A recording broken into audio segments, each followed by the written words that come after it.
The place for strengthening the waist. The place where the python coils around the waist. Naruto. Konoha Senju. After the Senju village integration plan, few Senju members remain here. The symbolic meaning of the Senju clan grounds far outweighs its practical use. But a young man in a loose short-sleeved shirt and shorts with the Uchiha clan's fan emblem on his clothes was leisurely basking in the sun. A member of the Uchiha clan. Basking in the sun at the Senju clan's place. Yui Kurenai was no longer surprised. Siming as a descendant of both the Senju and Uchiha clans, sunbathing in the Senju clan grounds seemed normal enough. Siming, I beg you just help me improve my genjutsu, and he'll do anything.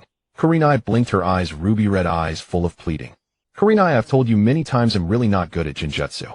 Uchiha Siming chewed on a blade of grass, gazing at the sky. Damn it, who spread the rumor that he was good at genjutsu? Now so many Konoha ninjas came to ask him for advice. Did they think he had no temper? Ding. Detected a ninja asking Lord Hashirama for genjutsu advice. Quest issued: teach Uchiha Kurenai genjutsu. As the first Hokage who founded the ninja village, how could you refuse a Konoha ninja's desire to improve?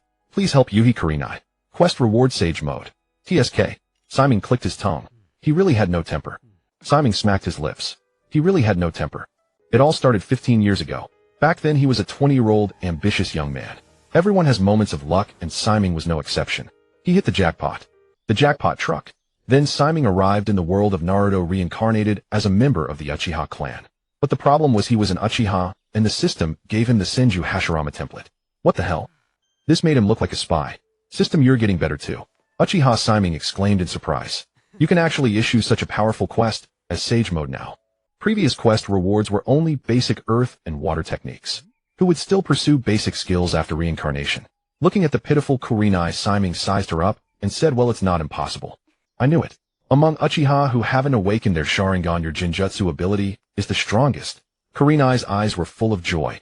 Siming's mouth twitched, almost wanting to clasp his hands together and summon a giant Susanoo. Kurenai, if you don't know how to talk, just donate your mouth to someone else. How could he use genjutsu without the Sharingan? The system gave him the Hashirama template. Was she mocking him? Uchiha Siming changed his tone, but, are you really willing to do anything? Kurenai, there's actually something I've always wanted to do to you. Seeing Siming's gaze, Kurenai suddenly realized something and panicked. I mean. No way, no way. She wasn't ready for a relationship yet. No way, no way. She wasn't ready for a relationship yet. Kurenai. Uchiha Siming's handsome face slowly approached until Kurenai closed her eyes and a warm breath came to her ear. Do you have any other friends who want to improve? Kurenai opened her eyes, her pretty face as red as a peach blossom in March. Siming, you idiot. Siming's lips curled into a smile. Trying to outsmart him. Genjutsu isn't hard, Kurenai. Let me demonstrate for you. He knew genjutsu, but wasn't an expert. Later the system gave him a technique. The Darkness Art. A powerful genjutsu targeting the Uchiha clan. Darkness Art, a powerful rank technique and illusion that even the 3-most Sharingan cannot see through. Please use this to defeat the evil Uchiha clan, Lord Hashirama. Siming became a genjutsu master, understanding all illusions from that point. Darkness Art. As Siming's voice fell, everything before Kurenai's eyes was suddenly swallowed by darkness, as if she had become blind. Siming's voice rang out. Genjutsu is a technique that creates illusions by interfering with the enemy's 5 senses. Kurenai, when training, think about how to disrupt other senses. The ultimate form of genjutsu is terrifying. The darkness disappeared, but the inescapable darkness and the fear in her heart lingered. Kurenai, still shaken, couldn't help but ask curiously, what is the ultimate form of genjutsu? Controlling everything about the enemy. The ultimate genjutsu is no less than ninjutsu. Here are the notes on the Darkness Art I summarized. You can take a look. Just like the infinite Tsukuyami, the entire ninja world was under the control of genjutsu. Siming tossed a scroll. Really? Siming, can you teach me? No genjutsu ninja could resist the temptation to surpass a ninjutsu ninja. Kurenai was no exception. She leaned forward, her chest pressing in, the Darkness Art scroll in her hand suddenly less appealing. A cup. A weight that was already impressive. Ding. Quest complete. Lord Hashirama successfully fulfilled the duties of an excellent Hokage. Konoha ninjas are stronger. Quest reward: Sage Mode. What? The quest was already complete, and she still wanted more. Siming glanced at the white fabric, then said calmly, that's a separate price. He lazily lay back down and checked the system panel. Guard the Senju. As the clan head of the Senju, protecting the bloodline of the Senju is only natural. Please stay in the Senju clan, Lord Hashirama. The longer you stay, the richer the quest reward. Ding. Countdown to claim: 3 days. 1 year reward, that's right. He not only had random quests, but also daily check-in quests. The longer he stayed in the Senju clan, the richer the reward he could claim. This was also why he came to the Senju clan every chance he got. But Simon, about what you said earlier about wanting to improve. Actually, there is one person. Kurenai thought of the perfect candidate, Sarutobi Asuma. She grinned. That guy is always talking about getting stronger, wanting to surpass the third Hokage. He won't pass up any chance to improve. Oh, Asuma. A bearded, rugged man's image appeared in Simon's mind. He looked at Kurenai thoughtfully. If he remembered correctly, in the original story, Kurenai and Asuma were a couple, right? If Asuma knew that Kurenai had just agreed to anything for improvement, he couldn't imagine what Asuma would do. Let's rest first. We'll talk in 3 days. Simon thought there was no rush. He would claim the reward first. An Uchiha teaching the third Hokage's son. TSK.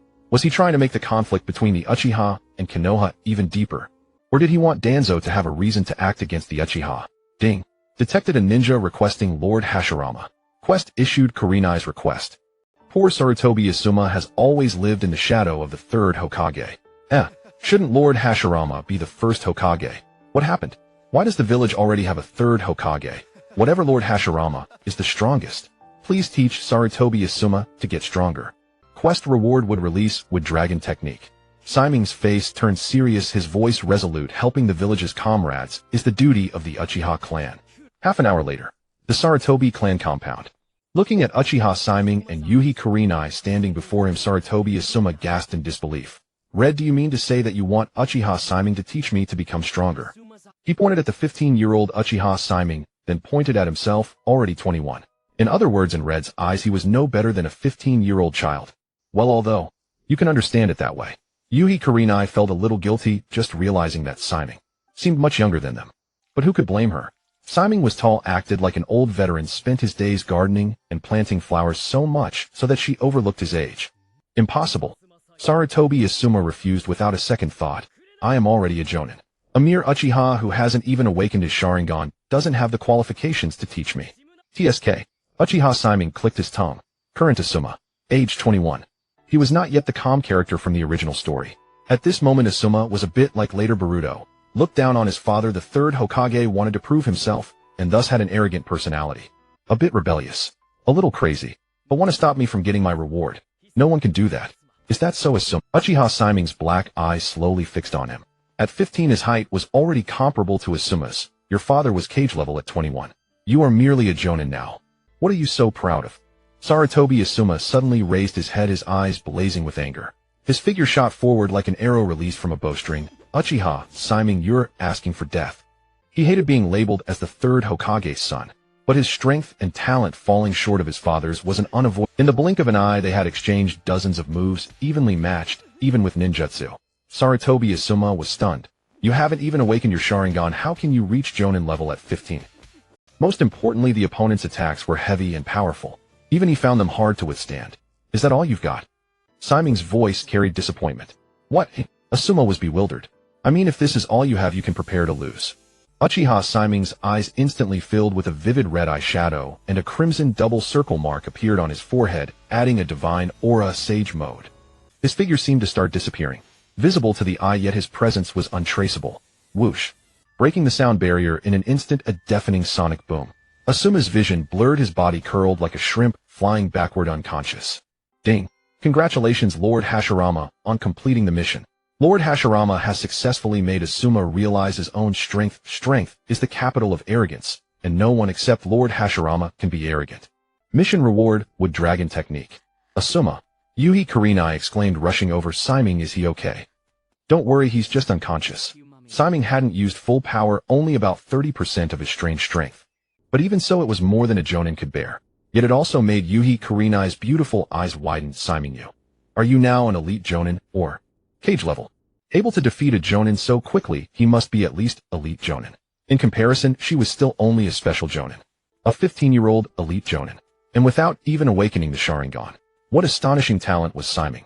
Just then, two figures appeared instantly, wearing tiger and wolf masks respectively.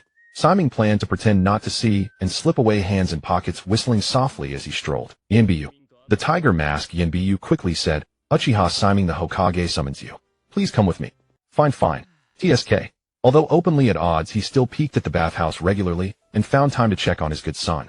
Uchiha Shimei naturally didn't think that Sarutobi Hiruzen, a free man, would keep an eye on him every day. He watched, but what did he want? He'll come too. Yuhi Kurenai quickly followed. The wolf mask Anbu carried Asuma to the hospital. Hokage building office. Sarutobi Hiruzen smoked his pipe, utterly confused. Not Uchiha Shimei. He knew him. Who in Konoha didn't know this Uchiha who liked to stay with the Senju clan? He didn't even attend the Uchiha clan meetings. He was devoted to sleeping in the Senju compound. During the Third Shinobi World War his performance was mediocre. How did he suddenly display power not weaker than an elite jonin? Especially the flower face pattern on his face just now. He remembered clearly it was exactly the look of the first Hokage when he used Sage Mode. A ninja who had mastered Sage Mode. Becoming a Kage level was absolutely certain. What worried him was that at a time of friction between the village and the Uchiha Shimei's strength would give the Uchiha clan more arrogance. Peering into the crystal ball, seeing Uchiha Shimei hesitating at the door, unwilling to enter, Sarutobi Hiruzen's face darkened. Come in. What are you doing out there? Shimei reluctantly shuffled into the Hokage's office. Hey, as soon as he walked in it felt like home. He wanted to sit in the Hokage's seat. But seeing Hiruzen's face, old but with a bit of authority with a bit of kindness with a bit of 1-5 expression. Was Hiruzen going to settle scores for his good son? Shimei gasped, thinking of revenge from the pyramid scheme leader. Shimei, what do you think of our village? Sarutobi Hiruzen said kindly. Good. The pyramid scheme leader threw a question. The question, what do you think of the Konoha pyramid scheme? Seemingly a question. Actually a must answer. Everyone who had rebellious thoughts died except the immortal Orochimaru. As a member of the village, seeing Konoha like this pains me. Uchiha Shimei spoke with deep pain. Konoha was once the leader of the ninja world. All villages bowed to us. But now they dare to wage war on Konoha. All because our village's strength is insufficient. If the village were stronger, if I were stronger, how could Konoha suffer such humiliation? There was no criticism of the village in his eyes. Only hatred for his own lack of strength. Sarutobi Hiruzen was baffled. Oh no. Opening with such a high moral ground, he's aiming for the Hokage position. There's no need to blame yourself so much. Sarutobi Hiruzen quickly comforted, afraid that if Uchiha Shimei continued, his own Hokage position would seem inadequate. Shimei, what do you think about the relationship between the village and the Uchiha now? He paused, his gaze fixed on Shimei with scrutiny. Most Uchiha ninjas were extreme. Even after so many years, only 3 had stood on Konoha's side. What convictions did the Uchiha before him hold? What do you think of the village? Uchiha Shimei's expression was grave. Good question. The mafia boss patted your shoulder and asked, what the hell do you have a problem with my mafia? In Shimei's mind the question was automatically transformed. The village is not one person's village. Uchiha Shimei's gaze sharpened and he said with righteous indignation, it is the village of all villagers, no matter who. If anyone dares to disrupt the peace of the village, whether it be my clan member or anyone else, I will never let them off. He snapped his legs together, producing a crisp thud, and saluted toward the Hokage rock. Loyalty. It is the creed I will uphold throughout my life. This was his resolve. No. Although it sounded fine, Sarutobi Hiruzen felt something was off in his heart. And shouldn't the salute be directed at himself? Why salute the Hokage rock? But it's not a big problem. Although the will of fire was a bit skewed, the first Hokage's will of fire was still the will of fire. After all, the first Hokage was dead, so there was no need to argue with a dead man. Uchiha Shimei was not the first Hokage. He couldn't be seizing power, could he? Cough, cough. He coughed twice. Shimei, I understand your resolve. Now the conflict between the village and the Uchiha clan is growing more serious. I hope that if the Uchiha clan makes any unusual moves, you can inform me promptly. Yes, Lord Hokage. Uchiha Shimei saluted the Hokage rock once more, then turned and left. TSK. The old man was quite wary. Otherwise he would surely have Uchiha Itachi come to have an in-depth discussion about the will of fire with him, and probably even test him. Old men always like to play it safe. But what Shimei didn't expect was that as soon as he left the Hokage building, Sarutobi Hiruzen said in a deep voice, Shursue, I'll leave this matter to you. The conflict between the village and the Uchiha is intensifying. Shimei might also be a spy for the Hawk faction. Now was a critical moment. He couldn't afford to be careless. Itachi was a good blade, but an investigation and heart-to-heart talk Shursue was clearly more suitable. Yes, Lord Hokage. I will discern Shimei's true intentions. From the shadows, Uchiha Shizui's earnest voice sounded. Konoha was bathed in bright sunlight. Spring was radiant. Uchiha Shimei looked up at the sky, feeling the sunshine, and the chakra within him seemed to leap with joy. What a beautiful day. Since there's nothing to do, he'll go lie down at the Senju clan. At the Senju clan, he could bask in the sun and also increase his mission progress. Why not do it? Importantly, the Uchiha clan was gloomy and oppressive, while the Senju clan was different. Even when empty, the whole compound emitted a warm and cozy atmosphere. But at this moment, a middle-aged man who had just arrived heard Siming's words. With a stunned expression and darkening face, he said, "Siming, you are a member of the Uchiha clan. What kind of nonsense is it to come to the Senju clan every day? A Uchiha clan member spending every day at the Senju clan. Was there anything more absurd?" A close-cropped head, a stern face, small eyes. Siming stared at the other man, his brow slightly furrowed, as if trying to confirm something. "What are you looking at?" The middle-aged man was taken aback, then felt a twinge of regret. Although Siming went to the Senju clan every day, the Senju clan was now gone, and within the Uchiha clan, there was actually little hatred left for the Senju. After all, debts are cleared when people die. The Uchiha clan wasn't that petty. "Hey old man, who do you think you are?" Siming curled his lips. "I didn't provoke you, so who are you to lecture?" Seeing Siming, who first looked bewildered then curled his lips into the standard arrogant Uchiha face, the middle-aged man's face darkened. "I am Uchiha Yashiro. Stop loafing around here and come back to the clan with me. Spending every day at the Senju clan, what's that about? They'll find you a job in the police force, so you won't have nothing to do all." "Oh." Being dragged away Uchiha, Siming finally realized. He remembered now, it was Uchiha Yashiro. The man really didn't look like a handsome Uchiha, which was why he hadn't recognized him at first. But this guy was actually quite nice. He could be considered a dove in the Uchiha clan, leaning toward peaceful coexistence between the Uchiha and the village. How to put it? If he were a troublemaker, he would have burst into Uchiha maniacal laughter on the spot. But the problem was that Uchiha Yashiro wasn't one. He was a serious, yet warm-hearted good guy among the Uchiha.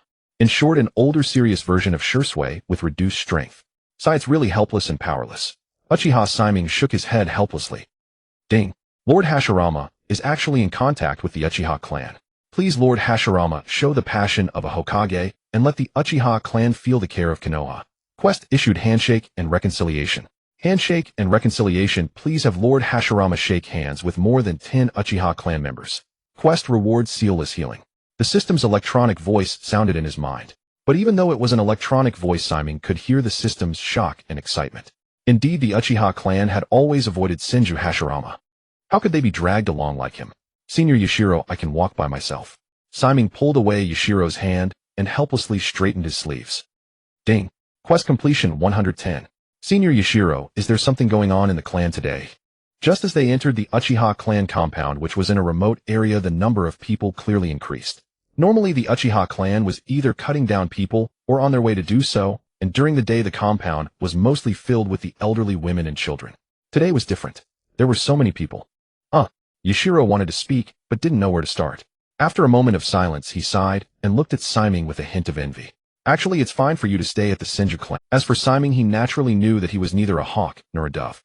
He was just a simple Uchiha clan member who liked to bask in the sun at the Senju clan, had decent talent, but hadn't awakened his Sharingan by age 15.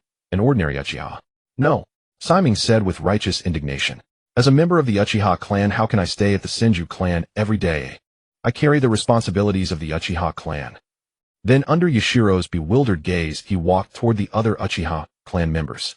"Hey, long time no see, Ling and Huohua. Hi, isn't this Shui Ling? You're getting bigger, huh? And Quan, you're getting more beautiful."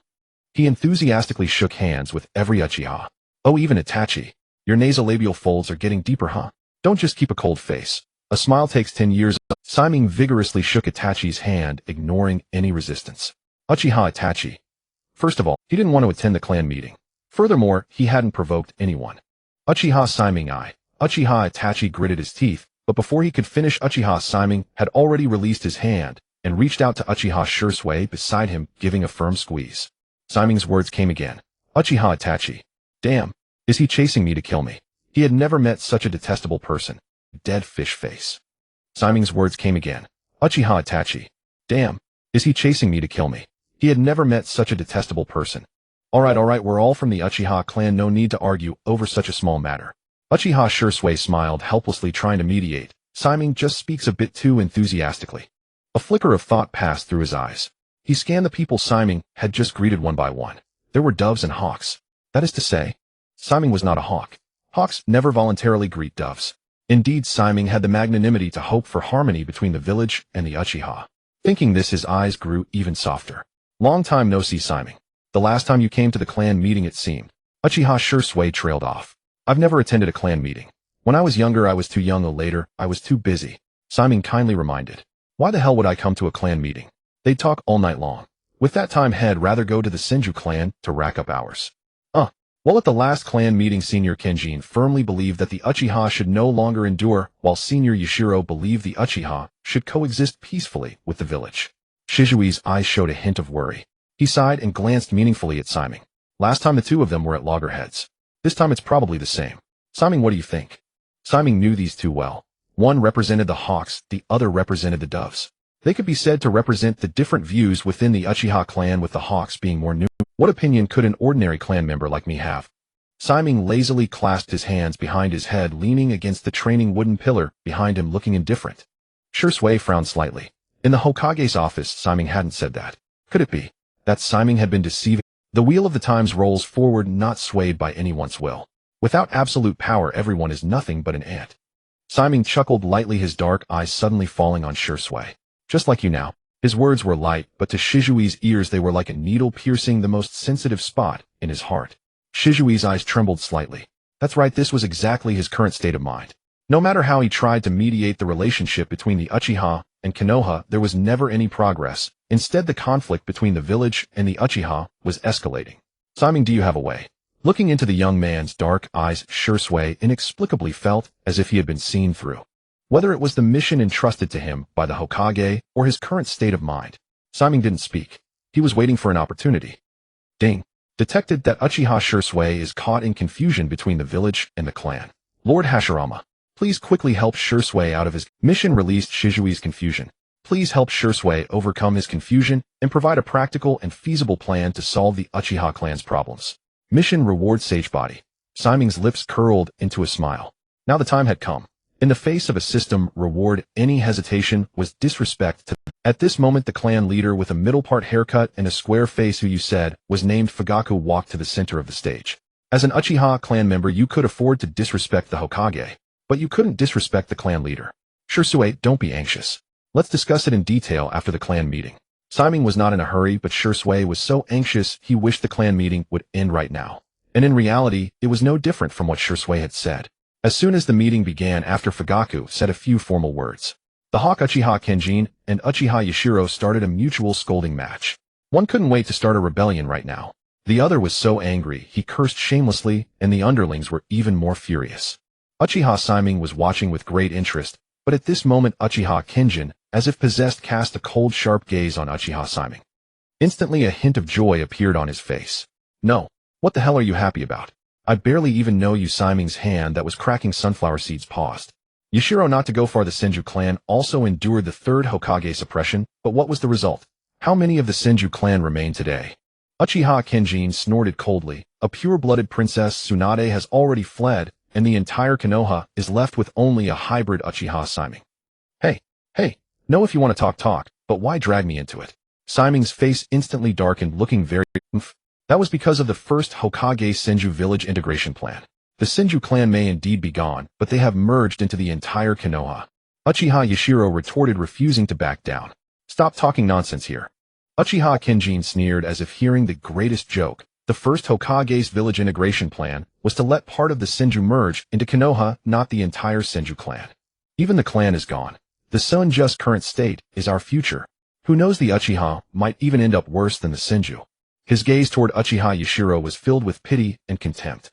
He felt that this old man who had competed with him for decades must have lost his mind to believe in the third Hokage and Danzo. Impossible. Yashiro replied firmly. The Uchiha clan is an important component of Konoha's power. Without the Uchiha, Konoha's strength would be greatly diminished. The third Hokage would never do such a thing. His gaze toward Uchiha Kenjin was filled only with helplessness and confusion. When would this old man who had competed with him for decades ever understand the importance of the Uchiha clan? TCH. X2. The two glared at each other, then turned away, fuming angrily. The people below were noisy, not a minute of peace. Uchiha Fugaku was tired of hearing these long-winded speeches. His ears were growing calluses, and he was getting a bit sleepy. Hey, know if you want to talk, but why curse me? The sunflower seeds in Uchiha Simon's hand no longer tasted good. He stood up and glared at Uchiha Kenjin. Old man, don't think just because you're old I wouldn't dare hit you. Kenjin, you're not young anymore. Don't you know the principle that disaster comes from the mouth?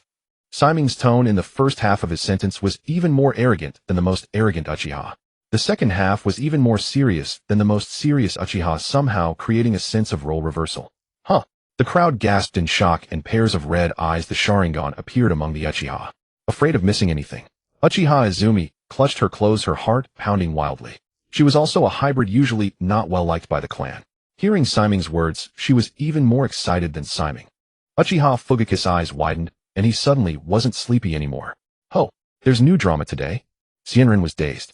Since his father died, he thought no one would ever speak to him like this again. Who is the elder here, him or me? Xianren's face darkened. He roared, Uchiha Shimei. Bang. He slammed his palm down, shattering the tea table before him. A formidable aura radiated from his entire being, and his Tobirama Sharingan even emerged, a testament to his fury. All right. Yatsushiro played the peacemaker, chuckling. Shinran, you can't blame Siming for this. As an elder approaching a junior's status, how do you expect him to hold his head up in the clan? But where was any sign of genuine mediation on his face?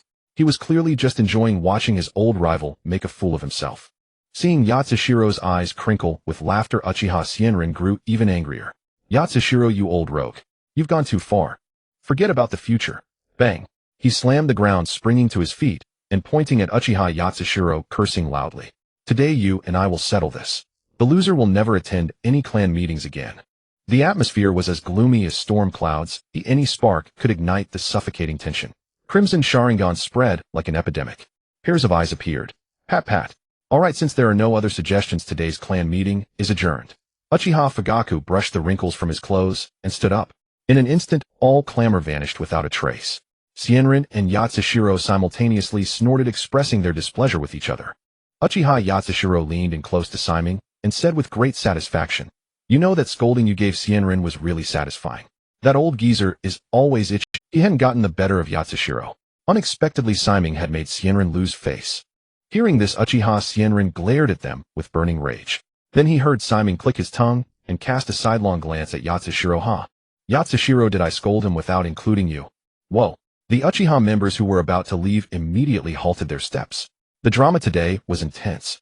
Uchiha Yatsushiro. His mouth twitched. He understood that Siming had seen through his earlier gloating. He hadn't been trying to mediate at all. Huh. Yatsushiro, how about that? Uchiha Xianren laughed heartily. You tried to use him as a pawn, but got burned instead, didn't you? Uchiha Siming, come have a drink with me sometime. I'm not one to hold grudges. Losing face isn't about whether you lose face yourself, it's about whether others lose face alongside you. As long as there's comparison, it's not shameful. TSK. Siming ignored Uchiha Xianren. Uchiha, don't hold grudges. How the last clan that didn't was the Senju, and now the Senju are gone. Let's go, Shisui. What are you waiting for? Siming glanced at Shisui, who was still eavesdropping. His gaze was burning with intensity. Shisui was equivalent to a say. All right. Uchiha Shisui quickly followed. Huh. Uchiha Itachi, who had been waiting nearby, was a bit bewildered. He had been waiting for the clan meeting to end so he could have a good talk with Shisui. Why was Shisui leaving with that guy Uchiha Siming? Immediately he followed. Huh. Uchiha Fugaku, who had just been about to call his son for a heart-to-heart, froze. He felt that his eldest son seemed to be a bit of a lost cause. He was trying to see if he could salvage him. Unexpectedly, he had vanished in a flash following Uchiha Siming. Is Itachi getting close to Siming lately? Uchiha Fugaku mused. It seems I can use Siming to probe Itachi's thoughts. Thinking of this, he felt a bit weary. His eldest son was now so tight-lipped that even his own father couldn't get a word out of him. The spy he had originally sent to the Umbu had become damn it a spy for the Hokage placed in the... Now to find out his eldest son's thoughts, he would have to beat around the bush. Perhaps Siming was a good entry point. Now to find out his eldest son's thoughts, he would have to beat around the bush. Perhaps Siming was a good entry point. On the other side. Let's train together another time. Huh. Uchiha Itachi looked dejected, puzzled, and even a bit argumentative. Shisui, is there any need to talk to someone like him? He hasn't even awakened his Sharingan. In his view, only he had the caliber to converse with Shisui. Itachi. Uchiha Shizui's expression turned solemn. He said seriously, every person in the village is family to me. Everyone is worth talking to. Go back for now, Itachi. They'll come find you later. He felt that Itachi's recent thoughts and behavior were somewhat dangerous. But it was no big deal. But just then a figure flashed like lightning. In the moment of Itachi's distraction, it kicked him flying. Damn it. You think I'm a sick cat just because I don't show my fangs? Do you think I didn't hear that? Uchiha Siming crossed his arms, looking disdainful. Itachi, you didn't learn Shizui's tolerance and magnanimity, but you've perfectly mastered his methods of dealing with enemies. But not when facing enemies. Rather when facing his own clan. Over 1,000 clansmen from the elderly to the children. Not a single one spared except for Uchiha Sasuke. Uchiha Itachi snorted coldly as as if deigning not to speak with him. He stood up from the ground and vanished in an instant. Shisui will wait for you at the usual place. Sorry, Simon. Itachi might be in a bad mood lately. The two entered the room. Shisui, full of apology, looked at the tea before him. His expression turned unusually serious. Simon, can you tell me about the village and the Uchiha? At this his heart trembled and sorrow filled his eyes. Simon's earlier words had shaken him. He was indeed just as Simon had said. He wanted to resolve the conflict between the village and the Uchiha, but the deeper he delved, the more helpless he felt. No matter how he intervened, things were always spiraling toward an irreversible abyss. Good. Simon's lips curled into a smile, his eyes gleaming. Shisui has asked you a question. Provide a perfect answer, and the reward will be the sage body, granted by the system. Simon stroked his chin, looking at him thoughtfully. Shisui, first tell me what efforts you've made over the years. In the original story, the description of Shisui's efforts was scarce. Since he was going to give advice, he naturally needed to understand Shisui's efforts first. He couldn't just make baseless claims. Phew. Shisui took a deep breath. I first became aware of the conflict between the village and the Uchiha when I was 6. Wait. Simon interrupted, his handsome face filled with disbelief. You said 6 years old. At 6 he was still babbling, playing with mud and pee and playing house. You're telling me that at 6 years old you were already worrying about the future of the clan and the village? That's just bullshit. Indeed, he is 6 years old. Uchiha Shisui nodded earnestly, adding, Itachi was only 4 when he first went to the battlefield. Well, that was that. Simon now understood.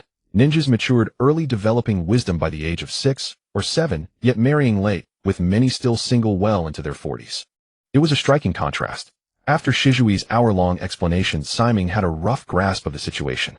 Shisui had made many efforts over the years. These included discussing the will of fire with many Uchiha clan members, helping other villagers build goodwill toward the Uchiha, offering advice to Uchiha Fugaku, and pledging loyalty to Sarutobi Hiruzen, among many other things. In short, he had done everything possible. So much so that Shisui was physically and mentally exhausted, yet he could only watch as the village and the Uchiha drifted toward conflict. Shisui, has anyone ever told you? Simon bared his teeth. What? Shisui asked in confusion. That you're a damn fool. Shisui. His expression stiffened.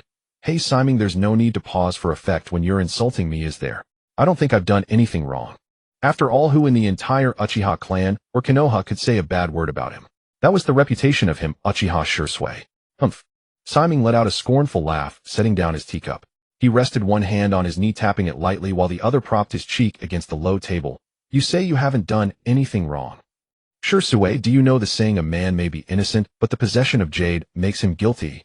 With the strength you have since you waded into the murky waters of the Uchiha, and Konoha failing to achieve any results is your fault. What? Shisui was taken aback and protested with some indignation. Not achieving results counts as a fault. I may not have merits, but I've put in the hard work. I've been constantly trying to improve the relationship between the Uchiha and the village. How can you say no results equals fault? That was too arbitrary, and it was something Shisui found hard to accept. Oh, then let me put it bluntly. Simon chuckled softly, his gaze both scrutinizing and probing. Shisui, I don't talk about capacity or measure. Tell me, to what extent are you willing to go for the Uchiha and the village? To what extent? Shisui's expression turned solemn. Even if it costs me my life. If it can save the Uchiha, I'm willing to pay any price. His gaze was resolute, like a warrior ready to sacrifice at any moment. But what if it means enduring humiliation and disgrace for the sake of the Uchiha? Simon suddenly interjected. Uchiha Shisui's heart trembled. He felt as if Simon's dark, deep eyes could see through every thought. He froze for a moment, then gave a bitter smile. I don't know. He ran his fingers through his short hair, the furrow on his brow permanently etched from long-held stress, now twisting even more. Simon, I've never been particularly strong-willed. A hint of bewilderment crept into Shisui's eyes. When it comes to that moment, I don't know how I would choose.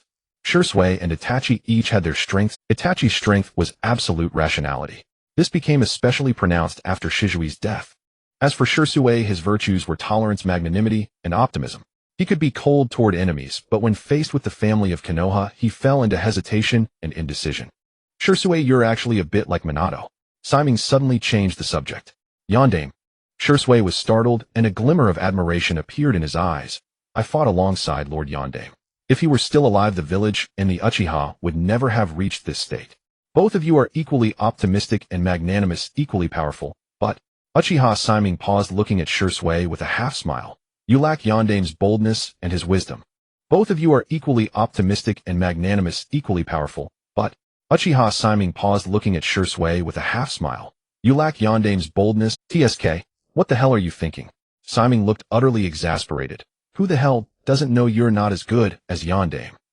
The problem is Yandame's perfect solution is right there in front of you. All these years what have you been doing preaching the will of fire and the Uchiha spirit? Hadn't Yandame already written the answer? All you had to do was copy it. Why the hell are you trying to figure it out on your own? Huh. Lord Yandame gave an answer. Shui was bewildered, sinking into deep thought. After a long moment, Lord Yandame. What answer did he give? Huh. Lord Yandame gave an answer. Shui was bewildered, sinking into deep thought. Sometimes things were just bizarre. The answer was right there, yet some people couldn't copy it correctly, and others couldn't even see the Shui. Did you put all your skill points into emotional intelligence and combat power? Simon clicked his tongue, feeling deeply worried and disappointed. Look at the fourth Hokage. Why did everyone listen to him? Why did the Uchiha and the village have no problems during his tenure? Yandame didn't rely on just words. He had his disciples and subordinates in the Yambu, and he had his guard squad. If anyone dared to disobey Yandame, would really take them on. Personal strength is just one part. The key is that he knew how to win people's loyalty. He poked Shizui's forehead. Tell me, what the hell can you do? All you can do is talk. You think you're Naruto. You have Koto Amatsukami, but you don't use it. Instead you insist on using Koto Amatsukami of the mouth. You've allocated your skill points wrong, young man. Huh. Shui felt like he was grasping something, but he was still puzzled. Lord Yandame was indeed beloved. He was a kind and responsible Hokage. Even the Uchiha clan held great affection for the fourth Hokage. That was beyond doubt. Uchiha Fugaku in particular had immense trust in the fourth Hokage. Stop spouting this useless nonsense.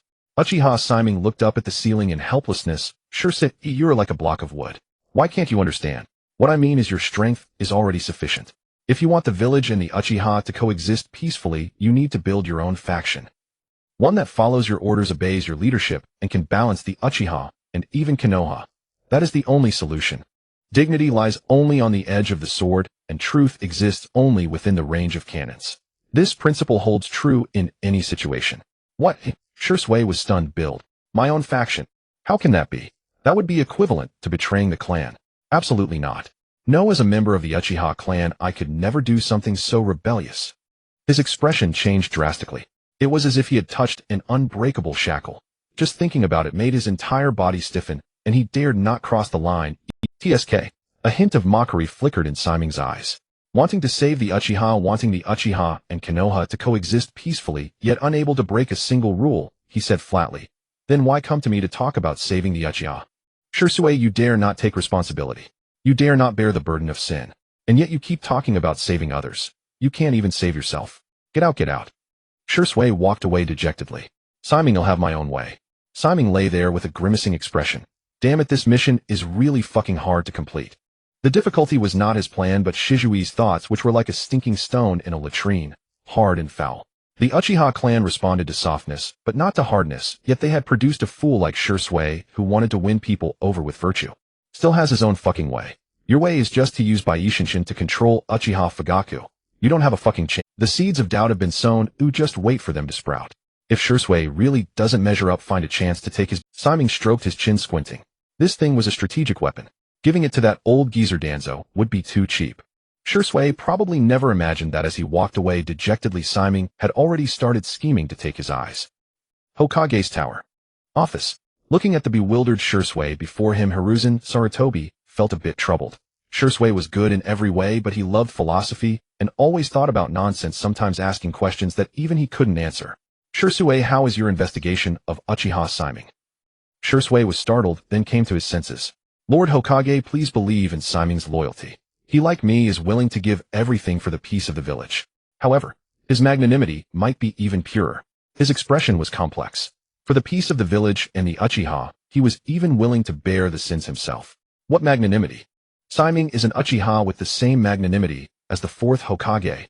Hiruzen Sarutobi looked up somewhat stunned. I understand. Such praise coming from Shizui's mouth was naturally trustworthy, but purer magnanimity. That was hard to say. How pure could it be? Could it be purer than the Hokage himself? That's bullshit. Lord Hokage, may I ask you something? Shui hesitated for a moment, looking bewildered. Of course. Hiruzen Sarutobi braced himself. The philosopher was about to ask. How exactly should the conflict between the Uchiha clan and the village be resolved? Is it mutual understanding, or ultimately suppression by force? Is it mutual understanding, or ultimately suppression by force? Hiruzen Sarutobi narrowed his eyes. This question was very direct. It was almost asking if the conflict between the Uchiha and the village cannot be resolved peacefully, would Konoha resort to force? If it were any other Uchiha asking this, he would even suspect the other of rebellion. But the one asking was Shisui. Shisui, who inherited the will of fire from Uchiha Kagami. Don't worry, Shisui. Sarutobi frowned deeply and said solemnly, no matter what, I will do my utmost to resolve the conflict between Konoha and the Uchiha. I understand, Lord Hokage. Shisui withdrew. Normally receiving the Hokage's promise would bring some comfort to his heart, but for some reason, instead of feeling at ease, he became more and more worried. It was as if Siming's words were being verified one by one. When the fourth Hokage was around, how would he handle such problems? The fourth Hokage would surely visit in person, talk with Lord Fugaku about the conflicts between the village and the Uchiha, then issue a series of announcements to prevent the problem from escalating. The Uchiha clan members were actually quite easy to appease. Whenever they saw the announcements from the fourth Hokage, they felt valued. The resentment in their hearts turned into a seemingly disdainful, but actually happy chuckle. But now, just as Uchiha Shisui returned to the clan compound, Itachi, who had been waiting for a long time, hurried over anxiously. Shisui, how did your talk with that guy go? The conflict between the village and the Uchiha is getting more intense. His eyes burned with anger, his tone disappointed. In his lowered eyes were darkness and his eyes burned with anger, his tone disappointed. In his lowered eyes were darkness and a dampness that could not stir a single wave, like his tear troughs, forever a fate of hardship. Siming is a man with magnanimity comparable to the Hokage. Shisui had long been accustomed to the clashes between the security force and the villagers. But when Itachi heard Shizui's evaluation, a look of astonishment appeared on his mature bandisier's face. What?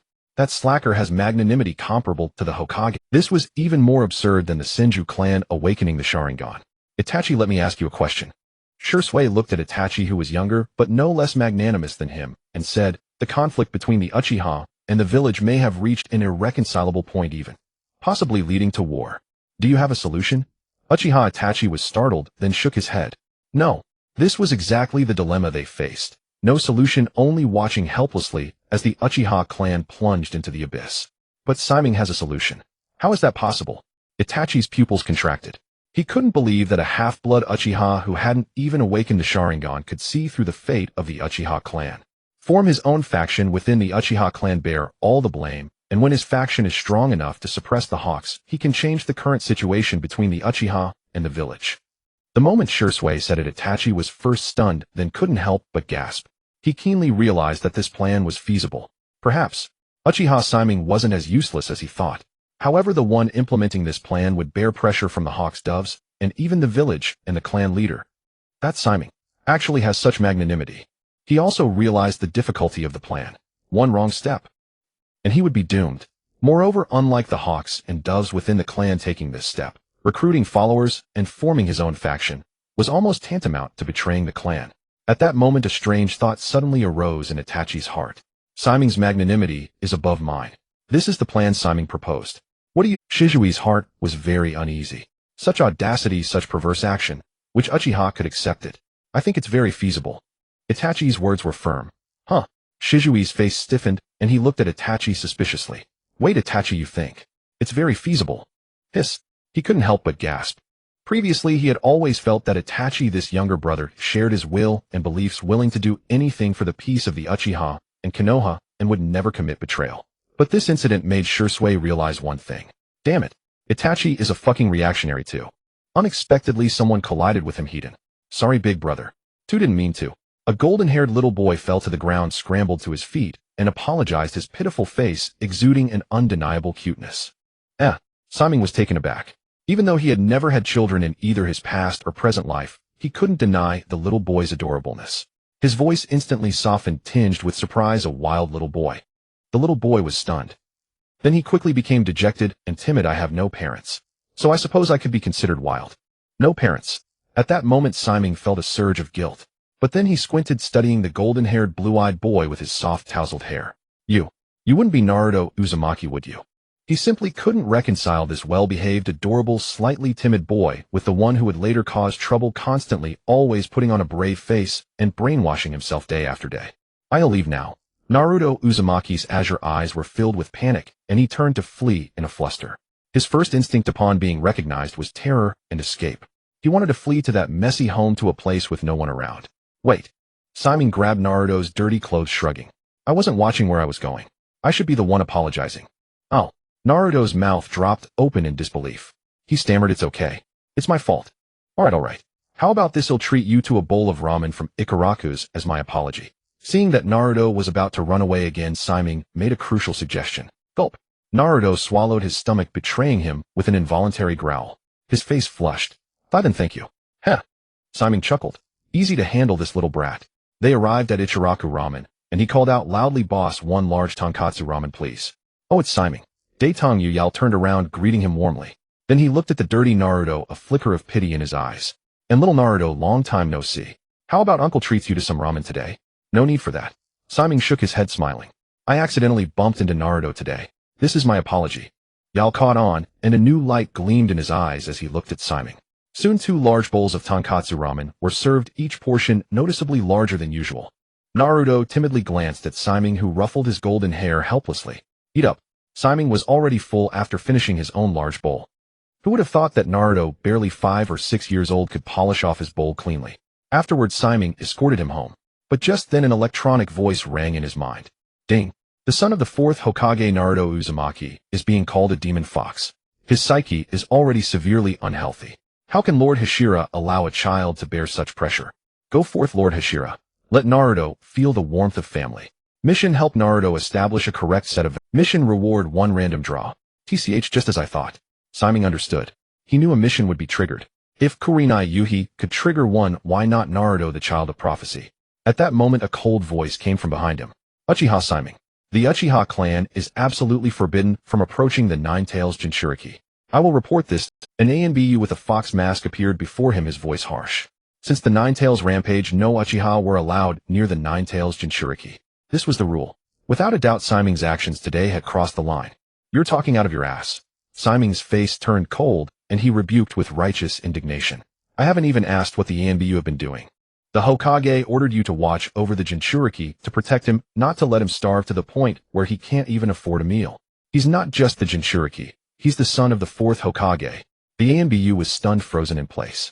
He had expected Uchiha Simon to admit his fault, but instead the man was even more arrogant than him. Huh. Before I mastered wood release, you could still threaten me. Now that I have it, you still try to threaten. He'll hit you with a wood dragon technique. Uchiha getting involved with the Nine-Tails. Simon rubbed his chin. At this point, it should be time for Sarutobi regrets Shimura's schemes for the Hokage seat. Damn. I want to watch the live broadcast. In the Hokage's office. Because Naruto is the son of the 4th Hokage. When he received the report from the ANBU, the pipe in Hiruzen Sarutobi's mouth suddenly lost its flavor. He broke out in a cold sweat. Only after hearing that nothing had happened did he relax. Good thing it's Simon. Even being able to get along with Naruto like this. Perhaps after he awakens his Sharingan, he could use it to control the nine. Even being able to get along with Naruto like this. Perhaps after he awakens his Sharingan, he could use it to control the Nine-Tails and prevent it from rampaging. Thinking of having 3 Uchiha under his command, Hiruzen Sarutobi was overjoyed. But the Sharingan was also the greatest threat. There must be no mistakes. At that moment, the door was abruptly pushed open. Shimura Danzo, his eyes dark and sinister, said coldly, Hiruzen, the Uchiha have taken the initiative to approach the Nine-Tails. You need to explain this to me. Do you want to see the Nine-Tails rampage break out in Konoha again? From the moment he learned that Uchiha Shimei had contacted Naruto Uzumaki, Hiruzen Sarutobi knew that his old friend would come to pick a fight. He took a calm puff of his pipe. I have already made a decision on this matter. Danzo, this is not something your root should be meddling in. This is not just a root matter. Danzo did not back down, his single eye growing even more severe. I have said it before, the Nine-Tails Jinchuriki should be handed over to Root for training. In a few years, Konoha would have a perfect weapon. At this, greed and hope flickered in his eyes. Once he had the Nine-Tails Jinchuriki under his control, becoming Hokage would be a sure thing. Withdraw. Hiruzen Sarutobi's voice was cold. Danzo, I am the Hokage. Matters beyond Root are none. These words were like an ironclad decree, crushing all of Danzo's ambitions into foam. His face turned ashen. Hiruzen, you will regret this. He slammed the door as he left the heavy door, making a dull thud. The door cry for me. To all this, Hiruzen Sarutobi showed no surprise. Summon Simon. I need to ask him personally. Asuma, you go. A glint of sharpness flashed in his eyes. Since he was his man, he couldn't be dealt with by Root.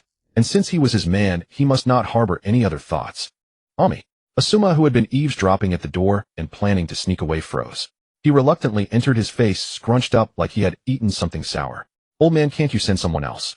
I don't get along with Uchiha Shimei. He had met Uchiha Shimei just 2 days ago and got beaten up. Embarrassing. Oomph. Hiruzen Sarutobi snorted coldly, sweeping a glance over his unworthy youngest son. I think it's wonderful. Weren't you always swaggering around before? After being beaten by an Uchiha 7 years your junior, you finally learned some humility. The more he looked, the more satisfied he became. And indeed, after that thrashing look, he suddenly seemed so composed. I'm still young. Give me a few years, and I might not be inferior to Uchiha Shimei. Asuma Sarutobi argued defiantly. 30 years east of the river, 30 years west. Don't bully a youth. A young man in poverty. Who said a young man can't turn things around? Ha, you're dreaming. Uchiha Shimei hasn't even opened his eyes yet. When he does, you won't even see his dust. Hiruzen shot a sidelong glance at his youngest son. He knew his son's talent all too well.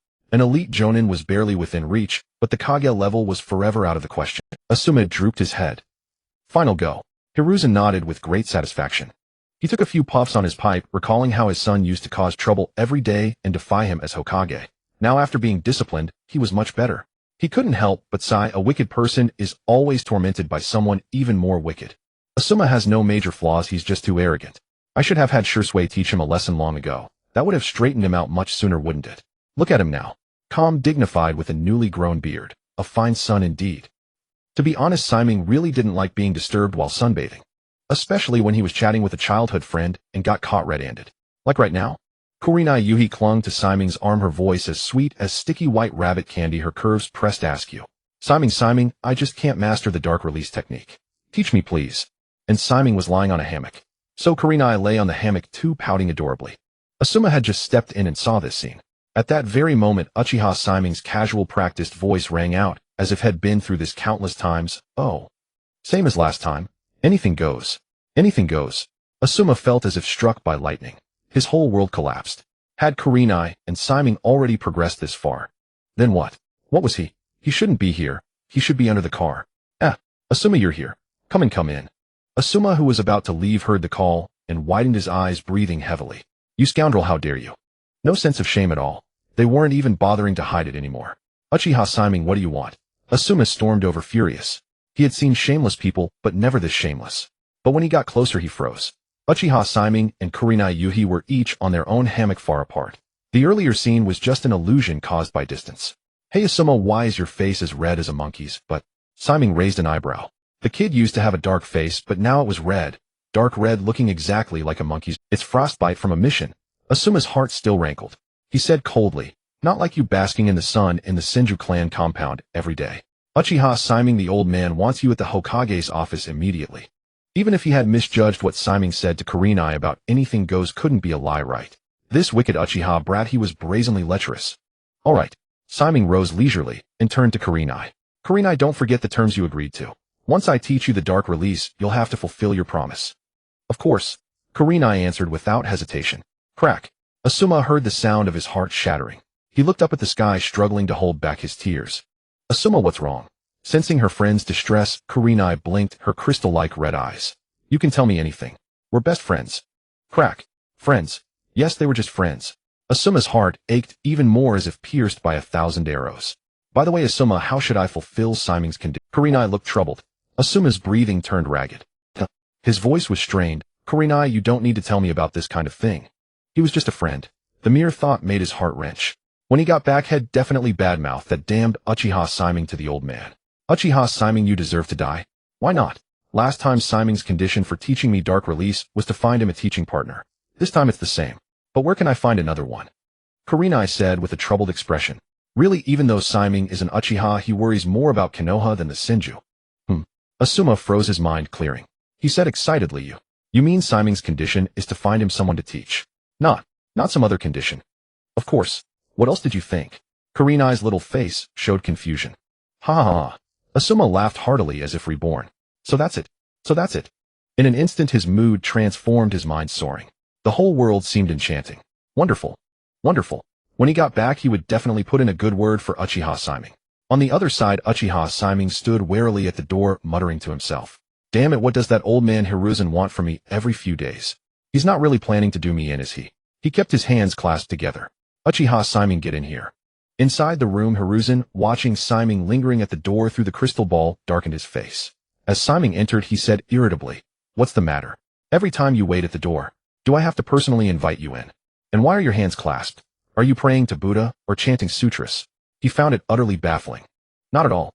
It's just that without the third Hokage summons, how could I barge into the Hokage's office? Uchiha Shimei replied with a righteous tone, but his hands remained clasped. Huh.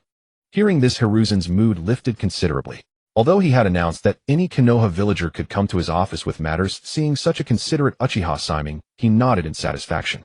It's fine that you can come, but it's not good to just drop in, especially without knocking. Look at this young man, Uchiha Shimei. He has real political awareness. Hiruzen's voice softened, as if deliberately showing kindness. By the way, Shimei, I heard you've been getting close to the Nine-Tails Jinchuriki lately. Uchiha Shimei's expression remained unchanged as he silently reframed the question in his mind. The gangster boss asked, Kid, you've been hanging around the next gunpowder dealer Uzumaki Naruto pretty closely lately, huh? Are you fucking thinking of something? The best way was to sever ties, have no connection at all, turn against him, and recognize only the will of fire, only Sarutobi Hiruzen. I don't think I'm wrong. Shimei's voice was calm as still and undisturbed as an ancient well. Secondly, in my eyes, Uzumaki Naruto has never been the Nine-Tails Jinchuriki. During the Second Shinobi World War, Lord Minato once saved my life. To me, Uzumaki Naruto is a child, and likewise he is the son of a hero. Heh, the best way was to sever ties, but he looked down on that path. Sarutobi Hiruzen looked up in astonishment at the unabashed, vigorous Uchiha Shimei before him. So Shimei, you have such sharp edges. How long had it been since someone told him that Naruto was the son of a hero? Everyone was talking about Naruto's threat. But in Shimei's eyes, Naruto was merely the child of an old acquaintance, the descendant of a hero. This reckless courage was so similar to his own choice to stay behind as a rearguard back then. Ha ha ha. Sarutobi Hiruzen laughed heartily, as if the mood of those bygone days had reappeared in this moment. Enough of that. Shimei, has there been any unusual movement from the Uchiha clan lately? TSK. Shimei curled his lips. He thought a fight was coming. He had spoken so bluntly, yet it turned out to suit Hiruzen's temper. He lowered his hands that had been clasped together. As usual at the clan meeting, Uchiha Yashiro and Uchiha Kenjin argued. One wanted reconciliation with the village, the other wanted the Uchiha to advance further. Neither could convince the other. Shimei shrugged, selling out the Uchiha without mercy. With Shisui and Itachi as traitors, he was actually slow to do so. The third Hokage already knew about this. It was merely a test. Is that so? I see. Sarutobi Hiruzen's eyes flickered. If it truly comes to a clash between the village and the Uchiha Shimei, what would you do? At this moment the dagger was revealed. If any answer was off, he would become the first sacrifice. Loyalty. Uchiha Shimei saluted the Hokage, rock his gaze deep with love. Rest assured, I will protect my Konoha. No one can harm Konoha, whether it be my father, mother, or my own child. I will never allow even a scratch to my Konoha. I see. Staring at Uchiha Shimei, who was even more enthusiastic than himself, Sarutobi Hiruzen stood frozen, dumbfounded. He could feel Shimei's loyalty all right. But why did it always feel strange? Oh well. The Uchiha clan's heads were not so sharp, but they were exceptionally useful. Why fuss over details? Shimei was a true Konoha man. Uchiha Shimei withdrew, embodying loyalty. Embodying tact. Fisk. A decrepit old man who has long degenerated from a ninja hero to a ninja coward, and he still plays mind games every day, eh? Uchiha Shimei sneered. Don't you understand the principle that what you can't get on the battlefield you can't get at the negotiating table? That was exactly the case with Sarutobi Hiruzen now. He wanted everything to be resolved with words, no longer possessing the stance of a ninja hero. As he just stepped out of the Hokage's office, he ran into Sarutobi Asuma. Shimei, are you okay? Sarutobi Asuma looked worried. More importantly, there was a strange expression on his face that made Shimei involuntarily tighten his sphincter. Asuma, you're not a fag, are you? Damn it. Your sudden concern makes me worried. Huh. Sarutobi Asuma was taken aback. As a longtime playboy, he quickly caught on, and his face darkened. What the hell? I'm a real man. Come on, Shimei, I'll treat you to a meal. There was no reason to refuse a free meal. After a few cups of sake, Shimei aggrieved. I'm having a hard time. As soon as Sarutobi Asuma thought of the contemptuous look in his old man's eyes, he got angry. I know my strength isn't much, but the old man can't look at me with that expression every day. I know he's the Hokage, but I don't want to be called Sarutobi Asuma, the son of the Hokage, for my whole life. His face was full of grief and indignation. He felt he had lived in the shadow of the Hokage his entire life, which was why he had left Konoha recklessly before. But facts proved that even after leaving, he could not shake off the title of the third Hokage's son. Ding. Lord Hashirama heard the grievance from Sarutobi Asuma's heart. He didn't want to be called the son of the third Hokage forever. Isn't Lord Hashirama the first Hokage? How did the third Hokage pop up? Whatever. Please have Lord Hashirama help Asuma improve his strength. Task reward would release would human technique. Would human technique. Uchiha Shimei was familiar with that. Senju Hashirama had used this technique to shove the nine tails into the ground, and said with a serious face, "Your power is too dangerous. I must seal you away." Then with the sealing technique he sealed it inside Uzumaki Mito's belly. This was a Gundam level would release comparable to Susanoo. I completely understand your feelings. Uchiha Shimei put his arm around the drunken Asuma, first expressing understanding and agreement. But it's not impossible to escape this predicament. First you need to have strength not inferior to the third Hokage.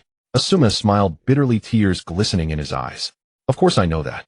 Shimei, just like you said before, my father was already a cage-level powerhouse in his 20s, but I'm only a jonin, now not even an elite jonin. He'll never catch up in this lifetime. Faced with his father's prestige, he refused to accept. He was confused. He tried. He struggled. At first he doubted his father, later he understood his father, and now he realized he was inferior to his father. Who says so? Uchiha Shimei's voice was like a demon's whisper. Asuma, I have a way to make your strength reach a level comparable to the third Hokage. What? Asuma suddenly raised his head in astonishment. He saw Uchiha Shimei's dark eyes calm and deep shimmering with light. He couldn't help but swallow his voice excited. Shimei, as long as you can help me from now on, I, Asuma, will follow your lead. As long as it doesn't threaten Konoha's safety, he'll do whatever you ask. He was like a dying traveler clutching the last originally. Asuma thought he would never have the chance to surpass his father, but now it seemed he saw a ray of hope called possibility, making him breathe heavily, and even his so-called steady eyes were filled with hope. When a father's glory overshadows the sun, how can one be content to live out his days in peace? Uchiha Shimei chuckled softly and said word by word, "Then come on, call me boss first." Boss? Sarutobi, Asuma called out without a moment's hesitation. The chance to become a cage-level powerhouse simply by acknowledging someone as his boss was an incredible stroke of luck. Calling him boss was nothing. Even calling him father would be a bargain. After all, even his own father couldn't make him a cage-level powerhouse. Not a bad will. Uchiha Shimei rubbed his chin. Let me think about which method to use to enhance your strength. There are multiple ways. Asuma was stunned, his gaze toward Uchiha Shimei growing even more reverent. With a boss like this, what difference was there from having a father? Don't interrupt. Uchiha Shimei frowned and gave a light scold. Asuma quickly held his breath, lightly slapped his own face, and wore an obsequious expression. The methods to elevate Sarutobi Asuma's strength to the next level were as follows. First, after obtaining his own sage body transplant cells into Asuma. This would inevitably enhance Asuma's physical constitution and chakra, but there was a possibility of him becoming a vegetable. Second, teach him an ability that could break through to the Kage level. To become a cage-level powerhouse, one must possess a unique technique. For example, Sarutobi Hiruzen had several times the chakra of an elite jonin, formidable taijutsu and mastery over all 5 nature transformations, essentially the pinnacle of ordinary ninjutsu. Inoki of the 2 scales had his signature technique, dust release. The Reikage had his ultimate physical prowess and lightning release. The Kazekage had his overwhelming sand. For every cage-level powerhouse you could recall their signature technique and what made them troublesome. Some of these abilities could be passed down while others, like Hiruzen's mastery of ninjutsu, could not. That required true innate talent. Thus Asuma, relying solely on his own talent, could not become a cage-level powerhouse. I've got it. Given the current limitations, they'll teach you the Sage Mode. This was the easiest method he currently knew to reach the Kage level. What? Sage Mode? Asuma's eyes widened in disbelief, his breathing rapid as realization dawned. Boss, do you mean you've already mastered Sage Mode? That's a secret technique known only to the 3 great sacred lands of the summoning realm. In all of Konoha, even Tsunade doesn't know it, only Jiraiya has barely grasped it. A technique mastered by only one person in the entire village. One could only imagine how difficult it was. But now you're telling me that you, an ordinary jonin who hasn't even awakened his Sharingan, have already mastered Sage Mode. Ridiculous. Exactly. It's merely Sage Mode, nothing more. Uchiha Shimei shouted coldly, Sage Mode. In an instant, red eye shadow appeared around his eyes, sweeping upward, and a round red circle with a dot in the center emerged on his forehead, like a sun god, descending, radiating a sharp aura. Wait, you activated it instantly. Asuma stammered, his speech faltering. He had once considered learning Sage Mode from Jiraiya and knew something about it, but it was said that Sage Mode was extremely difficult to master. Even Jiraiya's version was only half finished, requiring a long preparation time before battle. Therefore he had given up on learning it. Yet here was Uchiha Shimei, for whom Sage Mode was as simple as eating or drinking, activating it at will. Hey, it's merely Sage Mode. So you want to learn? Uchiha Shimei raised an eyebrow, his overwhelming aura several times stronger than before. Asuma fell to his knees utterly devout. If he could only surmount the towering mountain of his father weighing on him, Asuma fell to his knees utterly devout. If he could only surmount the towering mountain of his father weighing on him, he would do anything. Rest assured, now that you have entered my tutelage, I shall naturally help you achieve the supreme, cage-level realm. Uchiha Shimei spoke casually, unconcerned. But with your talent, I'm afraid this is the extent of it. Asuma didn't understand. Becoming a cage-level powerhouse is already more than enough for me. Uchiha Shimei shook his head. Pity Asuma didn't yet know that in the later stages of Naruto Jonin would be everywhere and cage-level fighters would be a dime a dozen. So big brother, how do I train in sage mode? Asuma's heart was filled with trepidation, not just from nervousness, but from sheer disbelief. Sage mode was so awesome. Could he really master it? He didn't even dare to think. If it were the Mayaboka Mountain and the other great sacred lands, they would coat your entire body with a special substance that senses natural energy and keep a constant watch over you to prevent petrification from failure. They focus on safety. Uchiha Shimei explained calmly. That does sound quite safe. No wonder they're the three great sacred lands. Asuma admired. But even so, many people still get petrified. Hearing this, Asuma's confidence plummeted. What? Even with the summoning beasts of the three sacred lands watching, there's still a chance of petrification. Don't worry. Uchiha Shimei grinned. Our method is completely different from theirs. Big brother's method must be even safer. Asuma breathed a sigh.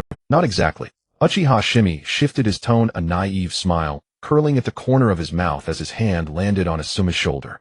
Our method is more efficient. Don't worry, it's completely different, but my chakra might be a bit rough. Bear with it. Huh. Before Asuma could fully process the words, excruciating pain struck him, and he let out a blood-curdling scream. The next moment, in his terrified gaze, one arm rapidly turned to stone, scaring him nearly to tears. Bebis. Him turning to stone. What's the panic? Uchiha Shimei's expression remained calm as a millpond. In an instant, he absorbed all the chaotic natural energy into his own body. With the natural energy gone, Asuma returned to normal, as if the whole ordeal had been a dream. But the cold sweat on his back clearly proved the moment of death he had just experienced. Yet he had still caught a glimpse of natural energy. That immense power was utterly incomparable to ordinary chakra.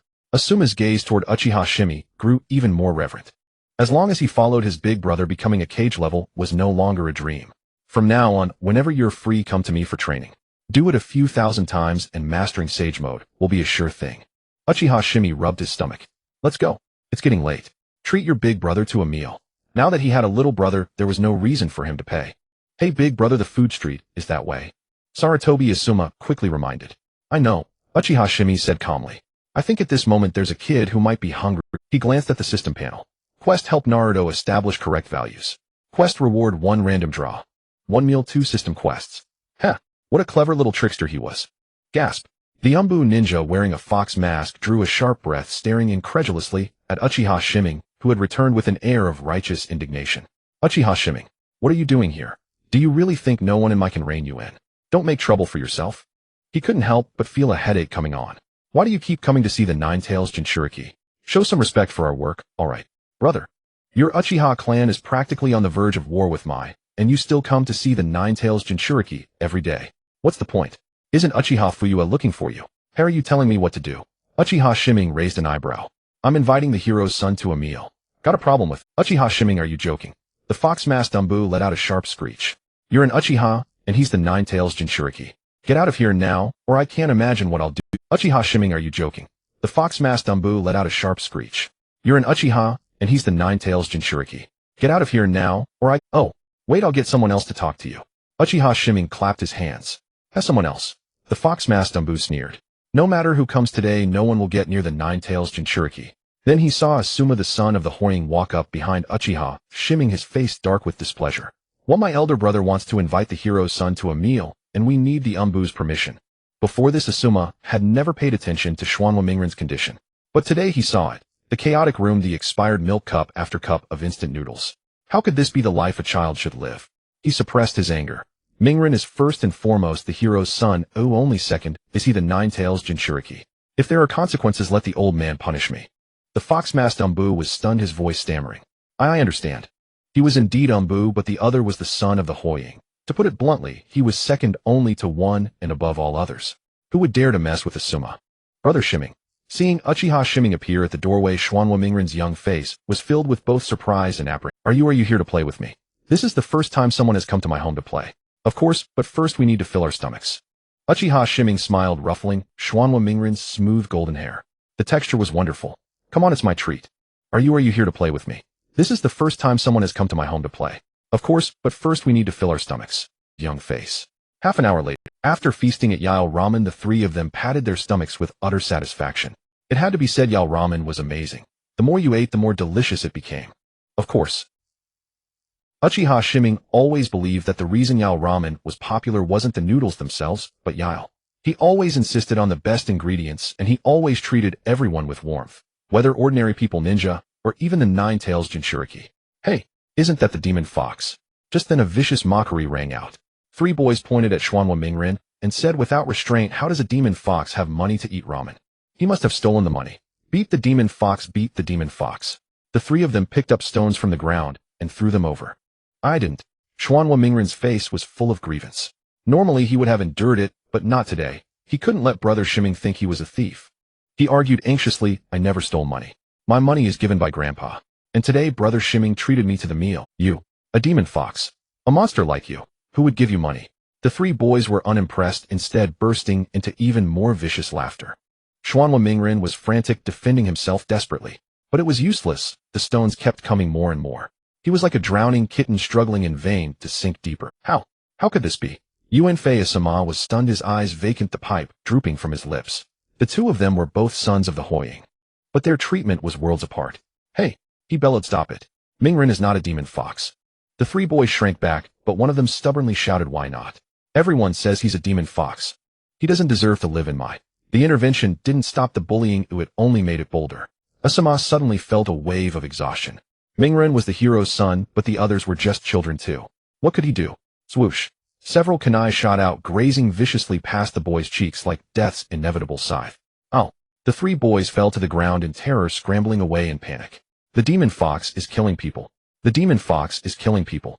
But even though the instigators had left, the pain they caused didn't disappear. Brother Shimei, am I really a demon fox?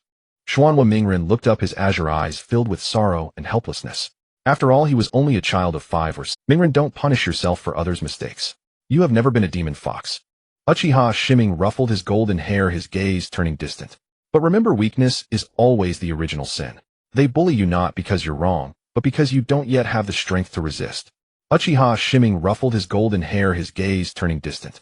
But remember, weakness is always the original. Of course, only when you are strong enough will no one dare to bully you. Uchiha Shimei guided him gently. When you command enough power, they won't just refrain from bullying you. They'll treat you with great friendliness. Even if they dislike you, they'll have to swallow it. Strength. That is always the first principle. It's like in a past life, when you reach marriageable age, you think your secret crush or girlfriend is nitpicking your other conditions, but in truth, it's only one thing: your lack of strength. When strength is insufficient, your words carry little weight, just as in the saying, poverty and hardship make every marriage miserable. I understand. Xuanhua Mingren's eyes lit up. Then, Brother Shimei, can you teach me to become strong? Uchiha Shimei smirked. Of course. Mission: help Mingren establish correct values. Mission complete. Mission reward: random draw once. Congratulations, host, you have obtained the Flying Thunder God technique. Oh, congratulations, Lord Hashirama, for obtaining Lord Tobirama's Flying Thunder God technique. If that little thief who threw kunai from 3 kilometers away ever appears before Lord Hashirama again, Lord Hashirama will make him pay. What the hell? Uchiha Shimei's eyes widened. Hashirama Senju with the Flying Thunder God. How is that any different from a mobile nuclear bomb? With the Flying Thunder God imprinted on the other 4 great ninja villages from now on, whoever didn't obey, he could just drop a tree world birthright. I don't eat beef, damn it. At the end of the day, Asuma naturally failed to master Sage Mode, and Naruto, as expected, failed to learn the chakra extraction technique. Uchiha Shimei went home to sleep. That's right. It was the Senju clan's compound. Since the entire Senju clan is uninhabited anyway, it's a waste not to use it. Uchiha Shimei slept in the finest house of the Senju clan, a 3-story building in the center. The room he occupied was the most spacious, and crucially, it was clean and carried a faint fragrance of jasmine. Of course, that wasn't the reason he chose this room. The key reason was that it had a damn large bay window. The feeling of sleeping next to the window on the windowsill was intensely satisfying. If it rained and he opened the window to let in the slanting drizzle, it would be even more damned. If I could just keep lying low like this, let me become the strongest in the ninja world, marry the beautiful and wealthy, and reach the pinnacle of life, I would be willing. Just as he was about to fall asleep, someone knocked heavily on the window, cautiously, yet fearfully that he might not hear it. Clang. Clang. Clang. Hey Siming, are you there? It's Shisui. Whoosh. Uchiha Shimei pushed open the window, staring directly at Uchiha Shisui, who was crouching on the second-floor windowsill, and squeezed out the words through gritted teeth. Shisui, it's damn 12 o'clock. You'd better have a real reason. Uchiha Shisui scratched his head with a silly grin. Shimei, actually, it's not me who wants to see you but someone else. He stepped aside. Behind him appeared a dark figure with gleaming eyes. Itachi. Uchiha Shimei raised an eyebrow. What the hell are you doing here? Hiss. The two rebellious Uchiha had arrived at the same time, sneaking over in the dead of night. If there was no trick here, he wouldn't believe it. So he clasped his hands behind his back, hidden from view. Clapping behind his back worked the same as clapping in front. It didn't affect the release of with style. Otherwise, let us in first. Uchiha Itachi warily glanced around, exuding caution. 3 minutes later, Uchiha Shimei turned on the light brewed tea and poured a cup for each of them, keeping his hands clasped behind his back. Spit it out. What's the matter? If you have something to say it. If not, get lost. Don't waste my sleep. Shimei, actually, it's like this. Uchiha Shisui spoke first. With his garlic-like nose, curly short hair, and a face that looked honest and doomed to die young, he said, last time you mentioned how to save the Uchiha, didn't you? Yeah, what have you come around? A miracle. Shimei was surprised. Could Shisui, such a straight-laced guy, actually agree? Not at all. Shisui chuckled and changed the subject. But Itachi has come around.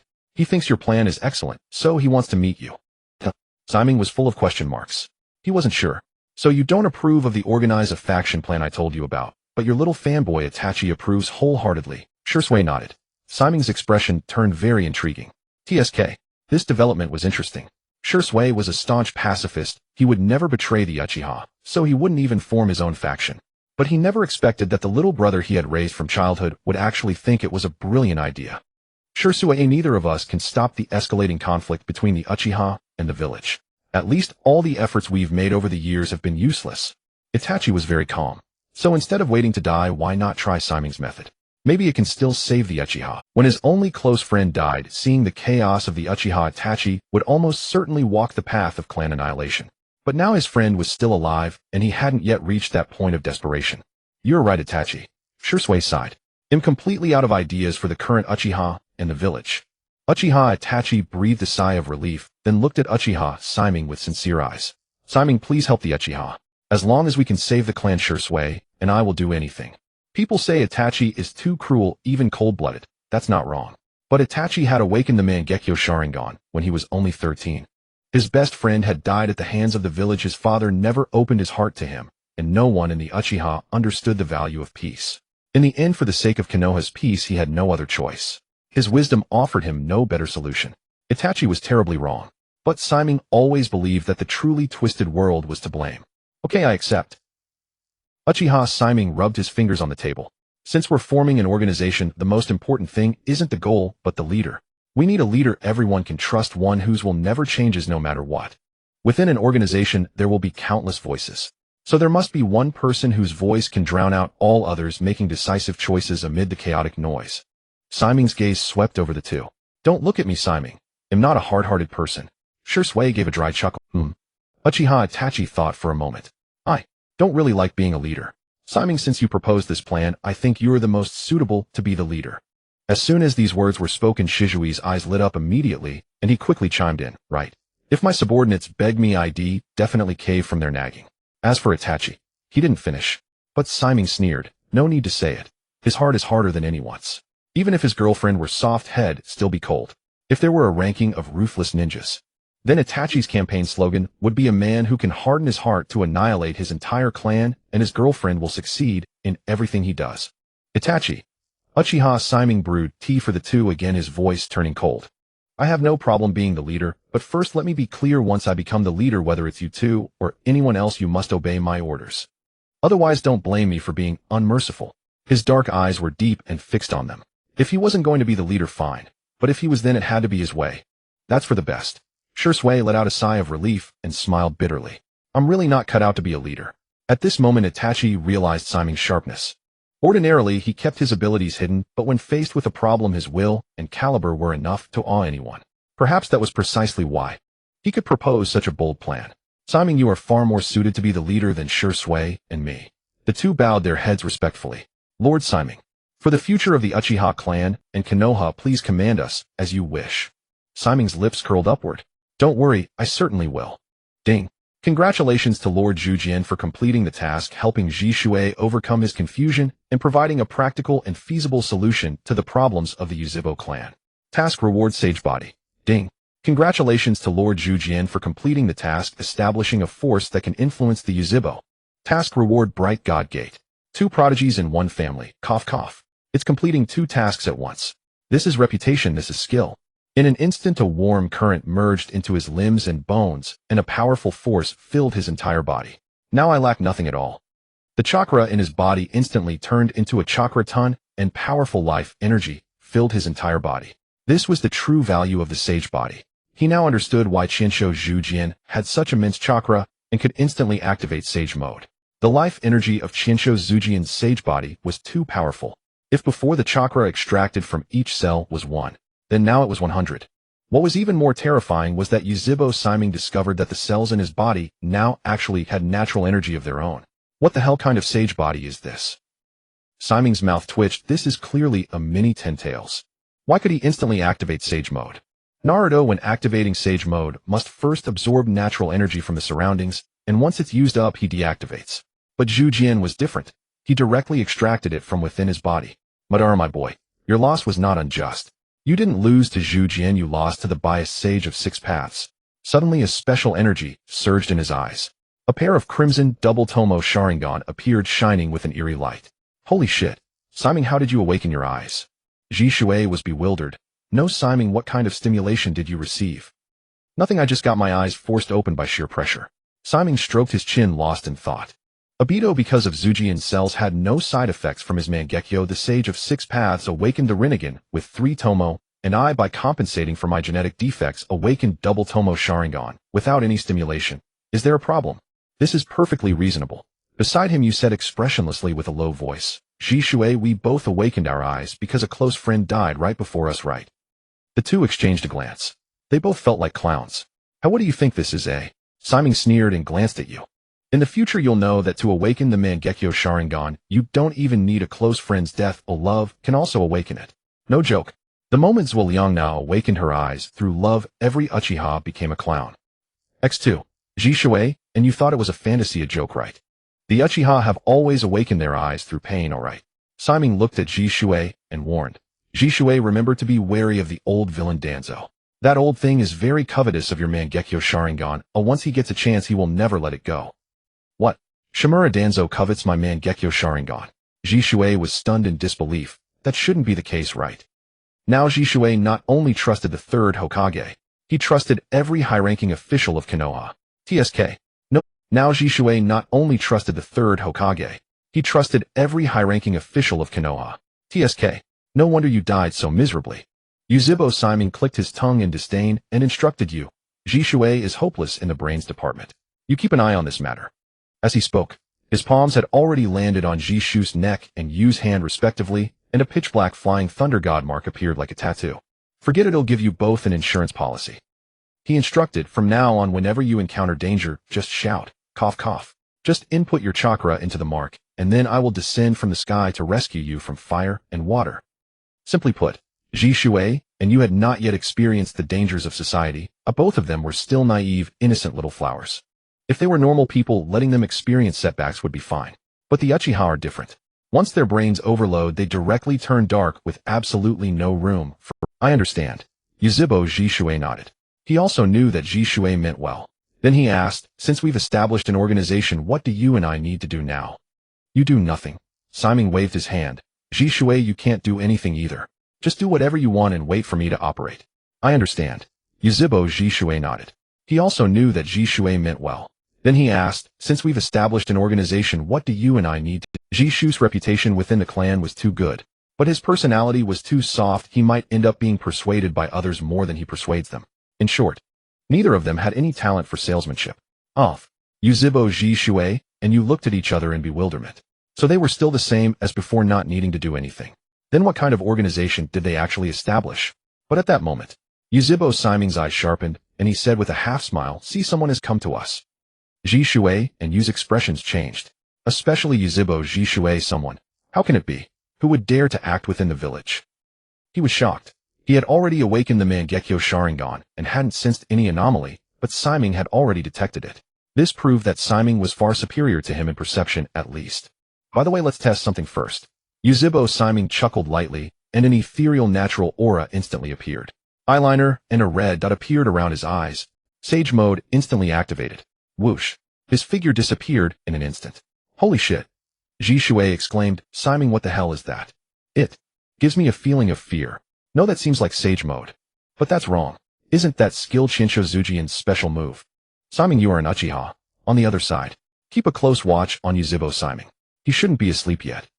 Several root ninjas a kilometer away were watching the Senju clan's compound from afar, and they all found it somewhat absurd. Damn it. A member of the Uchiha clan, sleeping in the Senju clan's compound every day. Is this reasonable? The leading root ninja's voice was icy and cold. Lord Danzo's orders must not fail. Anyone who gets close to the Nine-Tails Jinchuriki is a threat to the village. Remember, do not damage his eyes. Confirm whether he has truly awakened the Sharingan. Until the very last moment, no one could be certain whether the target had truly awakened the Sharingan. Oh, is that so? Do you see if I have awakened the Sharingan? A calm voice sounded in their ears. The root ninja were stunned, their souls nearly fleeing, cold sweat pouring down their backs. When they turned around, they saw a pair of crimson double tomo Sharingan. Not good. It's Yuzhibo Siming, kill him. Realizing it now? Too late. Yuzhibo Siming's finger was already pressed against a root ninja's forehead. Sharp vines suddenly burst forth, piercing through the ninja's forehead from his finger. Uchiha Siming, do you know what you're doing? The leading root ninja's face turned pale. Killing fellow villagers. Are you Uchiha clan planning to betray Konoha? Ding. A ninja in the village dared to ambush Lord Hashirama. As the first Hokage, I absolutely cannot allow this. Issuing a mission, imprison all the ambushers. Mission reward, water release, water dragon bullet technique. Senju Hashirama's wood release was formed by the condensation of water and earth chakra. Therefore, it's not surprising that Senju Hashirama mastered water release. He simply never used it. Imprison. Uchiha Siming sneered. The punishment won't be that light. Then scanning the root ninjas, he looked down at them with scorn. Do you root ninjas really think you can represent Konoha? Just a pack of dogs lurking in Konoha's shadows. How dare you insult Lord Danzo? You're courting death. The leading root ninja's face turned purple with rage. They were Danzo's blades. Insulting Danzo was an insult to them. At that moment, he suddenly noticed Uchiha Shimei and Itachi arriving. Then he snorted coldly, his voice low and mockingly. Shimei Itachi. Uchiha Siming has killed root ninjas today. Join me in killing him, or else I will report this to Lord Third Hokage. Then you too will be his accomplices. 3 Uchiha killing their own villagers. This means the Uchiha are His eyes gleamed with triumph as if he had them in his grasp. It was your root ninjas who tried to ambush Siming first. When did we ever harbor rebellious intentions? Uchiha Shizui's expression changed slightly. He grew anxious. With the daily friction between the Uchiha and the village, if this matter were reported, even if the Hokage could suppress it, the other council members wouldn't just sit idly by. That's not my concern. The leading root ninja laughed coldly, greatly satisfied with Shizui's agitation. As I said, Shimei Itachi, kill Uchiha Siming, and he'll pretend today never happened. Otherwise, the several root ninjas behind him simultaneously drew their short swords, which glinted with cold light. No, Siming did nothing wrong. It was you who tried to harm him first. Shizui's face was resolute. I will also report this to the Hokage. Whatever punishment comes, I, Uchiha Shimei, will bear it without complaint. He had already decided if someone had to die, he would sacrifice himself. Blabbering Shimei, what are you going on about? Uchiha Siming saw at a glance that Shimei intended to sacrifice himself for the greater good. He said calmly, Itachi. Uchiha Itachi was sharp-witted. He instantly understood what Siming planned to do. Siming, don't worry. Leave this to me. Before Shimei could finish, he saw Siming and Itachi's figures vanish in an instant like a dance in the darkness. Their swords flashed, and in a blink, several root ninjas lay dead. Siming and Itachi stood amid the corpses, their crimson Sharingan gleaming with eerie light. Together they flicked their swords, scattering blood, then sheathed them. What's with all the blabbering? Siming said discontentedly. Nameless NPCs should know their place. What are you yapping about? Ding. Lord Hashirama, instead of imprisoning them, directly killed them, thoroughly upholding the principle that anyone threatening Konoha's peace is an enemy of Konoha. Congratulations, Lord Hashirama, on completing the mission. Mission reward, water release, water dragon bullet technique. TCH. Uchiha Siming clicked his tongue in disgust. This counts as completing the mission. System, are you that cheap? Opt. Shimei let out a sharp cry. Siming, Itachi, you two killed people. It's over, it's over. This matter can't be resolved peacefully anymore. Root will definitely come after us, and then the Uchiha and Konoha will go to war. The entire Konoha will be in ruins. Other ninja villages will take advantage of the chaos, and Konoha will be attacked from all sides. The whole Konoha will be destroyed. Konoha is finished. Shizui's face was ashen as if he could already see the day of Konoha's destruction. TCH. Simon twitched the corner of his mouth, unable to help but sigh. Shisui, no wonder you've maintained peace for so many years to no avail. Don't be afraid. Danzo's own hands aren't clean. He can't make a move against us over this matter, trust me. Huh? Why? Shisui didn't understand. Shisui Danzo ordered Root to assassinate Simon. That alone is indefensible. So he won't make a big deal out of it. Itachi said calmly. Then both he and Shisui were slightly stunned as they watched Uchiha Simon clap his hands together. In an instant the Root ninjas turned into several crooked trees. Not only were their corpses gone, but even their ashes had vanished. So swift and practiced as if he had done it thousands of times before. Shisui and Itachi exchanged glances, realizing that their ordinary Simon seemed far from ordinary. Holy crap. No way. This is wood release. Shisui jolted awake, realizing it wasn't just about the skill of killing. Simon was using wood release. Simon, how do you have wood release? He stuttered, unable to believe it. An Uchiha who frequented the Senju clan and actually awakened wood release. This was too absurd. Shisui, have you forgotten? Brother Simon's mother is from the Senju clan. Itachi couldn't help but marvel, a hint of submission rising in his eyes. An elite jonin with only a Tobirama Sharingan wasn't enough to make him submit, but a Tobirama Sharingan wielder who mastered wood release was enough. Possessing the same wood release as the first Hokage, Brother Simon's significance was entirely different. Perhaps following him the fate of the Uchiha and Konoha could truly be changed. Many things clicked into place. No wonder Brother Simon had skipped clan meetings before. He had been training in wood release, biding his time for this very day, this very opportunity. To save the Uchiha from their inevitable doom. Itachi's gaze towards Simon now held not just submission, but also reverence. Brother Simon was a man of noble ideals, willing to sacrifice over a decade of his life for the peace between the Uchiha and Konoha. Brother Simon, from now on, whatever you need, just tell me. Uchiha Itachi's words were firm and sincere. Simon replied casually, but he felt a bit puzzled. Why was Itachi suddenly pledging loyalty? Oh well, the Uchiha were always prone to overthinking. Who knows what wild ideas had sprouted in his head? TCH. How curious. Had only intended to fool Shisui, but now Itachi might prove even more useful than Shisui. Alright, let's all head back. Uchiha Simon waved his hand. Let's pretend today never happened. Root was never here, and we never saw any Root ninjas. Without evidence, as far as the Uchiha were concerned, it never happened. No matter who came knocking. We know. Shisui and Itachi exchanged a glance. There had been too many events today, and things had moved too fast. Yet they felt no discomfort, only the reassurance of finding a backbone when they were powerless. Uchiha Simon decisively cut through the tangled mess and found the right path. They saw the hope of the Uchiha clan. Root. In this underground place devoid of sunlight, only a small light bulb hung overhead, emitting a faint glow. How dare you? Shimura Danzo slammed the teacup in front of him onto the ground, his gaze fierce. The wicked Uchiha clan dares to lay a hand on my Root. Those several Root ninja were all jonin. Losing 4 at once was more painful than death itself. Lord Danzo, should this be reported to the Hokage? A Root member hastily said the conflict between the Uchiha and the village is intensifying. Why not impeach the Uchiha clan at the Council of Elders? Idiot. Shimura Danzo sharply slapped the Root ninja in front of him and said coldly, impeachment is used when the Uchiha clan has no intention of rebellion. Now the Uchiha clan and the village are on the verge of battle at any moment. Do you want the Uchiha to rebel right now? Impeachment must be used in the right context. Impeaching now would undoubtedly ignite the powder keg of the Uchiha clan, and he wanted no connection to this matter. Ideally, Hiruzen Sarutobi would die in this Uchiha rebellion. Since we can't kill Uchiha Simon, try to recruit him. Shimura Danzo's eyes were sinister, gleaming with cunning. Killing 4 jonin single-handedly. His strength is certainly not that of an ordinary Uchiha. Uchiha Simon holds a significant secret. Hiruzen has Uchiha Shisui and Uchiha Itachi under him. Why can't I have Uchiha Simon? Uchiha clansmen. Shimura Danzo wanted them too. The Uchiha clan. Uchiha Fugaku was deeply worried, doubting whether he had been wrong.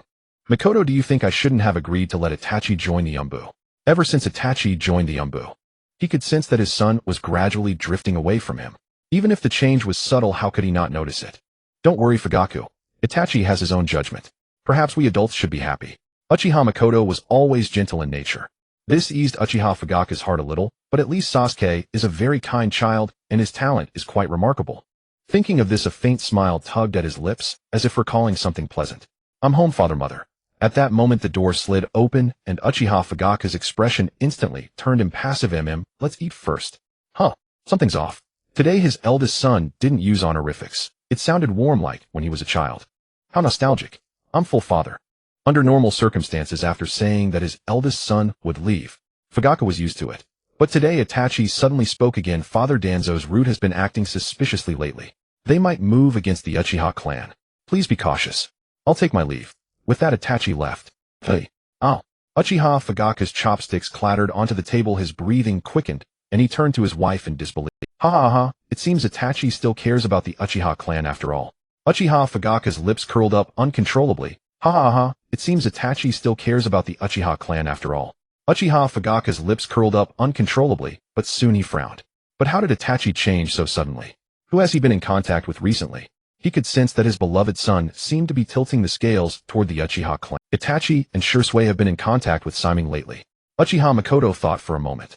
Although she had long stopped participating in missions, she still kept an eye on the clan's internal affairs. Uchiha Shimei, the half-breed of the Uchiha and Senju clans. Fugaka's gaze was calm. Although many Uchiha were hostile to mixed blood members, he didn't mind. It wasn't something they could choose, so why force it upon them?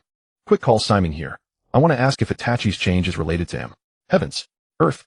Ever since he realized that his eldest son might have gone astray, how desolate his heart had been, how painful, how regretful. But now he found that everything seemed possible to start over. Start over once. He would reclaim his lost beloved son. Soon an Uchiha ninja from the security division arrived, but he was alone. Uchiha Fugaka asked anxiously, what's going on? Where's Simon? Why isn't he here? If you can't find him, go to the Senju clan. I want him to join the security division. Clan leader, he probably can't join the security division. The Uchiha hesitated for a moment, and said he seems to have joined the Umbu. Uchiha Fugaka stood there stunned, still bewildered. Wait, is this right? An Uchiha joining the Umbu, and he didn't even know. Oh well, for the sake of his beloved son, he could accept anything. Uchiha Fugaka forced himself to stay calm. Alright, I understand. Have Simon come see me when he returns, no matter how late. Just now he was only curious about Uchiha Shimei. He couldn't be sure if this person was the one who changed Itachi, but now he was certain. That old fox Sarutobi. How cunning could he be? Could the person he set his sights on be wrong? His precious son had been fooled into losing his way. We must not let Uchiha Shimei be fooled by Hiruzen Sarutobi either. Uchiha Shimei felt his heart racing with great difficulty. I saw the possibility of Itachi returning his heart to the Uchiha. Uchiha Shimei became an Umbu. And with Asuma's strong support, he became a squad leader relying mainly on connections. But while it was a bit different from Shisui and Itachi, that is, he temporarily didn't have to carry out any missions, nor did he have to stay in the Umbu every day.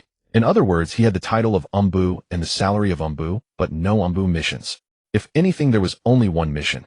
Teach Asuma to master Sage Mode. This is how it happened. When Uchiha Shimei first joined, Hiruzen Sarutobi looked natural and unconcerned. When he learned that Sarutobi Asuma had acknowledged him as his big brother, Hiruzen Sarutobi flew into a rage. What? Uchiha Shimei, as your teacher? Hiruzen Sarutobi thought his son had lost his mind. Asuma, before I get angry, you'd better give me a reasonable explanation. The Hokage's son, already in his 20s, wants to apprentice himself to a mere 15-year-old youth. Preposterous. His own father is the professor of ninjutsu. What technique does he not know? What theory does he not understand? How is Asuma's behavior any different from seeking the far and neglecting the near? How is it any different from disgracing his father, Uenfei Risen? If you cannot provide a reasonable explanation, it'll break your legs today. Uenfei Risen spoke with disappointment and frustration. Old man. Asuma remained calm, having long expected his father's reaction. Wasn't he just upset that his son hadn't sought his guidance? He said coolly, I want to become a shadow-level powerhouse. Can you teach me? How can I not? What am I after all? Did you say shadow-level powerhouse? Uenfei Risen's breath caught. He looked at Uchiha Shimei in disbelief, realization dawning. You mean Shimei can help you become a shadow-level powerhouse? How is that possible? He isn't even a shadow-level powerhouse himself. How could he help you? If Uchiha Shimei were a shadow-level powerhouse, he would have won him over long ago. Why wait until now? In his eyes, Uchiha Shimei, who at 15 had not yet awakened the Sharingan, would at most reach the level of elite Jonin in his lifetime, far inferior to Uchiha Shisui and Itachi. You are wrong, old man. Asuma said seriously. Brother's strength is beyond your measure. Uenfei Risen. Wait, isn't the target of this statement wrong? He, the third Hokage professor of ninjutsu, the longest-serving Hokage of Konoha, cannot measure an Uchiha who hasn't even awakened his Sharingan. Blasphemy. Yuanfei Rizen's face darkened. Asama, are you trying to anger me to death? But before he could finish, Asama cut him off ruthlessly again. Old man brother knows sage mode. Then Uchiha Shimei arrived. Kaya. Sage mode. Shimei, from today onward you are Umbu. Yuanfei Rizen took a deep breath and instantly changed his tone. No. Old man, are you kidding? My brother at the very least should be a division chief, if not a department head. Asama looked indignant. A shadow-level powerhouse, serving in Umbu. What is my brother's strength? What is his status? Yuanfei Rizen's expression stiffened. Asama looked indignant. A shadow-level powerhouse, serving in Umbu. What is my brother's strength? What is his status? Yuanfei Rizen's expression stiffened. Then team leader. Without talent forcing it would at most result in a half-baked version, like Jiraiya's. Yuanfei Rizen's face crinkled into a smile. Shimei, I've always known you have the capacity. Without talent forcing it would at most result in a half-baked version, like Jiraiya's. Yuanfei Rizen's face crinkled into a smile. Shimei, I've always known you have the capacity for greatness. You will surely achieve something. Third Hokage-sama. At his age, still smiling like an old chrysanthemum, Uchiha Shimei grimaced with disgust. When at work, please address me by my title. I am now the Umbu team leader. Team leader Shimei. Yuanfei Rizen readily complied, unconcerned. My son is in your hands. As long as you teach him Sage Mode, he'll do anything you ask. Once he learns Sage Mode, Asama will become a shadow-level powerhouse. The lineage of Yuanfei Rizen will continue its glory for decades to come. Anything. Shimei frowned. This line felt strangely familiar, as if he had heard it somewhere before. In the past, Shimei always thought that relying on connections was bad, that those who did so deserved to die. They stole the good job opportunities. Now Shimei understood it wasn't that they deserved to die, but that he himself had no connections. Relying on connections was damn good. You could skip work every day and still collect a salary. Third Hokage, trust me. I will definitely teach Asama, as if he were my own son. Uchiha Shimei waved dismissively. Alright, I'll take my leave. Remember to pay my Umbu's salary on time. Sure, no problem. Yuanfei Rizen agreed repeatedly, without any dissatisfaction. He couldn't help but shake his head. He never expected to have misjudged him. Previously, he thought Shimei was just an ordinary jonin, and winning him over was barely better than nothing. But now it seemed this was the most profitable deal. Uchiha Shirasue, Uchiha Itachi. No matter how loyal or powerful they were, could they compare to having his own son become a shadow-level powerhouse? Without doing anything, someone comes knocking to offer money. Why wasn't there such a good thing in my past life? In his past life, he remembered working overtime every day to develop a program, but in the end the credit was not his. Instead, his boss got promoted and received a raise. How infuriating. Damn it, if I could go back, I would hit him with a Tsukuyami and make him work 9 to 9 as 6 days a week for 100 years. 100 years. The days of being a beast of burden in his past life were too suffocating. Even years after his transmigration, Uchiha Shimei was filled with resentment whenever he thought of it. At that moment, passing by the training ground, a white-eyed youth in white robes was diligently practicing punches. Even though he was drenched in sweat, he showed no sign of stopping. Each punch seemed to use all his strength, but his eyes were incredibly gloomy. It was as if he wasn't just punching. He was trying to shatter the shackles binding him. Hey kid, this is useless. Uchiha Shimei reminded him with a smile. You're too young. Even if you train, you must proceed step by step. None of your business. The white-eyed youth didn't even turn his head. His movements didn't stop, though instead, they grew heavier, smashing the wooden dummy in front of him into pieces. Quite a temper. Uchiha Shimei raised an eyebrow and said calmly, forcing your training might increase your strength, but it will also leave hidden injuries. Be careful. You might not even become a chunin. The white-eyed youth. He stopped, moving, his eyes vacant. Gazing at the strange Uchiha who had suddenly appeared, he wondered if the man was deceiving him. If he truly couldn't become a chunin, the cost would be too great. Thus his expression was both conflicted and blank as he stared at Uchiha Shimei. Niji, as a genius, you have already worked very hard. But don't be too hard on yourself. Your future is still long. Uchiha Shimei shrugged. From Niji's reaction, he felt that his image in the boy's eyes was probably not very good. But these words seemed to touch a sore spot. What do you know? Future, past. None of them mean anything to me. Hyuga Niji shouted angrily. His eyes were bloodshot with veins spreading like a spider web, as if trapping his life. His father was forced to death. He himself was branded with the caged bird seal, his very life in the hands of the main family. In all of Konoha, only the Hyuga clan had such a disgusting system. Of course I know. Uchiha Shimei said very calmly. Your parents died. So did mine. They died when I was 5. There were countless lights in the world, but none of them had ever belonged to him. What? Hyuga Niji was startled. His gaze toward Uchiha Shimei became more complex and sympathetic. Was he someone as unfortunate as himself? A trace of apology appeared on his face. Sorry, I didn't know. It's fine. Uchiha Shimei waved his hand dismissively. Actually, I was lying to you just. A trace of apology appeared on his face. Sorry, I didn't know. It's fine. Uchiha Shimei waved his hand dismissively. Actually, they died right after I was born. I never even got to see them. Uchiha Shimei grinned. So don't you feel sorrier for me now? Rishiang Ningxi stared in astonishment, his mouth agape at the Uchiha youth who was over a decade older than him. His parents had died long ago. He had never even seen them. But this time, he wasn't certain whether the other had deceived him, yet his emotions had calmed down. If what you say is true, then I apologize for my earlier words. Rishiang Ningxi bowed with utmost sincerity. But if you are lying to me, I will definitely teach you a lesson someday. Ha ha ha. Uchiha Shimei burst into laughter. All right, but before that you should rest well. If you encounter any difficulties in your training, you can come find me at the Chinsho clan. No wonder he was the first among the 12 to become a jonin. But unfortunately, being imprisoned by the caged bird was bound to erode a genius spirit, and youthful spirit is a non-renewable resource. Thus, in the future, Ningxi's strength failed to advance further. No need. Rishiang Ningxi shook his head and declined. If I have any questions, I will consult the clan leader. In his view, although he was the clan leader's nephew and had been branded with the caged bird, the clan leader would at least guide him in his cultivation. Uchiha Shimei. A voice from behind quickly approached the two. Hurry back to the clan with me. The clan leader has been looking for you all day. There is something extremely urgent. Uchiha Tai looked frantic. Urgent was an understatement. The clan leader had given him a strict order to bring Uchiha Shimei back to see him no matter how late it was. What's so urgent? Uchiha Shimei waved to Ningxi. See you later. If anything comes up, remember to find me. TSK. After all that talk, no mission had been triggered. Guess the approach was wrong. But just then several figures appeared in an instant. Is that Root? Uchiha Tai was as if facing a great enemy, cold sweat beading on his forehead. What do you want? At that time he was only a chunin, but every member of Root was at least a chunin, and they acted with ruthless efficiency, showing no mercy. In his eyes, encountering enemy ninja was preferable to encountering Root ninja. A figure stepped forward and stood in front of him, Shimei. What? Since when can the scum of Root block the path of us? Uchiha Shimei's gaze was languid, looking down on them, as if they were garbage by the roadside. Uchiha Tai couldn't help but gasp. Shimei.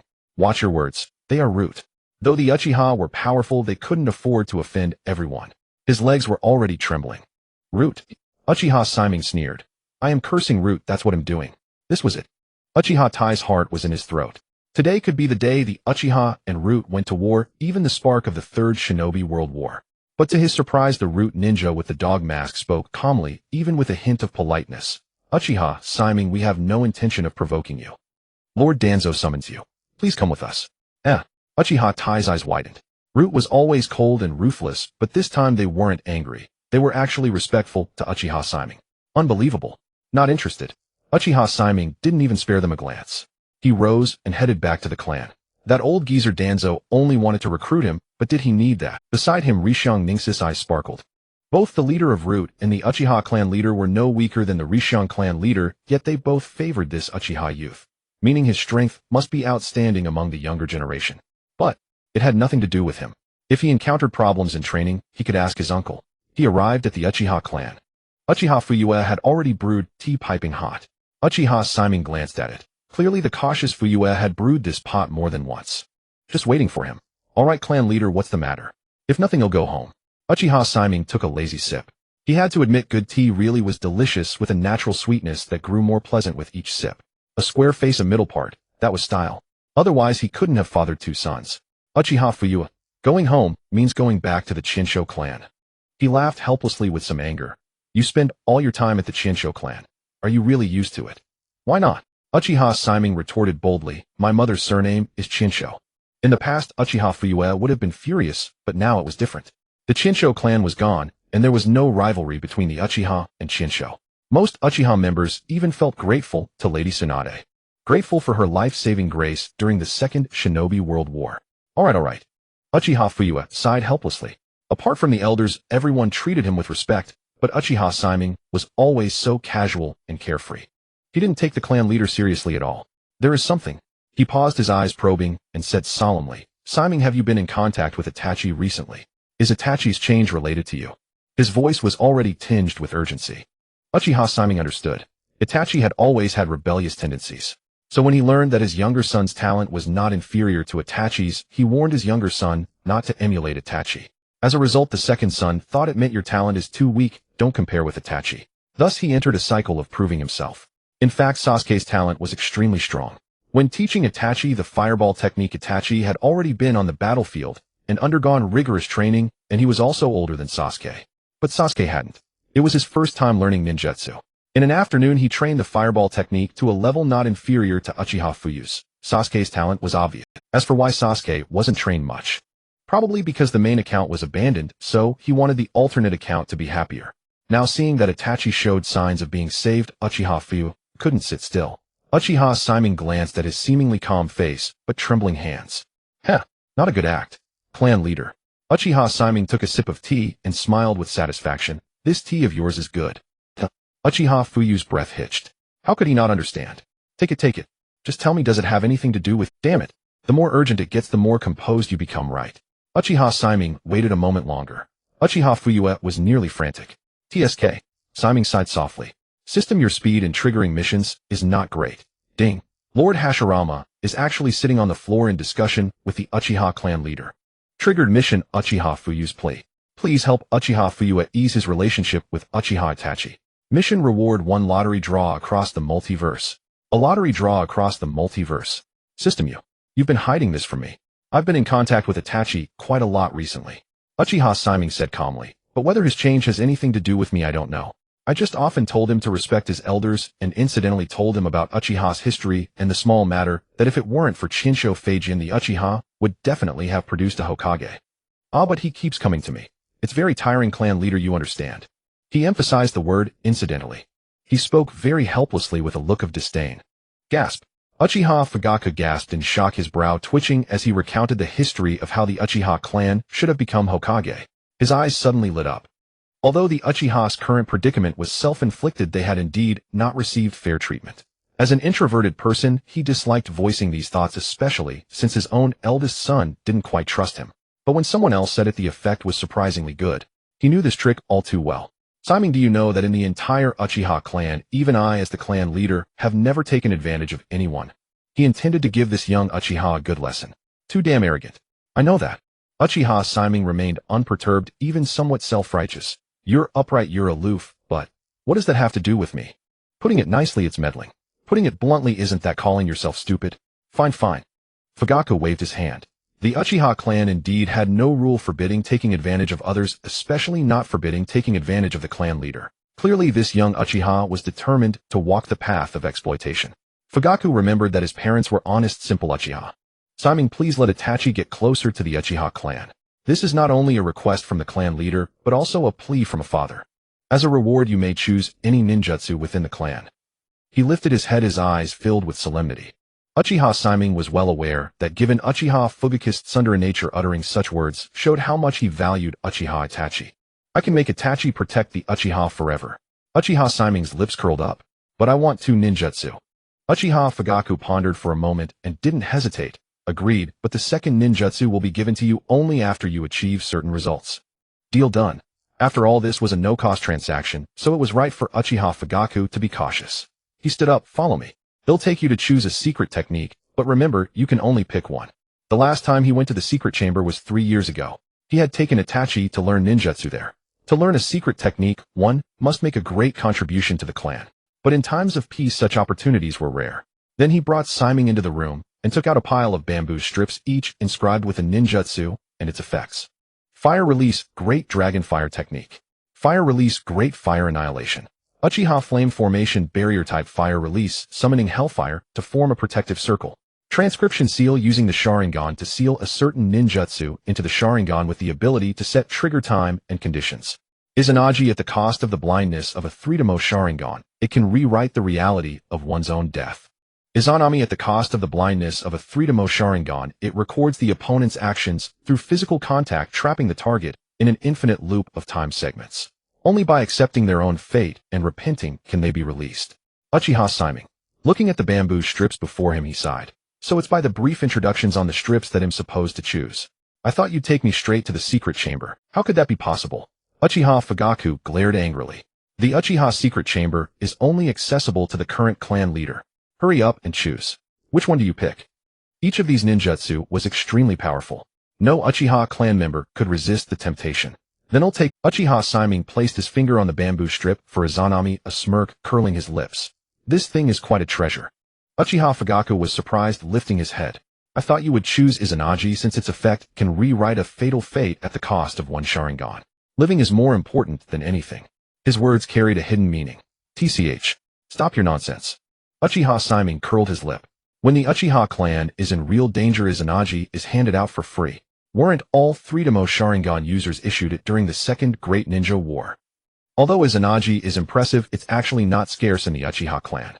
Whenever war breaks out, the clan distributes it free of charge. Especially this dojutsu, no one outside the Uchiha can use it. In other words, Fugaku was just trying to fool him. Fugaku. Heh. You have to admit, Shimei, though young, was not lacking in cunning. He remained calm without a trace of embarrassment. In that case, he'll go get you the Izanami. To be honest, if he had asked for Izanagi, Fugaku had a copied scroll in his bedroom. Fugaku's wife gently refilled the tea, displaying her keen social awareness. The slight bend of her figure outlined an alluring matronly curve. After about 10 minutes, Fugaku returned holding the copied scroll. Burn it on the spot after learning. Never reveal it to anyone, not even to clan members. Too bad you don't have a Sharingan, or a single glance would suffice. He said it seemingly unintentionally, appearing casual, but actually deliberate. Humph. Serves you right for always taking advantage of me. How looking down on me? Uchiha Shimei raised an eyebrow and sneered, Clan leader, don't do this kind of thing again. It's embarrassing for all Uchiha men. Pull yourself together, don't lose face. He blinked his eyes, and in an instant a Tomo Sharingan appeared, clearly memorizing the contents of the scroll. After memorizing, he stood up and turned to leave, leaving a bewildered Uchiha Fugaku. Staring at Uchiha Shimei's retreating figure, he was still stunned. Wait, when did Shimei awaken his Sharingan? He didn't even awaken it during the Second War. And he awakened directly to 2 Tomo. Could Shimei be a genius? In other words, although awakening the Sharingan earlier indicates genius, awakening later does not mean mediocrity. The Uchiha history is full of late awakening geniuses, such as Uchiha Madara. He also awakened at age 15. This does not mean they lack talent. Rather, some of those who awaken late have such extraordinarily strong willpower that they do not easily awaken. They are known as late awakening geniuses of the Uchiha clan. Root. Hearing his subordinates report Shimura Danzo's face instantly turned cold. This fool who doesn't understand the situation will perish along with the Uchiha clan. He paused. By the way, how is Orochimaru's experiment progressing? Lord Danzo Orochimaru has sent word that he has stopped researching Hashirama's cells, but he hopes we can provide him with more Sharingan specimens. Shimura Danzo snorted coldly. Give them to him. Let's see what he can come up with. Could he possibly develop Mangekyō Sharingan? My. Orochimaru, far away in the Sound Village, frowned at the respectful, yet fearful test subject before him. The Mangekyō Sharingan has awakened, but how can it only control iron? What difference is there between this and trash? Orochimaru shook his head in disappointment and turned away. The Niji Hyuga was drenched in sweat from training when a thought struck him and he stopped. I'm still too young, I can't overexert myself. I need to progress step by step. At that moment, catching sight of a figure entering, he quickly bowed. Clan leader. Hayashi Hyuga glanced at him, acknowledging the greeting. But then a timid voice came from behind him. Uncle, I've already mastered the 16 palms. Can you teach me the 8 trigrams 64 palms? The 16 palms were not the authentic 8 trigrams palm. They were a simplified version of the 64 palms. Every Hyuga could learn the 16 palms, but the 64 palms required the main family's permission. Niji believed that though he was from the branch family, his father had died for his uncle. He was his nephew, so surely his uncle. With this thought, Niji cast a look of reverence, longing, and closeness. Bang! Hayashi merely waved his hand. Before Niji could even see the attack, his body was violently hurled by an unseen force, slamming into the wall. His organs ached with excruciating pain. What nonsense are you spouting? Hayashi's gaze was icy, looking down at him with disdain and coldness. Branch members are not yet qualified to learn the 8 trigrams 64 palms before coming of age. Put away those improper thoughts. A branch member is always a branch member. Niji stood up pale and finally lowered his head. I understand. So he was nothing more than a branch member after all. A bird in a cage. He let out a bitter laugh, his eyes vacant. Father, what was the meaning of your sacrifice back then? The sky grew darker. He walked out of the Hyuga compound in a daze. Hayashi watched coldly. Just then a small figure emerged, her voice timid and anxious. Naruto. What is Naruto going to do? It's already so late. She hadn't seen what happened earlier. Don't worry about him. A branch member should have the awareness of a branch member. Hayashi said coldly. As for you, how are your 16 palms coming along? Why haven't you learned them yet? Hinata Hyuga lowered her head, her face turning deathly pale. Meanwhile, on the other side, is dying for the main family, the only meaning of the branch family's existence. Niji didn't know how far he had walked. When he looked up, everything around him seemed unfamiliar. Where's this? Surrounded by lush towering trees with hundreds of houses in the middle, countless vines and flowers grew freely, yet there was no sense of disorder. It seemed as if someone had meticulously tended to it. But upon closer inspection, he realized these houses had long been abandoned. Still, the natural aura here was extraordinarily soothing. Does such a place exist in the village? Niji climbed to the canopy to observe, his eyes filled with defeated grayness. So I've come to the edge of the village. But no matter how far I go, I'll always end up back in the cage. Hope had always lingered in his heart before, but now everything felt meaningless. He couldn't muster any enthusiasm for anything. What's that? He was startled, then walked toward the center of the 100 houses. Someone was sunbathing on the roof of a 3-story building. Niji found it absurd. Someone sunbathing in this abandoned place. Was this person crazy? He was about to leave when a soft laugh came from behind him. Niji, originally the purpose of the main family was to ensure the clan's survival, while the branch family's purpose was to protect the main family. The branch and main families watch over each other. That is the meaning of the Hyuga clan's branch system. The system itself is sound in principle. Niji froze in place.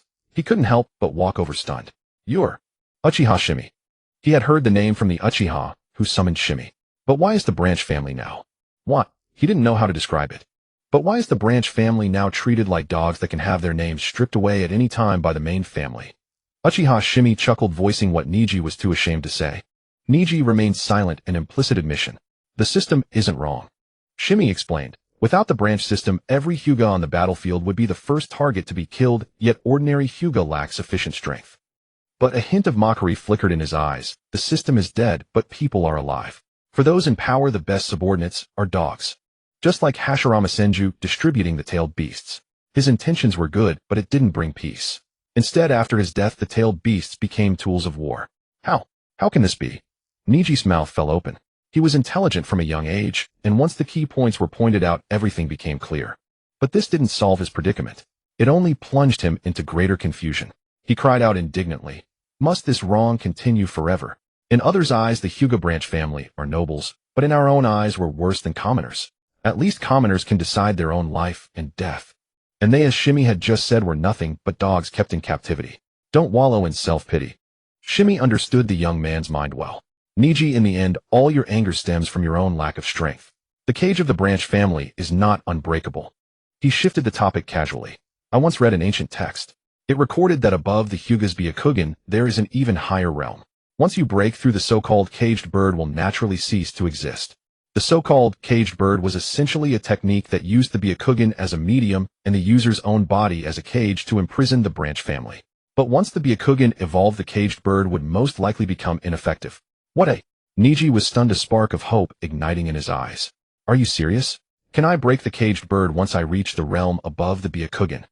Most likely, Shimei said, claiming he never lied. He was simply giving Niji a hope. Niji asked cautiously, yet hopefully, Can you help me? Ding. Great Lord Hashirama, please respond to the purest wish of a villager. Help Niji Hyuga find a way to break the caged bird. Mission reward: would release flower tree world descends. Uchiha Shimei's lips curled into a brilliant smile. Of course I can. First of all, Niji's fate was indeed tragic, and secondly, the descent of the flower tree realm was also quite appealing. Moreover, the task was to help Niji find a way to break the caged bird seal, and he felt that there would likely be subsequent tasks later on. First, to break the caged bird, Niji, you must focus more on the training of the Byakugan in your daily life. Uchiha Shimei pondered for a moment, then continued, secondly, the improvement of your strength is also indispensable. Then Niji, what do you want to learn? Hyuga Niji's breathing became rapid. As a member of the branch family, learning any taijutsu was a luxury. When had anyone ever asked him, what do you want? I want to learn the 8 trigrams 64 palms, the 8 trigrams empty palm, and the 8 trigrams palm, revolving heaven. His voice carried anticipation and hope. Of course you can. Uchiha Shimei suddenly spoke, leaving Hyuga Niji stunned and somewhat incredulous. But teacher, you're not a member of the Hyuga clan. How could you possibly know the Hyuga clan's secret techniques? Of course you can. Uchiha Shimei suddenly spoke, leaving Hyuga Niji stunned and somewhat incredulous. But teacher, you're not a member of the Hyuga clan. How could you possibly know the Hyuga clan's secret techniques? Had someone leaked the secret techniques, or did teacher have some special means? Niji's mind was lost in confusion, unable to figure out the reason. You don't need to worry about that. It's already very late today. Shimei said with a smile, go back for now. Come back tomorrow at the hour of the snake, 9:11 a.m. sharp. Hyuga Niji suppressed his doubts, nodded obediently, and left. The gloom in his heart had completely vanished. The moon, which had seemed gloomy and dark earlier, now appeared clear and bright, hanging high with a cold, piercing clarity, a sharp and brilliant hope. Hiss! Uchiha Shimei rubbed his chin. Where the hell am I supposed to learn the 8 trigrams palm and revolve? Both the 8 trigrams palm and revolving heaven were secret techniques of the Hyuga main family. The branch family seemed to only learn the 8 trigrams 64 palms upon reaching adulthood, while revolving heaven was a ninjutsu jutsu that only the main family could learn. Otherwise, the Hyuga clan would not have established the system of main and branch families, which shows the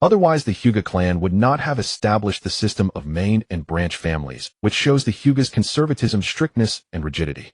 Ding. Congratulations, Lord Hashirama, on having stayed in the Senju clan for 1 year. Based on Lord Hashirama's own abilities, rewards are being drawn.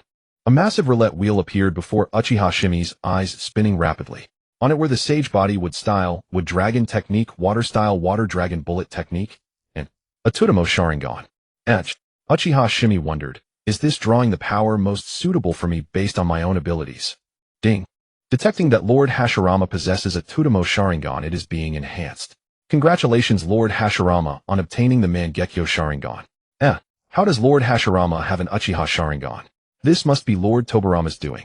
Lord Tobirama is indeed Lord Hashirama's most reliable younger brother. Shimei, Tongzi, you sure have a vivid imagination. He said gloomily. I mean, is it possible that I am actually not Senju Hashirama, but a member of the Uchiha clan? Absolutely impossible. Please don't joke like that, Lord Hashirama. According to system detection, you are indeed Lord Hashirama. Alright, the system's glitching isn't something new. Uchiha Shimei waved his hand nonchalantly. Come on, my powerful Mangekyō Sharingan. It was as if some membrane had been broken. A powerful ocular power surged from the depths of his brain, instantly flooding into both eyes like a river. In an instant, the Tobirama Sharingan in his eyes spun rapidly, gradually connecting, and finally transformed into a triangular shuriken-shaped Mangekyō Sharingan, very similar to Itachi Uchiha's Mangekyō, except that the lower arc of his shuriken was extremely sharp and curved. The upper arc curved inward at the halfway point. It looked sharp and menacing, and his black eyes became even deeper. Oh, as expected of my Mangekyō Sharingan, even its abilities are so special. Uchiha Shimei's lips curled upward. Not bad. The abilities he obtained were quite decent. Time House and Faded Shadow. These were the abilities gained from his left and right eyes respectively. When the power of both Mangekyō Sharingan was activated simultaneously, he could use the ultimate power of the Uchiha clan. Susanoo. And the use of these two abilities was not complicated. Time House can freeze my own state for 5 minutes. During these 5 minutes, all damage I receive will be negated. It can be used again every 10 minutes, but the cost is that the damage taken can be designated by myself to erupt at any moment within 3 days. This ability was quite good. Uchiha Shimei nodded in satisfaction. Although the damage must be endured with my Sage Bodis recovery after multiple transfers and dispersals, even a fatal injury can be reduced to severe injury. Or even a light injury.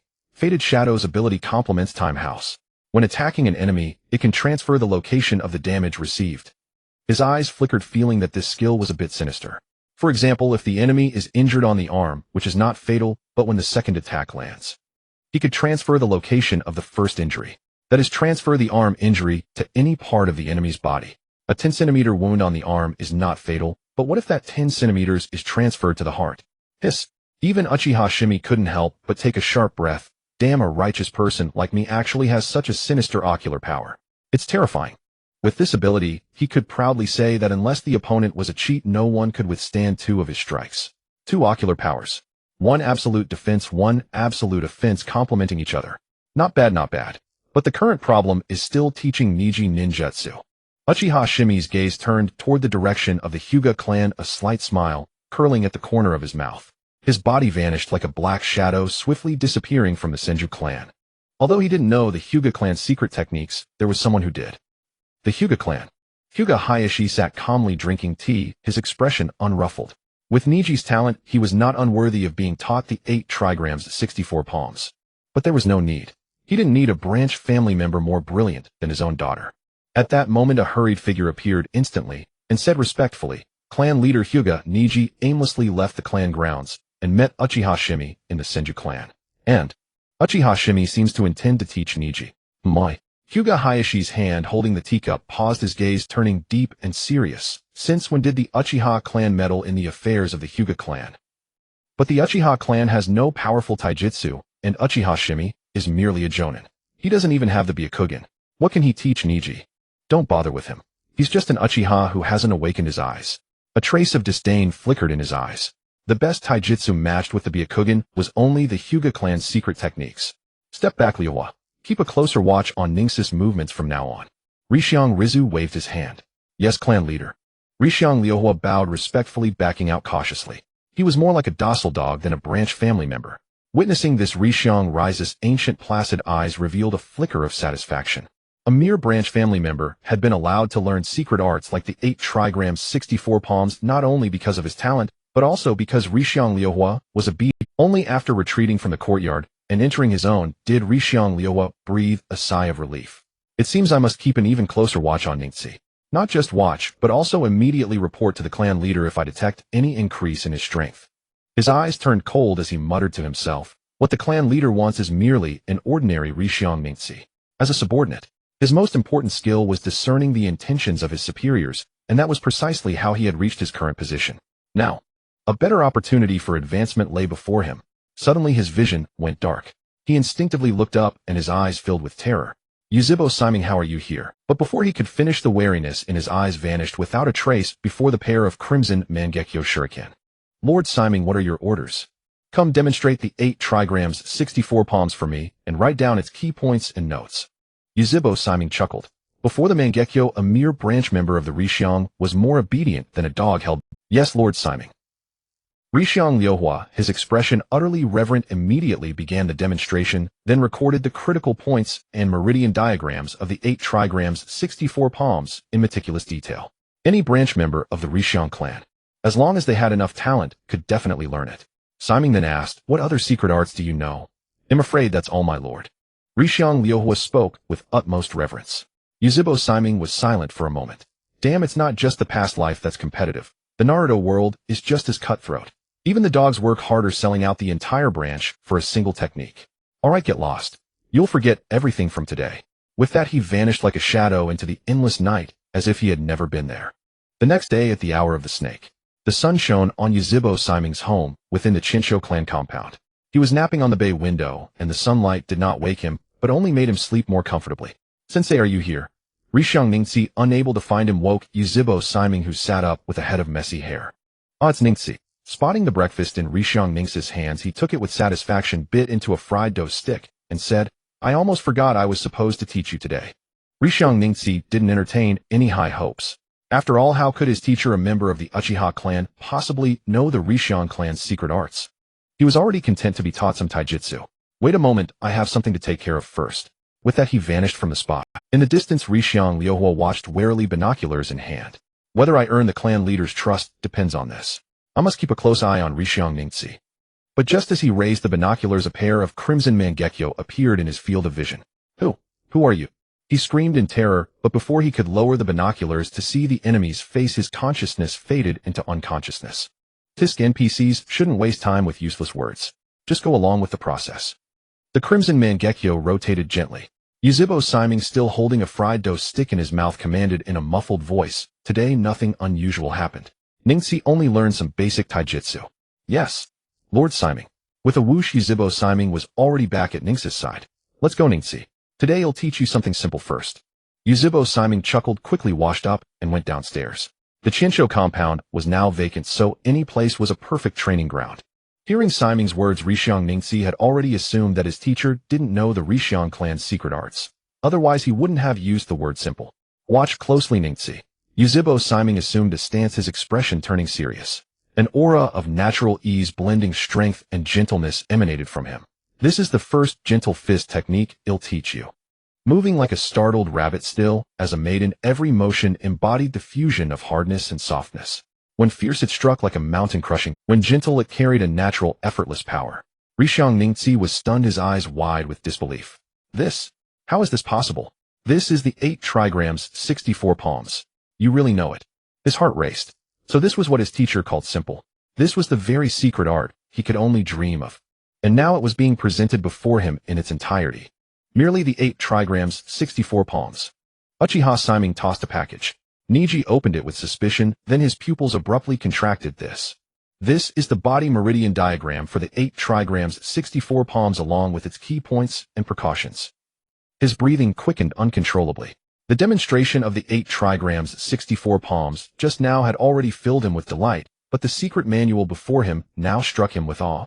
This was clearly a secret technique that only the main branch of the Hyuga clan could possess. The teacher could copy the form of the 8 trigrams, 64 palms using the Sharingan. That was understandable. But this secret manual. Teacher, you stole. Hyuga Neji's voice stammered as he spoke. Uchiha Shimei interrupted him. What nonsense are you spouting, disciple? I merely taught you an ordinary taijutsu. All the rest is due to your own extraordinary talent. You learned it yourself. Understand? He gave a meaningful smile. Hyuga Neji instantly grasped the implication and exclaimed with excitement. Yes, teacher, it was all something the teacher had stolen to teach him. He must keep this secret well hidden. All right, go train. If you have any questions, feel free to ask me anytime. Uchiha Shimei waved his sleeve concealing his merit, then yawned and resumed his sunbathing slumber. The sound of Neji's training nearby did not disturb him. Instead, it became white noise for his sleep. A few days later, at the Hyuga clan compound, Hyuga Hayashi swept his gaze and took a sip of tea. Ryuka, has there been any change with Neji recently? Reporting to the clan head, there has been none. Hyuga Ryuka bowed with utmost respect. The taijutsu Uchiha Shimei is teaching Neji is merely ordinary Uchiha style, incapable of truly utilizing the Byakugan's potential. Instead, it wastes Neji's time and talent. Rest assured, clan head, I will keep a close watch on Hyuga Neji. Hearing this, Hayashi set down his teacup and waved his hand lightly. Very well, I understand. Since there was no progress, there was no need for further attention. He lowered his eyes. Also, 3 days from now is the Hyuga clan's monthly tournament. You are in charge of the branch family matters. You understand what must be done, don't you? Yes, clan head. A glimmer of surprise flashed in Hyuga Ryuka's eyes. Finally, the day had come. He understood the clan head's intention all too well. The branch family existed merely as sparring partners for the main family. Even in competition, they must never overstep. That was his task, though it required little effort. After all, the branch members could never learn the secret techniques, so how could they ever defeat the main family? At the Senju clan compound, Uchiha Shimei's peaceful days did not last long. A rare visitor arrived today, and he looked up in surprise. Huh? Why are you here?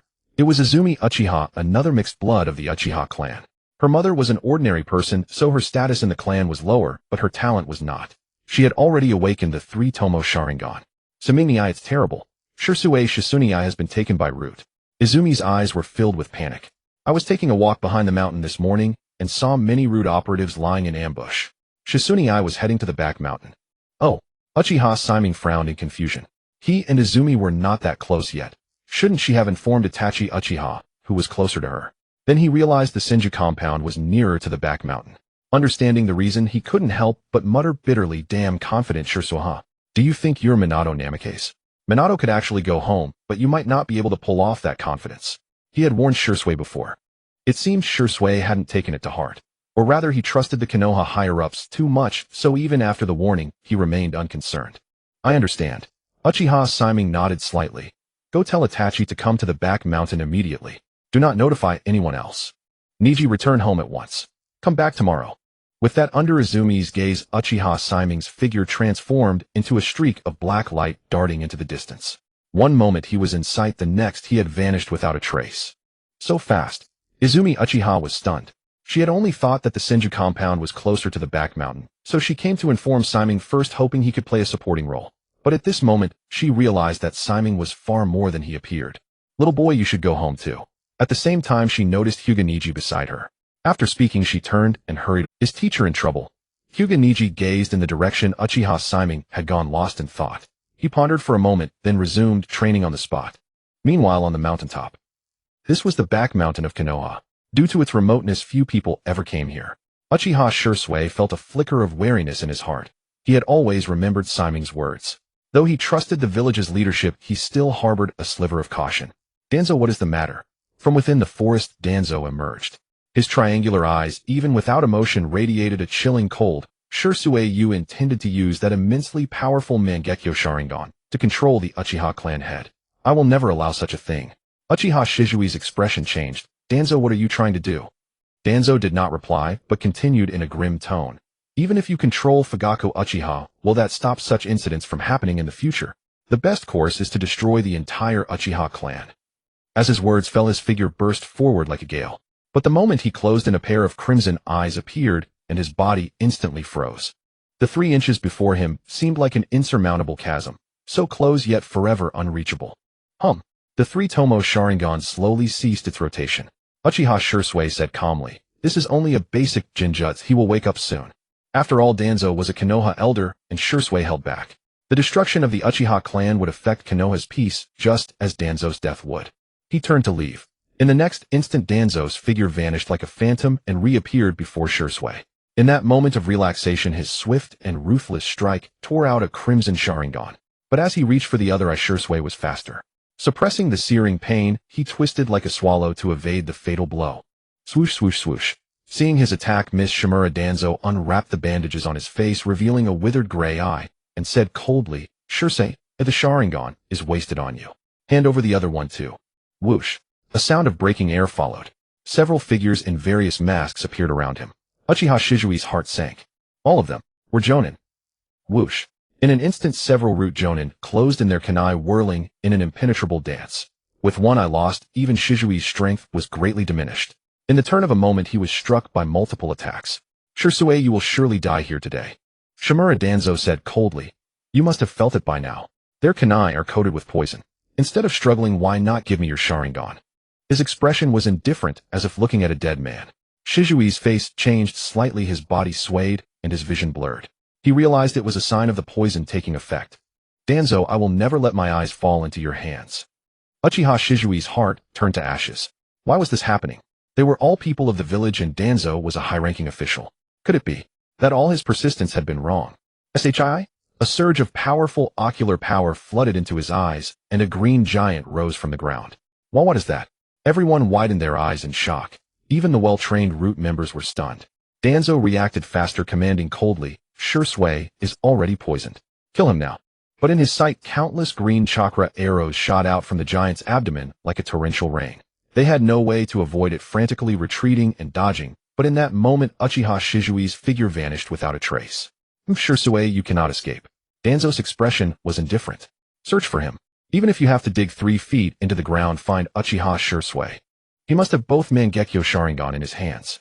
The Mangekyō Sharingan in his hand shimmered with an eerie light, splendid as a treasure, and a look of infatuation appeared on Danzo's face. "This power only in my hands can protect the peace of Konoha." But in the next moment, a vine like a thunderbolt instantly snatched the Mangekyō Sharingan from his hand, burrowed into the ground, and disappeared without a trace. Who is it? Danzo was both startled and furious, unable to remain calm. Wood style? Could it be Yamado? Stay.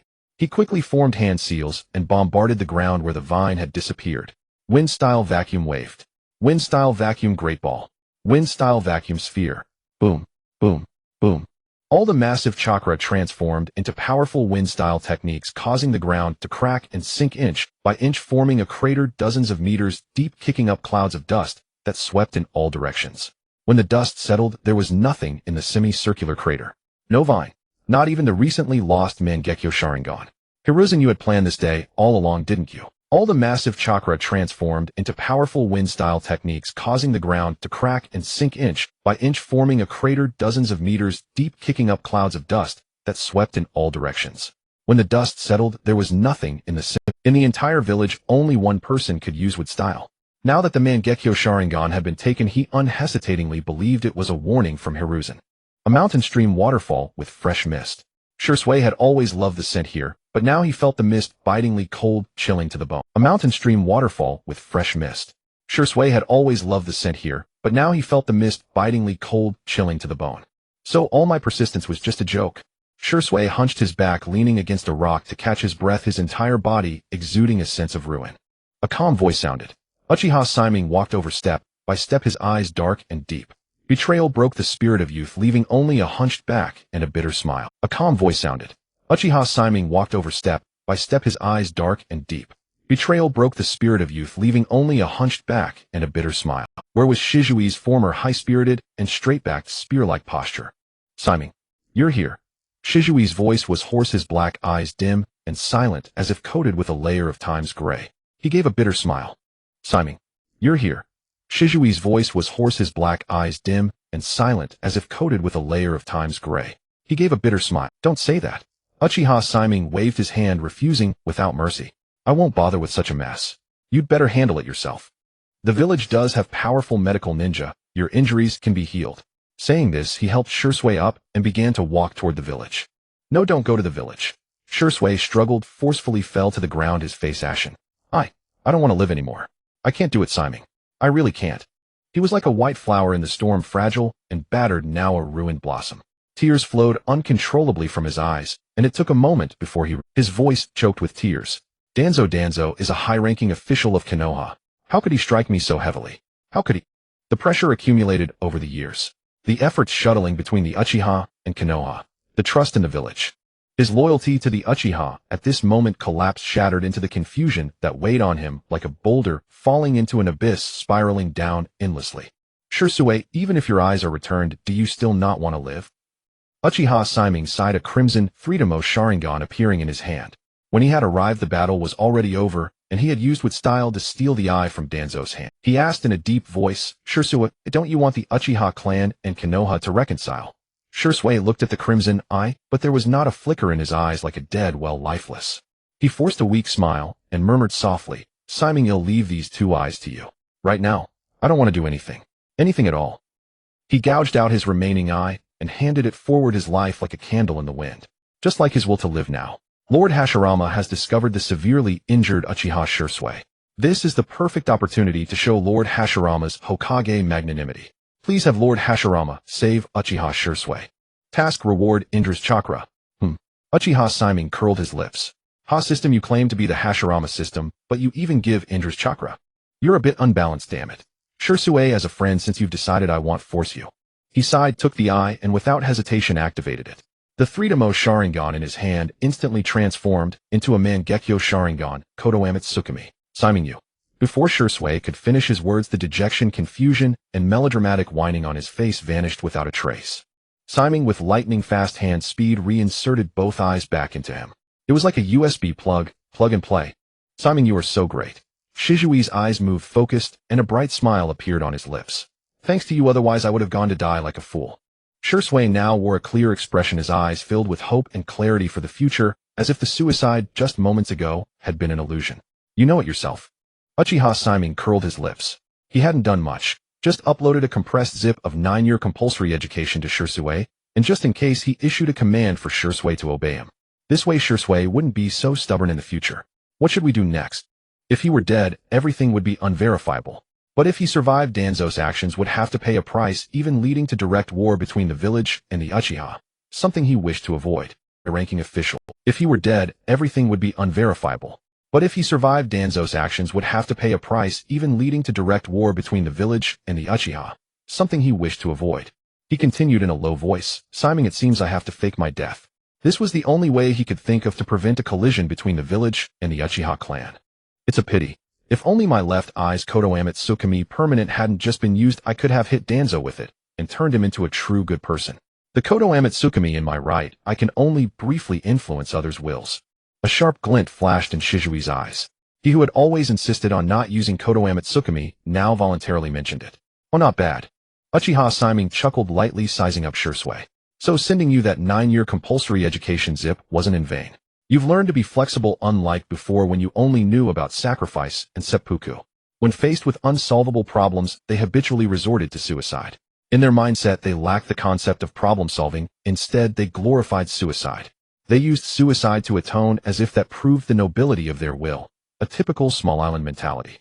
But in reality, unresolved problems always persist. In Uchiha Shimei's view, no matter how difficult or arduous, one must use every means, even death, until peace between the Uchiha and Konoha is achieved. Only then can it be called success. As for judgment, let later generations decide. I was too foolish before. Shisui sighed, speaking earnestly. Shimei, thanks to you. From now on I will obey all your commands. Only you can save the Uchiha clan. Uchiha Shimei didn't reply. He placed a hand on Shizui's shoulder. First, let's deal with your poison issue. He summoned his chakra, and a green energy emerged, flowing through Shizui's body.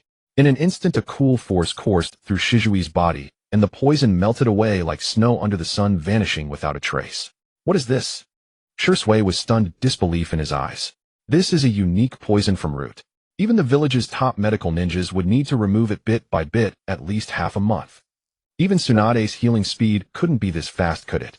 Shimei was powerful enough to snatch the Mangekyō Sharingan from Danzo's hands, and now his medical ninjutsu reached such pinnacle levels. What else couldn't he do? Ding. Congratulations, Lord Hashirama, mission complete. Mission reward Indra's chakra. In an instant, a torrent of power surged into his body like water from a spring. A warm energy poured into his eyes, making his already pitch-black pupils even deeper, as if they held the darkness of hell itself. He could feel the Mangekyō Sharingan's ocular power, increasing the sage body growing stronger, and he could feel the Mangekyō Sharingan's ocular power, increasing the sage body growing stronger, and a thread of the power of all creation beginning to emerge. When the two fused to their peak, the power of all creation would erupt, and his Mangekyō Sharingan would transform into the Rinnegan, granting him complete mastery over all creation. All right, Shui. Uchiha Shimei said calmly, you go first. Now it's time for me to deal with Danzo. Shimei, what are you going to do? Shui quickly said, we can't touch Danzo yet. If Root and the Uchiha go to war, even if we kill Danzo, the village will be plunged into conflict. The village isn't just the Uchiha and other major clans. It's also countless ordinary villagers. The Uchiha and other clans were nobles and shinobi true. But once war broke out, the common people would suffer. Killing Danzo would be too easy on him. Uchiha Shimei's eyes were dark and deep, his voice righteous and awe-inspiring like the heavenly decree. All Konoha's people are my family. I will not let any innocent family member come to harm. His expression was solemn, his face hard as iron. Likewise, anyone who harms Konoha will regret ever being born, and death, that's far from enough to atone for his sins. I will make Danzo watch as his hopes shatter, make him realize that his entire life was a mistake. Danzo's crimes were too numerous to record. Uchiha Shizui's expression shifted. At this moment he realized that Uchiha Shimei's words in the Hokage's office had never been. He truly possessed an iron will and a resolve to protect the village. For a moment a sense of shame welled up in Uchiha Shizui's heart, because of Shimei's iron determination. And because he had judged a gentleman's heart with his own petty mind. Shimei, only you can save the Uchiha clan. Shizui's expression was moved. The Uchiha Shimei before him was the person he wanted to become, but could never be. A look of admiration filled his eyes. With that, his figure vanished in an instant. Not long after Uchiha Itachi arrived in a rush, his eyes filled with tension and urgency. Shimei. How is Shui? Is he alright? He's fine. Shimei comforted him. Just a little bit dead. He pointed to the swift mountain stream, his voice carrying 3 parts sorrow and helplessness. Look, Shui. Jumped off right here. Hell probably. Die without a burial. Itachi. The crimson Three-Demo Sharingan quickly formed, and a triangular windmill pattern emerged. He had activated his Mangekyō Sharingan. Shimei. Wait. You just awakened your eyes like that. Seeing Itachi on the verge of breaking down, Shimei quickly explained the situation, only omitting his use of Koto Tsukumi to alter Shizui's will. Itachi's expression improved, but remained grim. Still a trace of doubt lingered. He asked half-believingly, Shimei, are you sure you're not lying to me? Soon he shook his head. Shimei, I trust you. After all, Shui will still come back. But, Danzo, how dare he? Itachi's face was filled with fury. How audacious. Is he trying to start a war between the village and the Uchiha? He couldn't believe it. As a Konoha high-ranking official, how could Danzo be so insane? Wasn't he afraid of a Uchiha rebellion? You don't understand, Danzo. Uchiha Shimei's voice carried a tone of inevitability. He inherited the iron-bloodedness of the second Hokage, but none of his compassion. In his eyes, the village is paramount, but who resides within it matters not. All he desires is a vessel to realize his ambition of conquering the shinobi world under the name of Konoha. From beginning to end, in Danzo's eyes there was only himself and the name Konoha. As for who lives or dies, it is irrelevant. Unforgivable. Itachi Uchiha's eyes blazed with cold fury. I will never let Danzo go. No, I cannot do this. This is the peace Shui fought so hard to protect. I must not destroy it. He thought of Shui. His voice was hoarse, the hatred surging in his eyes like drifting clouds, yet beneath it lay a trace of restraint and clarity. Itachi, do not concern yourself with this matter. When the time comes, Shui will seek you out. Uchiha Shimei waved his hand and turned to leave. This expedition had been immensely fruitful for him. He had obtained Indra's chakra, and awakening the Rinnegan was merely a matter of time. Moreover, his ocular power had already reached the limit of the Mangekyō Sharingan, profound and abyssal. Upon returning home, he couldn't help but freeze. Niji, why are you still here? And Asuma, what do you know about the Hyuga Gentle Fist? Don't just teach blindly. He had previously told Niji to go home, unwilling to let this matter affect him. Sarutobi Asuma gave an awkward laugh. I know a little something, didn't expect Niji to be so talented. His future achievements will not be less than mine. He had come to train in sage mode. Without Shimei by his side, he dared not practice alone. Sensei, the Hyuga clan's internal tournament is coming soon. I want to train a bit longer. Hyuga Niji wiped the sweat from his brow, his youthful face etched with stubbornness like a bird striving to break free from its... He frowned deeply. Sensei, for some reason my 8 trigrams 64 palms always falls short. I cannot master it. Even with the meridian diagram and Sensei's demonstration, he always fell short. 8 trigrams 64 palms. Sarutobi Asuma was stunned, his mouth agape. Isn't that a secret technique of the main house? You mean Big Brother taught you? How is that possible? He was not Niji, who was still a child. As the son of the Hokage, he understood all too well the implications. If the Uchiha clan were discovered stealing the Hyuga clan's secret techniques, it would inevitably incur the wrath of the Hyuga, and the two great clans would be at an impasse. Even the Hokage would be unable to suppress such a conflict. What are you so shocked about? Niji figured it out himself. Uchiha Shimei paid no heed to Asuma's astonishment. Come Niji, show me your technique. Yes. Niji immediately performed the 8 trigrams 64 palms. Indeed, the initial part was flawless, but at the end his technique was always disjointed, as if something were missing. But he was an Uchiha. He was not familiar with the Hyuga's secret arts. Niji, wait a moment.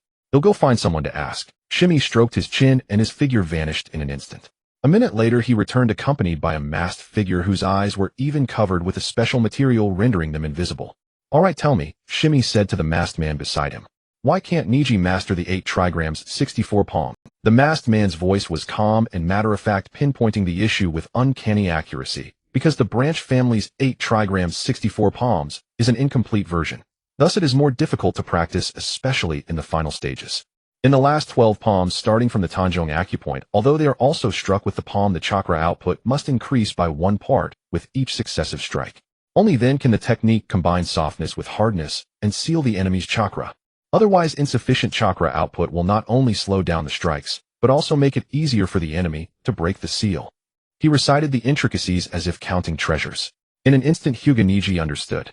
He immediately performed the technique again, and this time his gentle fist was soft yet firm, carrying a whistling wind, and an ever-increasing. After completing the sequence, he felt a profound sense of relief, as if all the pent-up frustration in his heart had dissipated.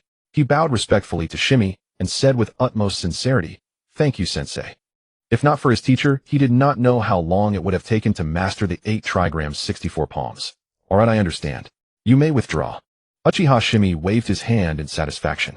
Yes, Lord Shimei, the masked man said with pride, and his figure swiftly vanished into the dense forest. It's that guy. He's definitely a Hyuga. Sarutobi Asuma stammered, his mouth agape in disbelief. Before he could finish, Shimei silenced him with a glare, and he quickly shut his mouth. But the shock in his heart could not dissipate. Holy crap. To be so familiar with the Hyuga's secret techniques, and so incisive. That masked man was clearly a Hyuga expert. And judging by the looks of it, he was obviously under a Jinjutsu. Big Brother was awesome. He actually controlled a Hyuga member just to teach Niji. He had always thought the Hyuga clan system was bizarre. So he not only found no fault with it, but actually agreed wholeheartedly. Niji, you are truly fortunate.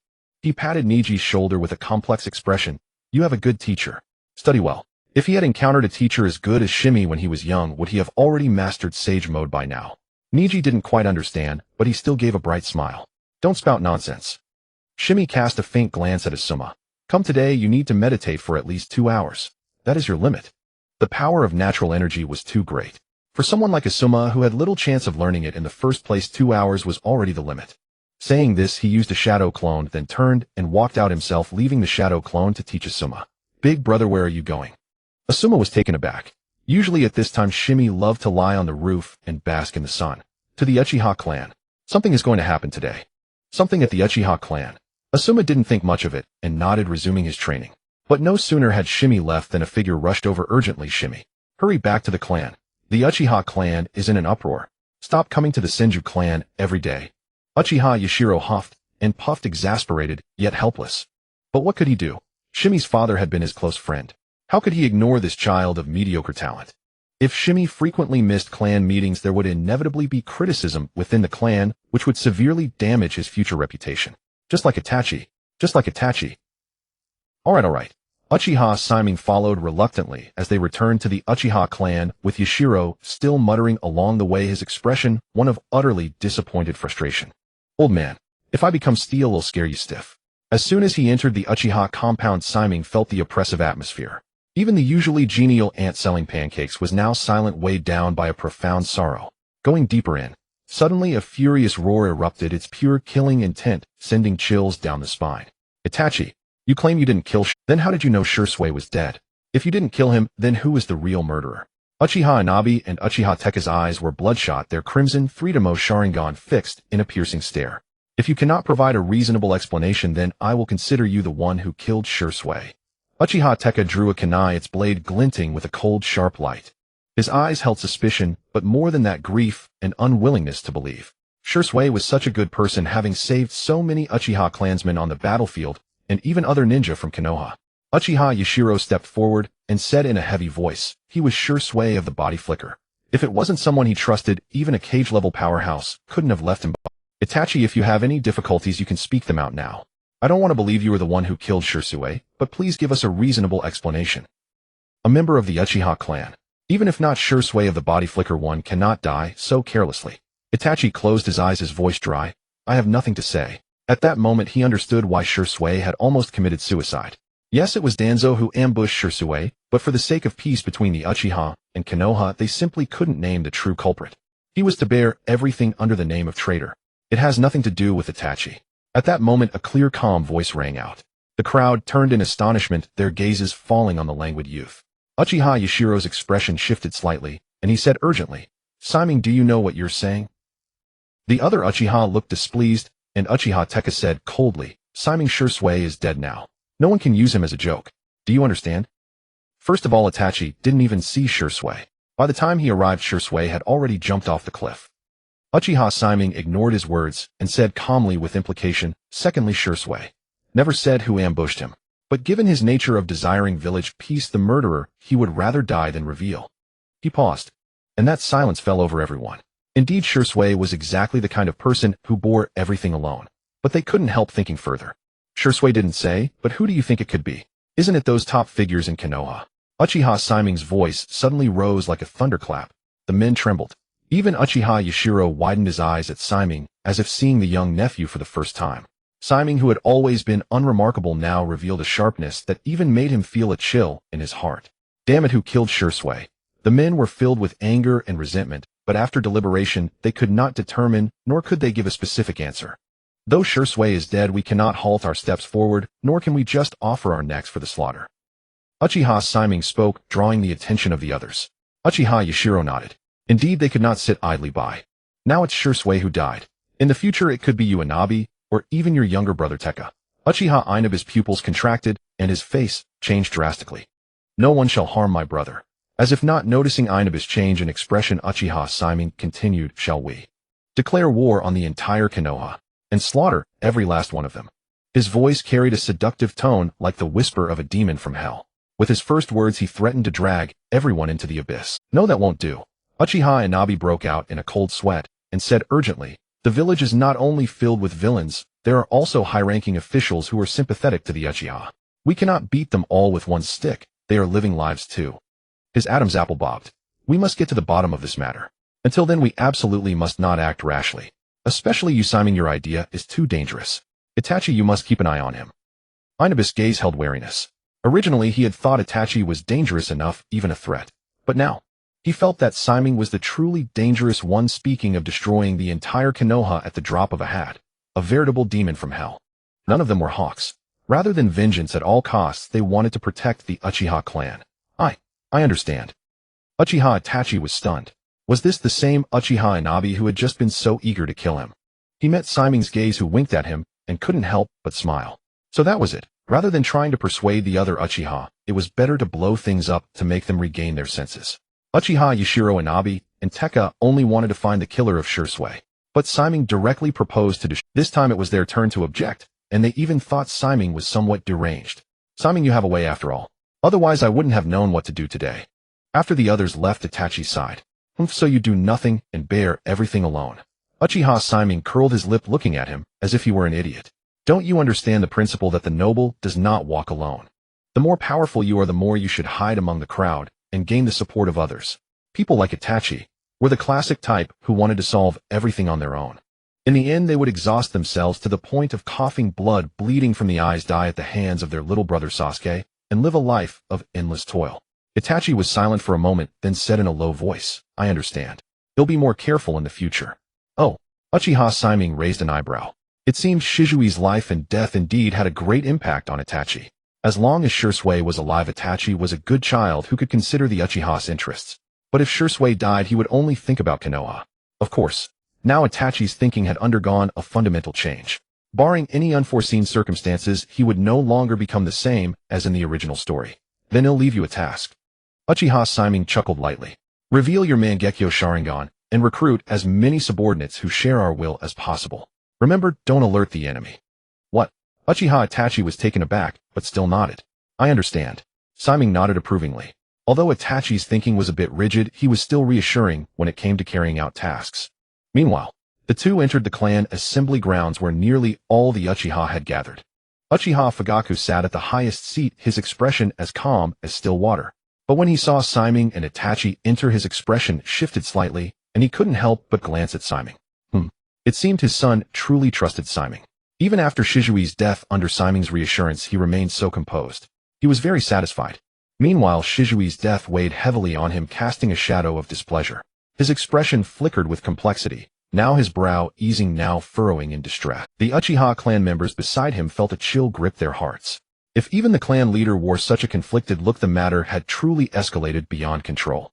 This is an outrage. Uchiha Shinran, bolstered by a surge of resolve, slammed the table and roared, "We must find the murderer. No matter who it is, whether they bring shame or not, the Uchiha clan will make them pay in blood." His words carried a pointed implication, no exceptions. As he spoke, his gaze fixed on Uchiha Yashiro, a glint of cold steel flashing in his eyes. "Regardless, we must first find the one who killed Shisui. I will handle this personally," Uchiha Yashiro said in a low, solemn voice. "The hell you will." Uchiha Shinran erupted, rising abruptly and pointing a finger at Yashiro's nose, unleashing a torrent of curses. "Even now, Yashiro, do you still cling to that so-called peace?" His eyes swept over the other Uchiha clansmen, his voice sharp as a blade. "With Shizui's body flicker technique, who else but the village could have killed him? There is only one possibility: the higher-ups of Konoha.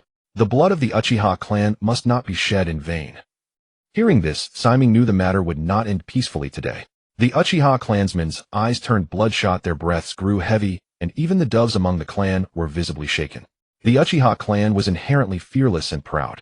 Even after 100 years, the fierce genes and instincts of the Land of Lightning still coursed through their veins. That's right. Shizui's death cannot be in vain. Damn the Konoha higher-ups. We Uchiha have always fought in the vanguard, yet this is how they treat us. Kill one, and we break even; kill two, and we profit. One by one, Crimson Sharingan, with 3 tomo, flickered to life, like demonic lanterns from hell, their light eerie and unnatural. Uchiha Yashiro's expression shifted. He sensed that if he did not speak now, the crowd's emotions would spiral beyond control. The blood of the Uchiha clan truly must not be shed in vain. He knew that at this moment, he could not confront the clan's emotions hidden. His gaze swept over the other doves in the clan. Even those in his own faction were visibly moved. But we still do not know who the murderer truly is. He pivoted smoothly, calmly articulating, "Among the Konoha higher-ups there are indeed some iron-fisted individuals who hold great grudges against the Uchiha, but there are also those who have always harbored goodwill toward us. We cannot paint everyone with the same brush. This concerns the Uchiha clan's reputation built over nearly a century." His words were logical, full of reason, and though the Uchiha clansmen appeared cold, they were not unreasonable. On the contrary, they always held a scale of justice. Their expressions gradually calmed. But still the fact remains that Shisui was killed. Seeing this, Uchiha Shinran grew anxious.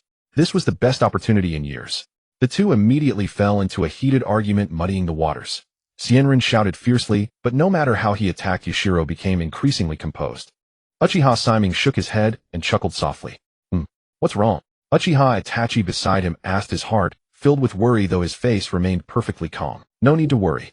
Shimei shook his head, speaking calmly. Although Shinran's words are sharp, Yashiro has actually shifted the focus of Shizui's death onto their quarrel. They have argued far too many times.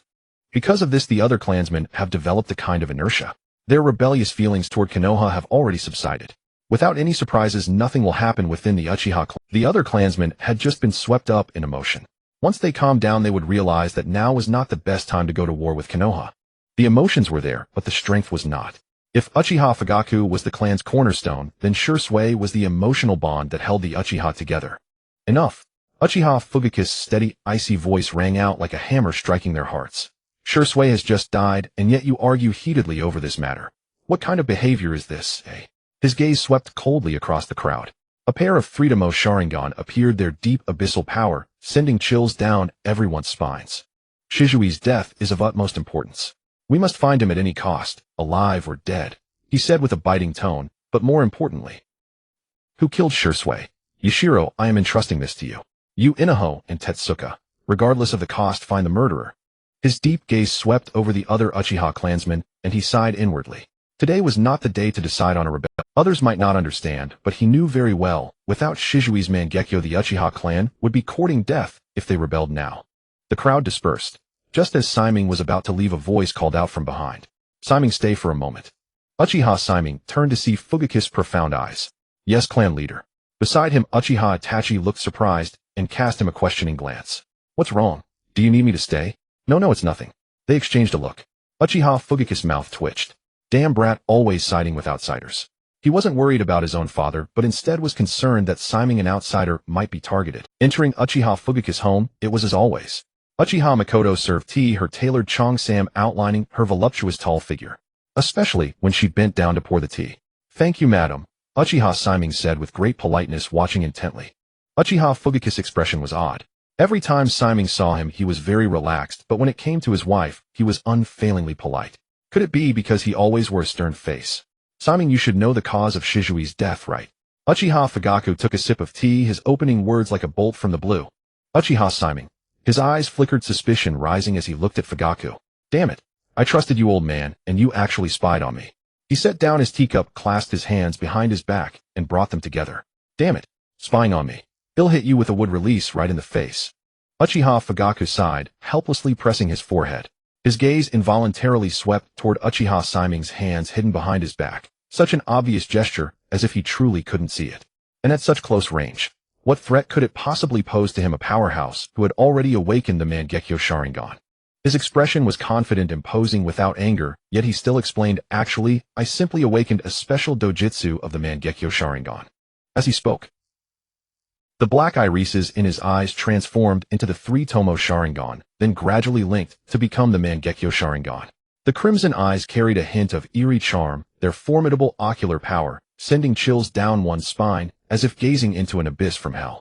This is the Mangekyō Sharingan, a power that transcends the three Tomo, and the Sharingan itself, far greater and more formidable. And my dojutsu allows me to see the near future. Thus I can perceive the cause of Shizui's death, and at the moment of his demise you were by his side. Uchiha Fugaku's eyes carried sincerity utterly devoid of pretense. He was all about sincerity. TSK. I almost forgot about Uchiha Fugaku's dojutsu, though that's not surprising given the original work offers little introduction to it. But still, isn't this too straightforward? You've completely lost the dignity befitting a clan leader. Look at your two sons. Once they obtained the Mangekyō, one built himself a secret throne, the other threw his head back, laughing, proclaiming himself invincible. And you're just too plain. This is absolutely not the arrogant, domineering, and flamboyant Uchiha personality. If you'd said that earlier, we wouldn't have had this whole fuss. Uchiha Simon waved his hand, brought his hands back from behind, and took a large gulp of tea. Simon, looking at the young man before him, so relaxed and utterly unafraid of the Mangekyō Sharingan, Uchiha Fugaku's expression turned grave and complicated. He tested the waters. So you too have awakened those eyes, haven't you? Only one who had awakened the Mangekyō Sharingan could remain so calm and unruffled upon seeing his eyes. He was thrilled that Uchiha Simon had awakened the Mangekyō Sharingan. If a rebellion broke out, the Uchiha clan would gain a crucial combatant. Yet deep down he worried. If Uchiha Simon didn't side with the Uchiha clan, then the clan's rebellion was doomed to fail and the lives of the entire clan, over 1,000 souls, would be lost. Lord Clan Leader, I understand your intent. As Uchiha Makoto, whose figure was perfectly outlined by her chipao, poured tea, Uchiha Simon met the clan leader's gaze. He gave a light laugh and said with utter seriousness, I'll say it again. Lord Clan Leader, no matter who tries to disrupt the peace of Konoha, I will not allow it. Whether that person be my closest friend, my wife, or even my son. His voice was calm, yet it carried an unshakable resolve. The night is deep and the dew is heavy, you'll take my leave. Simon rose and walked out the door. His voice was calm, yet it carried an unshakable resolve. He too stood up watching Siming's retreating figure. His expression was complex, but his eyes gradually turned cold. Siming, I once was just like you. Believing in Konoha, believing that Konoha and the Uchiha could coexist peacefully. But the one who maintained the peace between the Uchiha and Konoha is already dead. It had been a long time since he had spoken so openly and sincerely with anyone. First, because there was no need. As a superior, he didn't need to reveal his thoughts. Second, because no one in the Uchiha clan was qualified to hear such words from him. The Uchiha Shimei before him was the first. The tea before him had gone cold, but he didn't notice downing it in one gulp. But how did Konoha treat us Uchiha? During the Nine-Tails rampage years ago, the third Hokage ordered me to subdue the beast. I had already awakened the Mangekyō Sharingan, and I had the power to do it. But because of Shimura Danzo's suspicion, that order was overturned. After the Nine-Tails rampage ended, Konoha's higher-ups pinned the blame on the Uchiha clan. We were forced to relocate from the heart of Konoha to its outermost edge. A blatant humiliation. And this time Shizui's death. Even if I didn't see the killer, I know for certain it was Danzo's doing. His voice carried a suppressed fury like storm clouds that had gathered for too long, oppressive and stifling, as if the heavens themselves would soon unleash a torrential downpour and thunderous wrath. Siming, do you think such a Konoha is still worthy of the Uchiha clan's loyalty? At that moment, Uchiha Fugaku, who had served as clan leader for over a decade, revealed the truest depths of his heart. No matter how impassive he appeared at clan meetings, his heart remained firmly that of a hawk. Rebellion was already inevitable. Thus he had to win over Uchiha Shimei, who had awakened the Mangekyō Sharingan, who otherwise all his plans would come to nothing. Clatter. Shimei said nothing, continuing to walk. Uchiha Fugaku's eyes dimmed. Was this truly all the Uchiha clan could be? The entire Konoha was ostracizing the Uchiha clan. Sarutobi Hiruzen could still hold things together in his youth, but now he was old. Since the Nine-Tails rampage, he had been unable to restrain Shimura Danzo. For over a decade, Danzo had been pressuring the Uchiha clan openly and covertly, step by step pushing them away from Konoha's leadership. And now, when it had come to the brink of annihilation, could the Uchiha clan still not fight back? A large part of the Uchiha clan didn't understand him. Even his own son didn't trust him, and had defected to Sarutobi Hiruzen's side. Was the Uchiha clan truly destined for extinction? Then why had he awakened this Mangekyō Sharingan? His heart felt like dough being kneaded, suffocating and unable to breathe. Frustrated to the point of wanting to scream. But even his voice was ignored. He clenched his fists so tightly that his nails dug deep into his flesh, yet he felt nothing. Clatter. The footsteps stopped. Lord Clan Leader. Uchiha Shimei, holding the doorframe of the courtyard, stood tall and straight like a spear that would never bend, piercing the sky. He turned back, and a pair of crimson, three-pronged, shuriken-shaped Mangekyō Sharingan appeared, exuding a chilling aura as if from the depths of the nine hells. I just said, whoever tries to destroy the peace of the village, I will never allow it. He added word by word, whether it's the Uchiha clan or anyone else in Konoha, no one is permitted. Uchiha Shimei's eyes held a profound meaning, insinuating something. Uchiha Fugaku's eyes suddenly blazed with realization. His breath quickened as he understood. Good. I understand, Shimei. So that was it. No one is permitted. And as long as the Uchiha clan does not betray Konoha, they too are included in this peace. So that's what Shimei means. Uchiha Fugaku's lips trembled, and a hint of clarity flickered in his eyes, adding a layer of complex emotions toward Uchiha Shimei. Shimei was now remarkably similar to his younger self, equally loyal to Konoha, equally devoted to protecting it as the most important thing. Yet there was a difference. Even though the Uchiha clan was on the brink of war with Konoha, Uchiha Shimei still steadfastly guarded the village's peace. No matter who threatened it, he would never forgive them. Shirsui is dead. Sarutobi Hiruzen's face twisted in shock, his usually calm expression. Shirsui is dead. Sarutobi Hiruzen's face twisted in shock, his usually calm expression finally breaking into astonishment. How is this possible? Who could kill Shirsui? During the Second Shinobi World War, over a dozen elite jonin couldn't lay a hand on him. Even cage-level opponents couldn't capture him if he didn't want it. He was Shirsui of the body flicker. In his eyes, this was more absurd than the sun rising from the west. That was Shirsui. Indeed, Lord Hokage. Accurate news has come from within the Uchiha clan. The Anbu ninja's voice was heavy, revealing his shock. He couldn't help but swallow. According to reports from our spy, if not for Uchiha Yashiro and others arguing fiercely, the Uchiha clan might have rebelled today. Moreover, the spy indicates that Uchiha Shimei might be connected to Shizui's death. He was kept behind by Uchiha Fugaku for a long private conversation. Fear flickered in his pupils. As Anbu, they had the most contact with the Uchiha clan. During the Second Shinobi World War, the Uchiha clan's fearlessness and their fierce charge at the front lines shocked everyone and terrified their enemies. As allies of the Uchiha, you could trust them with your back. But if the Uchiha were your enemy, you would face a demon who would drag you to the underworld even in death. Siming. Impossible. If he were involved, Siming wouldn't have left Fugaku's house alive. Perhaps he knows the cause of Shizui's death. Who has been close to Siming recently? Hiruzen pressed. Jonin Asuma, and Hyuga Niji of the Hyuga clan. Hiruzen was taken aback. He could understand Asuma. His son was learning sage mode from Uchiha Siming. But what about Hyuga Niji? He brushed it aside and returned to the matter. I understand. Hiruzen's face grew heavy. As Hokage, he knew the Uchiha clan's true nature all too well. They never feared sacrifice, much like the Kagaya clan of the Hidden Mist, warriors who defied death. Konoha must avoid any conflict with the Uchiha. His murky eyes gleamed with a startling light.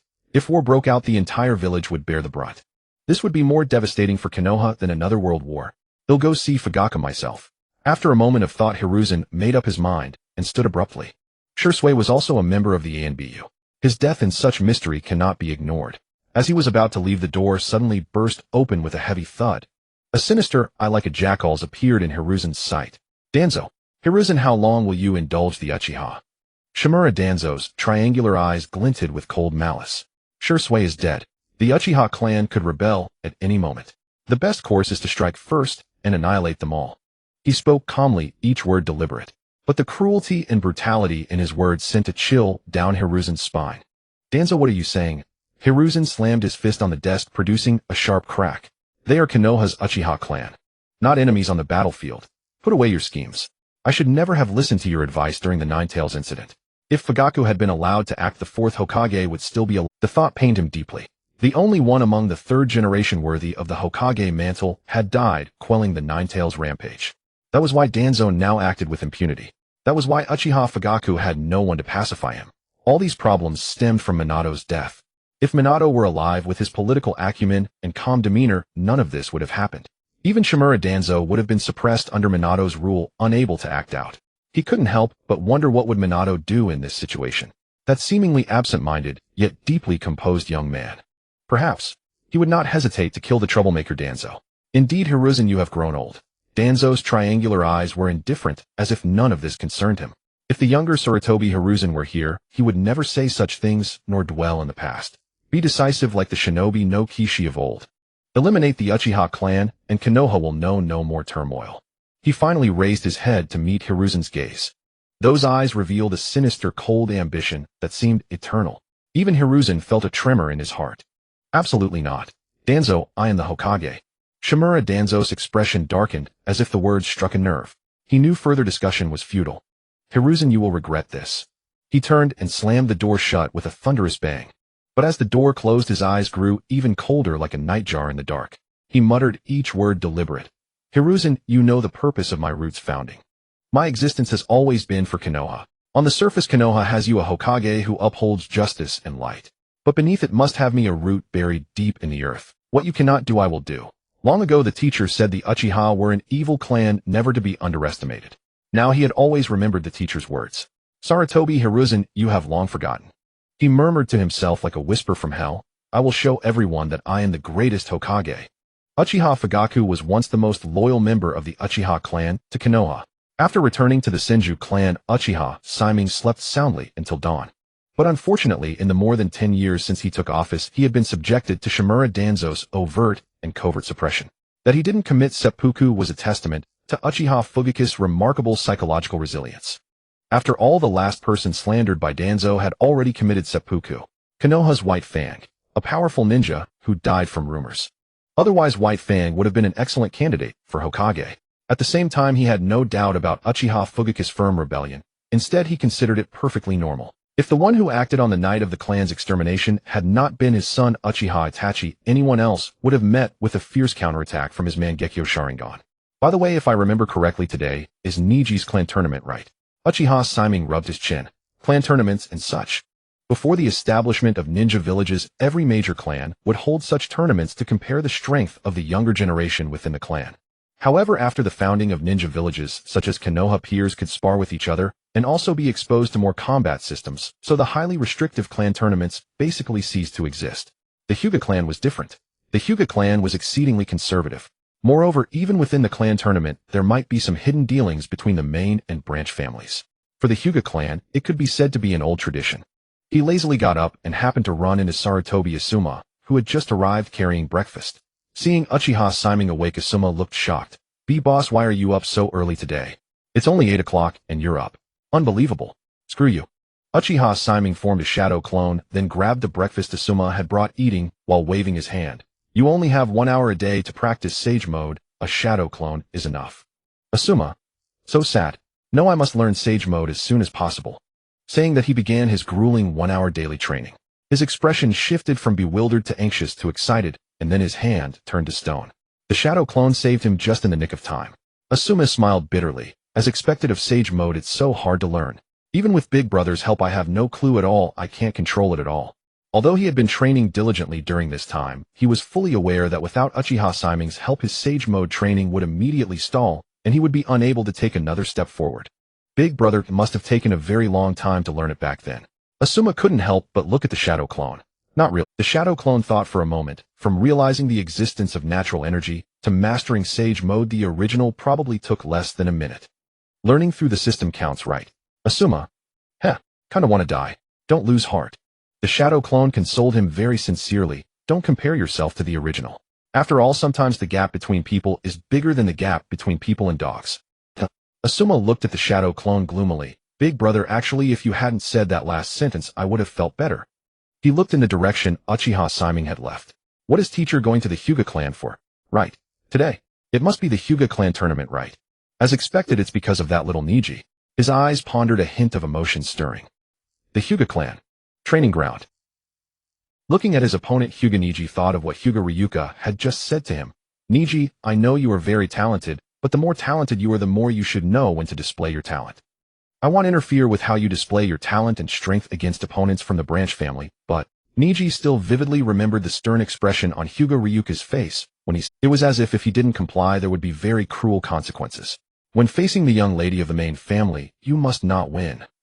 A cold expression on his face, Hyuga Ryuka said, "Niji, think about why your father died. The branch family exists forever to serve the main family. You must never overstep the main family, understand?" These words were like both a warning and a threat. Hyuga Niji's face remained calm, and as thoughts raced through his mind, he had already defeated his opponent from the branch family. He didn't even use any gentle fist techniques, but his speed was faster than before, his methods more fierce, and every movement carried a charm of combining hardness and softness. What? This is definitely not the strength a 7-year-old child should display. Hyuga Hayashi's expression darkened. "Ryuka, are you sure Niji hasn't learned anything from Uchiha Shimei?" Looking at Niji, it was clear that his strength had taken another big leap forward.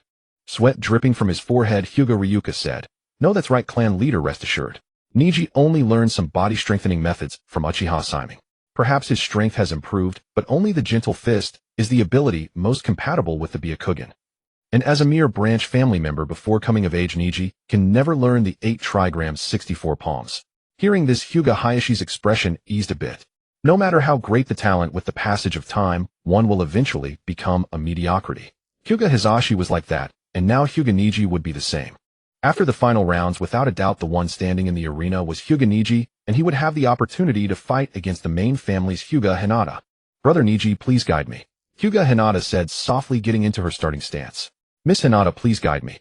Hyuga Niji stood still, waiting for Hyuga Hinata to attack. She realized this and launched an attack instantly, but her fighting style, full of kindness and holding back, resulted in her already weak attacks becoming even more feeble at this moment. Too slow. Hyuga Niji shook his head and struck instantly. He didn't even need to look for openings. In his eyes, Hyuga Hinata's whole body was full of openings. Bang! Hyuga Hinata staggered back several steps before barely stopping. But her breathing was already ragged, very rapid. However, her small face, upon seeing the disappointed expression of Hyuga Hayashi on the platform, became extremely stubborn. "Brother Niji, please continue, I can still fight." "Are you sure?" Hyuga Niji's expression moved, and he finally assumed a starting stance. Hyuga Hayashi's face changed. He couldn't help saying, "That's the starting stance of the 8 trigrams 64 palms. How could he know it? Impossible. How could Niji know the 8 trigrams 64 palms? Hayashi's eyes were filled with disbelief, and he nearly stood up. His piercing gaze turned to Hisashi's side. "Lord Patriarch, rest assured, Niji absolutely could not know the 8 trigrams 64 palms." Cold sweat dripped from Rishion Luhuo's forehead. "I have been watching him all this time. He has never learned any of the Rishion clan's secret techniques."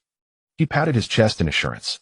Recalling his surveillance over the period Rishiang Ningxi had only been doing basics. Even if his strength had improved slightly, it was far from the level required to master the 8 trigrams 64 palms. Thinking this, he couldn't help but feel relieved again. Meanwhile, he stared coldly at Rishiang Ningxi. Despite having warned him earlier, the boy still went his own way. After this matter ends, I will teach him a lesson. That's good. Hayashi nodded, finally at ease. He had just lifted his teacup when his pupils suddenly contracted. 64 palms. How? He shot to his feet, staring incredulously at the training ground. Rishiang Ningxi's figure moved like a swimming dragon, graceful yet powerful. Each palm strike was seamlessly connected. This was unmistakably the 8 trigrams 64 palms. Every strike landed sharply on Rishiang Hinata, producing a dull thud. But he could see that Ningxi had held back, not causing Hinata serious harm. Yet it felt like a slap across his own face. How did he learn it? Hayashi's expression darkened. Rishiang Liuhua, is this the result of your surveillance? Rishiang Ningxi, whom he had obstructed at every turn from learning the secrets of the Rishiang clan, had already mastered the 8 trigrams 64 palms, while Rishiang Hinata, whom he personally taught, had shown no progress. This made his face burn with shame. Especially the final palm strikes from Ningxi, each one more fierce and swift than the last. Even he could find no fault in them. This was the essence of the 8 trigrams 64 palms. Without guidance from the main house, Rishiang Ningxi had discovered the secrets on his own and mastered them to such a degree. It showed that his talent was not inferior to Hayashi's, even rivaling that of the legendary Rishiang Tianren. Without guidance from the main house, Rishiang Ningxi had discovered the secrets on his own and mastered them to such a degree. It showed that his talent was not inferior to Hayashi's, defying his orders. Hinata, you need more training. Rishiang Ningxi reached out his hand to pull her up. Your movements are too hesitant. The gentle fist is not only about softness, but also strength. The true essence lies in the balance of both. His teacher, a member of the Yuzhibo clan, had risked everything to steal the secret techniques of the Rishiang clan for his disciple. The girl before him, Hinata, was his younger cousin. She had never done anything wrong to him. In fact, she had always secretly helped him. Ningxi, who allowed you to steal the Rishiang clan's secret technique? The 8 trigrams 64 palms. Rishiang Liuhua roared, his eyes filled with anger. Ningxi, who allowed you to steal the Rishiang clan's secret technique? The 8 trigrams 64 palms. Rishiang Liuhua roared, his eyes filled with anger and resentment. This is a secret technique reserved only for the main house. As a branch house member, you are only allowed to learn it after coming of age. It was over. Everything was over. Today Ningxi had made the main house lose face. Only by severely suppressing him could the main house regain its dignity and save himself from being dismissed. He stepped forward, already assuming the stance of the gentle fist. Today I will teach you what discipline means. But the next moment Rishiang Hinata stepped in front of Ningxi. This has nothing to do with Brother Ningxi. I am simply not skilled enough. Hinata's eyes trembled, but her resolve was unwavering. Lady, this has nothing to do with you. Rishiang Liuhua's expression was calm, but dismissive. She was merely a talentless member of the main house. The younger Rishiang Hanabi had already shown remarkable aptitude. By the time they came of age, Hinata would be no different from a branch house member. With that, he stepped past Rishiang Hinata, his palm descending with the force of thunder. No escape. Rishiang Ningxi's face turned pale. Rishiang Liuhua's attack was too fast, and Ningxi was only 7 years old, far from having the physical strength to match. Even if he could see the movement, his body could not evade. This strike would surely leave him gravely injured. A bitter laugh echoed in his heart. Rishiang Ningxi's eyes were filled with disappointment as he swept his gaze over the main house members present. No one intervened.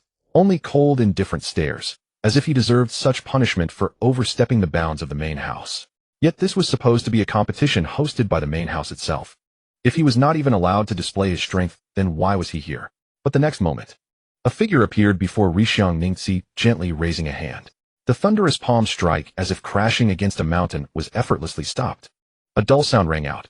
A gentle breeze brushed his face as Rishiang Ningxi's eyes widened slowly. The young man in black before him stirred something deep within his heart. "And Master, why are you here?" he stammered in disbelief. "This is the Rishiang clan's competition. You should not be here." Young as he was, he understood how absurd and offensive it was for a member of the Yuzhibo clan to interfere in the Rishiang clan's internal competition. This would affect his master, Yuzhibo Shimei. Rishiang Liuhua roared. It was this young man who had caused him to lose face. If not for Yuzhibo Shimei teaching Rishiang Ningxi, the main house would not have been humiliated and his own future would not be ruined. Intruding into the Rishiang clan without permission. Do you know what this means? Yuzhibo Shimei did not even glance at him. He looked at Rishiang Hayashi with a sardonic smile. As the head of the Rishiang clan, you allow your underlings to bully a child of only 7 years. Is this the measure of your tolerance? A sharp sound cut through the air. Rishiang Luhuo's face turned ugly as he shot forward like an arrow from a bow. What attitude is that? Lord Hayashi is not someone you can... His eyes were bloodshot partly to show loyalty and partly because of Yuzhibo Siming's contemptuous attitude toward him. Though he was from the branch house, he was still part of one of the 3 great clans. Any commoner would address him as a noble. How dare Yuzhibo Siming look down on him? His fist was already inches from Yuzhibo Siming's face. When the master speaks, the servant should not interrupt. Yuzhibo Siming's eyes were indifferent, a faint sneer curling at the corner of his mouth as a pair of crimson Tobirama Sharingan appeared. The fist stopped a mere inch before his pupil. Rishiang Luhuo's expression was dazed, his body trembling. Yet that inch was like an insurmountable chasm. He could not move a single inch closer. How is this all you've got? Uchiha Shimei cast a contemptuous glance over the assembled Hyuga clan members, his gaze lofty and condescending, as if the entire Hyuga clan were beneath his notice. Hyuga Niji's heart pounded wildly. He couldn't help but let admiration and reverence seep into his eyes. He didn't know why, but he felt an inexplicable thrill. Uchiha Shimei, this is the Hyuga clan. Seeing the crimson Tobirama Sharingan, Hyuga Hayashi's eyes darkened. His voice was solemn and stern. If you cannot provide a reasonable explanation today, I will go to Uchiha Fugaku and ask him about the rules of the Uchiha clan. I am sure he will discipline his unruly clansmen properly. His gaze was calm, but his words carried an undeniable, Hayashi, you can save that speech for others. Uchiha Shimei let out a dismissive snort, finding it laughable. The corners of his mouth curled upward, exuding an arrogant swag. To say that before the Uchiha clan. Do you have the qualifications? Don't forget how many Jonin does the Hyuga clan have left now, and how many do we have? He was entirely unbridled, addressing him by name without any hesitation. The so-called 3 great clans of equal renown.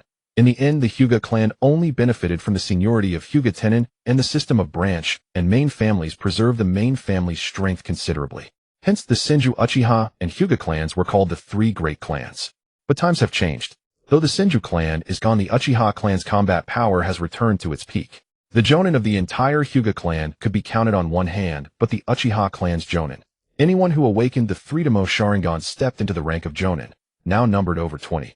You're asking for death. Hyuga Hayashi's face turned ugly. Under the gaze of his many subordinates, he struck out savagely, his palm wind sharp and oppressive. In the blink of an eye, Uchiha Shimei's figure vanished from where he stood, reappearing behind Hyuga Hayashi in an instant with his palm raised high. But Hayashi's reaction was equally swift. At the last moment, he spun around and blocked the fatal blow. The two exchanged hundreds of moves in a flash. Every strike landed cleanly on flesh, producing thunderous booms, as if the very air groaned under the strain. Damn it!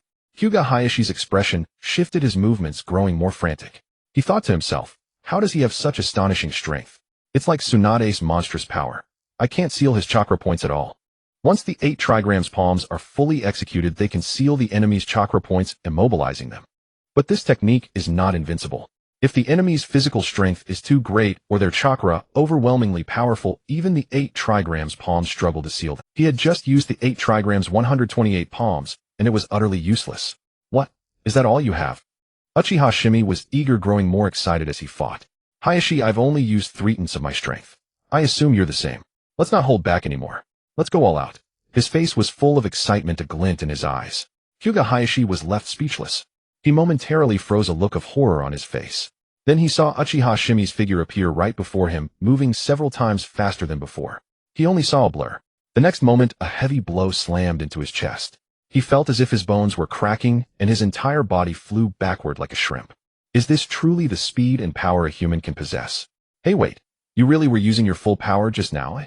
Uchiha Shimei's face showed confusion and disbelief, as if he couldn't believe that the leader of the Hyuga clan could be so weak. Hyuga Hayashi's expression was extremely sour. Since becoming clan leader, he had never suffered such humiliation. But before he could utter a threat, he heard Uchiha Shimei's cold, icy voice. Hayashi, this is my first warning to you. Uchiha Shimei looked down at Hyuga Hayashi's pitiful figure from above. And it will also be the last. My disciple will never tolerate any discrimination. If he loses to appear, I won't say a word. But if someone tries to use their power to oppress him, he grinned, revealing a row of brilliant white teeth, and spoke slowly, each word deliberate. I don't mind using the rules of the Warring States period to teach them a lesson. The rules of the Warring States period. It won't happen again. Hyuga Hayashi's face changed, and he said coldly, but I will inform Uchiha Fugaku about today's events. Uchiha Shimei, you'd better be prepared. As a member of the Uchiha clan, he had appeared ostentatiously at the Hyuga clan's tournament, showing no respect whatsoever. He would demand justice for this matter. He would also appeal to the Hokage. He believed that with the Hyuga clan's long-standing relationship with Konoha's higher-ups and his own influence, he could make the Uchiha clan pay a price. Of course, go ahead. Uchiha Shimei's expression was nonchalant. Complained to the Uchiha clan. What a joke. He was the mentor of the clan leader's son. Who the hell would dare touch him? His utterly unbridled attitude left Hyuga Hayashi at a loss. Damn it. Is he really this arrogant? Can't even the Uchiha clan leader control him? The Uchiha clan really does all stick together. No. He'll go to the Hokage. Just as Hyuga Hayashi was pondering, a short figure wearing a cloak walked in. Though not tall, his bearing was steady as a mountain, and in his eyes there was the aura of a lion, old but still radiating immense power. Lord Hokage. Hyuga Hayashi's eyes lit up. Please grant the Hyuga clan justice. Sarutobi Hiruzen was taken aback. He stood there stunned. Huh? What? Why is Shimei here too? And what does Hayashi mean by justice? Wait, does this involve Shimei again? He had originally planned to go to the Uchiha compound, but after some thought he decided to visit the Hyuga clan first. After all, the Hyuga clan was one of Konoha's 3 great families. If the Uchiha were a sharp, exposed blade, then the Hyuga were the steadfast ship stable through any storm. Konoha had undergone many upheavals, yet the Hyuga clan had always remained unscathed. Such was the wisdom of the Hyuga. But today he saw Hyuga Hayashi, the wisest of them all, in a disheveled state, his white haori covered in dust, as if he had just been thoroughly beaten. His posture was also rather poor. Hayashi, stand up first and speak. Sarutobi Hiruzen coughed, feeling that his timing was rather AOAO. Rishiang Rizu quickly stood up only, then realizing he had been so anxious that he was still kneeling. How utterly disgraceful. He said coldly, Please Lord Hokage, administer justice. Yuzhibo Siming, without invitation from my Rishiang clan, forcibly entered our clan grounds and disrupted our internal clan competition. Lord Hokage, please punish him severely. If even a mere Yuzhibo clan member could not be punished by him, then, as the Rishiang patriarch, he would be utterly disgraced. The gazes of the many Rishiang branch family members around him only fueled his fury. Beside him, Rishiang Ningx's young face changed, and he hurriedly said, It's not my teacher's fault. It's all my fault. Blame me. He stepped forward. His small frame, yet his face was filled with unwavering determination. Ningxi, get back here. Rishiang Rise's face darkened. As a branch family member of the Rishiang, when the main family was insulted, he did not stand before the main family. This was tantamount to betrayal. Rishiang Ningx's body trembled. His small body, only 7 years old, seemed incredibly fragile, like smoke that could be scattered by a gust of wind. Yet he gritted his teeth, stood firm, and resolutely blocked Yuzhibo Siming. Like a stubborn green bristlegrass growing from a crack in the wall. Ningxi. Rishiang Rise's face was extremely If at first Ningxi's behavior was just childish ignorance, now it was a direct slap to the Rishiang clan's face. He looked at Yuanfei Risen, feeling his own face sting. Lord Hokage, you have seen it. Yuzhibo Siming not only disrupted the internal competition of my Rishiang clan, but also bewitched members of my clan. His intentions are truly despicable. Please Lord Hokage, administer justice. He had already made up his mind. No matter what happened today, he would make Rishiang Ningxi and Yuzhibo Siming pay. Yuanfei Risen laughed a few times with a look as if he had seen something amusing. Rizu, don't be angry. They are just children. Even Siming is only 15 years old now. Don't bother with them. He brushed it off as if it were a trivial matter. Children, don't bother with them. Rishiang Rizu opened his mouth in astonishment. Do you even hear what you're saying? Ningxi could still be called a child, but Yuzhibo Siming had already awakened the freedom of Xilunian, and his strength was no less than that of the Rishiang clan patriarch. How could he shamelessly call him a child? In the second ninja war, 6-year-old children could go to the battlefield. He stammered, Lord Hokage. Yuanfei Risen waved his hand, cutting off all of Rishiang Rise's words. He looked at him with disappointment. Yes, Rishiang Rise's strength was only that of an elite jounin. There were over 20 such strong individuals in the Yuzhibo clan. Now he had lost all face. Such an incompetent patriarch, and he had come to seek his opinion. How ridiculous. Rishiang Rise's face stiffened, and he stammered, Yais. Yuzhibo Siming sneered from the side, his eyes filled with nothing but mockery. Even though the ninja village had been established and external threats had diminished within the village, strength still mattered. Previously, Rishiang Rizu could use his status as the main family to avoid war, but once he took action and was defeated, his strength would be fixed. Once the veil was torn away, he would only be trampled underfoot. This was like a certain country in his past life known as the Elephant. Before it acted, the 2 great powers were wary of it. But once it acted and failed at the hands of a small country, it was destined to become a pawn waiting to be devoured on the chessboard. No more making noise. No more arrogance. only the possibility of waiting for death. This was the situation Rishiang Rizu now faced. By the way, Siming, I have something to ask you. Yuan Fei Risen suddenly spoke, his murky eyes flickering. Do you know the cause of Shizui's death? At that time, were you with Ningxi? His eyes flickered like deep lake water, making it impossible to read his emotions. There was really no need to stick up for a Rishiang clan patriarch who couldn't even defeat an ordinary Yuzhibo. From the moment he was defeated, Rishiang Rise's prestige was gone. Yuzhibo Siming raised an eyebrow. Ask here. Ask at this moment. Ask in an open-ended manner in front of everyone. As everyone knows, questioning in a closed interrogation setting is called coercion. But questioning in full view of everyone seemingly solemnly, what is that called? This was helping him cheat. Siming instantly understood, realizing that Rishiang Rizu had been temporarily abandoned. His expression suddenly turned angry and cold. Lord Hokage, are you questioning me? Yuan Fei Risen's expression shifted slightly. Good lad, he actually has such political talent. He immediately darkened his face. Siming, I am only investigating the death of Umbu, elite Yuzhibo Shisui. Everyone in my must cooperate, whether it's others or the Yuzhibo clan. Ningxi, as an Umbu investigation, you have been studying with Yuzhibo Siming recently. You tell me his whereabouts yesterday. He had originally intended to first stir up trouble and later find Yuzhibo Siming to express his good intentions, to gain some favor and show his good intentions, but unexpectedly Siming understood his thoughts and made the best response. One had a deep expression. The other looked angry, yet in the depths of their eyes they saw a mutual recognition. Siming, you little rascal, have talent. Risen, you old fox, are cunning. Rishiang Rise's face lit up with joy, and he said sternly, Ningxi, tell the truth. Did Yuzhibo Siming leave the Chinsho clan yesterday? His words were very ambiguous. It seemed that as long as Yuzhibo Siming had left the Chinsho clan yesterday, he could have killed Yuzhibo Shisui. No. Rishiang Ningxi said firmly, his young face unnaturally calm, as if he had rehearsed it many times. Yesterday I was with my teacher in the Chinsho clan, learning from him the entire time. Teacher never left the Chinsho clan. The only time he left was when an elder of his clan came to call him. Therefore, teacher absolutely knows nothing about Yuzhibo Shizui's death. Traitor. Rishiang Rise's face darkened. Yuan Fei Risen snorted coldly, looking at Siming with a scrutinizing gaze. Since you have done nothing wrong, why refuse to be investigated? Yuzhibo Siming, your will of fire is not pure. Then there's no need to trouble Lord Hokage. Yuzhibo Siming's voice was cold and hard, as if he had great objection to the Hokage. The Yuzhibo clan's will of fire has always been fully demonstrated on the battlefield. It doesn't need anyone's doubt. Yuan Fei Risen's face grew even darker. Rishiang Rise's delight could no longer be hidden, curling at the corners of his mouth. He was about to say something. Then he met Yuzhibo Siming's needle-like gaze, as if looking at a piece of trash. And you, Rizu, don't target Ningxi behind his back. Otherwise, every time I see a member of the Rishiang main family, I will beat them. The smile on Rishiang Rise's face instantly froze. No. Why did he always have to be involved? Fortunately, members of the Hyuga main family rarely left the clan's compound, so Uchiha Siming would have no targets for revenge even if he desired it. With this thought, his expression gradually regained composure. After speaking, Uchiha Siming showed no intention of continuing the conversation, greeted Ningxi and departed directly. This disciple was a good acquisition.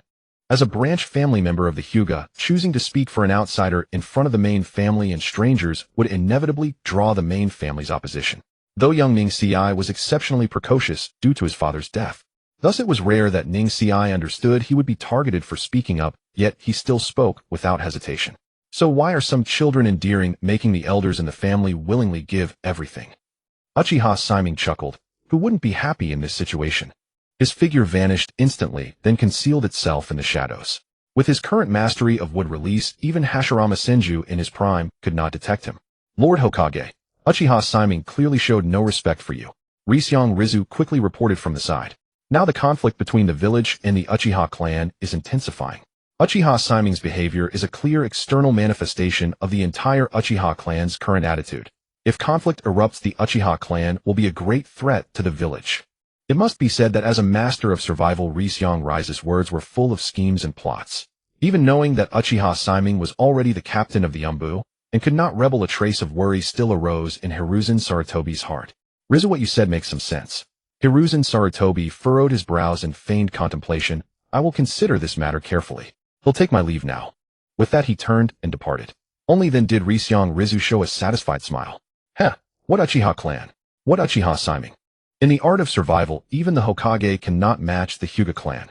Just wait, Uchiha Siming With such sharpness your day of suffering will come. I wonder what Lord Hokage came for today.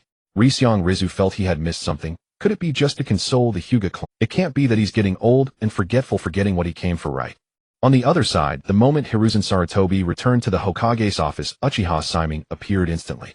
The two exchanged a knowing smile. Since they had done something wrong, they naturally needed to coordinate their stories. Shimei, it's better not to reveal your position as Umbu captain for now. I'm afraid Rizu might not be able to handle it. Understood, I get it. Uchiha Shimei made an Aship gesture, but he'll find out eventually. When that happens, you clean up after yourself. If Ryuseong Rizu causes trouble, just Hiruzen Sarutobi. Good heavens. Was he now speaking so casually to the Hokage? However, beating up Rizu was not a big problem. Although Konoha was one big family, friction within the family was inevitable. Strength was always the most fundamental. Shimei was completely at ease. He and Hiruzen Sarutobi were now of the same generation, so he spoke casually, prioritizing spontaneity. By the way, there's nothing much going on in the village lately. I plan to take a mission and go out to see the world. Previously, he didn't leave the village because he lacked strength. Now that his strength was more than sufficient, he intended to travel. Who could resist a spontaneous journey? Previously, he didn't leave the village because he lacked strength. Now that his strength was more than sufficient, he intended to travel. Who could resist? The Uchiha clan is like a powder keg ready to explode at any moment. With you in the village, we can keep an eye on things. If you're not here, and something really happens, what then? Your clan is about to explode. And you want to go on a trip, eh? Hiruzen Sarutobi felt his heart pounding. Alright then. Uchiha Shimei shrugged helplessly. Then please have Ning Ci transferred to the Umbu. Staying in the Hyuga clan all day won't allow him to train properly. His eyes were calm, but occasionally flashed with sharpness, revealing his true intention. Hiruzen Sarutobi instantly understood Shimei's meaning. This was to prevent him from refusing, by first proposing a difficult condition, making the request to bring Ning Ci to the Umbu seem less daunting in comparison. TSK. What a clever lad. His political acumen was quite impressive. Fine, I agree. But you must promise to keep a close watch on the Uchiha clan. Hiruzen Sarutobi's voice was low, and his face took on a solemn expression. If any disturbances arise within the Uchiha clan, you must report to me immediately, and take the lead in suppressing any rebellion. Do you understand? Reporting was simple, but suppression was different. It meant that if any Uchiha clan member rebelled, he would have to personally kill them, a tragic act of kinslaying. Such was the nature of clan conflict, just like Itachi Uchiha in the original story. As I said before, Uchiha Shimei replied calmly with an unmistakable finality. No matter who disrupts the peace of the village, I will never let them off. This applied to Uchiha clan members rebelling, and equally to those targeting the Uchiha. With those words, I am relieved. Hiruzen Sarutobi breathed a sigh of relief. From the moment Shimei mastered Sage Mode, he had become a Cage-level powerhouse. The Hyuga clan leader and elite Jonin could be ignored, but a Cage-level warrior could not. Barring unforeseen circumstances, with Shimei's political acumen, he was a shoo-in for the next Uchiha clan leader, a worthy investment. I'm off. Uchiha Shimei waved his hand, and his figure vanished like a shadow, without even a sound, startling Hiruzen Sarutobi. The Uchiha clan's compound was too remote. Beyond it lay the outskirts of the village, essentially the position of guard dogs. Falling from one of the three great clans to such a state was no wonder. Fugaku Uchiha was furious. Any normal Uchiha would feel the same. Uchiha Shimei suddenly halted, his gaze fixed on the shadows like a hawk's eyes piercing through space to lock onto a hidden figure. Can the Yamanaka clan's secret technique reach this far? I recall that Danzo Shimura didn't place the tongue cutter seal on you, did he? His black eyes held curiosity and inquiry. With a soft thud, Yamanaka Fu stepped out from the shadows. His broad, honest face seemed steady, but his striking orange hair stood out. Many people are not bound by curses. Lord Danzo's will is far stronger than you imagine. Yamanaka Fu showed no nervousness even after being discovered. He remained calm and expressionless, continuing, Uchiha Shimei, your perception is stronger than anticipated. But this is where it ends.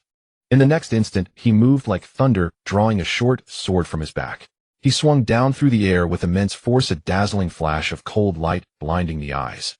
Yamanaka Kaze's speed was extremely fast. As a rear-type ninja of the Yamanaka clan, he now burst forth with speed comparable to that of an assassination-type ninja. In an instant, his figure arrived before Uchiha Shimei. There was no avoiding it. But what was even smarter was that he kept his eyes fixed on the ground. Heh!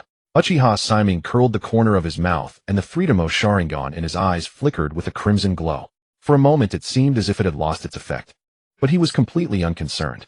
Holding a kunai, he slashed upward, instead his movements even faster, a hint of excitement in his eyes. Do you mean to say you want to engage in close combat with me? Slash. Under Yamanaka Kaze's astonished gaze, a terrifying shock and force came from the short blade. His tiger's mouth aching, he could not hold the knife in his hand, and it was suddenly sent flying. How is this possible? What kind of monster are you? He couldn't believe it. As an assassination-type ninja, the first lesson he learned was never to lose his blade. But just now he simply couldn't hold it, and even now his tiger's mouth was still spasming. Even if he picked up the knife again, he could only exert half his strength. Horror filled his eyes. Just one exchange, and his short sword was ruined. No wonder Lord Tuanzang was so wary of Uchiha Shimei. So fast.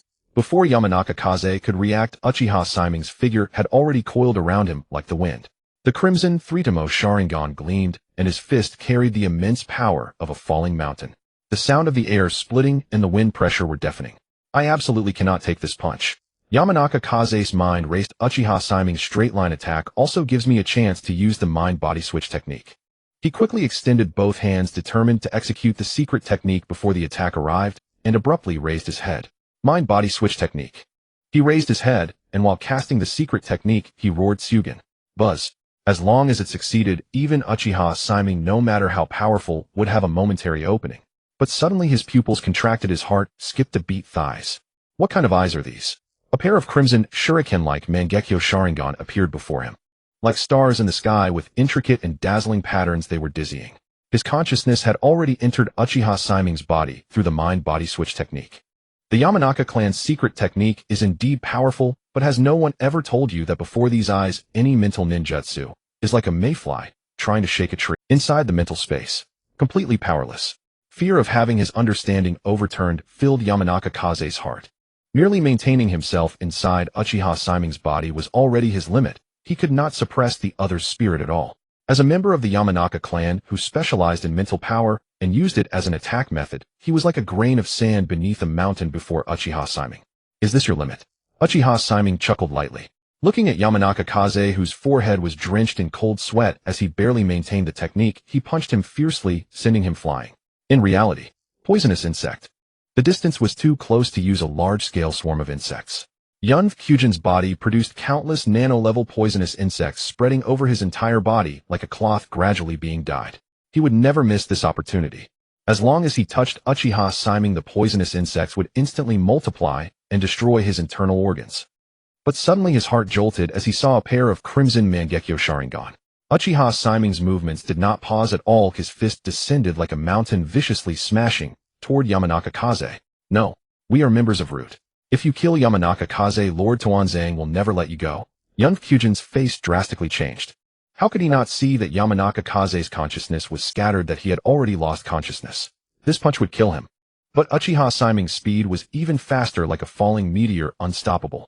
Under Yun Kyujin's gaze, the unconscious Yamanaka Kaze had his chest pierced through.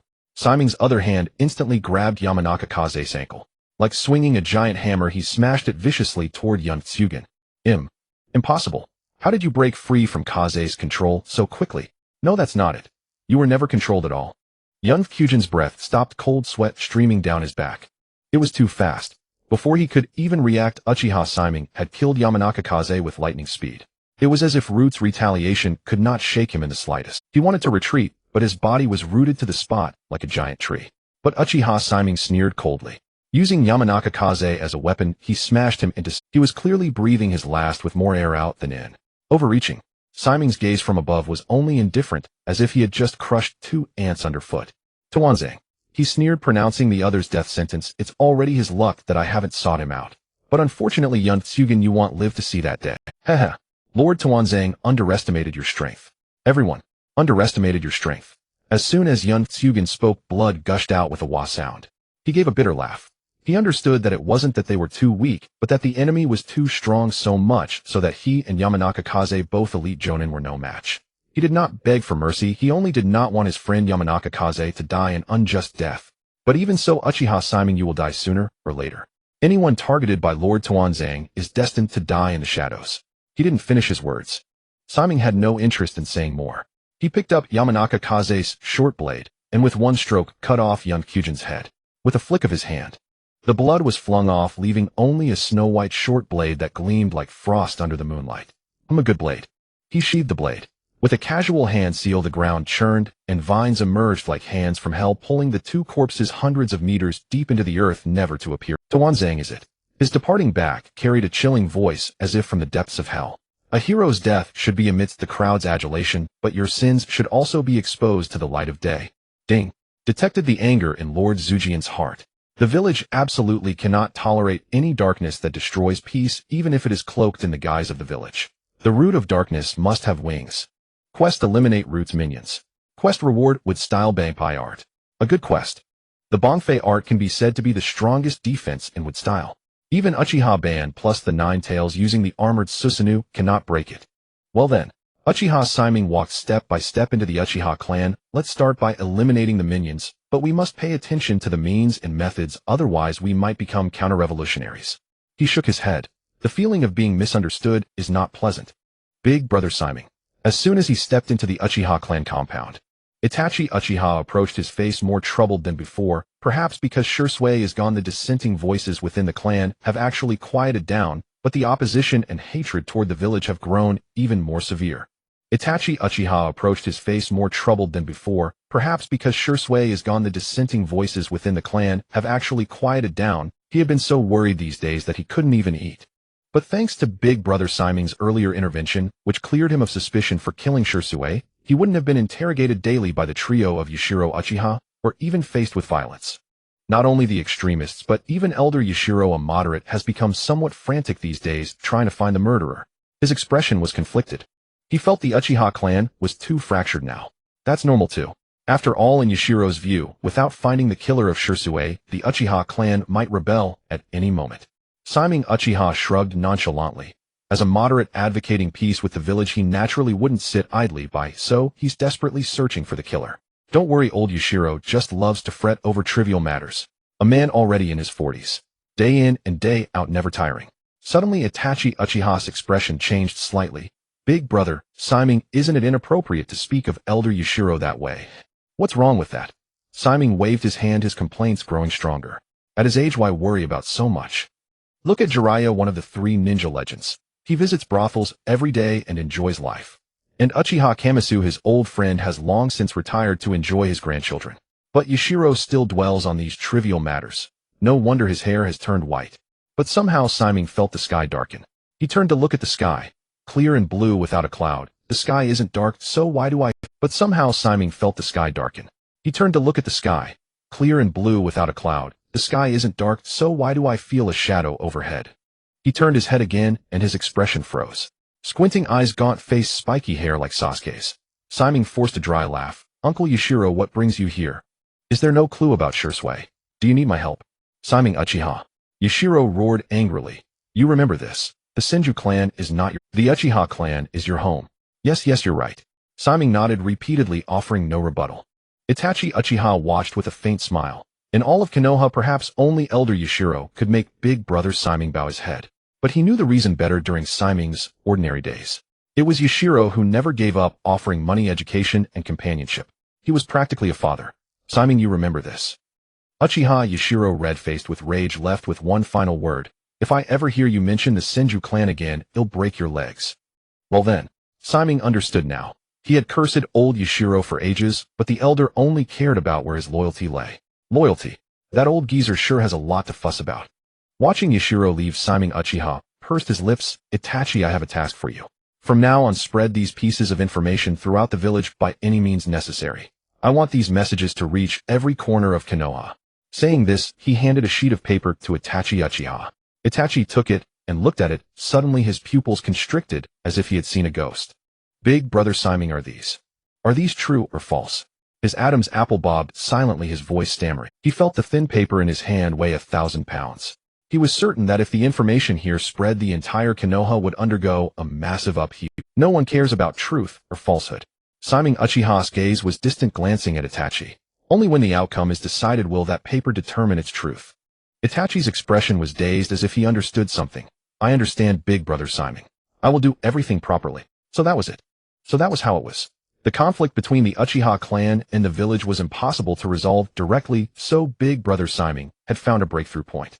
That was Shimei. Perhaps Big Brother Shimei had uncovered something. Thinking of this, he looked at Shimei Uchiha with even more admiration. Every time he followed Big Brother Simon, he felt an indescribable sense of growth, not in strength, but in mindset. In his current view to himself from a month ago was as naive as a child. Saying this, he strode away quickly, a hint of inexplicable excitement in his heart. Fugaku Uchiha asked in a low voice. A glint of sharpness flashed in his eyes. His subordinates had already informed him of the long conversation between Itachi and Fugaku Uchiha asked in a low voice. A glint of sharpness flashed in his eyes. His subordinates had already informed him of the long conversation between Itachi and Simon Uchiha, and he wanted to see if Itachi had changed. Father. Itachi stopped in his tracks, his mind calm. If it were the old him, though his face would be calm, he would despise his father's prying. Now he found it perfectly normal. What clan leader wouldn't care about his clan members? Moreover, he himself was also an Uchiha. The Hokage hasn't made any unusual moves recently. Itachi Uchiha said in a deep voice. However, Danzo has been visiting the Hokage very frequently and has repeatedly targeted our Uchiha clan. Based on these actions, it's certain that he is a Konoha elder opposed to the Uchiha clan.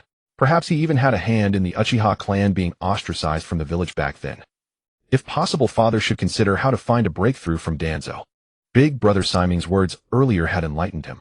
Since a direct solution was impossible, then break through at a single point. Take down Shimura Danzo first. This was the answer Big Brother Simon had given to the Uchiha clan's dilemma. What a... Fugaku Uchiha opened his mouth in astonishment, as if seeing his eldest son for the first time, his eyes gleaming with disbelief and joy. In the past, his eldest son would always be evasive and vague when faced with inquiries from the Konoha higher-ups. But today he had said so much, and even offered confidential information and advice. Itachi, did you deduce all this yourself? Fugaku's heart pounded, joy almost spilling from his eyes, his voice trembling. His eldest son hadn't been wasted after all. It was Big Brother Simon's idea. Itachi Uchiha frowned and explained, I would never have thought of these things before, but because of Big Brother Simon I was able to understand them. I've thought about it for a long time. Although the current predicament of the Uchiha clan is partly due to our own self-imposed constraints. Father's sincere attempt to build ties with Minato Namake's back then was genuine. He said with complete honesty, the fault does not lie with father. In that instant, Uchiha Fugaku was so moved, he nearly wept. Ever since he discovered his son had become a double agent, and that his heart was gradually tilting toward Konoha, he had found it harder to accept each passing day, yet he could do nothing to stop it. He could only watch helplessly as Itachi drifted further and further from the Uchiha clan. But now a turning point had emerged, all because of a youth named Uchiha Shimei. Heaven knows the relief and excitement he felt when his own son finally acknowledged him. It was as if the years of effort had at last been seen, and his son had finally set foot on the right path. Promotion. Promote him immediately. Uchiha Fugaku spoke in a deep voice, though his fingers trembled slightly.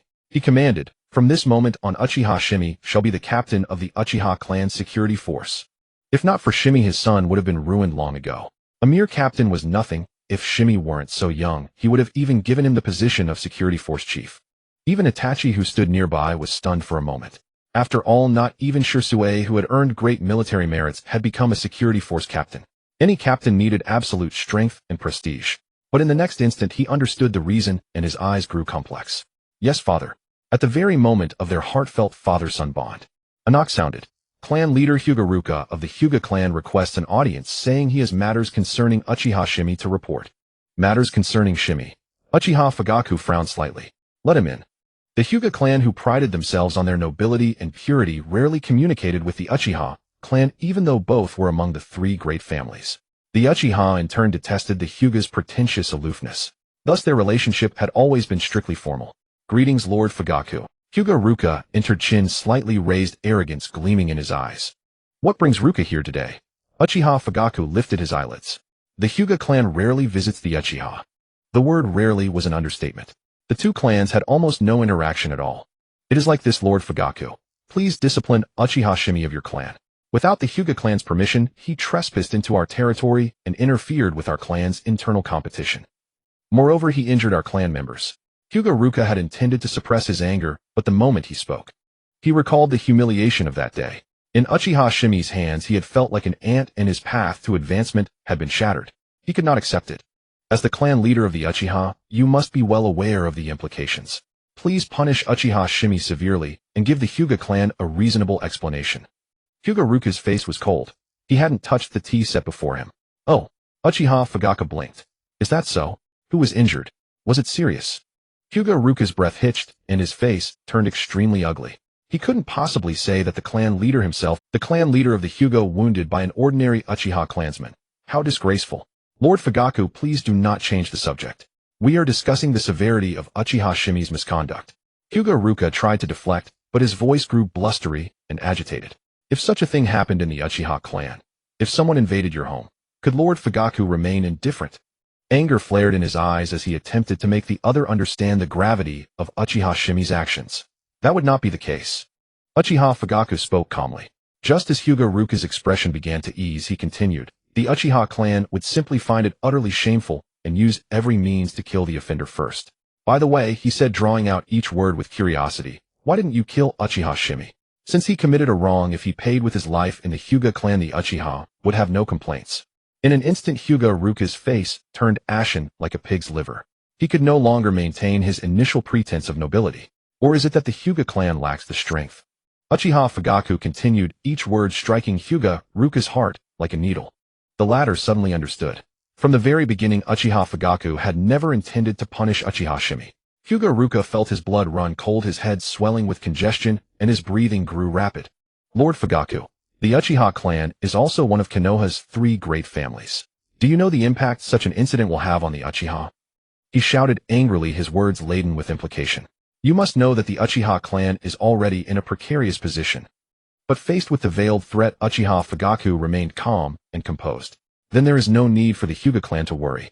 However, tell Hyuga Hayashi that although we are no longer in the era of warring clans, even in Konoha, strength still reigns supreme. The Hyuga clan of today is not yet qualified to lecture the Uchiha clan from a position of strength. His eyes grew icy, and even less qualified to criticize the captain of the Uchiha security force. A crimson 3-tomo Sharingan emerged, its formidable aura gripping Hyuga Ruka's throat like smoke. His Adam's apple rolled silently, and he cried out in shock, his voice cracking. Impossible. Aren't the security force captains Uchiha Yashiro and Uchiha Haruhito? What right does Uchiha Shimei have? He couldn't believe it. A mere 15-year-old youth had become a security force captain. Even the Hyuga clan leader was defeated by Shimei. Why shouldn't he be a security force captain? Uchiha Fugaku felt that the Hyuga clan's brains had been addled by their main family. Itachi, see our guest out. Hyuga Ruka's face instantly flushed crimson, and a trace of panic and shame crept into his eyes. He didn't even know how he returned to the Hyuga compound, only feeling that the blood in his veins had turned cold. Indeed, he said, his voice bitter and complex, lowering his head. Even the clan leader lost to Uchiha Shimei. What right does the Hyuga clan have to compare with the Uchiha? Defeated. Thoroughly defeated. What did the Uchiha say? Hyuga Ruka looked up and realized he had unknowingly arrived at the Hyuga clan leader's courtyard. Hyuga Hayashi's steady voice rang out. He was pouring tea, yet even that could not erase his noble bearing. Particularly his pure white robes, immaculate and crisp like a crane's feathers. But it only made Hyuga Ruka more panicked. Lord Clan Leader, he stammered. Uchiha Fugaku not only refused to punish Uchiha Shimei, but he also insulted you, saying you lost to Uchiha Shimei and have no right to speak to the Uchiha from a position of strength. He decided to let it all out, as if he already saw Hyuga Hayashi's furious expression. His mind wandered, unable to believe that all this was because of a 15-year-old youth. What? Hayashi, Hyuga's expression shifted. How did Uchiha Fugaku know that I lost to Uchiha Shimei? He and Uchiha Fugaku were both clan leaders. In their youth, they had once competed against each other. But now he had been defeated by an ordinary member of the Uchiha clan, a humiliation that could hardly be overstated. Even though they had not fought again in adulthood, in Fugaku's eyes, he was likely already considered a defeated general. Uchiha Fugaku asked on his own. When he saw that his subordinate did not answer, he probably deduced it from the subordinate's reaction. Hinata Ryuka explained reluctantly. Damn. Bang. The more he thought, the more furious he became. The teacup in front of Hayashi was smashed to pieces, tea splashing everywhere, tea leaves scattering on the floor walls, and his white robe, which was no longer pristine. Just like his mood at this moment.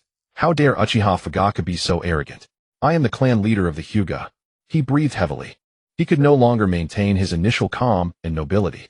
In his heart, the Hyuga clan had always been transcendent, standing in Konoha for 100 years, making countless contributions, especially the noble status of the Hyuga. It was something other clans did not possess. This was the pride in his heart. But today it was crushed by Uchiha Fugaku, and all of this, it's all Uchiha Shimei's fault. If not for him, I would not have lost, and would not have ended up in this situation. In just a few days. Not only had the Hokage treated him perfunctorily, but even Uchiha Fugaku showed no mercy in his tone toward the Hyuga clan leader. All of this was the fault of that 15-year-old, right? And Niji, Because of Niji, Uchiha Shimei came to the Hyuga clan. Hayashi suddenly thought of the culprit. He darkened his face. Bring Niji to me. Soon Niji was summoned. Seeing Hayashi's stern cloud-like oppressive expression, he knew what he was about to face. Humph. It was merely the confinement of the caged bird. The pain of living death. There was no fear in his eyes, only a clear and profound understanding. Seeing Niji's eyes, Hayashi felt the authority of the main family was being challenged and rage burned within him. To lack flattery and fear was a disrespect to the main family. Seeing Niji's eyes, Hayashi felt the authority of the main family was being challenged and rage burned within him. To lack flattery and fear was a disrespect. No matter what, you cannot escape the branch family, nor can you escape the caged bird on your forehead. Always remember your duty as a branch member.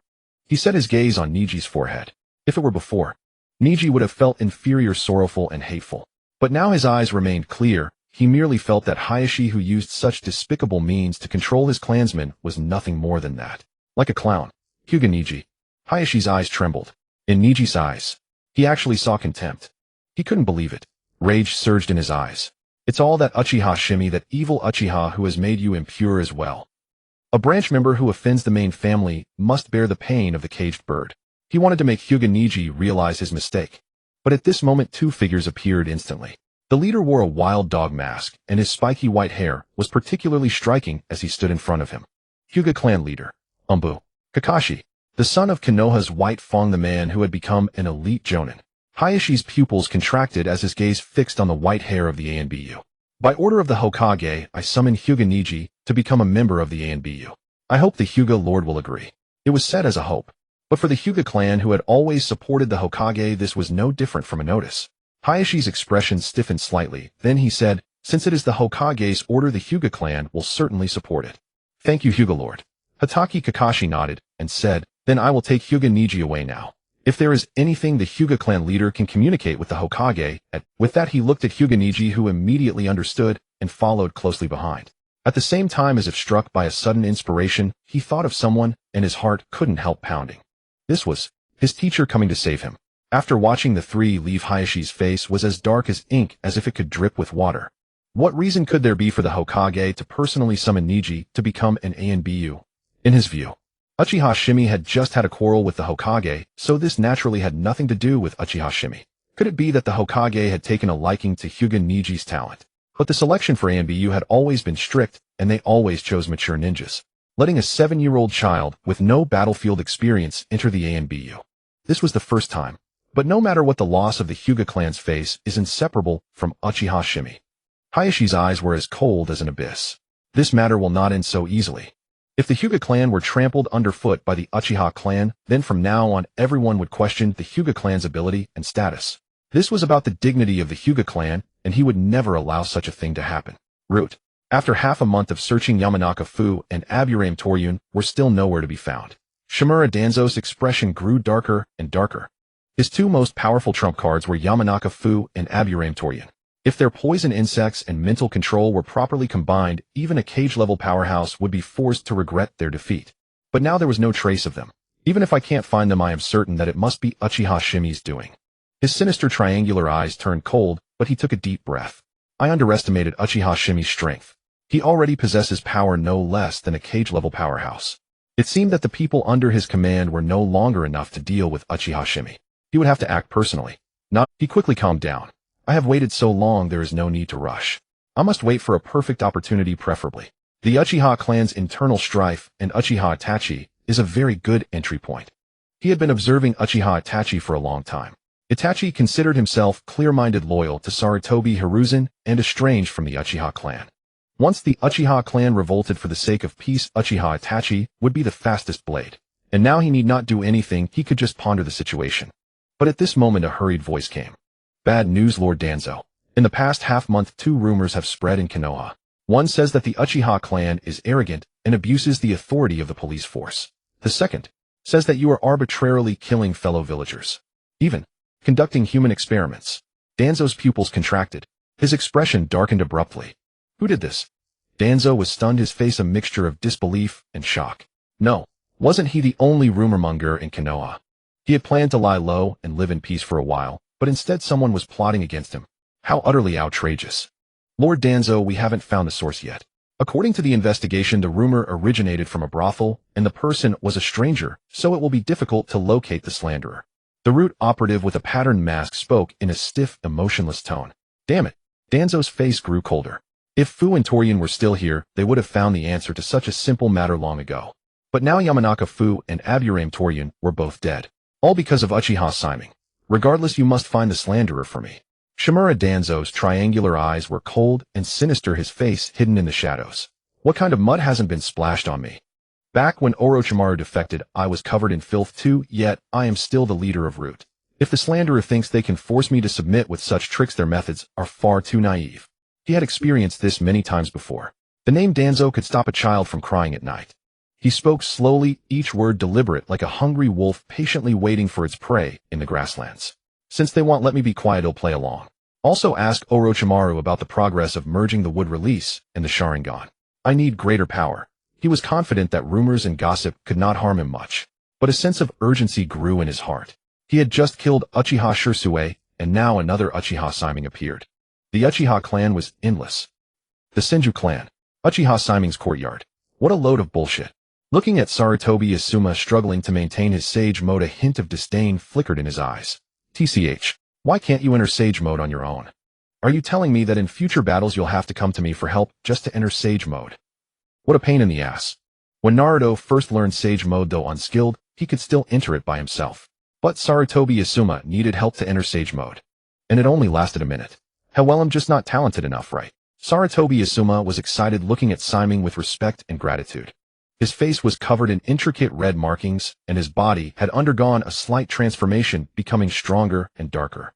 If it weren't for you, big brother, I would never have been able to learn sage mode. Being able to maintain it for a minute is already more than I could hope for.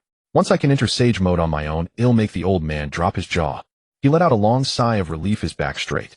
The pent-up frustration that had been suppressed for years under the label of the third Hokage's son vanished in an instant.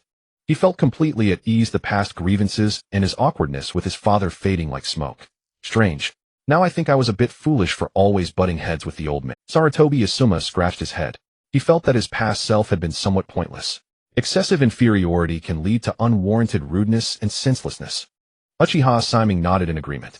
He said meaningfully, so when you feel unreasonably angry or inferior, remember that it's not about being unreasonable. It's about hating your own lack of strength and weakness. That's why you must work harder and become stronger. That's the only way. Because of weakness you hate yourself. Because of hard work your mind becomes calm. He remembered that in his past life there was a period of intense anxiety when he didn't know his direction. It wasn't until he encountered Wang Yangming's school of mind that the fog cleared and his heart became transparent. I see. Sarutobi Asuma suddenly understood. All the emotional turmoil before now had an explanation and clarity. Whether it was his inexplicable dissatisfaction with the old man, his rebellious act of leaving Konoha, or his aversion to the title son of the Hokage, it all stemmed from his lack of strength. Now that he had the power to step into the Kage level, he owed it all to his big brother Uchiha Shimei. He knew very well. Without Shimei, he would never have been more than an elite jounin in this life. This is incredible. Yuhi Kurenai stood beside him, her pretty face astonished, eyes wide. Asuma, you actually entered sage mode. This means you've already stepped into the realm of a Kage. What did it mean to be a cage-level powerhouse? As far as she knew, the entire Konoha now seemed to have only the third Hokage as a cage-level powerhouse, right? Looking at Shimei, her eyes sparkled with dazzling light. Shimei, I don't care. I want to become a cage-level powerhouse too. Yuhi Kurenai wrapped her slender arms around Shimei, a soft sensation and a fragrant scent wafting over, stirring one's heart. Uchiha Shimei glanced sideways and saw a sea of surging waves, especially with Yuhi Kurenai's outfit. White bandages paired with black accentuating her slender long legs. It was exhilarating beyond words. You are different from Asuma. Uchiha Shimei shrugged. With your abilities you can at most reach elite jounin. Why I? Yuhi Kurenai put her hands on her hips and demanded indignantly, almost face-to-face with Uchiha Shimei, so close that he could even see the fine fuzz on her fair skin. I want to learn sage mode and become a cage-level powerhouse too. She had always been strong-willed, unwilling to fall behind. Now seeing Asuma about to become a cage-level powerhouse, she felt as if an invisible whip was urging her on. You don't have a decent amount of chakra like Asuma. Uchiha Shimei shook his head and explained, the first requirement for entering sage mode is a considerable amount of chakra.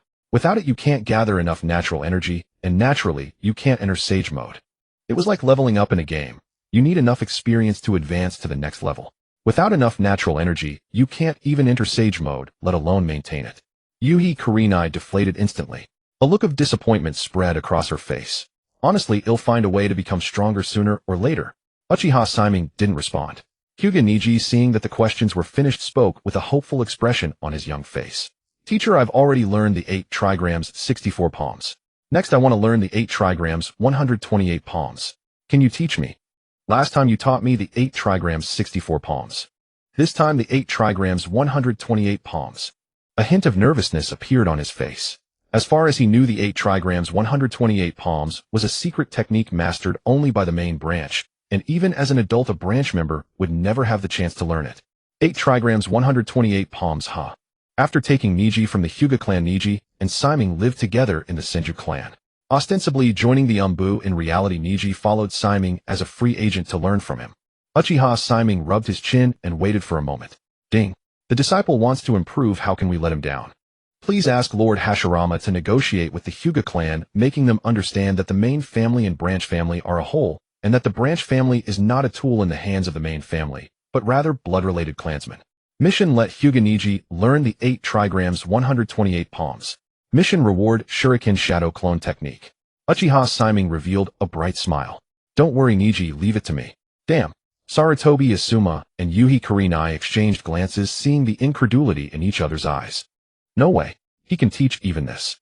If I recall correctly, the 8 trigrams 128 palms is currently only mastered by the Hyuga main family. What can Uchiha Shimei teach? But before the two could figure it out, they saw Uchiha Shimei continue. However, Neji, I think the 8 trigrams palms may not be the most suitable ninjutsu for the Hyuga clan. You possess the Byakugan with ultra-long range. Instead of being an offensive ninja, have you ever considered becoming a long-range assassin? He rubbed his chin as he gave the suggestion. Take the system rewards as they come. But with the Byakugan's long-range capabilities and locking ability, it's almost like an eagle's eye, and even with X-ray vision. If converted to long-range assassination, it undoubtedly aligns more perfectly with the Byakugan. Just like Kagaya Otsutsuki used the Byakugan to lock on and used the all-killing ash bones. Long-range assassination. Hyuga Neji was slightly stunned, lost in thought. Of course, this doesn't mean you should give up the 8 trigrams palms. You can balance both. After all, the 8 trigrams palms itself requires precise control, so long-range assassination won't affect your training. Shimei gave his advice. In the end, it was up to Neji to decide. Neji's eyes flickered and he nodded heavily. I understand, teacher. I will think it over carefully. Just then a sound of something cutting through the air rang out. Brother Shimei, something terrible has happened. Itachi's figure appeared in an instant. Even though he always presented himself as calm, his eyes now carried an undisguisable panic. The Hyuga clan, together with the Yamanaka clan and the Aburame clan, are putting pressure on our Uchiha clan in the Hokage's office. The Hyuga clan is because Brother Shimei, you previously broke into the Hyuga clan and disrupted their clan tournament. In an instant, Uchiha Shimei understood the situation. The Yamanaka clan and Aburame clan were because of the disappearance of Yamanaka Fu and Aburame Torian. Was in our Uchiha clan. In an instant, Uchiha Shimei understood the situation. The Yamanaka clan and Aburame clan were because of the disappearance of Yamanaka Fu and Aburame Torian. The Hyuga clan simply disliked him and came to stir trouble like a stick in the mud. Asuma, Uchiha Kurenai, and Hyuga Neji's expressions changed slightly. 3 clans targeting them together. In the century since Konoha's founding, such a situation had never occurred. The 3 of them couldn't help but feel a surge of worry. Teacher, it's all my fault. If it weren't for me. Hyuga Neji lowered his head dejectedly. Before he could finish, Uchiha Shimei waved him off with a sneer. So what? Do they have evidence that we the Uchiha clan did it? I might as well say Shimura Danzo stole our Uchiha clan Sharingan. The few were stunned. What does Shimura Danzo have to do with this? Don't worry. Uchiha Shimei stood up nonchalantly. The main players haven't shown up yet. They're just a few small fry. We don't need to worry about the Yamanaka and Aburame clans. On this game board of Konoha, the mere Ino Shikacho cannot sway the situation. Come on, let's go take a look first. With that said, the 2 figures like shadows melted into the forest in the blink of an eye and disappeared without a trace. The Hokage building. Office. Hyuga Hayashi Yamanaka Inoichi and Aburame Shibi sat in the Hokage's office in silence. The originally spacious office suddenly seemed somewhat cramped and the light had dimmed considerably. So all 3 of you are accusing the Uchiha clan? Sarutobi Hiruzen asked while smoking his pipe. That's right, Hokage-sama. Before the other 2 could speak, Hyuga Hayashi took the lead, saying urgently, Uchiha Shimei, a member of the Uchiha clan, trespassed into our Hyuga clan and even disrupted our clan tournament. If this situation is not resolved, how can the dignity of our major clans be upheld in the future? Hokage-sama, since the founding of Konoha, the first Hokage said that everyone in Konoha is family. But at the same time, even the Hokage must respect the independence of each clan. Now the actions of the Uchiha clan are destroying the rules established by the first Hokage. He spoke so quickly that Yamanaka Inoichi and Aburame Shibi hadn't even reacted, a trace of surprise appearing in their eyes. Hyuga Hayashi's expression was indifferent, appearing aloof and proud. Now, apart from the Uchiha clan and the Sarutobi clan, there were no major clans in Konoha that the Hyuga clan regarded as worthy. Heh, a clear sneer sounded. Uchiha Shimei, Uchiha Itachi, and Uchiha Fugaku's figures appeared instantly in the Hokage's office. The already dim light now seemed even more oppressive. Heh, a clear sneer sounded. Uchiha Shimei, Uchiha Itachi, and Uchiha Fugaku's figures appeared instantly in the One sentence instantly made Hyuga Hayashi's face change. Yamanaka Inoichi and Aburame Shibi, watching this scene, understood the situation and turned their gazes to the handsome and elegant Uchiha Shimei. They had heard rumors about the matters between the Uchiha and Hyuga clans. Only now hearing it confirmed, it seemed that Uchiha Shimei's defeat of Hyuga Hayashi was not false. Uchiha Fugaku, don't go too far. Hyuga Hayashi's face was as cold as ice. Konoha is not your Uchiha clan's Konoha. If you break the village's rules, your Uchiha clan will pay the due price. Furthermore, your Uchiha clan is also suspected of killing Yamanaka Fu and Aburame Torian. Please investigate carefully, Hokage-sama. As he spoke, he shifted the issue back to the Yamanaka and Aburame clans. Yamanaka Inoichi and Aburame Shibi exchanged a glance, silently cursing Hyuga Hayashi as an old fox. The Hyuga clan leader is right. Yamanaka Inoichi, with blonde hair and blue eyes, had slightly sunken cheeks. However, his somewhat broad face did not make him appear thin and cold. Instead, it added a touch of ruggedness. His voice was low and steady. Please give a reasonable explanation, Uchiha clan leader. The ninja dogs have confirmed that the scents of Yamanaka Fu and Aburame Torian last disappeared in the Uchiha clan. If you cannot provide a reasonable explanation, then please, Hokage-sama, order us to conduct a thorough investigation of the Uchiha clan. His voice was calm, but carried a firm determination. At that moment, the dagger was revealed. Uchiha Fugaku's expression changed slightly. His breathing became abrupt. The evidence presented by Yamanaka Inoichi was unavoidable. Facing a top-tier intelligence ninja, even he found it difficult to match his verbal sharpness. Yamanaka Inoichi was not only the patriarch of the Yamanaka clan, but also the finest intelligence operative in the entire shinobi world. Any falsehood or concealment before him was as transparent as glass, easily pierced through, especially by his sharp insight. He struck at the unavoidable core of the Uchiha clan's trouble. Yamanaka Hei and Aburame Torian had vanished within the Uchiha clan. Please, Patriarch Fugaku, give both our clans a reasonable explanation. Aburame Shibi, wearing sunglasses and hiding half his face behind a high-collared coat, immediately followed up. Uchiha Fugaku's face was grim, uncertain how to respond. Hyuga Hayashi, standing nearby, stirred slightly and spoke coldly. And there is my Hyuga clan's matter. If the Uchiha clan cannot provide a satisfactory explanation, then let the Hokage-sama deliver justice. Then Hyuga Hayashi's words were deliberately intended to provoke Uchiha Fugaku. The atmosphere instantly became heavy and oppressive. What has the Uchiha clan not done? Then Hyuga Hayashi's words were deliberately intended to provoke Uchiha Fugaku. The atmosphere instantly became heavy and oppressive. What has the Uchiha clan not done, and why should we admit to it? Uchiha Itachi's face was cold and hard, tinged with anger. Heh. Hyuga Hayashi sneered, his gaze holding a contemptuous look as if regarding a child. Uchiha Itachi, so we are now asking the Uchiha clan. If there is conclusive evidence, your Uchiha clan would be sitting in Konoha's prison right now. Or is it that your Uchiha clan has long been planning to betray the village? Have you already killed Yamanaka Hei and Aburame Torian? In an instant the air froze. Uchiha Itachi's pupils contracted sharply, his breathing quickened, and a hint of disbelief flickered in his eyes. In the eyes of other major clans, was the Uchiha clan destined to rebel sooner or later? Enough! Uchiha Fugaku roared, a trace of crimson flashing in his eyes. Direct any grievances at me. The Uchiha clan knows nothing about the disappearance of Yamanaka Hei and Aburame Torian. Then produce evidence. Hyuga Hayashi refused to back down, pressing forward relentlessly. Even if Yamanaka Hei and Aburame Torian had done something wrong, that is no reason for the Uchiha clan to take their lives without authorization. The matter had yet to be decided. Yet in Hyuga Hayashi's words, it was as if the Uchiha clan had already been branded as murderers. Uchiha Fugaku and Itachi exchanged a glance, their breaths becoming ragged, veins bulging on their foreheads, as if the scarlet Sharingan might appear any moment. But now rebellion would only lead to inevitable death. Around the Hokage's building, countless umbu lay in wait. Where is the evidence, then? At that moment, a clear voice rang out with a crisp sound. Where is the evidence? All eyes fell on Uchiha Shimei. He appeared calm, his voice like a basin of clear water dispelling the oppressive atmosphere. He shrugged and said, I mean the evidence that Yamanaka Hade and Aburame Toryun died within the Uchiha clan. He let out a mocking laugh, his gaze fixed directly on Yamanaka Inoichi and Aburame Shimei. The two were startled. Hyuga Hayashi's face changed color. If the Yamanaka and Aburame clans were swayed to withdraw, the Hyuga clan alone would be no match for the Uchiha. He spoke urgently. The fact that Yamanaka Hade and Aburame Toryun vanished within the Uchiha clan is evidence enough. Uchiha Shimei, don't try to argue. Rage burned in his eyes. Again it was Uchiha Shimei. Just moments ago, Uchiha Fugaku and Uchiha Itachi had clearly run out of tricks ready to submit to execution. If they had struck, then it would have been the perfect pretext to label the Uchiha clan as rebels and crush them completely. But because of Uchiha Shimei's words, everything turned to dust. Yet Uchiha Shimei did not even look at him. Two patriarchs. He spread his hands and continued, the Uchiha clan's territory is located at the outermost edge. Not to mention others, even the clans closest to us never approached the Uchiha clan. What were Yamanaka Hade and Aburame Toryun doing in our territory? Shouldn't you two be asking their department head? These words were unvarnished. Though they did not answer the question directly, they provided an answer.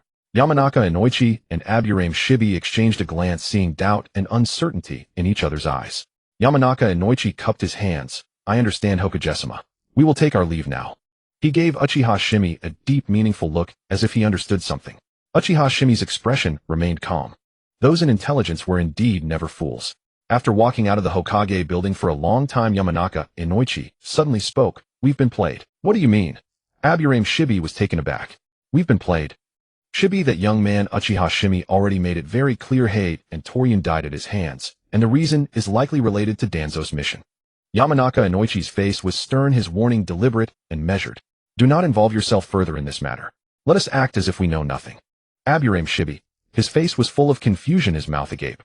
Wait, when did he tell you that? I didn't hear a word. My bugs didn't hear it either. Yamanaka Inoichi. He couldn't be bothered to respond and strode away quickly. Neither of them was a fool. They knew of the enmity between Uchiha Shimei and Danzo. The subsequent dispatch of Yamanaka Hade and Aburame Toryun to the Uchiha clan had a clear purpose. Those who kill will be killed in turn. Even as clan heads, they had no grounds for complaint. Back in the Hokage's building, Hyuga Hayashi stood in place, his expression shifting from a self-satisfied anger to fury at Yamanaka Inoichi and Aburame Shimei, while a hint of panic crept into it. No loyalty. No honor. What a disgrace. Even if the Yamanaka and Aburame clans dropped the matter, so what? Hyuga Hayashi's voice already showed a lack of conviction as he fixed his gaze on Uchiha Fugaku. Uchiha Shimei, your disruption of my Hyuga clan's internal tournament is an undeniable fact. Today your Uchiha clan must give me a reasonable explanation. But Uchiha Fugaku remained silent, looking out the window. Itachi, the scenery is quite nice today. But why does the sky above the Hyuga clan look a little dark? Uchiha Itachi nodded. Instantly, Hyuga Hayashi clenched his teeth, his face bitterly cold, no longer able to maintain his pretentious dignity. So Hayashi, what did you just say? I didn't catch it. Would you mind repeating it? Uchiha Shimei asked with a smile, assuming an attentive posture. Immediately, Hyuga Hayashi flicked his sleeves and turned to leave. Before departing, he threw out a harsh remark. Don't forget, the Uchiha clan is after all Konoha's Uchiha clan. His eyes held an indescribable meaning, as if both a warning and an expectation. Don't make a mistake. The entire village is watching your Uchiha clan. Especially you, Uchiha Shimei. As if struck by a thought, Hyuga Hayashi let out a short mocking laugh. Is everyone watching the Uchiha clan? Uchiha Fugaku and Uchiha Itachi's expressions shifted slightly. What did this mean? Exactly how many people were watching the Uchiha clan? The relationship between the Uchiha clan and the village was already extremely sensitive. If they made more enemies, it would undoubtedly have a worse impact on the Uchiha clan. Hyuga Hayashi, what exactly do you know? Uchiha Fugaku could no longer contain his impatience and couldn't help asking, what do you mean by the entire Konoha is watching the Uchiha clan? He looked out the window, feeling that infinite dangers lurked beneath the bright sunlight, as if any movement by the Uchiha clan would summon countless enemies to annihilate them. Fugaku's mind was a tangle of countless thoughts, like 1,000 intertwined black threads clouding his thoughts. The Hyuga clan possessed the Byakugan and were undoubtedly the vanguard scouts. As the clan head, his words could never be groundless. Thinking of this, his heart was completely disturbed. It's just the literal meaning. Hyuga Hayashi was very satisfied with Uchiha Fugaku's current panic, as if it could erase the shame of his previous defeat at Uchiha Shimei's hands. A slight curl touched his lips, but he spoke with an air of righteousness. Don't overthink it, clan head Fugaku. It's not just the Uchiha clan. Even our Hyuga clan is under the watchful eyes of everyone in the village. As major clans, we must set an example. His words seemed to occupy the moral high ground. Uchiha Fugaku pursed his lips. Damn it. Again with this sanctimonious talk.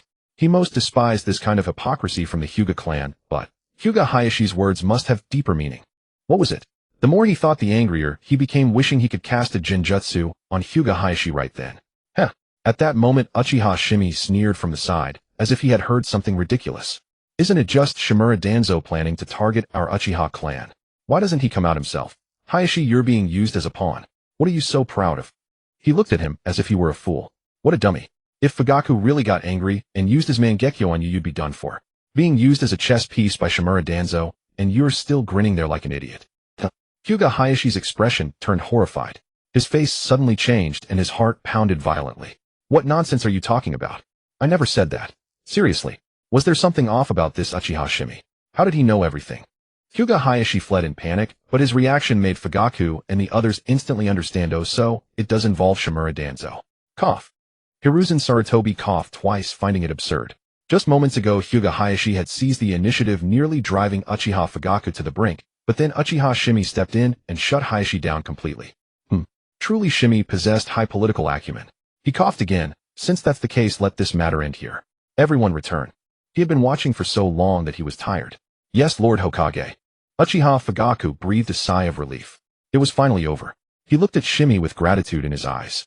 Without Shimei, he didn't know how unmanageable things might have become. Then he saw Shimei walk up to Hiruzen Sarutobi and speak. Wait a moment, Lord Hokage. Fugaku's heart instantly tightened. Shimei stared directly at Hiruzen Sarutobi. Lord Third Hokage, you've always asked us about the will of fire. Today I want to ask you, what about your will of fire? As he spoke, he pressed his palms together. Hiruzen Sarutobi was baffled. Seriously, was this an inversion of the natural order? He, Hiruzen Sarutobi of Konoha, the Konoha military, might was being questioned about the will of fire by a 15-year-old Uchiha brat. But for some reason, whenever he saw Shimei press his palms together, his heart started racing. Previously, Shimei always did it behind his back. Why was he doing it openly now? Shimei, who is the Hokage here, you or me? But since you've asked, I can tell you clearly. His lips twitched, and he gritted his teeth. I will uphold the will of fire with my very life. When the village is in danger, I will protect Konoha with my life, just like the fourth Hokage. Hiruzen Sarutobi's gaze was firm, without hesitation, entirely from the heart. And what if you had to kill Orochi? Hiruzen Sarutobi's gaze paused, as if transported back to the days decades ago. He found it difficult to answer for a moment. Let me rephrase. Uchiha Shimei continued, suppose it was Shimura Danzo who betrayed the village afterward. Would you kill Shimura Danzo? A fatal blow striking deep into Hiruzen Sarutobi's heart. His breathing suddenly grew short, his murky eyes flickered, unable to give a firm answer as he had just done. Uchiha Fugaku and Uchiha Itachi were stunned, looking out the window. Bro, you dare to ask, and we don't even dare to listen. At the same time, a sense of exhilaration rose in Uchiha Fugaku's heart. Heaven knows how much the Uchiha clan had been oppressed by Shimura Danzo over the years. Framed, bullied, even forced to relocate. Now they were pushed to the brink of rebellion. But now the inarticulate Uchiha clan had finally gained a spokesperson as fierce as an eagle. Fugaku felt as if he had seen the light. Lord Hokage, if such a day ever comes, I hope you make the right choice. Uchiha Shimei finished speaking, lowered his clasped hands, and strode out of the Uchiha compound. Fugaku and Itachi exchanged glances and hurriedly followed, feeling like ungraduated academy students in Shimei's presence. In a daze, Fugaku had an illusion. Itachi, don't you think Shimei seems more like the Uchiha clan head? Don't say. Uchiha Itachi was silent for a moment. He had felt that way for a long time. His taciturn father was simply not suited to be the clan head. Otherwise, he himself might have been almost let it. Looking at his son's pained expression, Fugaku fell silent. Damn. It seemed his fatherly authority had shattered.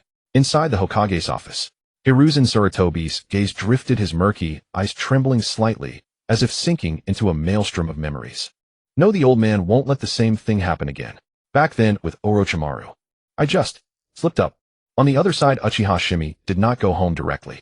He bought a bunch of food and arrived at a shabby two-story building. He hadn't forgotten that he had a mission. Mission: help Naruto establish correct values. Reward: 1 random draw. A shadowy Umbu member let out a sharp shriek, instantly appearing before Uchiha Shimei, like a criminal.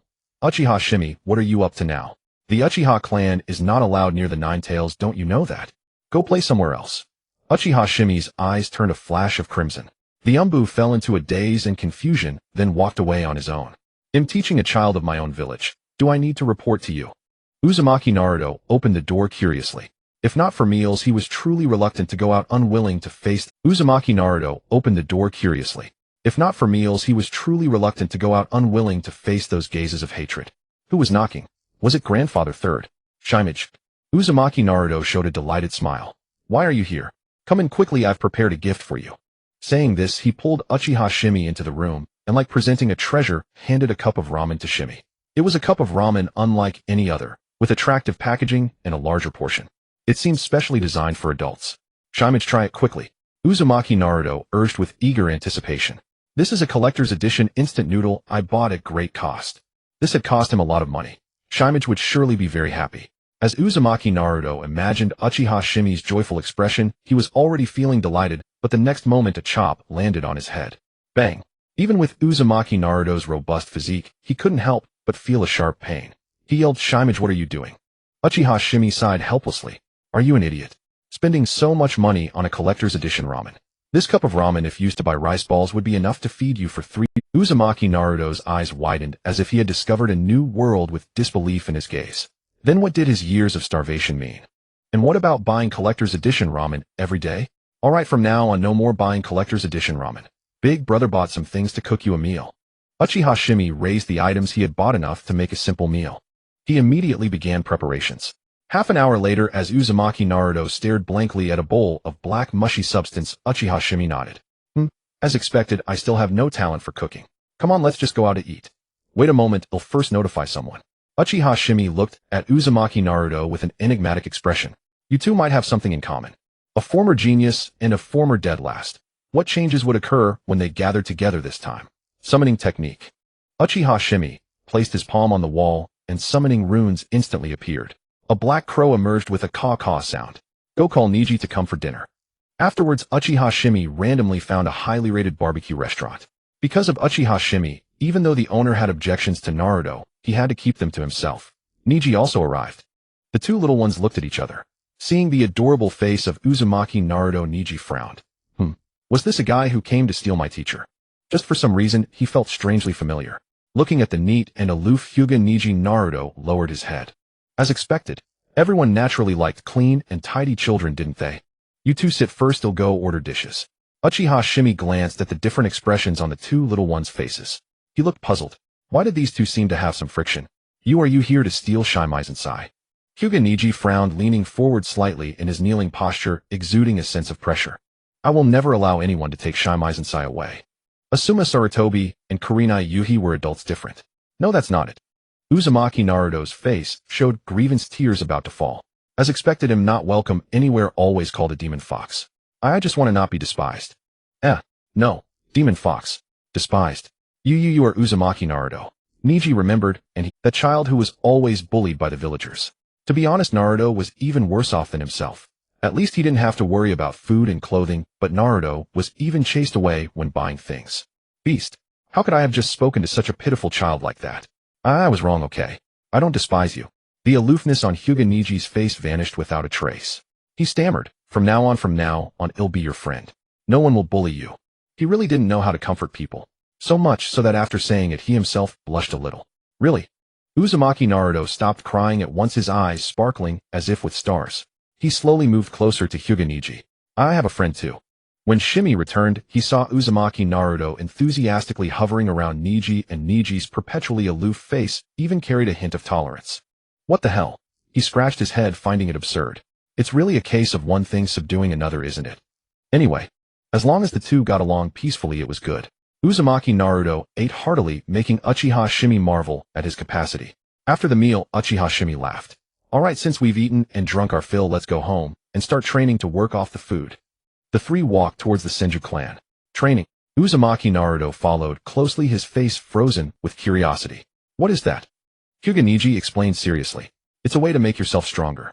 Shimei Sensei is the one who teaches me to become strong. By becoming a powerful ninja, you can protect yourself, break free from all restraints, and not be bullied by others. Only by becoming strong could there be a chance to escape the cage bird. If you become a strong person, can you avoid being bullied by others? Uzumaki Naruto's azure eyes lit up looking at Uchiha Shimei with a mix of nervousness and hope. Shimei, can I also learn from you? He didn't want to be bullied. He didn't want to go hungry every day. He hoped to become strong and be a normal person like everyone else. Ding. A request from the Nine-Tails Jinchuriki. Helping the Nine-Tails Jinchuriki grow stronger is the duty of Lord Hashirama. Please, Lord Hashirama, help Uzumaki Naruto control the Nine-Tails and become a powerful ninja capable of standing on his own. Mission rewards Summoning Technique Rashomon. Summoning Technique Rashomon summons the Rashomon Gate from Hell, which can be used to defend against powerful physical attacks. Rashomon. Hell. Uchiha Shimei stopped. The three had already returned to the Senju clan. His eyes flickered slightly, and he nodded. Of course, but before that we need to deal with a little problem inside you, otherwise your training speed will be too slow. Uzumaki Naruto's face was blank. Deal with a little problem inside me. Slap. Uchiha Shimei placed his palm on his shoulder, and his consciousness instantly entered his body. Opening his eyes again, he found himself in a cramped underground pipe. The murky water surface was like the stain itself, extending forward to a huge prison gate. A pair of crimson beast eyes radiated absolute malice and hatred. Damn Uchiha clan. How dare you come to my territory? He'll kill you. Uchiha Shimei's lips curled up. His wood release was already itching to be used. The moment Uchiha Shimei appeared, he had already completely stopped looking at Uzumaki Naruto. Yet Naruto was trembling, terrified by the snarling beast, his azure eyes filled with fear. What is this? How did I end up here? He seemed to realize something, a layer of dust settling over his azure eyes. So this was the reason I was called a demon fox. Was I really a demon fox? Fear you damned brat. That's the expression. Kurama bared its fangs, enveloping Uzumaki Naruto with a vicious malice and killing intent. It was as if lightning surrounded him, a terror that any movement could mean death. Fear me. Let me out, and I will kill everyone who looks down on you. Uzumaki Naruto's body trembled, and he couldn't help but mutter, Shimei sensei, am I really a demon fox? Uchiha Shimei cast a faint glance. How to put it? Naruto was the kind of person who pretended to be strong, yet was genuinely strong. He never spoke of his difficulties, and whenever a problem arose, he always believed it was his own fault. Anything wrong was his problem.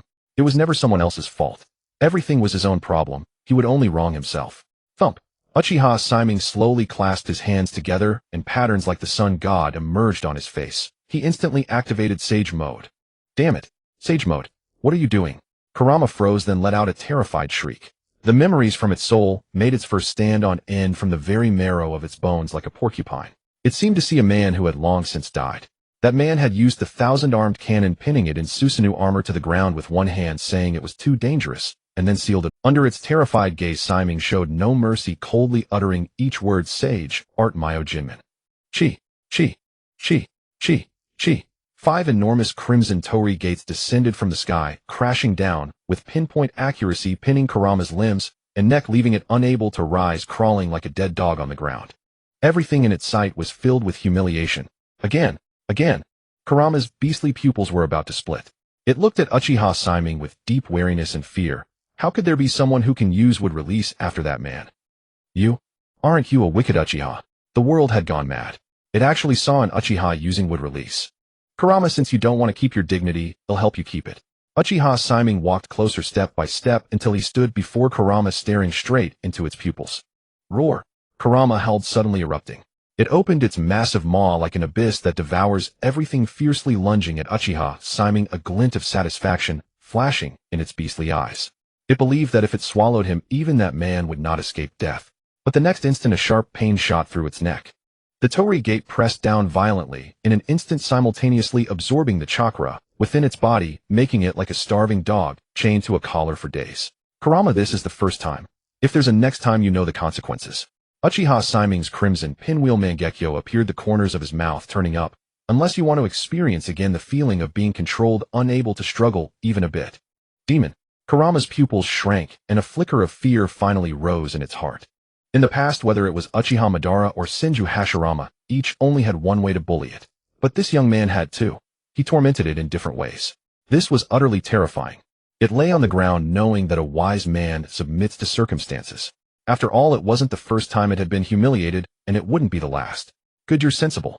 Then, after giving a word of praise, Uchiha Shimei turned his gaze to Uzumaki Naruto and shifted the subject. This is a tailed beast, not a demon fox. To be precise, they were originally born to coexist peacefully with humans and promote peace. He paused. Naruto, being such a compassionate child, immediately softened his watery blue eyes with sympathy. Then how did they become like this now? They look so pitiful. TCH. Uchiha Shimei also felt pity, but it was directed at Naruto. Poor kid. Anyone else would have turned dark long ago, yet you still have the heart to pity others. He glanced at Kurama, whose ears twitched slightly, pretending to turn away, but actually perking its fox ears high. It's just that the human heart is hard to fill. Uchiha Shimei's eyes grew profound. Rather than coexisting peacefully with tailed beasts, humans preferred to control their power. Thus, tailed beasts and humans completely broke apart, evolving into the mutual hatred you see now. Just like this moment, Kurama is sealed inside you with the hope that you will win it over. If it had been earlier, he would have let Naruto ask voluntarily. But this time he didn't. He continued. And the one who did all this is your father, the fourth Hokage, Minato Namikaze. Before his death, he hoped you would become an excellent ninja. So you are not a demon fox, and Kurama, the tailed beast, is a gift left to you by your parents. Shimei always believed that only by knowing the truth could one move forward on the basis of it. Especially for someone like Naruto, who had such strong empathy and could even pull himself back from darkness. What he needed was not deception, but trust and encouragement. Different donkeys need different methods. That's the idea. What? Uzumaki Naruto opened his mouth, his pupils slowly dilating, and in an instant tears streamed down his face. He stammered, I was never a demon fox, never an orphan. My father is the fourth Hokage, and the tailed beast inside me is a gift left by them. Years of abuse, grievances, sadness, and pain vanished like raindrops under the sun, leaving only radiance and sunshine. That's right, the tailed beast is a gift from them. He repeated, and I will become an excellent ninja.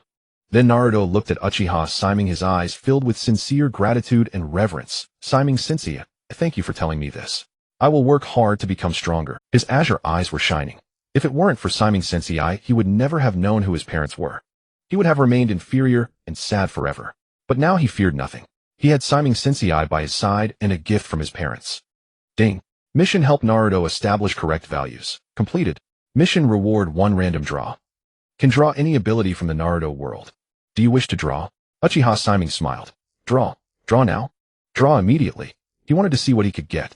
Light burst before his eyes, and a giant 7-colored wheel appeared engraved with countless rewards. Otsutsuki Bloodline Rinnegan Tensegan Shikatsumiyaku. Ice released. The pointer spun rapidly, then gradually slowed to a stop. Ding. Congratulations, host. You have obtained the reward: Fire Release Great Dragon Flame Technique. Shimei. Damn it. System, you're really damn crooked. Ning Ci, you will teach Mingren the chakra extraction technique and the 3 basic techniques. Yuzebo Shimei shook his head helplessly. Never mind. Whether it was Ning Ci or Mingren, they both had subsequent teaching tasks and could still receive task rewards. Meanwhile, in the Hokage's office, the door was slammed open with a dull thud, the force of which revealed the anger of the person entering. Risen. This is the consequence of your indulgence toward Yuzebo Shimei. Jitsu in Tuanzang's triangular eyes revealed a fierce anger and disappointment. Now Yuzebo Shimei has even taken Xuanhua Mingren directly away. He is a scourge on Konoha. Damn it. He had long said that Yuzebo Shimei could not be kept and was a menace, but Risen always prided himself on justice, which to him was no different from hypocrisy. Xuanhua Mingren must be handed over to me for training, or the village will relive the Nine-Tails rampage. He was absolutely furious. Yuanfei Risen, this blockhead, was utterly unworthy of the Hokage seat. He had no ambition to unify the ninja world and revive the entire Konoha. He himself was the one most deserving to be Hokage. Impossible. Yuanfei Risen's voice was devoid of fluctuation, his cloudy eyes carrying calmness, and Shimei is a good child. He possesses an excellent will of fire and can make any sacrifice to protect Konoha. As for Mingren, he paused. He couldn't help clicking his tongue. How did Shimei get involved with Mingren again? First Ning Ci, now Mingren. What exactly did Shimei want? I have already made arrangements. Asama is keeping an eye on Shimei, so there won't be any problems. In any case, in his view, Shimei was far more reliable than Tuanzang. Hey Risen, do you even hear yourself? Tuanzang sneered, his eyes growing more disappointed. Hand Mingren over to me, and let me train him into an excellent Jinchuriki. That is the most beneficial course of action. Most importantly, Yuzebo Shimei is already a threat to the village. He must be killed. In his youth, under Risen's formidable strength and boldness, he had always diligently dealt with the village's darkness without any disloyalty. Later the balance in his heart began to tilt, and he felt that he himself should be the Hokage. And now, he believed that he should have been the one to become Hokage back then. If he had become Hokage, Konoha would have already unified the entire ninja world. With the passage of time, the absence of Shizui's Kotoame Tsukumi, his frustration with Yuanfei risen, and the immense threat of Yuzhibo Shimei all burned like a fuse in his heart, approaching his mental warning line. It made his scalp tingle with hatred. Tuanzang, as long as I am here, your ideas will never come true. You must remember that I am the Hokage. Yuanfei risen felt a chill run through his body. Could it be that what Shimei said was true? A strange glint appeared in his eyes. Jitsuin Tuanzang did not notice. His expression changed drastically, and he turned around angrily, saying, "Risen, you will regret this." The door made a dull sound as if struck heavily. With a crack, the door leaf had broken, and the door was slightly askew, revealing the force Jitsuin Tuanzang had just used. Yuanfei Risen sighed helplessly. Have someone replace the door. Over the years, this door had been replaced the most frequently. On the other side, back at the root, Tuanzang's face was as cold as an ice corpse that had been dead for days. What news from— I cannot wait any longer. Without Shizui's Kotoame Tsukumi, I need even greater power. His eyes churned with ambition and malice. Like a night owl in the forest, always waiting to hunt. Lord Tuanzang, this is the immortal reincarnation that Dashuin sent over along with his latest experimental body. This body. The root ninja's Adam's apple bobbed his eyes, filled with disbelief.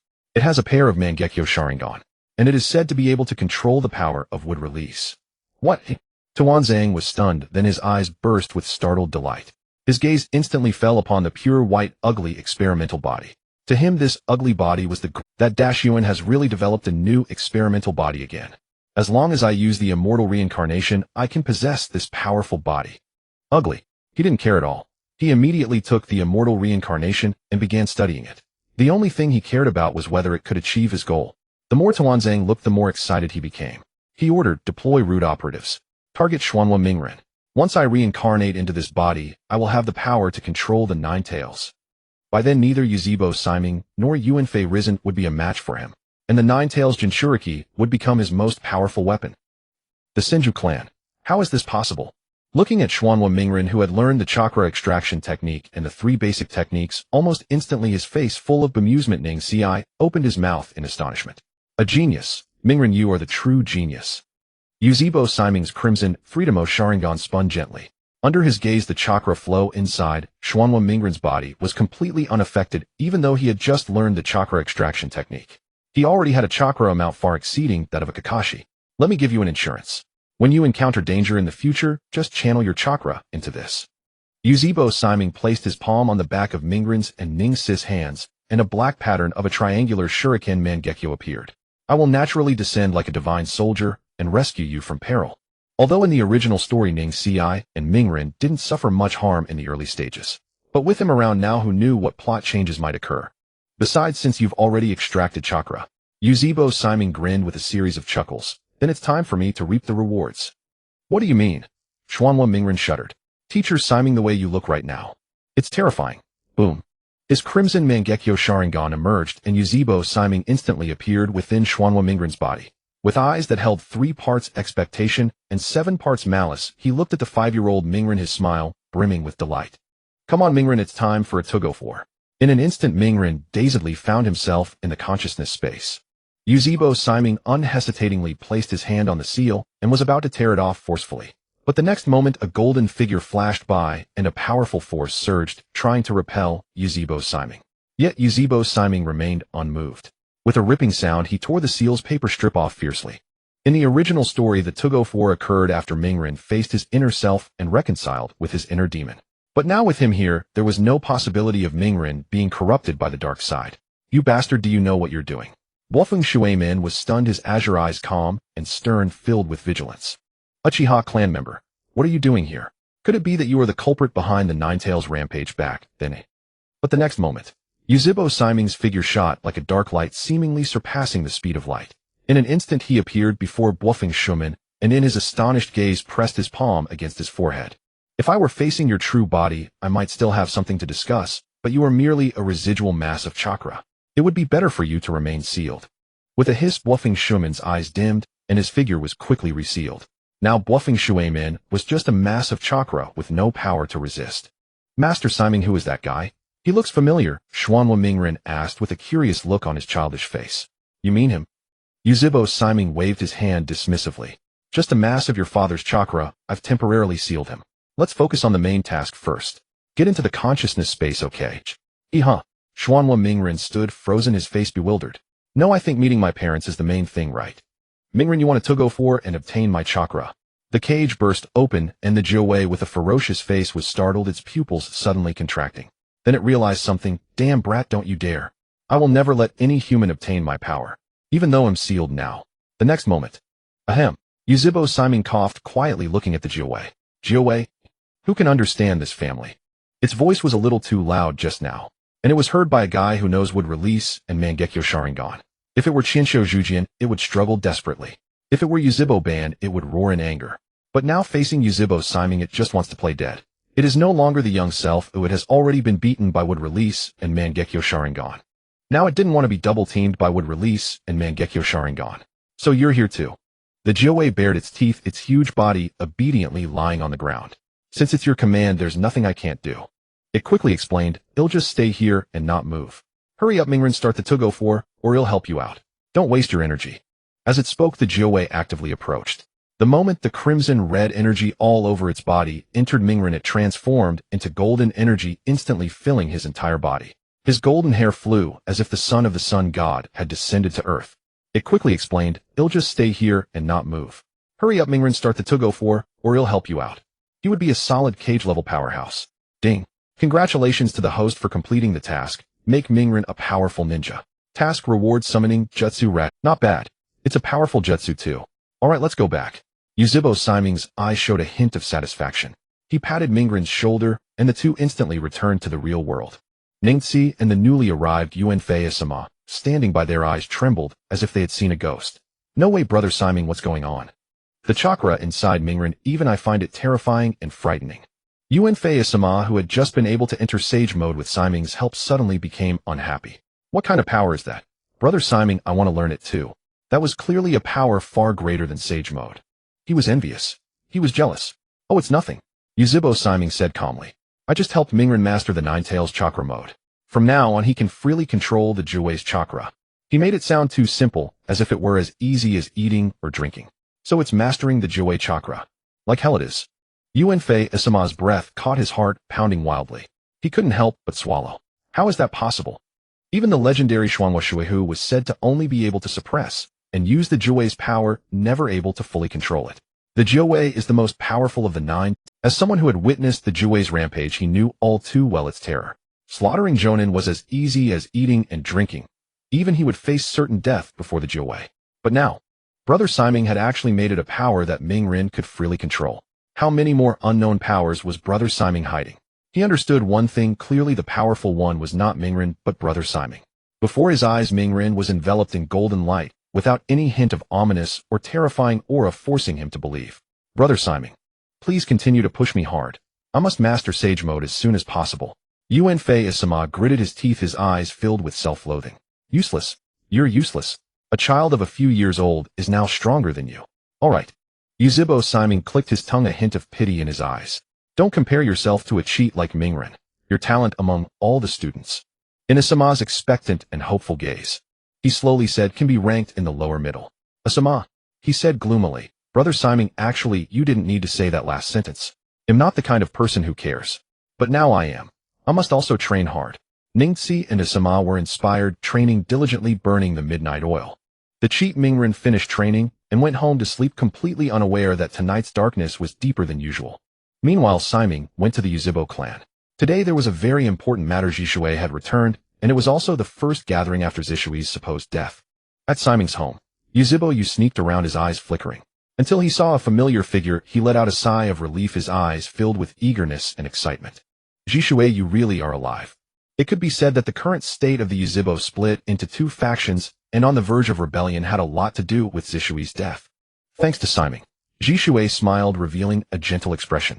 At that time I was utterly despairing and ready to jump off a cliff. If it weren't for Simon detoxifying me and guiding me, I might have really killed myself. You, when I'm not around, you must listen to Simon. He is our leader. For some reason you felt that Zhishui had changed. Previously, although Zhishui was very optimistic, he always carried a melancholic sorrow, as if pessimistic about the Yuzhibo clan. But this time there was none. Zhishui. His clear eyes seemed to see through everything.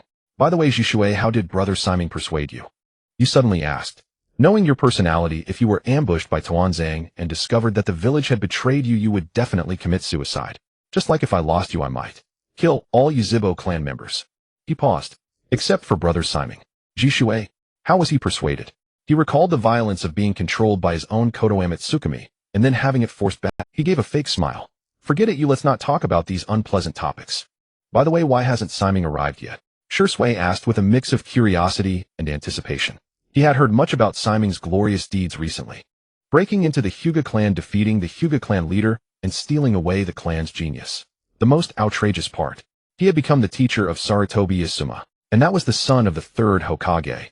At this moment, Brother Simon is probably teaching Neji Izuma and Naruto Uzumaki right. Itachi Uchiha hesitated for a moment before explaining. Shizui's expression turned to admiration and respect. Unstoppable. In less than 2 months, Simon had already taken on 3 disciples. How many would there be as this continued? A wild thought surfaced in his mind. If this kept up, would the entire new generation become Simon's disciples? When that time came, why would the Uchiha clan need to rebel? Simon becoming Hokage would be a certainty. What kind of daydream are you two having? A speechless voice rang out. Shisui and Itachi's hearts jolted as they turned to see Simon standing on a nearby tree branch.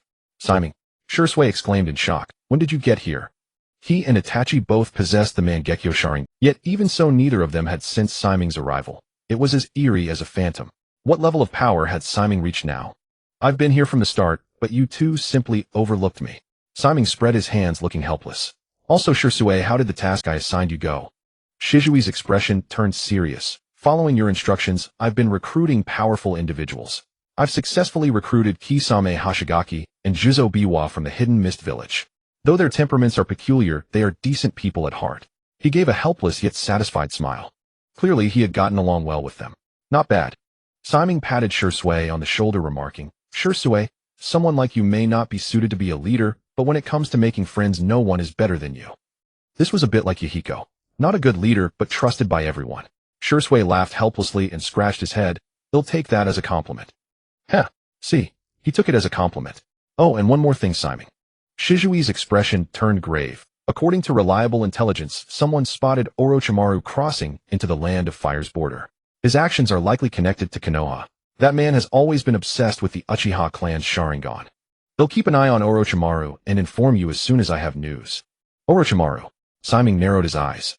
Aunt Snake, huh? He knew her well. He had even seen a few doujinshi about her. To be fair, Aunt Snake's research skills were unmatched in the ninja world. While others were still studying machines, he had already begun genetic ascension. Most importantly, Orochimaru and Shimura Danzo had unspeakable secrets. Orochimaru's arrival in the Land of Fire could also mean a new deal with Danzo. Without obtaining Shizui's Kotoame Tsukumi, Danzo would surely seek other means to gain greater power. Alright. Also, since you're back today, Shisui, there's something I need you to do. Simon agreed, then grinned. We haven't settled the score with Danzo from before. He had never forgotten that matter. Now this was the first step. What? Shisui and Itachi exchanged glances, seeing the shock in each other's eyes. Are we really going to make a move? Won't this cause conflict between the Uchiha clan and the village? Worry lingered in Shizui's eyes. He hoped for both the Uchiha clan's stability and Konoha's safety. Don't worry. Simon grinned. I've devised a perfect plan. No one will suspect the Uchiha clan. He explained the plan to them. Shisui and Itachi were dumbfounded, staring at Simon as if he were a ghost. Seriously, how could a human come up with such a plan? Shizui's expression was complicated. Isn't this a bit too much? Itachi's face showed excitement, as expected of Brother Simon to devise such a cunning scheme. Shisui turned his head abruptly in shock. What? Itachi, when did you defect? His obedient little Itachi. The three quickly arrived at Root. Enemies. Kill them. Root's ninjas instantly shifted into combat stances. They were elites, battle-hardened, and rigorously trained. But the enemy was faster. Lightning release, earth run. Shisui masked had a complex expression. Lightning crackled in his palm, like 1,000 birds chirping in unison. He glanced beside him. Wind release, vacuum jade. Itachi, also masked, could barely contain his excitement as he moved with astonishing speed. Bullying the Uchiha.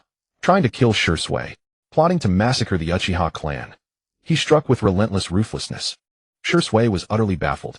Seriously, wind release vacuum jade was a signature technique of the Shimura clan. Using the Shimura clan's own technique to slaughter the Root members of Shimura Danzo, their clan leader. This was no longer mere framing, it was sheer mockery. He turned his head again. He was completely stunned. 8 trigrams, 64 palms. Siming executed it with remarkable fluidity, each palm strike blending strength and suppleness. The soft palm embraced all things like water, while the hard palm shattered everything like an angry Vajra. The Sharingan could copy everything, but mastering the essence required learning. That Siming had reached such proficiency showed he had put in serious effort. Shizui's face was blank. If his use of lightning release Earth Run was a poor attempt at framing and Itachi's vacuum jade was meant to mock Danzo, then Siming's 8 trigrams 64 palms was outright blatant framing. How I have a small grudge with Hyuga Hayashi. Siming grinned, showing a shy smile. A little trouble for him won't hurt, right? Shursui shook his head, feeling only pity for Hyuga Hayashi. He could already imagine the ugly expression on Hayashi's face tomorrow. Soon all Root personnel left behind were slaughtered. Not a single survivor. Blood flowed like a river through Root with bodies strewn everywhere. All Root members. Pity Danzo isn't here today. Siming's eyes were cold as he tossed out a scroll. Shursui, Itachi, don't stop spreading the rumors. Also add this information. The two took the scroll and read it, their expressions growing darker. The information recorded in the scroll was far too detailed. Any trace of sympathy Shursui had felt vanished without a trace. Danzo is utterly inhuman. No matter what means are used against a man like him, it's never too much. After the death of his father and close friend Hatake Kakashi had always been indifferent to everything. However, the child of his teacher seemed to be approaching school age, didn't he? He should not continue to wallow in such despondency. He had once thought he would be mired in self-pity for the rest of his life, but later he realized he had underestimated the power of time. It seemed there was nothing he could not let go of. He pushed open the door and stepped out. Only then did he notice the pitying glances directed at him by the passers-by. Did you read too much of Make Out Paradise last night? Kakashi suspected he was still half asleep until he met Might Guy, who patted him on the shoulder and said in a solemn and heavy tone, Kakashi, I know you must be furious, but do not act rashly. What? It was then that Kakashi finally learned the truth from Might Guy. His languid eyes, which had been dull, now gleamed like a dust-covered cold sword flashing with sharp. Kakashi, what are you going to do? Might Guy was stunned. He had not been able to hold Kakashi back. Guy, if you consider me a friend, do not interfere in this matter. Kakashi's voice was icy. He moved with the speed of lightning, unleashing an incredibly swift velocity, like a streak of blue thunder tearing across the sky and vanishing into the distance. Might Guy's expression turned grave. At that moment, he seemed to glimpse again the sharpness of the youth who had become a jonin at the age of 12. Meanwhile, similar events were unfolding elsewhere. A crow cawed noisily as it flew out of Konoha. At a gambling house on the border of the Land of Fire, a golden-haired girl, innocent and adorable, said to the menacing gamblers, Uncle, that ant just ran off in that direction. After the gamblers left, the golden-haired girl revealed a sly smile. Ha, a bunch of idiots thinking they could catch me. Shizune emerged from the corner of the building with a little pink pig perched on her head. Just then a kunai ripped through the air. The two of them narrowed their eyes and did not even flinch. The kunai was not meant to ambush. Lady Tsunade, there is a note on it. Shizune calmly removed it, unfolded it, and her expression instantly changed as she handed it to Tsunade. Lady Tsunade. In an instant, Tsunade's face remained unchanged, yet it was like a volcano about to erupt, as dark as the clouds before a torrential downpour. Her cloak fluttered in the wind as she said coldly, return to the village. At the root. These past 2 days Danzo had been studying the immortality technique. However, the immortality technique was a jutsu created on the basis of human modification. Therefore, to use the immortality technique, one first had to undergo human modification. So he went to see Orochimaru first and underwent the human modification. Now he could be said to possess a body similar to Orochimaru's. But after returning, he was utterly distraught. His face was as gloomy as a nightjar, and all his good mood vanished without a trace. Who did this? Danzo roared. Who killed my root ninja? He was nearly going mad. The root ninja were the elites he had painstakingly selected, trained, and cultivated since his youth. They were the fruit of his lifelong effort and his hope to conquer the ninja world. Now they were destroyed in one fell swoop. Whoever it is, I will kill you. Danzo's gaze swept the surroundings, trying to find any clues. But soon his expression shifted from surprise to shock and finally to fury. Lightning release. Could it be Hatake Kakashi?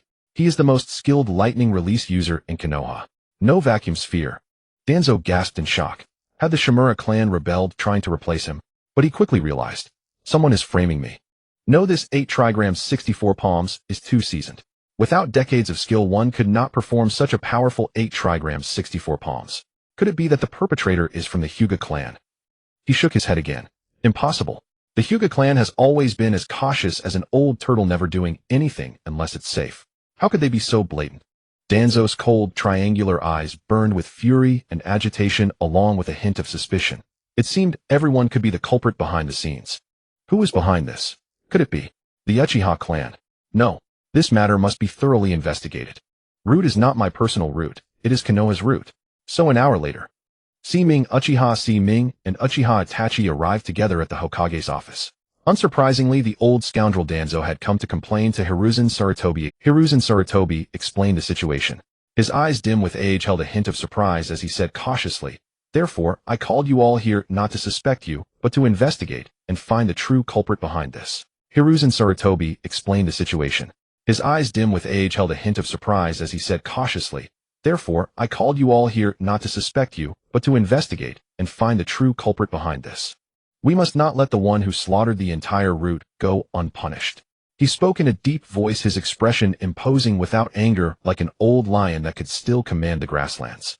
"We understand." At this moment, Narashikaku, a staunch supporter of the Hokage's line, set an excellent example. He said calmly and methodically, "Such a killer lurking in the village poses a great threat to the village. The Nara clan will fully cooperate with the Hokage's decision."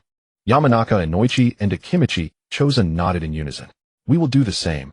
In such matters, the Hyuga clan always cooperated, yet never got their hands dirty. This time was no different. Hyuga Hayashi revealed a calm, dignified smile. "The Hyuga clan will fully cooperate. After all, it had nothing to do with the Hyuga clan. Then let's start with the Hyuga clan." Shimura Danzo's face was grim, and his viper-like gaze made one's blood run cold as it fell upon Hyuga Hayashi instantly, leaving him bewildered. "What? Is Danzo-sama ill?" Hayashi thought. How could the Hyuga clan possibly have done such a thing? He politely and tactfully reminded him, "Danzo-sama, are you mistaken? The Hyuga clan has always abided by the village's rules and would never do such a thing. Danzo-sama may start with others." Hyuga Hayashi was a bit displeased. Start with them? Did they think the Hyuga clan was easy to bully? What? The Hyuga clan head is feeling guilty. Uchiha Shirasui sneered. Then let's start with the Uchiha clan. He stood proudly and righteously, his voice ringing with conviction. The Uchiha clan is open and above board, and we fear no investigation. He spoke with such righteousness as if he could never do such a despicable deed. No need. Seeing Uchiha Shizui's frank and proud demeanor, Danzo immediately dismissed his suspicion. The Uchiha clan didn't have the brains. Eliminate the Uchiha clan first. Danzo's gaze focused again on Hyuga Hayashi, and he said coldly, word by word, "Let's start with the Hyuga clan. I would like to ask the Hyuga clan head how many clan members know the 8 trigrams 64 palms, and what were they doing yesterday?" In an instant, Hyuga Hayashi realized. Oh no, he was the target, and it seemed there was clear evidence pointing at him. Our Rishion clan would never do such a thing. Hayashi Rixiang's eyes flickered, yet he did not understand what had happened. With a look of discomfort, he could only explain under the scrutiny of the crowd. In the branch family, only 2 people know the 8 trigrams 64 palms now, and the main family members of Rishion would not easily leave the clan. In an instant, he thought of Rishion Ningzi, but remembering that he was only 7 years old, he immediately dismissed the idea. Hence, he defended himself vehemently, lest the clan's accumulated reputation over years be destroyed in a single day. No need for so many explanations. Shimura Danzo said coldly, "What I want is an answer, Rishion clan leader. Begin an investigation into your clan members immediately. I need to know who among them is suspect." Branch family. How could those cage dogs possess such masterful gentle fist techniques? It must be the main families. Hearing Danzo's harsh words, Hayashi Rixiang's face changed drastically. He said with difficulty, "Fine, I will investigate as soon as possible." Damn it. He cursed inwardly. What the hell was wrong with Danzo? How could the Rishion clan possibly commit such a foolish act? This was clearly a frame-up. Who was digging a pit for them? Suddenly a flash of insight crossed his mind. His gaze fixed on the leisurely Yuzebo Siming, and his eyes narrowed. "What the hell are you staring at?" Yuzebo Siming glared back, speaking with righteous indignation. "Didn't you hear Shimura Danzo telling you to check whether your Rishion clan's ass is clean?" "Riza, don't be too arrogant. The entire Mai is watching you, understand." Hayashi Rishion was so angry that veins bulged on his forehead. These were the words he had used to threaten Yuzebo Siming earlier. Now Yuzebo Siming used them to mock him. Our Rishion clan has a clear conscience. Then why are you telling me? Yuzebo Siming let out a scornful laugh. You should explain to Shimura Danzo, explain to the Hokage, explain to everyone in Mai. He waved his hand as if shooing away a little dog. Alright, stop talking. Go now. Don't waste time slinging plaster, understand? Watching Yuzebo Siming's casual attitude, Hayashi Rixiang's head ached with rage. Yet he could only swallow his anger and rush back to the Rishion clan. Shimura Danzo's expression finally improved a little. The same goes for other clans. His gaze was like that of an enraged beast as he said coldly, Even your Uchiha clan is no exception. He had been influenced by Yuzhibo Siming's words just now. Now thinking it over, it was unreasonable for so many my clans to rebel. But a rebellion by the Uchiha clan, which could copy the secret techniques of other families, was much more plausible. Yuzhibo Fuyue, Yuzhibo Yu, and Yuzhibo Siming.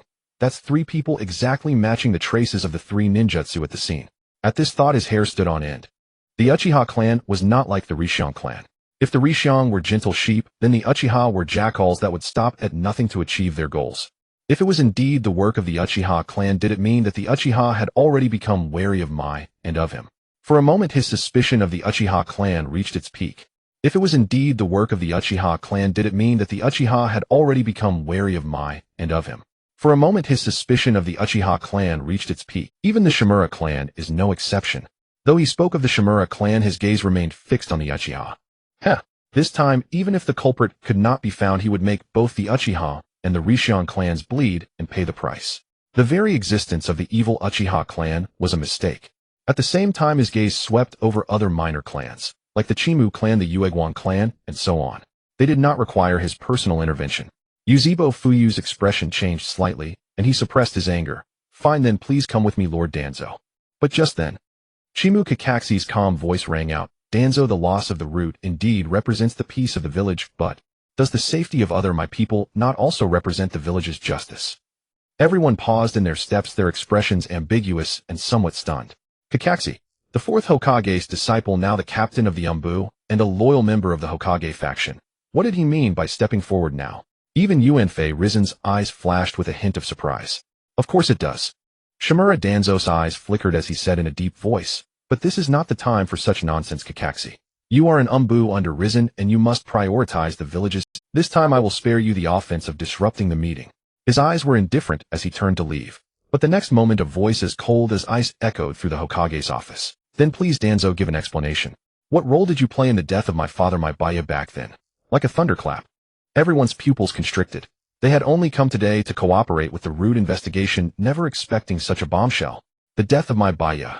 Danzo remained expressionless, but a storm raged in his heart. How that matter is long past. How could I remember the affairs of a dead man? Moreover, the death of my Baya has nothing to do with me. How could this be? His brow twitched. How did Chimu Kakaxi know about this old grudge? This matter was only known to the root. Right. The root was attacked yesterday, and many old record scrolls had vanished without a trace. A dead man. Long past. Chimu Kakaxi's eyes, once calm, now shone like unsheathed swords. He suddenly smiled. I thought it had passed too, but today I realize it has never passed. Lord Hokage, I request a full reinvestigation of the death of my Baya. Interrogate Shimura Danzo. I suspect he deliberately spread rumors and drove my father to death. His eyes were bloodshot like a wounded beast. Investigate me. Shimura Danzo's gaze was sinister, as if he had heard something ridiculous. Kakaxi, what status do you have? What level are you? You are worthy of investigating me, Shimura Danzo. I have lived my life with a clear conscience, everything for your father, my Baya's death has nothing to do with me. He looked at Kakaxi with a hint of anger. The investigation into the root had already irritated him, and now this old matter was being dredged up again. One after another they filled his heart with rage. It was as if an invisible net was slowly closing and enveloping him. Kakaxi, could it be a misunderstanding? Yuenfei Rizen said gently. Regardless, Danzo is a high-ranking official of mine. He would never do such a thing. I investigated your father's death back then, and there was in the past. Kakaxi would never have pressed further. He was usually lazy and indifferent. In that case, please thoroughly investigate this matter, Lord Hokage. Have Ibiki and the Shanjon clan conduct the investigation personally. Chimu Kakaxi was stubborn and resolute like a mule that would not turn back until it hit the wall. If Danzo is truly innocent, from this day forward my life belongs to Danzo. The crowd was astonished, holding their breath as they looked at the solemn and earnest Chimu Kakaxi. He was not lying. He meant it. The current head of the Chimu clan, at the cost of his own life, was impeaching Jitsuin Tawanzang, the leader of Root. Do you know? Jitsuin Tawanzang laughed in extreme anger. As a high-ranking official of the village, I, Jitsuin Tawanzang, have bled and sweated for my. Yet now you, an ANBU member, dare to impeach me. Have you considered the cost? What regret is there in giving up this life? Chimu Kakaxi's voice was cold and sharp, without the slightest retreat, his gaze clashing with Tawanzang. I only want a result. The air was frozen, as if dark clouds were pressing down, threatening a torrential downpour at any moment. The crowd wore varied expressions. Yuzhibo Fuyue sighed in admiration, never expecting that Kakaxi, who had suffered setbacks from a young age, would be so manly today. Yuzebo Yu's eyes were full of admiration. As expected of Brother Simon, with just one move, he made Jitsuin Tuanzang too busy to handle himself. If he couldn't solve Kakaxi's problem, how could Tuanzang have the time and energy to investigate other matters? It was like a mute eating bitter herbs, unable to express the bitterness. Even if he killed Root's men, what could Tuanzang do? This was Brother Simon's method, truly cunning. TSK. Simon narrowed his eyes, feeling that Yu's gaze was off. Admiration was fine, but why was there a hint of some inexplicable implication? Was he not cursing me? All right, Kakashi. Yuanfei Risen suddenly spoke, comforting him. Don't worry. Shuomao was an important ninja of the village. He made great contributions to the village. The village will never let such a ninja die in vain. But now the most crucial issue is the matter of the root ninjas. One thing at a time. Kakashi, rest assured, I will give you a satisfactory answer. Yuanfei Risen's benevolent face was full of sincerity, as if he were even more persistent than Kakashi himself. Chimu Kakaxi's expression softened instantly. He lowered his head. Okay, Lord Hokage, I believe you. Yuanfei Risen revealed a gentle smile. Then let's begin the investigation immediately. Any ninja who harms the village must not be let off. 3 full days passed. The entire my village was plunged into an investigation, with the Yuzebo clan being the most severely scrutinized, almost a carpet search. Many Yuzebo clan members were even investigated twice, but all yielded nothing. Yuzebo Fuyue had not done anything. Simon and Yu both possessed the Mangekyō Sharingan, rendering all interrogation methods useless against them. Tuanzang even began to think he might have been mistaken. Perhaps the Yuzebo clan really had no problem. Then who the hell has a problem? Tuanzang was going crazy. Kakashi. Simon was strolling with Mingren and Ningxi. It wasn't right for them to just train all the time. They needed to go out and have fun. After all, they were still children. He had fought alongside Kakashi in the Second Ninja World War, so they were somewhat familiar. Simon. Shimu Kakashi was a bit stunned, then noticed Mingren and Ningxi, and became even more dumbfounded. Wait. Aren't you Yuzebo clan under investigation? He was exhausted from the investigation, so how could Yuzebo Simon be so carefree strolling around with kids? You mean the investigation? Yuzebo Simon shrugged nonchalantly. I found it troublesome, so I volunteered. I was the first to be investigated, so after that I was free. What about you? You're not going to be stuck helping with the investigation after being investigated, are you? Shimu Kakaxi's face darkened. Damn it. Simon was really cunning. By the way, how's your father's matter? Simon asked, as if out of casual curiosity. Recently, there have been many scandals about Tuanzang in the village, including your father's case. They are well argued, and don't seem like lies. No answer yet. Kakaxi's expression darkened a little, but some things, no matter how long ago, must eventually be brought to light. Not necessarily. Yuzebo Simon chuckled, hinting subtly, if the investigation fails, you can come to me. Shimu Kakashi. He was a key figure and must have had many missions. Can't find out. Shimu Kakashi was stunned, then said with a bit of amusement, how could that be? Lord Hokage has promised me that no matter what, this matter will definitely have a result. How could Lord Hokage's promise be unfulfilled? He had already decided that if Tuanzang was truly innocent, he would apologize and voluntarily join Root. Yuzebo Simon smiled meaningfully, said nothing more, and left with Mingren and Ningxi. Teacher Simon, that guy just now seemed very sad. Mingren's azure eyes were filled with concern. Don't worry about him, Simon said with a shrug. He'll be fine after reading Ika Paradise for a while tonight. Although Tuanzang and Yuanfei Risen were always at odds from the fact that Tuanzang had done so many dark deeds, yet Risen did nothing. It was clear that Risen would never take action against Tuanzang. At least Kakashi didn't carry that weight. No one in my village today had that weight. Brother Simon, come to the Hokage. Yuzebo Yu appeared like a dark flash, his expression strange. The Rishiang clan seems to have a situation. Simon. He immediately perked up, his face full of excitement. Ningxi, take Mingren home first. Hey, race your lunch money. Go find a place to buy food. He stuffed a 10,000 Ryo banknote into their hands. Simon's figure vanished like a gentle breeze, disappearing in an instant. 10,000 Ryo. Xuanhua Mingren stared at the banknote in disbelief, as if seeing something incredible. His breathing quickened. This is my living expenses for several months. Oh, just get used to it. Rishiang Ningxi said calmly. Teacher is very rich. Let's go buy 2 popsicles first, then eat grilled meat. Never mind, your appetite is too big, so let's just have grilled meat rice bowl. Hokage building. The clan leaders gathered again. When they heard from Root that the culprit was Rishiang Liuhua, Rishiang Rizu looked at Liuhua with eyes full of anger, confusion, and bewilderment. No, Liuhua. Could his 8 trigrams 64 palms kill so many Root ninjas? That's absurd. Lord Tuanzang, could this be a misunderstanding? Although Liuhua is a branch family member, he would never do such a thing. Heh. Jitsuin Tuanzang sneered. Then please explain to me, Lord Rishiang, why his memory of the day Root was annihilated was all. Is it that your Rishiang clan holds a grudge against me? Or against my village? He looked confident. Rishiang Liuhua? Yuzebo Siming was dumbfounded, then looked puzzled, then suddenly enlightened. So it was his fault for altering Liuhua's. After all, he had Liuhua wear a mask for sparring every day and then altered his memory again. Rishiang Rizu couldn't find out, but that didn't mean the Shanzhong clan couldn't. TSK. So it was his fault after all. It's over. There will be no more free sparring partner. I can confirm that. Inoichi Yamanaka nodded and said in a low voice, indeed there are traces of memory alteration in Hyuga Ryuka's mind. Although we cannot determine if memories from further back were tampered with on the day of the root's destruction, his memories were indeed altered. After speaking, he remained composed and silent. As an intelligence operative, he only concerned himself with the accuracy of the information. Hyuga Hayashi's face instantly turned exceedingly grim. Information from the Yamanaka clan was almost as good as absolute certainty. Impossible, impossible. I didn't do anything. Clan leader, please save me. You know I've always been loyal. How could I ever betray the village or the Hyuga clan? Hyuga Ryuka pleaded for help. All evidence pointed to him, but he tried to calm himself. He was Lord Hayashi's loyal subordinate. Surely he would be rescued. However, when he saw Hyuga Hayashi's icy gaze, he shuddered and snapped back to reality. Lord Hokage, Lord Danzo, do with me as you will. Hyuga Hayashi's voice was cold as frost, and his look at Hyuga Ryuka was filled with contempt and indifference. The Hyuga clan had no knowledge of Ryuka's actions. As the clan leader, I never imagined you would do such a thing. How can you face the village, the Hyuga clan, and your family?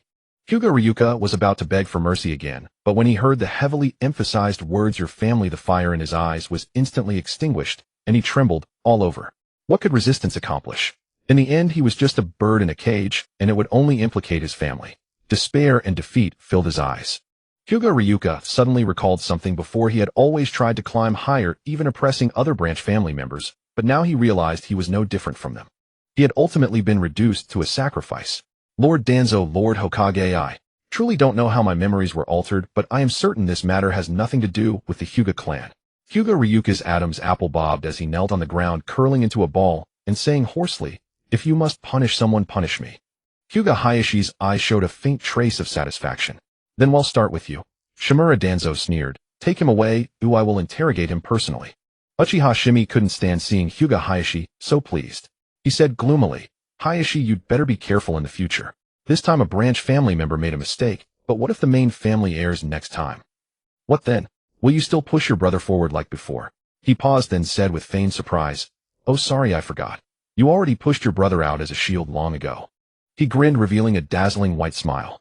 But to Hyuga Hayashi, it seemed like a demon's grin.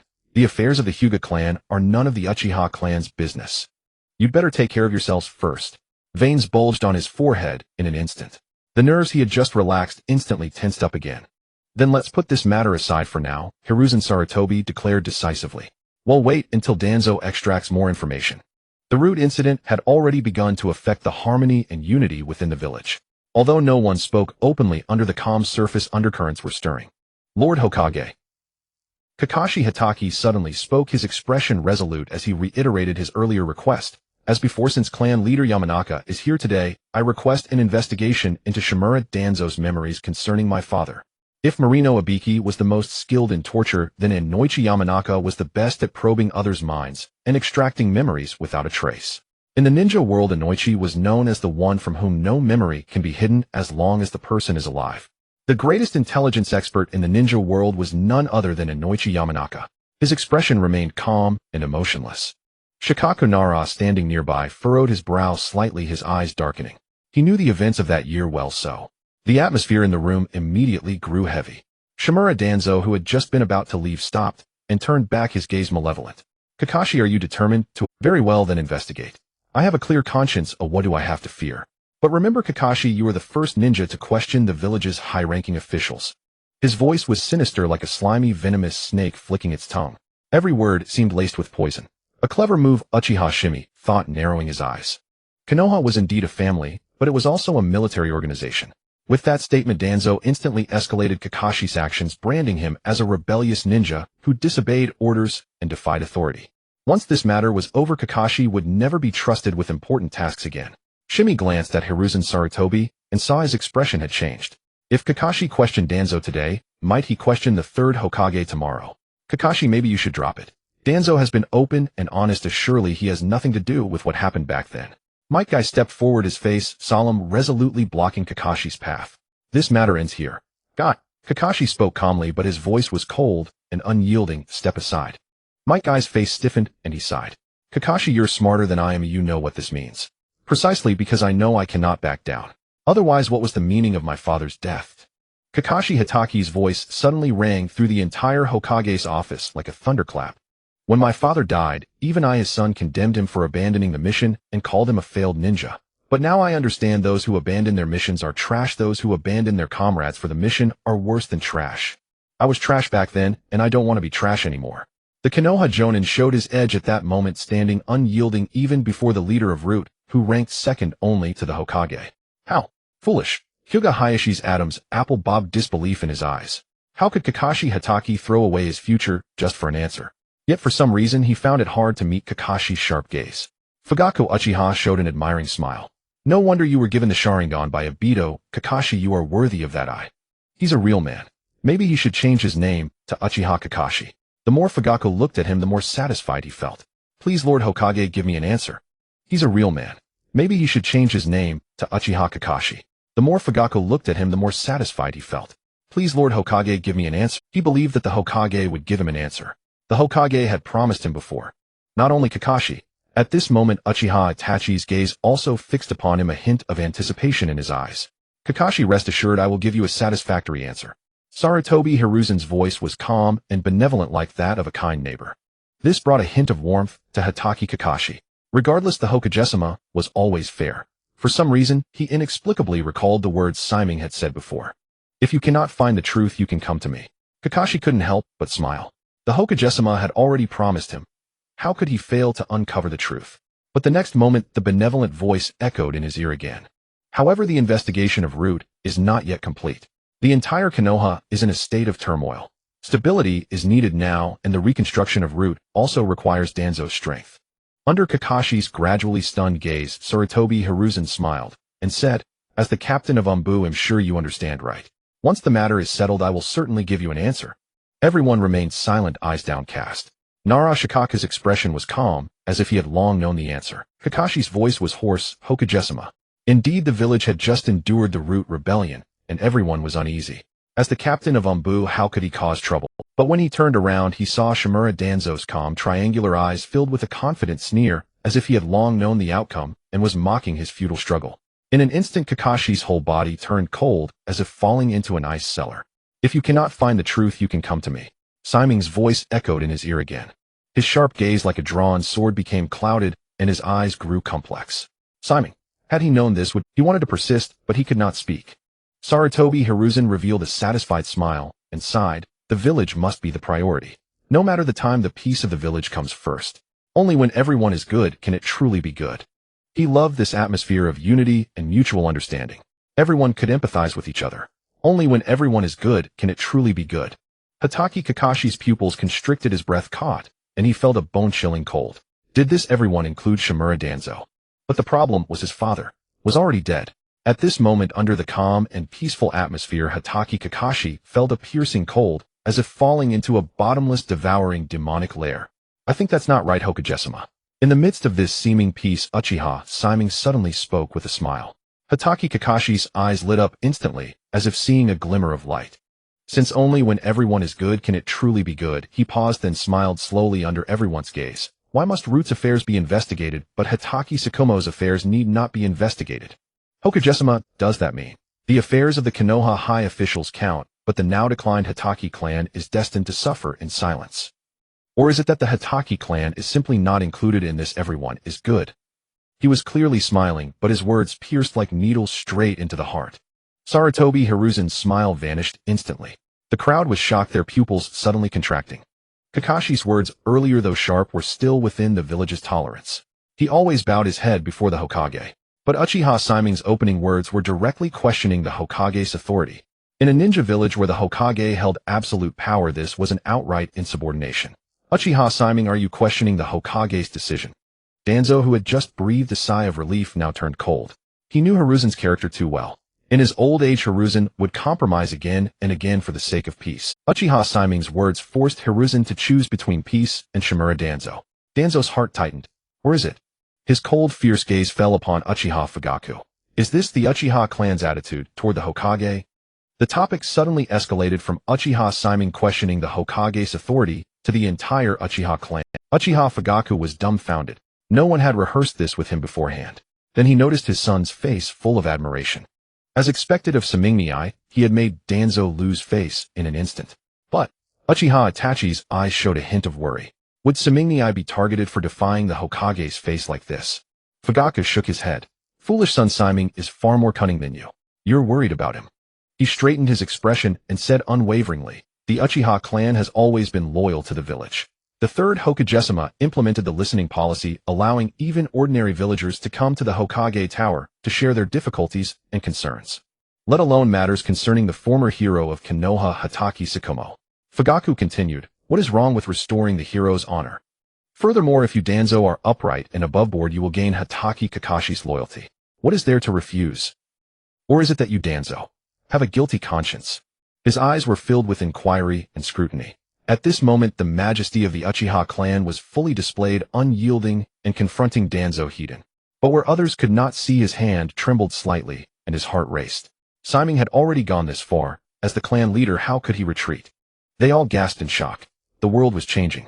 Uchiha Fugaku was going head-to-head with Danzo. Was the Uchiha clan about to rebel today? Uchiha Itachi's eyes flickered with surprise. His old father had such a tough side. Why had he never seen it before? Uchiha Fugaku. Shimura Danzo's triangular eyes were filled with shock, as if seeing something unbelievable. How could this be? Uchiha Fugaku was indecisive, always harboring hope for Konoha and Taciturn. He was never the right choice for clan leader. How could he openly tear apart the relationship? It was as if he had become a different person. A flash of insight struck Danzo, and he recalled what had just happened. He abruptly turned his gaze to Uchiha Shimei, who sat there calmly, effortlessly facing even such a scene. That was it. Fugaku was indeed not a suitable clan leader. But he was an excellent teammate. When he was in the position of clan leader, he was always indecisive. Now, however, the Uchiha clan had gained a new spokesperson. Uchiha Shimei, like a king of the forest. Whenever Uchiha Shimei spoke, Uchiha Fugaku would follow without hesitation. Damn it. How could this be? Uchiha Shimei was nothing but a troublemaker. Nevertheless, it was still tolerable. Although Yuzhibo Shimei's strength was already sufficient to defeat Rishiong Rizu in his eyes, it was still insufficient, still within his control. What truly made him wary was the person who could annihilate almost all of the root members left behind in a single night. As for Yuzhibo Shimei, in his eyes he was merely a young beast that had yet to become a powerhouse. When he mastered the power of that body, everything would grovel at his feet. Regardless, this has nothing to do with your Yuzhibo clan. Shimura Danzo's tone shifted. What is the Yuzhibo clan so anxious about? He did not confront directly, in a sense that was already an admission of defeat, which surprised Yuzhibo Fuyua somewhat. But at the same time, it also clarified the fact this was Chimu Kakaxi's affair and had nothing to do with the Yuzhibo clan, so naturally, there was no reason to interject. Yuzhibo Fuyua fell silent, unwilling to offend Mai to the very end. Under the gaze of everyone, the light in Chimu Kakaxi's eyes dimmed. He gave a bitter smile. Even the Hokage himself told him to consider the greater good. What point was there in him speaking up? Shimura Danzo revealed a satisfied smile. His triangular eyes couldn't help but look toward Yuzhibo Shimei, trying to see defeat in the other's eyes. But he froze instantly, because at this moment Shimei's eyes held no negative emotions, only a faint expectant smile. It was as if he were anticipating a wonderful drama about to unfold. A sense of unease surged in Danzo's heart. But at this very moment, a thunderous roar suddenly exploded in his ears. The door was struck with tremendous force. A fist punched through it, the entire wooden door shattered by the immense impact, exploding like fireworks in all directions. The whole door vanished without a trace, revealing two figures behind it. Gangs Ho and Jingyin. Sarutobi Hiruzen's eyes were filled with astonishment. He had imagined countless times how happy he would be to see his disciple, but never in this way. There seemed to be a hint of unease. What was going on? Hey, old man, and you old villain Danzo are here too. Gangs Ho wore a green cloak, her proud assets commanding attention from everyone, and the veins on her forehead were bulging. Then please explain to me, why did I receive news that the elites of the Chinsho clan all died on the battlefield at the hands of the old villain Danzo? Who will give me an explanation? She was clearly the third Hokage's disciple, yet at this moment the heroic spirit she displayed was in no way inferior to the third Hokage. What? Danzo's face suddenly stiffened, and he felt as if he had fallen into an ice cellar. Then he abruptly looked at Yuzhibo Shimei. Damn it. This guy was just looking all expectant and gloating. He must have known all along. This matter has nothing to do with me. I still have affairs to attend to, so I'll take my leave. Danzo's expression remained calm, and he turned as if nothing had happened, ready to leave. Boom. A fist slammed into the doorframe, causing the entire Hokage building to tremble, as if the heavens were collapsing and the earth splitting. This pure power was terrifying. The gazes directed at Gangsho were filled only with awe and fear. Gangsho nodded, her beautiful amber eyes revealing a dense, pure, killing intent. If you don't give me a reasonable explanation today, no one is leaving. Danzo, especially you. I want to know the truth about how the Chinsho clan perished during the Second Shinobi World War. Danzo's face changed drastically. Gangsho, I am a high-ranking official of the village. Are you going to lay a hand on me? Against anyone else he would not have been afraid, even Hiruzen. But Gangsho was different. Although the Chinsho clan no longer had its elites due to the Chinsho clan's integration into the village plan, the bloodline of the Chinsho clan was spread throughout Mai. Touching Gangsho meant making an enemy of the entire village. Shimu Kakashi sighed. Even with the return of Gansho, one of the three ninja, there was still no solution. Who said that? As if seeing through Kakashi's thoughts, Yuzhibo Simon came to his side and chuckled. Gangsho is not like you. There was a hint of anticipation in his eyes, as if waiting for something interesting. Kakashi was stunned and couldn't help but follow his gaze. What if I do lay a hand on you? Gangsho struck out fiercely and swiftly, a punch like a thunderbolt that gave Danzo no chance to react. It landed heavily and Danzo was sent flying like a black streak, smashing the third Hokage's face on the Hokage rock to pieces. He could feel the terrifying sound of bones breaking in his chest. The key point was that Danzo had never imagined Gangsho would dare to strike in front of so many people, so he was completely. In an instant he was severely injured and unable to get up. Even more terrifying, Gansho, having landed a hit, pressed the attack even more fiercely. Her figure flashed like lightning as she swung another punch. This time it was aimed at Danzo's life. Gansho, stop. Sarutobi Hiruzen's face changed. Gangsho's speed was too fast at close range. No cage-level powerhouse could guarantee defense against her attack. He appeared in front of Danzo in an instant, spreading his arms. Gangsho's expression flickered and her fist stopped right in front of Sarutobi Hiruzen. Though there was no jutsu blocking her, she could not advance an inch further. Gansho, what are you doing? Sarutobi Hiruzen's face was furious, veins bulging on his forehead. Danzo is an elder of the village and has made tremendous contributions. Even if he is at fault, we must investigate first. How can you attack him without understanding the situation? Is this how one of the village's three ninja should behave? Gangsho snorted coldly and said with full justification, what does that have to do with me? Anyway, the evil deeds of Shimura Danzo are too numerous to record. I hit him, so what? If you want, old man, just have someone arrest me. I Gansho am not afraid. Originally, Sarutobi Hiruzen missed his disciple very much. But as soon as he saw Gansho, he started getting a headache. What a curse. Who would dare to arrest you? Who in the whole village would dare to lay a hand on you? Medical ninja quickly take Danzo for treatment. Did they not know how Gangsho earned her title of princess? Sarutobi Hiruzen felt he was going crazy. What sin had he committed that none of his three disciples could give him peace? Gangsho crossed her arms, her proud assets even more prominent. She let out a light snort, and her gaze at Danzo was filled with mockery. Don't think that getting injured will let you off the hook. When this matter is investigated thoroughly, if you really are connected to the annihilation of the Chinsho clan, you will die sooner or later. Sarutobi Hiruzen's face darkened. Enough. Get lost immediately. The others kept their eyes down, pretending not to see. In front of the Hokage, she casually threatened to kill Danzo. Who would dare to say they heard that?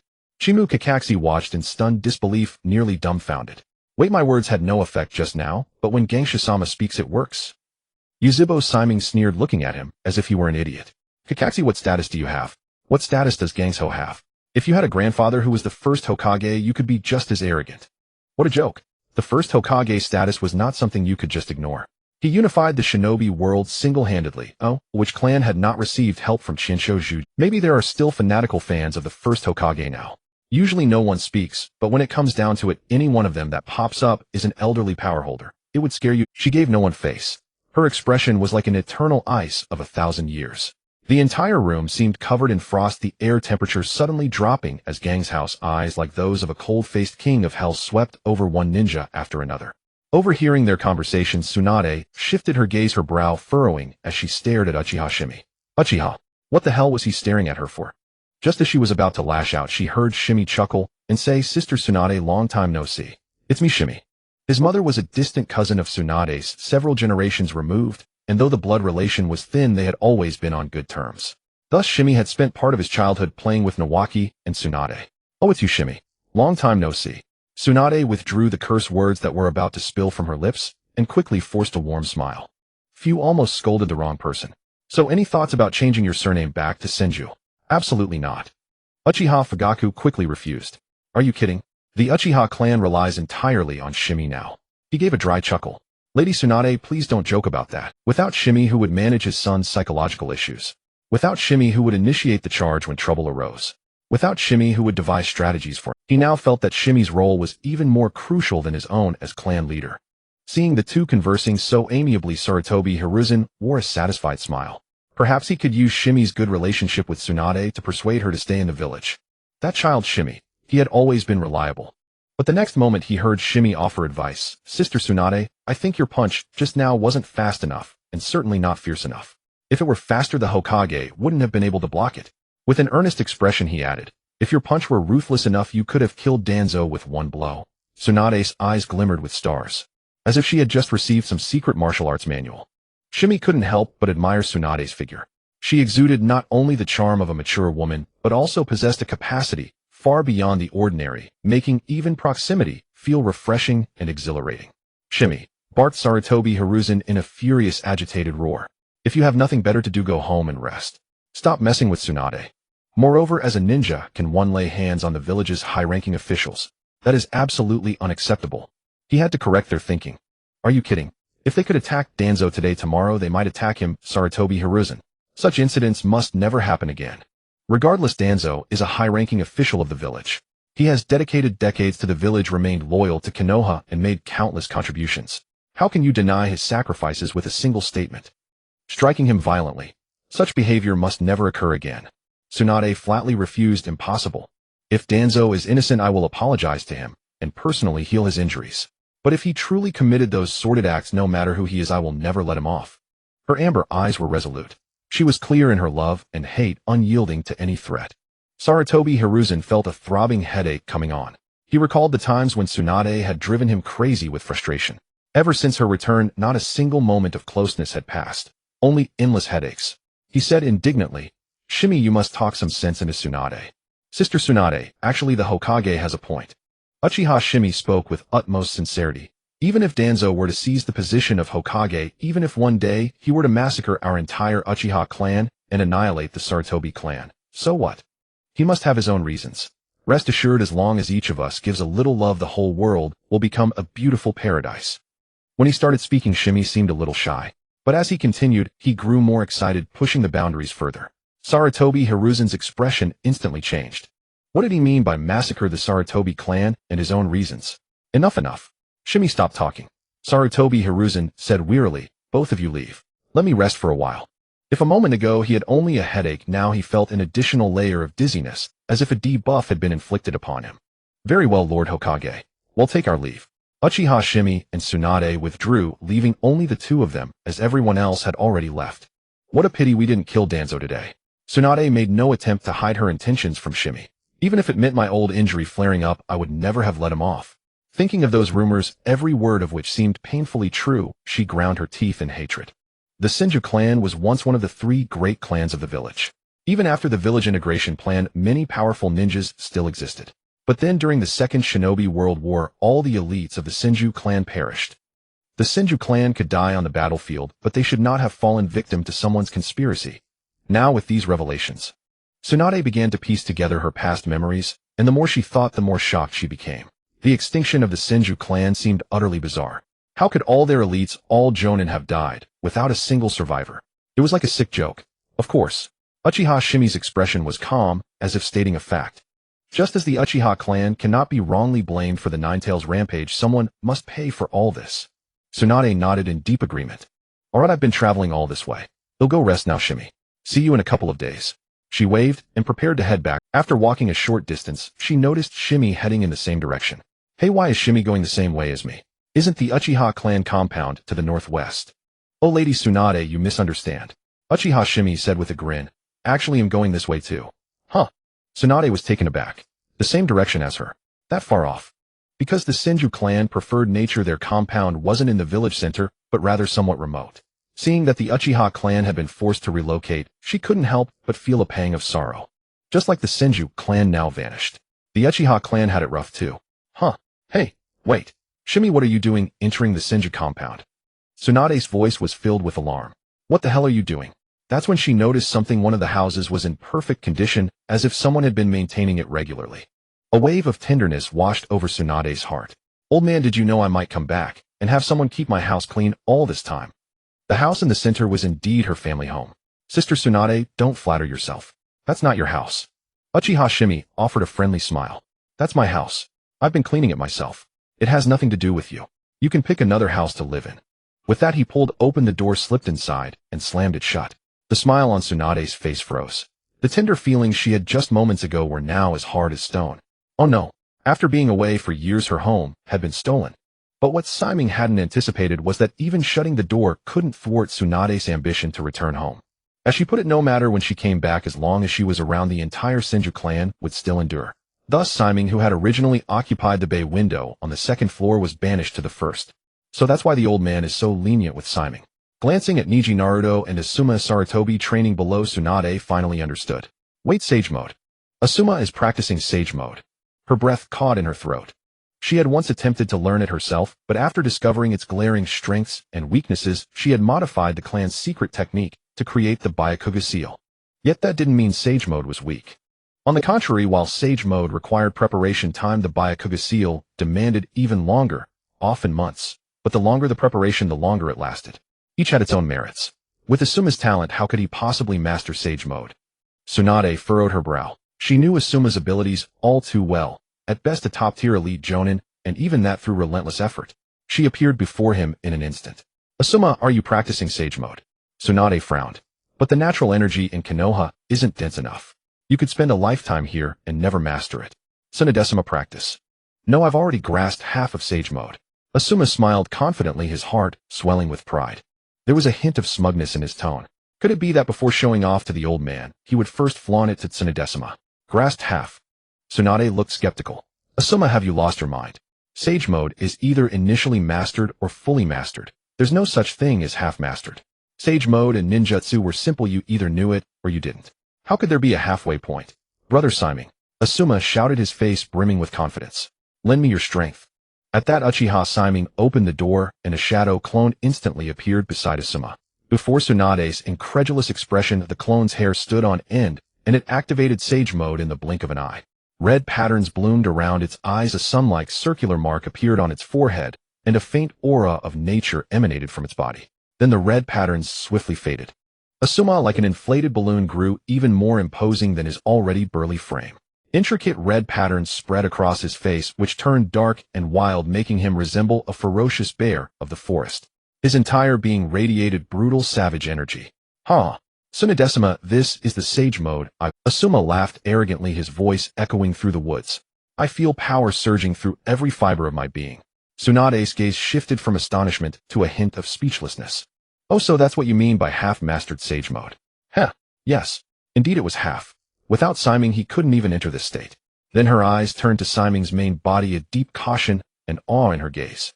Simon, where did you learn Sage Mode? The Sage Mode Simon had just displayed. It was almost identical to her grandfather's. The same imposing aura, the same divine, war-god-like dignity. Even she had felt a threat of death emanating from it. Most importantly, Simon's Sage Mode could be activated instantly. After all, Jiraiya's Sage Mode required the aid of the Toad Sages and a long period of gathering natural energy.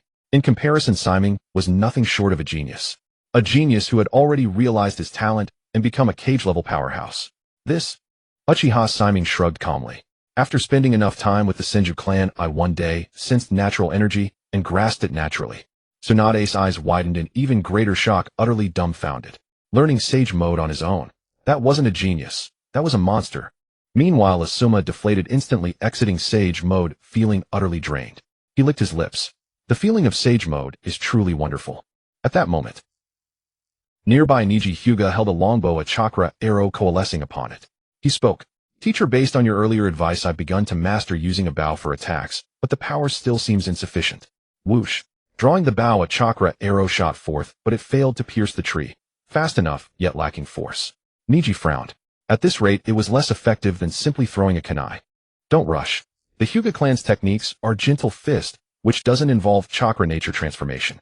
You can incorporate nature transformation, then add a spiral and wind releases cutting edge to the arrow. Simon took the bow, and in an instant his eyes flared with 3-mo Sharingan. Let me demonstrate. Tsunade watched a glimmer of admiration in her eyes. Truly, he possessed the bloodline of the Senju clan, a stark contrast to the perpetually cold-faced Uchiha. She couldn't help but murmur softly. Shimei is an Uchiha who walks in the light. Compared to the Uchiha, he's more like a member of the Senju. So open and upright. For a moment Tsunade couldn't help but think of her grandfather Hashirama Senju. Perhaps Shimei should change his surname. Senju Shimei. How wonderful that sounded. It would perfectly continue the duty of the Senju clan's propagation. Uchiha Shimei exhaled softly. Fire release. He drew the bow again. But this time it emitted a sharp, resonant twang. The originally blue chakra turned a blazing crimson, all the intense heat compressed into the arrow. Shimei pinched the bowstring and the chakra arrow, and in an instant, a streak of fiery light streaked across the sky like a phoenix's tail feather vanishing into the horizon. Then somewhere a kilometer away a terrifying explosion erupted, flames soaring into the sky. Even from a kilometer off the scorching heat radiated an awe-inspiring energy. Such immense power. Not only Niji but even Tsunade's pupils contracted. By condensing a powerful fire release and a spiral into a single small arrow, you can generate such devastating force. If it were wind release, sniping from a kilometer away with the Byakugan, the enemy would be exhausted from constant evasion. How insidious. Absolutely insidious. Sniping from a kilometer away with the Byakugan's chakra vision. How could anyone come up with such a tactic? Tsunade fell silent. She felt her earlier judgment of Shimei had been somewhat premature. Apologies. She had misjudged him. Uchiha Shimei was far too cunning. Truly a wicked Uchiha. Gangsho felt that a person could already be considered insidious enough to have reached this point. But at that moment Shimei spoke again. Actually, I think this is still not enough. Shimei stroked his chin, his eyes gleaming as he said, Ningxi, you must master the 8 trigrams palm, revolving heaven, the 8 trigrams air palm, and the 8 trigrams 128 palms.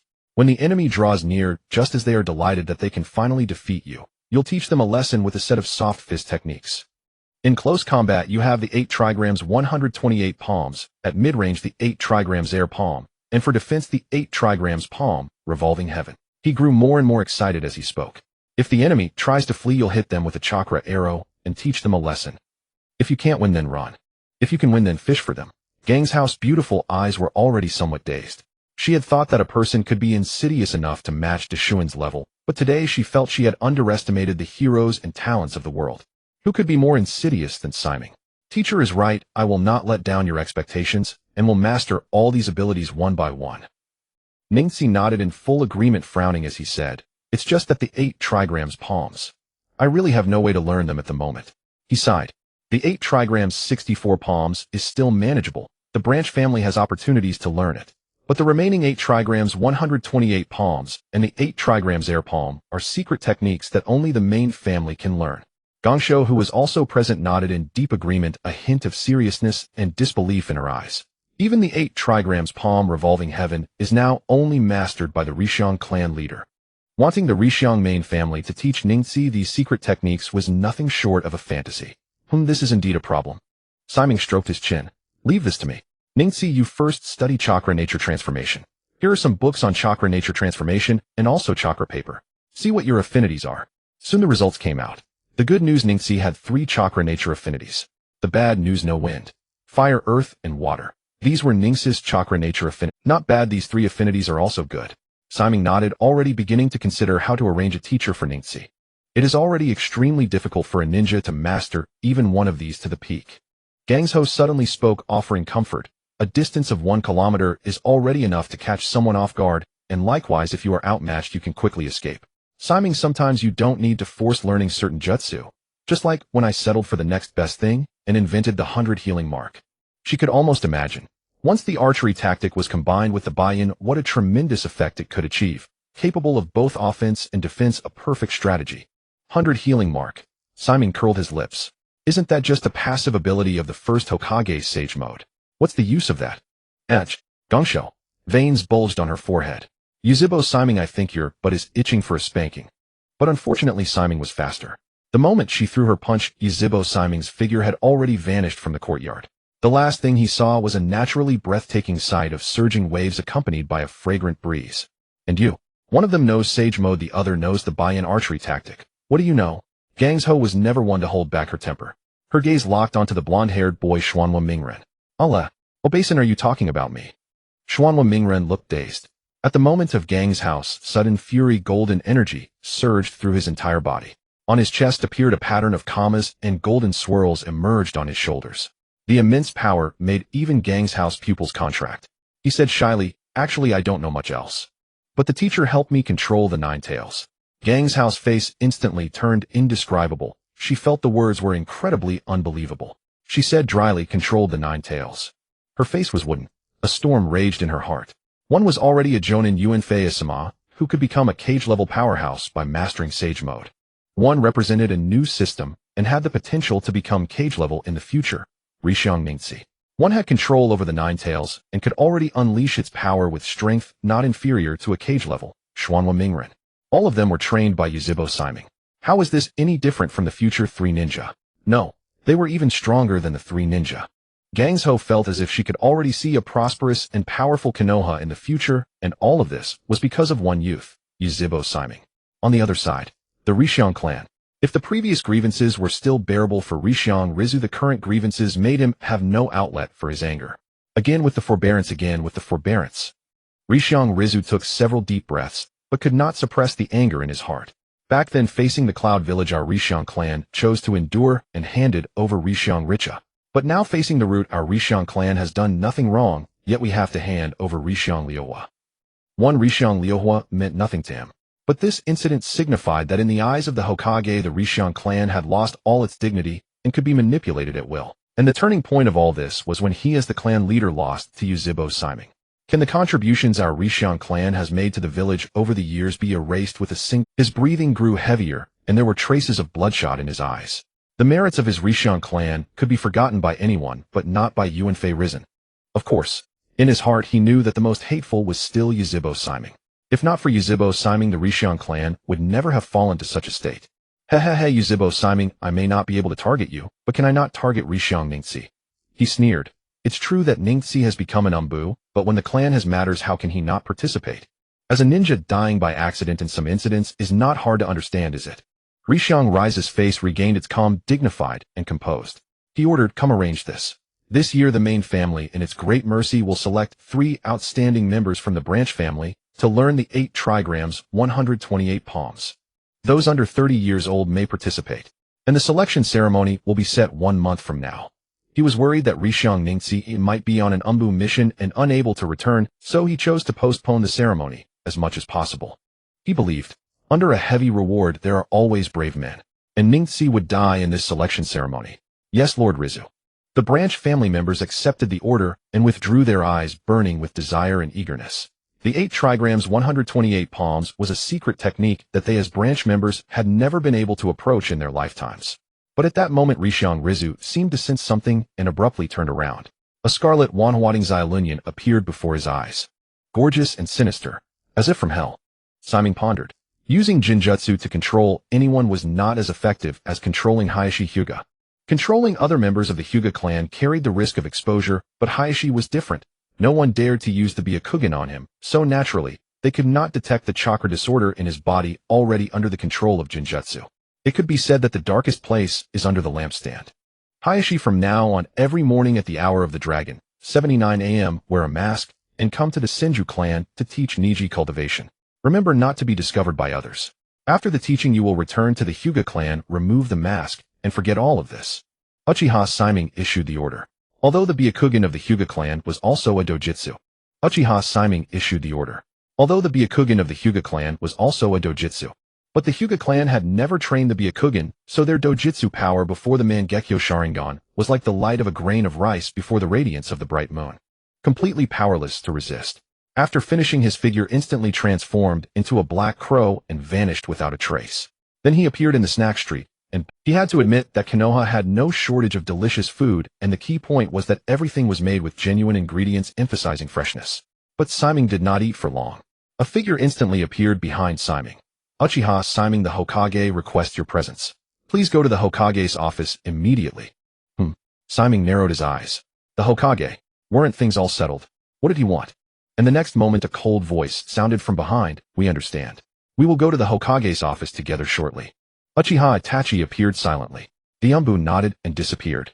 Itachi's body flicker technique had reached an extremely high level, Even if not as good as Uchiha Shimei, it was not something ordinary jonin could match. What happened now? Could it be that Danzo is stirring up trouble again? The root business had just ended. The Hokage summoned them again, and Simon felt an unusual atmosphere. I don't know either. Itachi's expression was calm, but thoughtful. I received no advance notice about this matter. However, Danzo was just severely injured. He shouldn't be causing trouble again, right? He thought this guess was somewhat ridiculous. After all, the speed and weight of Tsunade's punch made him tremble with fear. Danzo's ribs had caved in instantly. If not for timely treatment, he would probably have died there. Let's wait and see. Uchiha Shimei said calmly. Regardless, as long as I am here, no one can destroy the peace of, whether it was the Uchiha clan or any other Konoha higher-ups. The same applied. As they spoke, the two had already arrived at the Hokage's office. The room was filled with swirling smoke, and calling it a celestial palace would not be an exaggeration. This swirling smoke also represented Hiruzen Sarutobi's mood at the moment, gloomy and oppressive. Simon Itachi, it's bad. Several ninja from the village have disappeared at the border of the land of fire and the land of rain. The subsequent investigation ninja have suffered the same. Hiruzen furrowed his brow, taking puff after puff from his pipe. This matter requires one of you two to go along with Kakashi and... Before he finished speaking, the door was suddenly pushed open with a dull thud. He'll be the third ninja to fill the spot. A voice full of heroic spirit sounded. Simon turned around and saw Tsunade, whose figure was even more prominent despite wearing slightly loose clothing. Hiruzen Sarutobi frowned, as if hesitating. Tsunade, you. No problem. As a ninja, especially a powerful medical ninja, how can I always lag behind? Tsunade's beautiful eyes were filled with determination. If she couldn't even overcome her hemophobia, how could she uncover the truth behind the disappearance of the Senju clan? She needed the power to overcome her hemophobia and defeat Shimura Danzo. All right. Hiruzen Sarutobi nodded, a hint of relief in his eyes. Then he'll handle the Uchiha clan's side. Simon raised his hand, smiling gently. I've been staying in the village for too long. I need to go out for a stroll. Kakashi, Hitaki, Tsunadeheim, and himself. Simon narrowed his eyes. This was no longer a simple investigation mission. It was to investigate the truth with the fury of a thunderbolt and deliver an irresistible punishment to the mastermind behind it. Then set off at the hour of the rabbit, 57 a.m. tomorrow morning. Hiruzen Sarutobi's voice carried a hint of urgency. You must be careful. Although the current ninja leader of the land of rain, Sanjio Banzang, is advanced in age, his strength is still not to be underestimated. Tsunade knows this very well. Do not underestimate him. However, this guy Sanjio Banzang also has a reputation for benevolence. If you are outmatched, showing him extra respect should generally not cause any problems. Having said that, Hiruzen Sarutobi smiled. TSK. Simon curled his lip. That depends on whether it's the young Sanjio Banzang or the old one. The young Banzang had a chivalrous spirit. Even if you lost to him, he would not easily kill. Instead, he greatly cherished talent. Both the Sannin and the future Samurai Mifune lost to him and were granted titles. But unfortunately, the troublemaker Danzo came.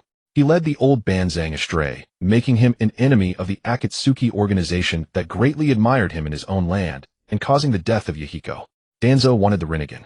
Banzang, in his senility, was fooled by Danzo's conspiracy theories, killed Yahiko, and ultimately died at the hands of Nagato. One could only say that the old man failed to maintain his integrity in his later years. Otherwise, he could have recruited the Akatsuki and smoothly transferred power to Yahiko, which would have been a perfect chivalrous life. Yes, X3. The three nodded, then each departed.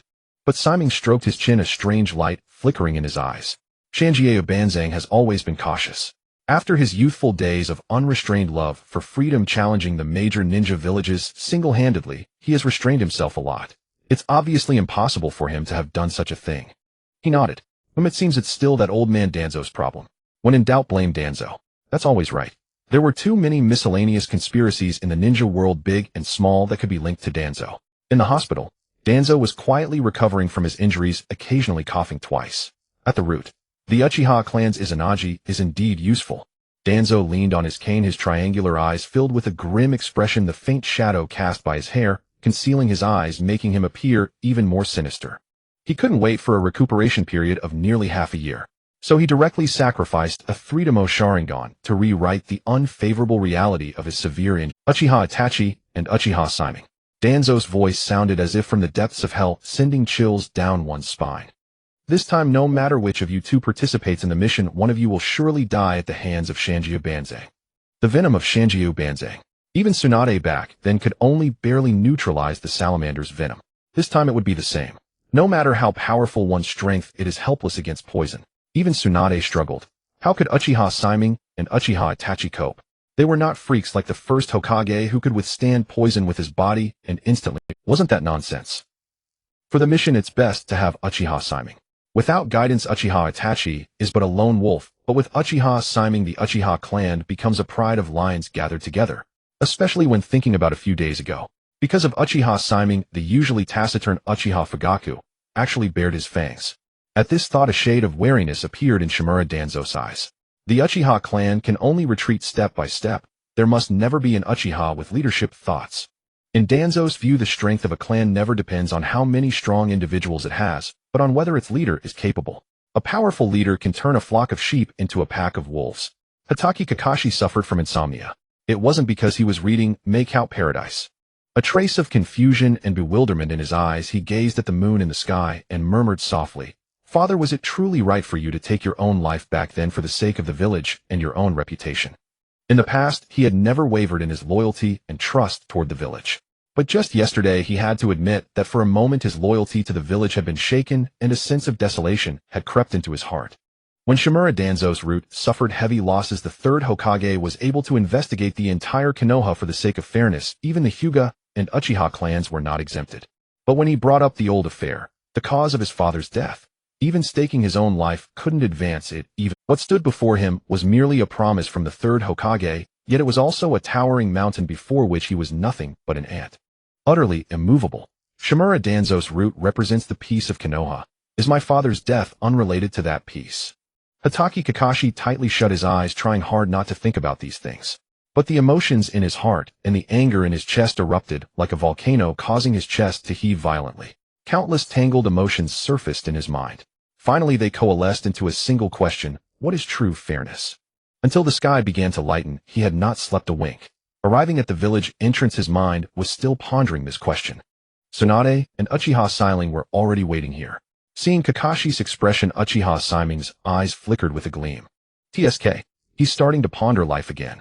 Yo, Kakashi. Tsunade waved her hand carelessly, causing a wave of motion that made Shimei turn his head frequently. According to Shimei's experience, it's like a cup. If the capacity is too large, it's not necessarily good. If it's too large, it's tiring to drink from it normally. Every time you pick up the cup, it's a test of strength. But some cups are excellent. Their shape is ergonomically designed. Since everyone is here, let's set off. Given Tsunade's strength and status, she was naturally the leader. Lady Tsunade, I have a question I'd like to ask you. Shortly after they set out, Hatake Kakashi suddenly spoke. Does true fairness exist in this world? Tsunade glanced briefly at Kakashi and instantly understood his meaning. You mean, why didn't the old man help you investigate Danzo, right? She had heard everything clearly outside the door. Not only Kakashi's seemingly futile questions, but also Shimei's provocation at the time. Kakashi, true fairness has never existed in this world. Another example is Shimei. He has clearly contradicted the old man many times, but the old man has never said. Another example is Shimei. He has clearly contradicted the old man many times, but the old man has never said anything to him. At this, Tsunade's gaze fell on Shimei. She continued, because Shimei can make a sumo learn sage mode. That is Shimei's value. And you, Kakashi, what is your value? A hint of unvarnished truth, straightforwardness, and scrutiny appeared in Tsunade's eyes. As the granddaughter of the first and second Hokage, although the first Hokage had not taught her many principles of life. A hint of unvarnished truth, straightforwardness, and scrutiny appeared in Tsunade's eyes. As the granddaughter of the first and second Hokage, thus her gaze could always straightforwardly see through the reality beneath the rules. My value. Kakashi was stunned. No one had ever said such things to him, and for a moment, he stood frozen. Kakashi, your value is that you are an excellent elite jonin of Konoha, the backbone of the village. Tsunade did not beat around the bush as she gave the answer directly. But Danzo is different. He is the old man's close friend and the leader of Root. Whenever the village is threatened or the old man gives an order, Root will eliminate the village's troubles at any cost using the darkest methods. For the old man, Root is one of the core pillars of Konoha. So Kakashi, how could the old man possibly help you investigate Danzo? With each word Tsunade spoke, Kakashi's face grew paler. This was a perspective he had never considered before. But when he thought from this perspective, he discovered something that made him feel despair. So, I will never be able to investigate the true cause of my father's death. Hatake Kakashi's voice was hoarse. His eye, which had originally lost its life, now became utterly gray, filled with despair. Give up, Kakashi. Tsunade silently patted Kakashi on the shoulder. If it had been before the Third Shinobi World War, she would never have said such things to Kakashi. As for why she spoke so bluntly to him now, Perhaps. She had once been naive herself. There was a way, but she felt Kakashi could not achieve it. Kakashi had no, only his fish-like eye became even more still, like a lifeless pond. It could no longer stir even a ripple. He only felt an icy chill throughout his body, as if he had returned to the night he witnessed his father's death. Before him remained only a letter of apology from his father, and a youth shrouded in endless blood and hatred. Despair and grayness once again filled his sight. It made him feel that everything was dark. In the past he had faced his father's suicide and his own lack of understanding. Now he was facing the village he had believed in for over 20 years, and the walls of his worldview were crumbling piece by piece. I don't think so, Sister Tsunade. A voice suddenly rang out. Kakashi suddenly looked up, as if a drowning man clutching at the last straw.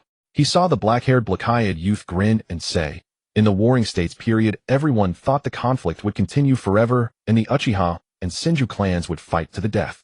Who could have imagined that the first Hokage would end the Warring States era, and ushered in the era of great nations and hidden villages?" He said as if joking casually, "Who says we can't create an era of fairness?" Tsunade thought it was just a joke, but Hatake Kakashi's heart trembled, as if he had seen hope. "Don't be ridiculous." Gangzhou waved her hand helplessly, taking Siming's words as a joke. Grandfather was indeed formidable founder of an era, but even he couldn't bring fairness to the ninja world, much like when he foolishly distributed the tailed beasts back then. The tailed beasts didn't become a deterrent to war between villages, now they're even on the battlefield. He himself died rather cleanly. Thinking of this, Gangzhou felt a bit speechless. Her grandfather's intentions were good. Unfortunately, his mind was also somewhat flawed. Even more problematic was that Feijian, who always corrected Zhujian, would eventually support him once Zhujian made up his mind. These two were something else. Tisk. Siming looked Gangzhou up and down. "You're really your grandfather's good granddaughter. But I think the first Hokage actually didn't do wrong. His only mistake was that he lived too short. If he could be immortal and live forever, the ninja world would have no problems." Can you say Zhujian was wrong? Siming thought not. One cannot just ignore war just because the ninja world is destined to start conflicts again. Siming felt he didn't have Zhujian's breadth of mind, but that didn't stop him from admiring Zhujian's actions. That's true. Gangzhou thought for a moment, then warned, "You'd better not think about these messy things. You Uchiha clan always dwell on pointless thoughts, each of you with twisted ideas. Things like 'you don't love me, I love you, brother is strongest, little brother is best, the ninja world is wrong, the world is false.' Feijian investigated your Uchiha clan very thoroughly." Siming, what's going on? Has he researched so thoroughly? Feijian, you could just name names directly, why add these disguises? He glanced at Kakashi beside him. Their eyes met in the air, as if a trace of tacit understanding and agreement appeared in their eyes. Siming looked into the distance. "All right, we've reached the land of rain. Stay alert." The three of them looked into the distance simultaneously. A country shrouded under dark clouds appeared in their sight. Most houses were built with bamboo poles on the lower level and rooms above, showing the abundant rainfall in the land of rain. The moisture in the air was almost palpable. The faint dampness added a hint of heaviness to their hearts. "It seems Hanzo of the Salamander is not dead yet," Siming mused. If Nagato came to power, the land of rain would experience an unceasing reign of Yahiko. As if mourning the death of Yahiko. Who killed the Yanbu ninja? Gangzhou scanned the surroundings. "Let's go to the contact point in the land of rain first. They should be able to tell us." She had fought in the land of rain before, and was very familiar with the contact points. Half an hour later they arrived at an inconspicuous bookstore. But as soon as they entered, a faint smell of blood filled their nostrils. Instantly Gangzhou's face turned pale, her fair fingers trembled violently, and a layer of bloody shadow covered her amber eyes. "Lady Gangzhou." Kakashi beside her sensed something wrong, a hint of inquiry in his eyes. "Gangsho, one of the three, die here today." Swish. A flash of blade. On top of the building, a figure like an arrow from the bowstring, a long blade in hand, slashed down violently. Not good. Kakashi's face changed. In long-range ninjutsu is faster, in close-range taijutsu is faster. At such a close distance he had no time to react. He shouted, "Lady Gangzhou." But a terrifying scene appeared. Gangzhou stood frozen, her delicate body trembling with no reaction. At this rate, Lady Gangzhou would die. Mere scum. Yuzebo Siming sneered. His crimson Tobirama Sharingan appeared, and then his long blade was drawn. The figure instantly froze in place. Then the blade flashed, and the body was separated from the head with no chance to resist. "It's all right, Sister Gansho, the enemy is dead." Yuzebo Siming shook his head, helplessly picked up Gangzhou's curvaceous figure, and walked to the second floor, instructing Kakashi clean up the body and blood. Only after Siming's figure disappeared did Kakashi snap out of it. His heart was pounding, and sweat was on his forehead. That moment happened too fast, he hadn't even reacted. If not for Siming, Lady Gangsho might have died on the spot. What shocked him even more was that Siming's reaction speed was almost monstrous. He didn't even have time to remove his headband. Siming had already activated his Sharingan and cast a Genjutsu, then killed the enemy with one slash. No embellishment, only absolute clean killing technique. Siming has become this powerful. His Adam's apple bobbed, his mind shaken. Could it be that he has touched the threshold of cage level? A quasi-cage level at 15. Terrifying beyond belief. As for even greater power, he didn't dare to think about it. On the second floor, without the influence of Blood Gang's house, thoughts gradually returned to normal. But her hand gripping Siming's tightly suddenly stiffened. What's Sister Gangsho embarrassed now? Siming teased. Just now, when you were holding me, someone was clinging to me like a koala. I mean, isn't it a bit too hasty to come on a mission when your hemophobia isn't cured yet? According to the original story, Gangsho shouldn't be so eager to solve her hemophobia. No. On Gangsho's heroic and beautiful face, there was determination. I must solve my hemophobia as soon as possible. I have something I must do. A sudden inspiration. Siming suddenly said, Danzo. Seeing Gangsho's eyes flicker, Siming clicked his tongue. I see. So it's still my own doing. Although Gangsho had been indulging herself once she learned that the Senju clan's annihilation had other hidden reasons, her pride wouldn't allow her to sink further. Hence her decision to insist on this mission today. Without curing my hemophobia, I will never give up the mission. Siming, you have to help me. No matter what price I have to pay, I'm willing. Gangsho's face still bore a pale residue, adding a touch of pitiful charm. She looked exceptionally captivating. TSK. Siming frowned. These words. Why did they feel so strangely familiar? Really? No matter what price. He looked Gangsho up and down, his eyes thoughtful, as if weighing the pros and cons. You, of course. Gangsho nodded, then, as if realizing something, a blush appeared on her cheeks, adding a hint of awkwardness. What are we waiting for? Siming immediately picked Gangsho up, feeling the indescribable sensation. A flash of red passed through his eyes. Gangsho panicked completely. No, Siming, what are you doing? But the next moment, she heard Siming shout urgently, run, Kakashi. Boom. An explosion came from downstairs. Countless black shadows like an invisible net surrounded the place. A streak of black light like a meteor streaking across the sky vanished toward the distant hazy horizon, disappearing into the gloomy city in an instant. Hey, wait, I haven't gotten on yet. Beneath the building, Hatake Kakashi stood utterly bewildered. What just happened? He knew nothing of the situation, yet the entrance was already swarming with ANBU from the Rain Country, and his own teammate had fled without a trace. Don't move. Hatake Kakashi raised his hands and slowly walked out, exposing himself to the view of hundreds of elite ninjas. While he couldn't win against them, his lightning cutter could only be used 4 times, not enough to kill that many. Better to play it safe. I am a ninja of Konoha, Hatake Kakashi. I wish to speak with your leader, Hanzo of the Salamander. The third Hokage had said. Hanzo of the Salamander was a man who valued face. As long as one showed respect, nothing serious would happen. Shut your mouth. A ninja approached and delivered a chop to Hatake Kakashi's neck, rendering him unconscious. What? Lord Sarutobi, you never mentioned that Hanzo's subordinates disregard all rules. Rain Country. Mangekyō. On the 3rd floor of a building, Hanzo of the Salamander stood with arms crossed, glancing at the bandaged, one-eyed man beside him, the current leader of Root Danzo Shimura. You mean to say that the Akatsuki has become a threat to Mangekyō? If not eliminated, they will eventually destroy the village and even kill me. A flicker of danger sparked in Hanzo's eyes. He scrutinized Danzo, pondering the credibility of those words. Naturally. Danzo's triangular eyes were as calm as an ancient well, utterly resolute. Just like the Uchiha clan of Konoha. No matter how docile they seem ordinarily, they will bite everyone at the critical moment, like the Ninetales Rampage. Hanzo's expression shifted slightly. Even outsiders like them felt the Ninetales Rampage was a calamity undeserved for Konoha. Seeing Hanzo's reaction, Danzo continued. Therefore, to protect the hard-won peace and achievements, the best course is to kill Yahiko and the others. That is the most reasonable approach. A murderous gleam flickered in his eyes, filled with temptation and lethal intent. Danzo, you are right. Hanzo's furrowed brow gradually relaxed. In his youth, he had dreamed of expanding territory. But now, his thoughts were solely on how to protect the Rain Country, bringing greater happiness to the people of the Rain Country. That was his greatest wish. His expression turned icy cold. I will never allow anyone to destroy the hard-won peace of the Rain Country. Danzo nodded, a sinister light flashing in his eyes. I will help you achieve this goal. In return, I need you to kill Uchiha Shimei, Tsunade, and Hatake Kakashi. With your strength, it should be no problem. Then we can frame the Akatsuki for. I will testify for you. No matter how strong you Uchiha Shimei might be, what can you do? Against the Salamander's venom, you will ultimately meet your doom. knowing that even Hanzo himself, the master of the salamander, cannot withstand its poison. And what of a wicked Uchiha? Heh. A trace of sarcasm appeared in Hanzo's eyes. When it comes to ruthlessness, it has to be you, Danzo. If I recall correctly, Tsunade's grandfather Tobirama Senju was your teacher, wasn't he?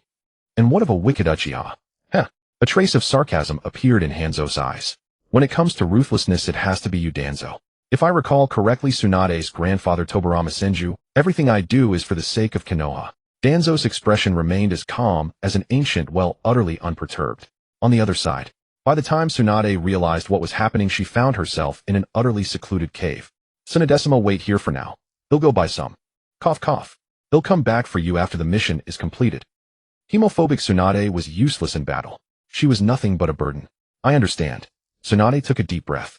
She had never been one to be willful. But as the leader of this team and a medical ninja, abandoning my comrades is absolutely impossible. Saying so, she abruptly tore a strip of cloth from her clothes, fashioned it into a blindfold, and tied it behind her head, making her appear as if she were blind. Don't worry. Tsunade's face was filled with determination. I will never hold you back. Since I have hemophobia, I just need to not see blood.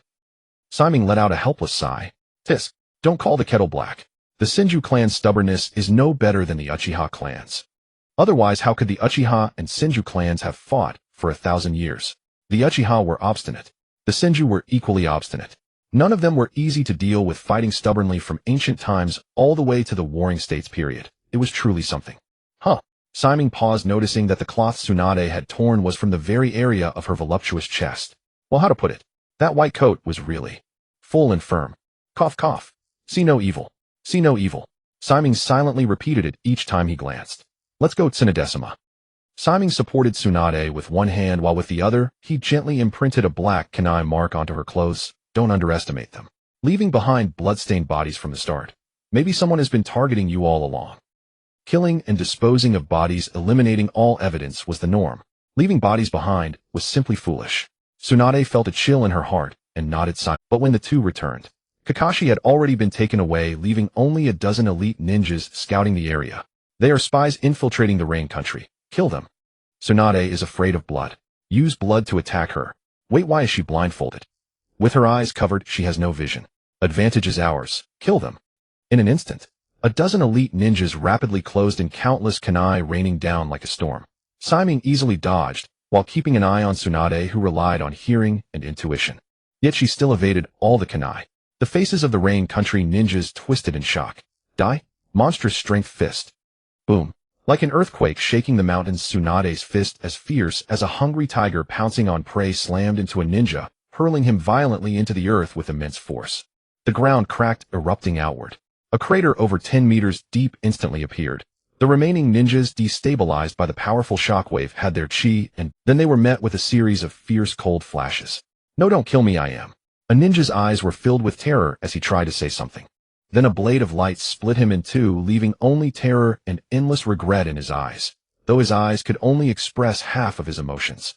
Let's go. Uchiha Shimei flicked his long sword, blood arcing through the air as the blade gleamed with a cold, sharp light. Tsunade stood shoulder to shoulder with him. Even blindfolded, her breathtaking beauty shone through. Let's rescue Kakashi first. No need. Shimei shook his head, his eyes filled with undisguised killing intent and resolve, like an emperor decisive in slaughter. Kill the instigator, and naturally no one will dare to harm Kakashi. Perfect. Let me see if the Hanzo of the Salamander, who bestowed upon you the title of the legendary Sannin, lives up to his reputation. He licked his lips. A hint of barely perceptible excitement flickered in his eyes. What? Tsunade's delicate frame trembled, her amber pupils contracting as her gaze fell upon Uchiha Shimei. You mean kill Hanzo the Salamander? She shook her head and firmly refused. It's not that it's impossible, but it's just not feasible. Even I can only protect myself against Hanzo's poison. The venom of the salamander has undoubtedly grown more potent over these years. We can't even get close to him. So how could we possibly defeat Hanzo the salamander? The mere thought of his terrifying poison filled Tsunade with a sense of helplessness. The reason the Rain Country, though a small nation, had remained untouched for so many years was precisely because of Hanzo the salamander's presence. Fighting the Rain Country was entirely unrewarding. Don't worry, I have a way. Uchiha Shimei was unperturbed. This only made Tsunade think Shimei was a fearless rookie, and she sighed helplessly. Fortunately, Hanzo the salamander is magnanimous and not hostile. If we lose, as long as we show respect, he probably won't make an enemy of Konoha. After all they had lost to Hanzo once before. Losing to him again now wouldn't be shameful. Once we lose, Simon, don't speak. Leave everything to me. Tsunade took a deep breath and warned solemnly, I have experience in this. Simon. He looked at her oddly and murmured, You're not talking about the experience of surrendering, are you? Tsunade. As they talked, the two concealed themselves and swiftly approached the center of the hidden rain village. Tsunade's eyes were thoughtful. Simon, Hanzo's poison is indiscriminate, so he can't be releasing it all the time. Therefore we can ambush him when he's most relaxed. That's the safest approach. For a ninja, ambushing was never a failing to complete the mission, failing to achieve the goal. That was the disgrace. Gazing at the three-story building, Tsunade offered the best plan. Tsunadesis, it seems the plan isn't ours to choose. Simon's dark eyes scanned the surroundings. Whoosh, countless sounds of slicing air rang out. In the blink of an eye, hundreds of masked ninjas wielding kunai appeared around them, disciplined and with icy glints in their eyes. Absolute order. They were all elite ninjas of the hidden rain village. Simon said calmly, It seems we're already surrounded. Tsunade's eyes turned sharp. How could this be? She hadn't even sensed these ninjas approaching. Unless they were lying in ambush all along, but how did Simon detect them? Just how powerful was his perception? Long time no see, Tsunade. Footsteps approached, steady and forceful. A figure wearing a gas mask and a cloak walked through the parting crowd. He was not tall, but carried an aura that commanded reverence, as if he had stood atop a peak for countless ages. Now you seem to have become an excellent ninja worthy of the title Sannin I bestowed upon you back then. But now what business do you have in the Rain Country? I don't recall inviting anyone from Konoha. Or is it that you, Tsunade, intend to ambush me? His voice was unhurried. His aged eyes showed no emotional fluctuation, as if knowing Tsunade had come to ambush him still did not provoke his anger. Hanzo the Salamander. Tsunade's pupils contracted, as if she was back in that powerless moment, when even with Orochimaru and Jiraiya giving their all they could not defeat. We have no such intention. Her breath quickened, but her voice was resolute. It's just that a Konoha ninja has gone missing in the Rain Country, so we came to investigate. We have no desire to offend the Rain Country. Since you've discovered our presence, why not help us look into it? Instead of showing fear, she wanted Hanzo to help her investigate. My. Hanzo's expression finally showed a hint of surprise, then a touch of pity. Back then I thought you, Tsunade, were the most suitable to become Hokage. Even now I still think so. But today, for trespassing into my Rain Country, you will both remain here. The moment he finished speaking, his face turned cold. He looked at them with indifference, as if their doom was already sealed. Tsunade's expression changed. How could this be? Why was Hanzo reacting like this? Humph. Uchiha Shimei sneered, trespassing into the Rain Country. We haven't yet settled the matter of our Konoha ninja dying in your country. Even if we wanted to negotiate with the Rain Country, does your Rain Country even have a Kage? Do you? He spoke as if stating a fact. But in an instant Hanzo's face darkened, and he looked at Shimei with murderous intent. Yet this did nothing to make Shimei back down. In the end, it's just an excuse. His dark eyes held a silent mockery as he curled his lips. If you want to fight, just say so. At your age, using such high-sounding excuses is laughable. When did the demigod Hanzo the Salamander become so hypocritical? The Rain Country had the hidden Rain Village, but it did not have a Kage. Because the Rain Country in both number of ninjas and strength was far from sufficient. In the end, it was held up solely by Hanzo the Salamander. As long as he didn't proclaim himself Kage, the Rain Country was an important port and partner. But once he claimed the title of Kage, he would become a rival to the 5 great shinobi villages. Not claiming the title was a survival tactic, and it also proved that the Rain Country and Hanzo the Salamander lacked the true caliber. That was why Hanzo was angry. Bringing up this matter was no different from slapping him in the face, and Hanzo would surely fight to the death. But that was not Shimei's concern. From the moment Hanzo released his killing intent, he knew that only strength would settle the matter. You brat, you're asking for death. When I dominated the ninja world, you weren't even out of diapers. Hanzo's face was as cold as ice. With a hissing sound, terrifying purple poison gas began to emanate. The 100 elite ninjas wearing gas masks moved instantly. With their masks, they could last 5 minutes in the poison mist. Damn it. Tsunade's face changed drastically. She shouted urgently, Hanzo the Salamander, are you trying to start a war between Konoha and the Rain Country, plunging the entire Rain Country into the vortex of conflict? She threatened sternly, trying to make Hanzo realize the cost of his actions. But her only response was an even denser purple poison mist, nearly blinding her. More terrifying than the mist from a decade ago. Simon, get out of here quickly. Tsunade turned back and said urgently, you have no resistance to the poison. With my physique and medical skills, I can hold out for a while. Cold sweat beaded on her forehead. Damn it. How did this happen? Hanzo's personality now was completely different from a decade ago. He was starting to resemble that sinister Shimura Danzo. None of you will escape. At that moment, Hanzo of the Salamander's icy voice rang out as he blocked the only path of their retreat. The Salamander's poison mist will spread to a kilometer within 3 minutes, and as it spreads, it will grow more lethal. Brat Tsunade, I advise you not to resist. At the very least, you'll die intact. Tsunade gasped sharply. Hanzo's poison mist is even more vicious than before. Simon, you'll find an opening, and you seize the chance to flee. Within the poison mist, we stand no chance against Hanzo of the Salamander. When danger struck, Tsunade's first thought was not her own escape, but her comrade's life. She believed that amid the poison they had no hope of victory. Especially Simon. No matter how strong he was, he had only just entered the Kage level. Sis, Tsunade, say no more. Simon refused flatly, drawing his long sword slowly. Instead of retreating, he stepped forward. In an instant, a formidable aura locked onto Hanzo of the Salamander. From the very start, Hanzo never intended to let us leave. I feel the same. Come, let us fight. What? Hanzo never planned to let them leave. Tsunade was stunned, vaguely sensing something. What audacity! Gazing at the sharp-edged youth, Hanzo of the Salamander's eyes were cold and indifferent. He wasn't boasting. Once inside his poison mist, even the strongest foes would ultimately be trapped in a cocoon of their own making. Countless youths have spoken arrogantly before me, but they all ended up as bones beneath my hands. Today you will be no exception. Stop spewing your crap. Yuzhibo Simon sneered, giving Hanzo no chance to posture. His figure turned into a streak of dark light, and in the very moment Hanzo's eyes showed, just as I thought, he vanished into the purple poison mist. A blade flashed. Then more than a dozen slashes erupted simultaneously. Yet Hanzo dodged them swiftly, his movements as graceful as a butterfly, each action carrying the effortless mastery of a seasoned warrior. I have studied the Uchiha clan's swordsmanship. With the Sharingan's aid, the blade becomes sharper and more cunning, but it is useless against me. He did not retreat while evading. Instead, he lunged forward, grasped the handle of his sickle, and suddenly roared, "Draw, cut!" A dazzling blade of light, like a piercing cold moonbeam, cut through the poison mist, as if splitting heaven and earth. In the next instant, Hanzo's pupils contracted sharply. The blade passed through Simon's figure without any effect. It was an afterimage. He struggled to remain calm, but a storm raged within his heart. The draw cut was not a flashy technique. It was a lethal killing art, the fastest of all blade moves. If even that could be dodged, it meant no other sword technique could kill Simon. Simon's figure had already dissolved into crows, then coalesced not far away, mocking. How you talk so big, but your swordsmanship, Hanzo, is nothing impressive. So what? Hanzo of the Salamander gripped his chain sickle. His expression remained confident, unchanged.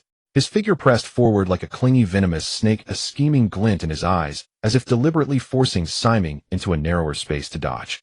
Within the Salamander's poison mist, your defeat is only a matter of time. The more you fight, the closer your death. Simon instantly understood Hanzo's tactic. He intended to exhaust Simon in battle, making him inhale more poison. As the mist spread through his body, his death became a certainty. Do you think you can kill me, eh? Simon's eyes turned crimson, a smile curling at his lips. At first he fought while retreating, but soon blades of light filled the air, countless sword shadows and sparks flying. Hanzo of the Salamander discovered in horror that Yuzhibo Simon was growing stronger with each clash. The youth's swordsmanship and taijutsu were advancing at a terrifying pace, already reaching a level that even Hanzo found troublesome and difficult to handle. Not good. A fierce blade descended from the sky. Hanzo could only dodge, but found an even faster sword already swinging from the side. Cold sweat dripped from his forehead as he roared, "Draw, cut!" The strike was too fast. It carried decades of Hanzo's sword experience and hard training. Simon's body twisted like a wriggling dragon to retreat, his movements so fluid and continuous they seemed almost monstrous. Even Hanzo felt a shiver of fear. Yet at that moment a gleam of joy appeared in his eyes. His hands quickly formed seals. "Brat, you fell for my trap."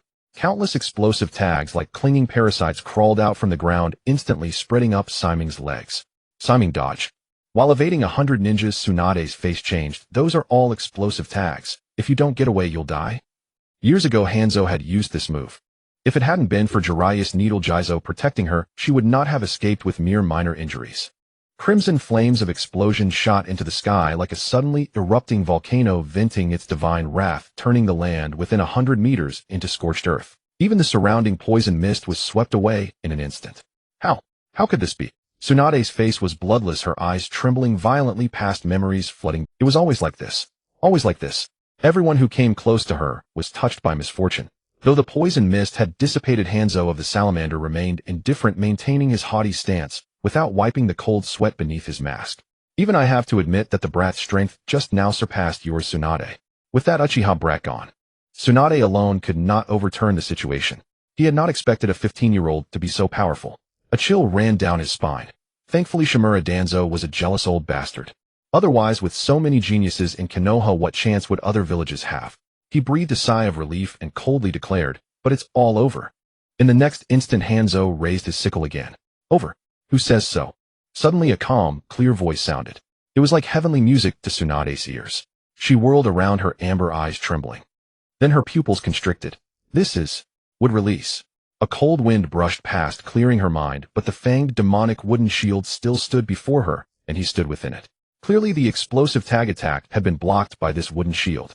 Strangely her heart quivered, as if seeing hope, as if finding a pillar of support. Tears streamed down. This is grandfather's wood release.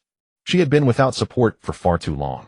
When the wood release appeared, she felt as though she had returned to her youth, always protected by her grandfather. Yet it came so suddenly that it seemed like a dream. Yuzhibo Shimei, seeing the incredulous Hanzo of the salamander, grinned and pressed his palms together. Hanzo of the salamander let the second round begin. Wood style.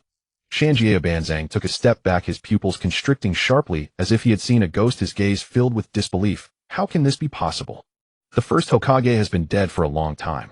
How can you possibly possess the first Hokage's wood style? Even if he were 20 years younger, he would not be so terrified. He was 71 years old, and he had truly experienced that terrifying era, the era suppressed by two men. Under the suppression of those two men, no one in the entire ninja world dared to stand out. The entire ninja world was cowering with their tails between their legs. Even the Kage of the other great nations were the same. That terrifying wood style and Susanoo were like the wrath of immortals. Any ninja standing in their way was like a mantis trying to stop a chariot. This is impossible. Shanjiao Banzang's mind was shaken, cold sweat streaming down his forehead. He struggled to keep calm. Those two men had been dead for decades, and he was now the demigod of the ninja world. There is a ninja in Konoha named Dei. His wood style compared to the first Hokage's wood style is like the light of a firefly compared to the bright moon in the sky. Your wood style must be the same. He quickly found a reasonable excuse. If Yuzhibo Shimei truly mastered wood style, how could Toanzang target him? If Yuzhibo Shimei really mastered wood style, why didn't he use it just now? If Yuzhibo Shimei really mastered wood style, why did his spies have no information? Therefore there was only one truth. That was Yuzhibo Shimei's wood style did not have the powerful might of the first Hokage. What the hell are you mumbling to yourself over there? Yuzhibo Shimei grew impatient and coldly shouted, "Wood golem technique." Crackling and popping. Countless sprouts burst forth from the ground with terrifying speed, visible to the naked eye, instantly coalescing into a 100-meter giant, with muscular ferocious fangs appearing behind Shimei. The giant bent forward slightly, its massive frame blocking the sunlight, casting a huge shadow that enveloped the earth. It seemed to be protecting Shimei. It was also as if it was staring at the arrogant challenger. Shanjiao Banzang. Gulp. Wood golem technique. You are not only unharmed, but even my salamander poison has no effect on you. Shanjiao Banzang's forehead was drenched in cold sweat, his Adam's apple involuntarily rolled, and his legs were trembling slightly. His subordinate saw this and immediately understood. Lord Banzang is excited. No matter how powerful the enemy, they will die under Lord Banzang's hand. Everyone follow me. Fuck off. Shanjiao Banzang kicked that subordinate away, immense fear enveloping his heart. I was just speaking a bit loudly earlier. I was just joking with you all. Do you believe me? Banzang forced out a smile as friendly as possible. But the more one looked, the more one could perceive Banzang's embarrassment and caution at that moment. The moment the wood golem appeared, Shanjiao Banzang knew he had lost. Not only could he not kill Yuzhibo Shimei, he didn't even have a chance of defeating him. To persist in his delusion would only lead to death. So it was a joke. Yuzhibo Shimei said with a smile, but I was serious about killing you. Although his face bore a smile, it did not reach his eyes. In his eyes, there was only pure, extreme, murderous intent. In an instant, Shanjiao Banzang felt as if cold water had been poured over his head, as if he had fallen into an ice cellar. Yes, he had already made his move. How could he expect the enemy to spare him? Gansho, I spared you once back then. This time. His voice was hoarse, his gaze involuntarily shifting to Shimei, and Gansho, his eyes pleading. Can you spare the hidden rain? Let my death alone exchange for the peace of the land of rain. The others are innocent. Gangsho was stunned. Originally, she thought Shanjiao Banzang would beg for himself, but in the end he chose to plead for the other ninjas of the land of rain. But at the same time she understood that all of this was because of Shimei. Because of wood style. The originally dominant Shanjiao Banzang was doomed to defeat the moment the wood golem. If it weren't for Shimei, she would have surely died on the spot. Her gaze fell on the powerful and ferocious giant with golem, her beautiful eyes filled with pride and excitement, while at the same time her heart could not help but be shocked. She had originally thought Siming was only just entering the Kage level. After all, he only had a Uchiha Sharingan. But she never expected that Siming had mastered with style. This meant that Siming's strength had reached a level that no one in Konoha could stop, not even the old man. What was even more terrifying was, Siming was only 15 years old. 15 years old. A member of the Uchiha clan who mastered the powerful wood style. Thinking of this, a hint of strange expression couldn't help but appear on Gang's house face. Impossible. Siming shook his head, saying calmly, I never leave any loose ends, just like you just tried to kill me. In an instant, Shanjiao Banzang's expression changed drastically. But the next moment he heard Yuzhibo Siming's following words, and at the same time a hand reached under his mask, imprinting a black kunai mark onto it. But I don't mind giving you another chance, Shanjiao Banzang. Submit to me. This is your first and last chance. Yuzhibo Siming's voice was as cold as frost. Next time I will personally end your life. Give me your answer. Yes or no?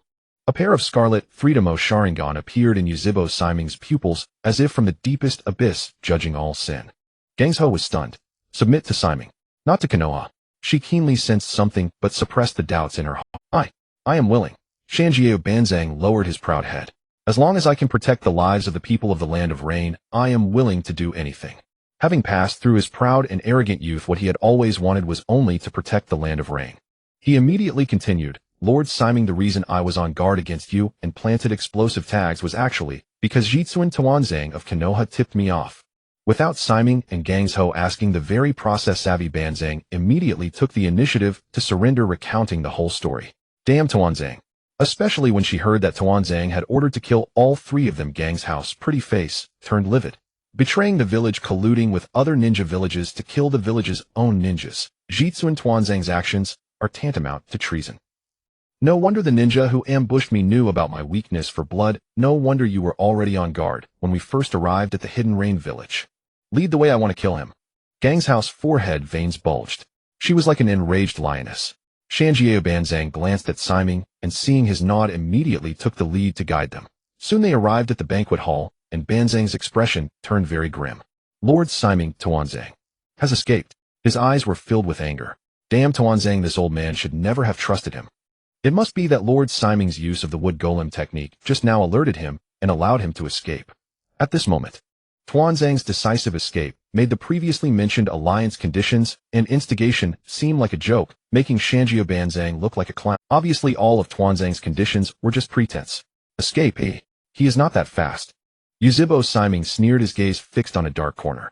His figure, without warning, like a thunderbolt in fury, cut through the air, and he punched out fiercely. The speed of this punch was too fast. Before anyone could react, the storm-like fist wind harshly struck their faces, causing intense pain, as if a cold gale was scraping the muscles of their faces, making their hearts tremble with fear. The mere fist wind alone was already this terrifying. What would be the consequence if the punch actually landed? Boom. Like a thunderous roar, half of the entire house collapsed as if struck by a natural disaster. Everything in the darkness vanished without a trace, and the figure within let out a scream before being sent flying backward. How did you discover my whereabouts? Shimura Danzo stood up, fear in his eyes, half of his body having lost control. Originally, he had planned to hide in the shadows and seek an opportunity to strike a fatal blow. But what infuriated and shocked him was that before he could find his chance, Uchiha Siming's thunderous punch had already gravely wounded him. This was what he found utterly unbelievable. How the sin of a rat. Uchiha Siming let out a sneer, his eyes shifting with undisguised disgust. Even if hidden in the sewers, it's still unmistakable. Shimura Danzo's rude organization had always operated underground, and this remark was no different from calling him a rat in the ditch. A fine scheme. Uchiha Siming, you've hidden yourself while fooling both me and Hiruzen. Danzo's face suddenly darkened. His eyes were filled with shock as if stirred by a raging storm. Previously, he had thought Uchiha Siming's strength was mediocre, merely a young beast in its growth phase, not even as formidable as Uchiha Itachi. But only now did he realize that beneath the harmless facade Uchiha Siming concealed a ferocious beast playing the pig to eat the tiger. He had long prepared his fangs, waiting for all who underestimated him. The heroes of the world are like carps crossing the river. Conquest and slaughter are but the norm.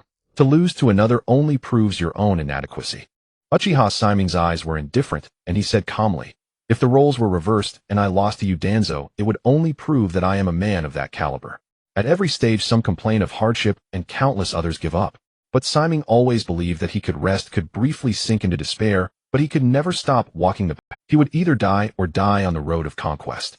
Uchiha Shimei, I only regret not recognizing your threat back then. Hiss. Shimura Danzo gasped, the image of Uchiha Shimei in his eyes no longer that of a mere youth, but a powerhouse with his own spirit and caliber. He was just like himself, possessing the ambition to seize everything. When the two collided, victory and defeat were inevitable. I should have killed you long ago. Your existence is more threatening than Uchiha Shirasue, Uchiha Itachi, or even Uchiha Fugaku. Danzo, Tsunade shouted, do you know what it means to attack a fellow village ninja? Surrender immediately, and perhaps the old man will spare your life for your past Danzo was unimpressed, his face calm. Tsunade, you who grew up in the light simply cannot understand my will. He looked at Uchiha Shimei. His eyes held a hint of recognition and fervor. He had already seen that the other was just like him, possessing unparalleled ambition. Uchiha Shimei, surely you can understand my will. People like us were born to unify this decaying ninja world, to make Konoha reign supreme over all, and to make everyone grovel at our feet. Danzo spread his right arm ready to receive Shimei's praise. Since their ambitions aligned, at the very least Shimei would acknowledge him. A confident smile curled at the corner of his mouth. Sorry, don't me. Uchiha Shimei's face was full of disdain, as if proximity to Danzo would bring bad luck. He took half a step back seriously and said righteously, what nonsense are you spouting? He seemed to have heard the funniest joke. Me, Uchiha Shimei, with the legitimate bloodline of the Uchiha and Senju clans. How could I ever commit such an outrageous act? I am Konoha's man in life and Konoha's ghost in death. How could I ever place myself above others? I will surely protect my Konoha. He was righteous, his eyes filled with reproach and anger, as if Danzo's behavior filled him with utter contempt. Today let me purify your filthy soul. With that, Uchiha Shimei turned to look at Tsunade and Hanzo of the Salamander, ignoring their bewildered expressions. You two bear witness to this. It wasn't me who struck first. Danzo was planning to start a war against the entire ninja world. I am merely eliminating a threat to the world's peace. Fighting was one thing, but formal justice could not be overlooked. That was the key to preserving evidence. Wait, this wasn't how the story was supposed to go? Shouldn't Shimei praise him, and they exchange mutual compliments? How could he offer his true heart? And Uchiha Shimei directly rip it out. But the next moment, Uchiha Shimei's figure had already appeared before him, his fist carrying the force of 10,000 Jun. Danzo could even see the gradually twisted grin on Shimei's face, the excited gleam, his eyes revealing a red light like that from hell. He was clearly a demon. Blah blah blah, watch my desolate prison heaven fist. Boom. The punch landed like divine wrath, and the three-story building, already half gone, now collapsed entirely. Only a limp corpse remained on the spot, its features unrecognizable. Is Danzo dead? Hanzo of the Salamander couldn't help but swallow, thankful he had otherwise that would have been his fate. Thinking back to how he initially regarded Lord Shimei as an insignificant brat, a chill of fear ran down his spine.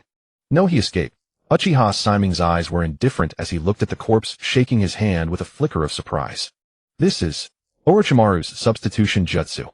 Tsunade froze, her eyes filled with anger and a strain. As a Konoha elder to have such close ties with a rogue ninja. How dare he? This not only reminded Tsunade of Orochimaru's betrayal. It also made her realize that Danzo must have been in contact with Orochimaru long ago. Her heart felt only sorrow. She suddenly had the urge to confront Orochimaru. But then she realized it was impossible. She now suffered from hemophobia, and Orochimaru was a hunted rogue ninja. Time had changed and old acquaintances had drifted apart. Nothing more. She suddenly became a little desolate. Learning Orochimaru's substitution jutsu. Are you feeling the pressure of your own inadequacy, old man? Taking in Tsunade's expression, Shimei's eyes flickered. Without Shizui's Kotoame Tsukumi. Feeling his own strength insufficient, Danzo had learned the substitution jutsu from Orochimaru. Given Danzo's ambition and scheming, it was only natural. But Shimei squinted at the corpse on the ground, which resembled a snake's shed skin. To have mastered the Oro Kimura-style substitution jutsu to this extent, has Danzo undergone human modification? He shuddered, thinking of something. How disgusting. Two men engaging in human modification with Orochimaru. Would Danzo eventually perform the living corpse reincarnation in the future? Then would he be male or female? Thinking of this, Ming felt a bit disgusted. Within the Orochimaru's tech tree, if one wished to become stronger, body modification was a necessary ninjutsu. And since even the human body could be abandoned for such modifications, Ming absolutely refused to believe that Danzo hadn't undergone other alterations. This is truly revolting. Old bastard Danzo, you really know how to pull tricks. Uchiha Ming clicked his teeth. Once he mastered Orochimaru's body modification, the most troublesome part was never how to kill him, but how many revival contingencies he had left. Danzo wasn't foolish who otherwise after losing Shizui's Kotoame Tsukumi, he wouldn't have immediately gone to learn Orochimaru's ninjutsu. One could say Danzo was evil, but not that he was stupid. Danzo's dark will surged like billowing black smoke. He had bided his time for over 50 years all to become Hokage. Who dared say Danzo was incapable? Danzo's will was almost comparable to a Bito Uchiha, with the Rin obsession buff. Danzo without becoming Hokage, I will never give up on life. Obito as long as I think of Rin ill fight, even the Ten Tails will. These two could compete in a triathlon on sheer willpower alone. Lord Seeming Tsunade, it's getting late. Allow me to host you both tonight. As the host Hanzo the Salamander extended the Seeming and Tsunade naturally had no reason to refuse. After a while Kakashi Hatake was also released. He was still in a daze. Seeing Hanzo's obsequious attitude towards Seeming, he shuddered and whispered, "What happened? How is Hanzo the Salamander sleazier than the characters in Make Out Paradise?" Tsunade glanced at the utterly useless Kakashi who had been captured immediately and was now brimming with curiosity. "Just eat your meal, you impotent Kakashi." Kakashi fell silent for a moment. "Yes, Lady Tsunade." He almost forgot. He was now the weakest. At that moment Tsunade had no mood to deal with Kakashi. She still found it surreal. The enemy she had once thought invincible Hanzo had been effortlessly defeated by Seeming. Now he even treated Seeming with reverence. Moreover, Seeming had previously stated that he didn't want Hanzo to submit to Konoha, but to himself. A flicker of worry arose in her heart.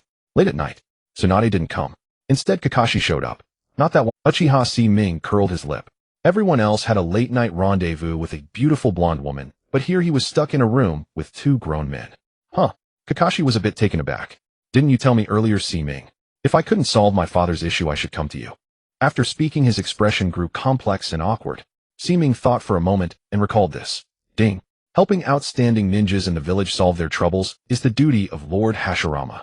Detected a decrease in Kakashi Hatake's loyalty to the village. Lord Hashirama, please take effective measures. Mission: vindicate the hero. Lord Hashirama, please help Kakashi Hatake investigate the truth behind the death of Konoha's White Fang. Mission reward: would release all prehensile hands technique.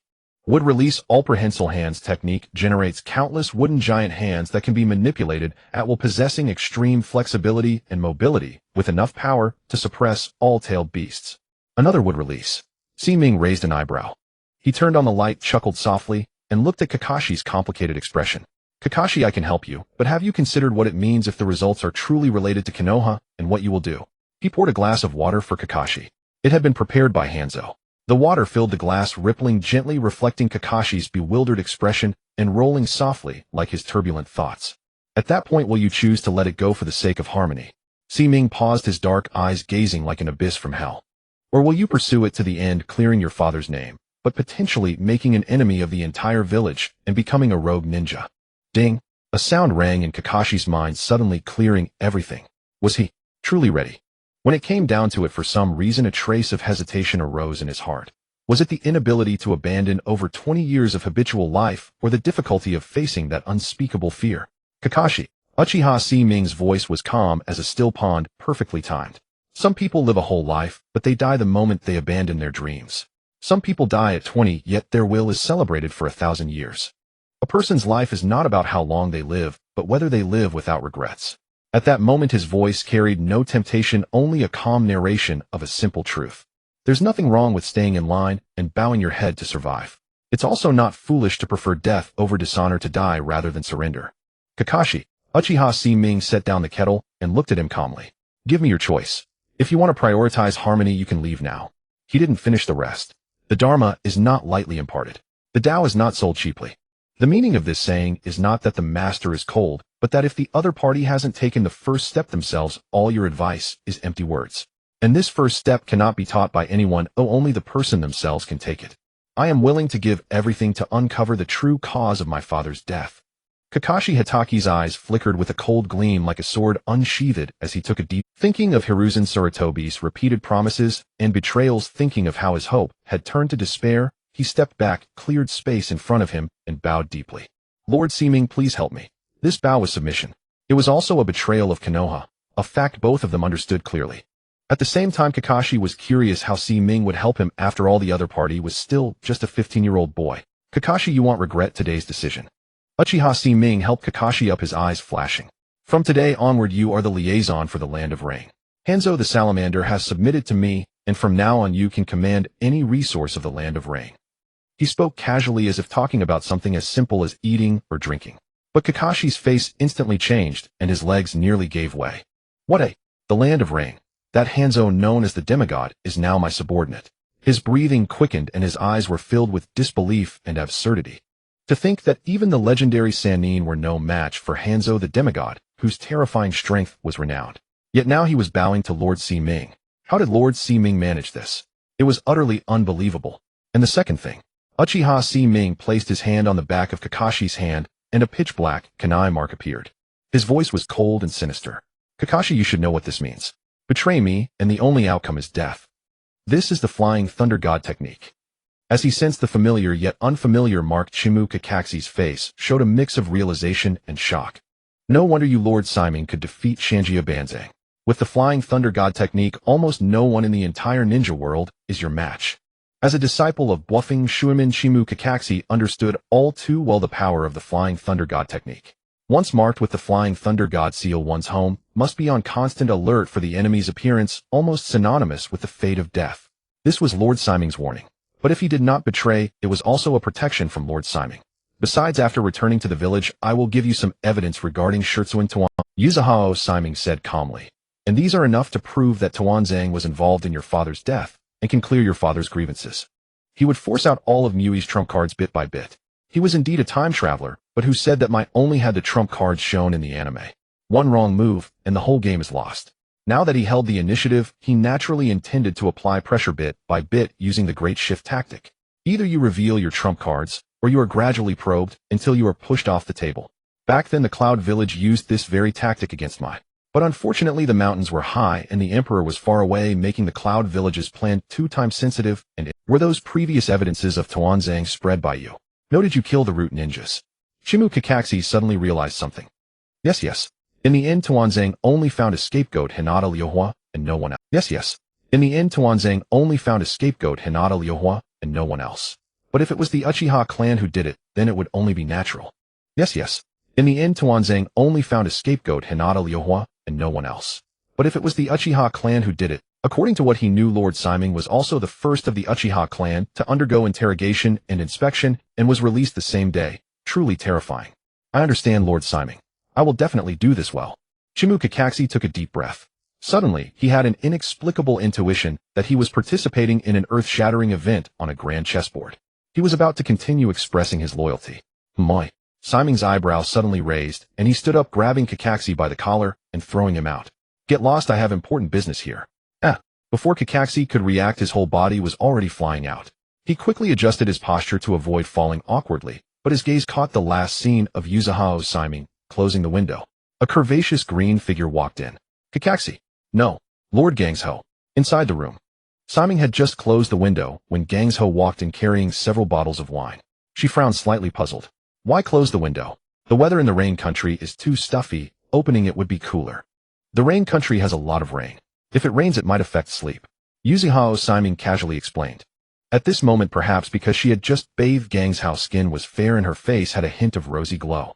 Even her clothes seemed more languid, worn like sleepwear outlining her face. Especially up close it was even more startling.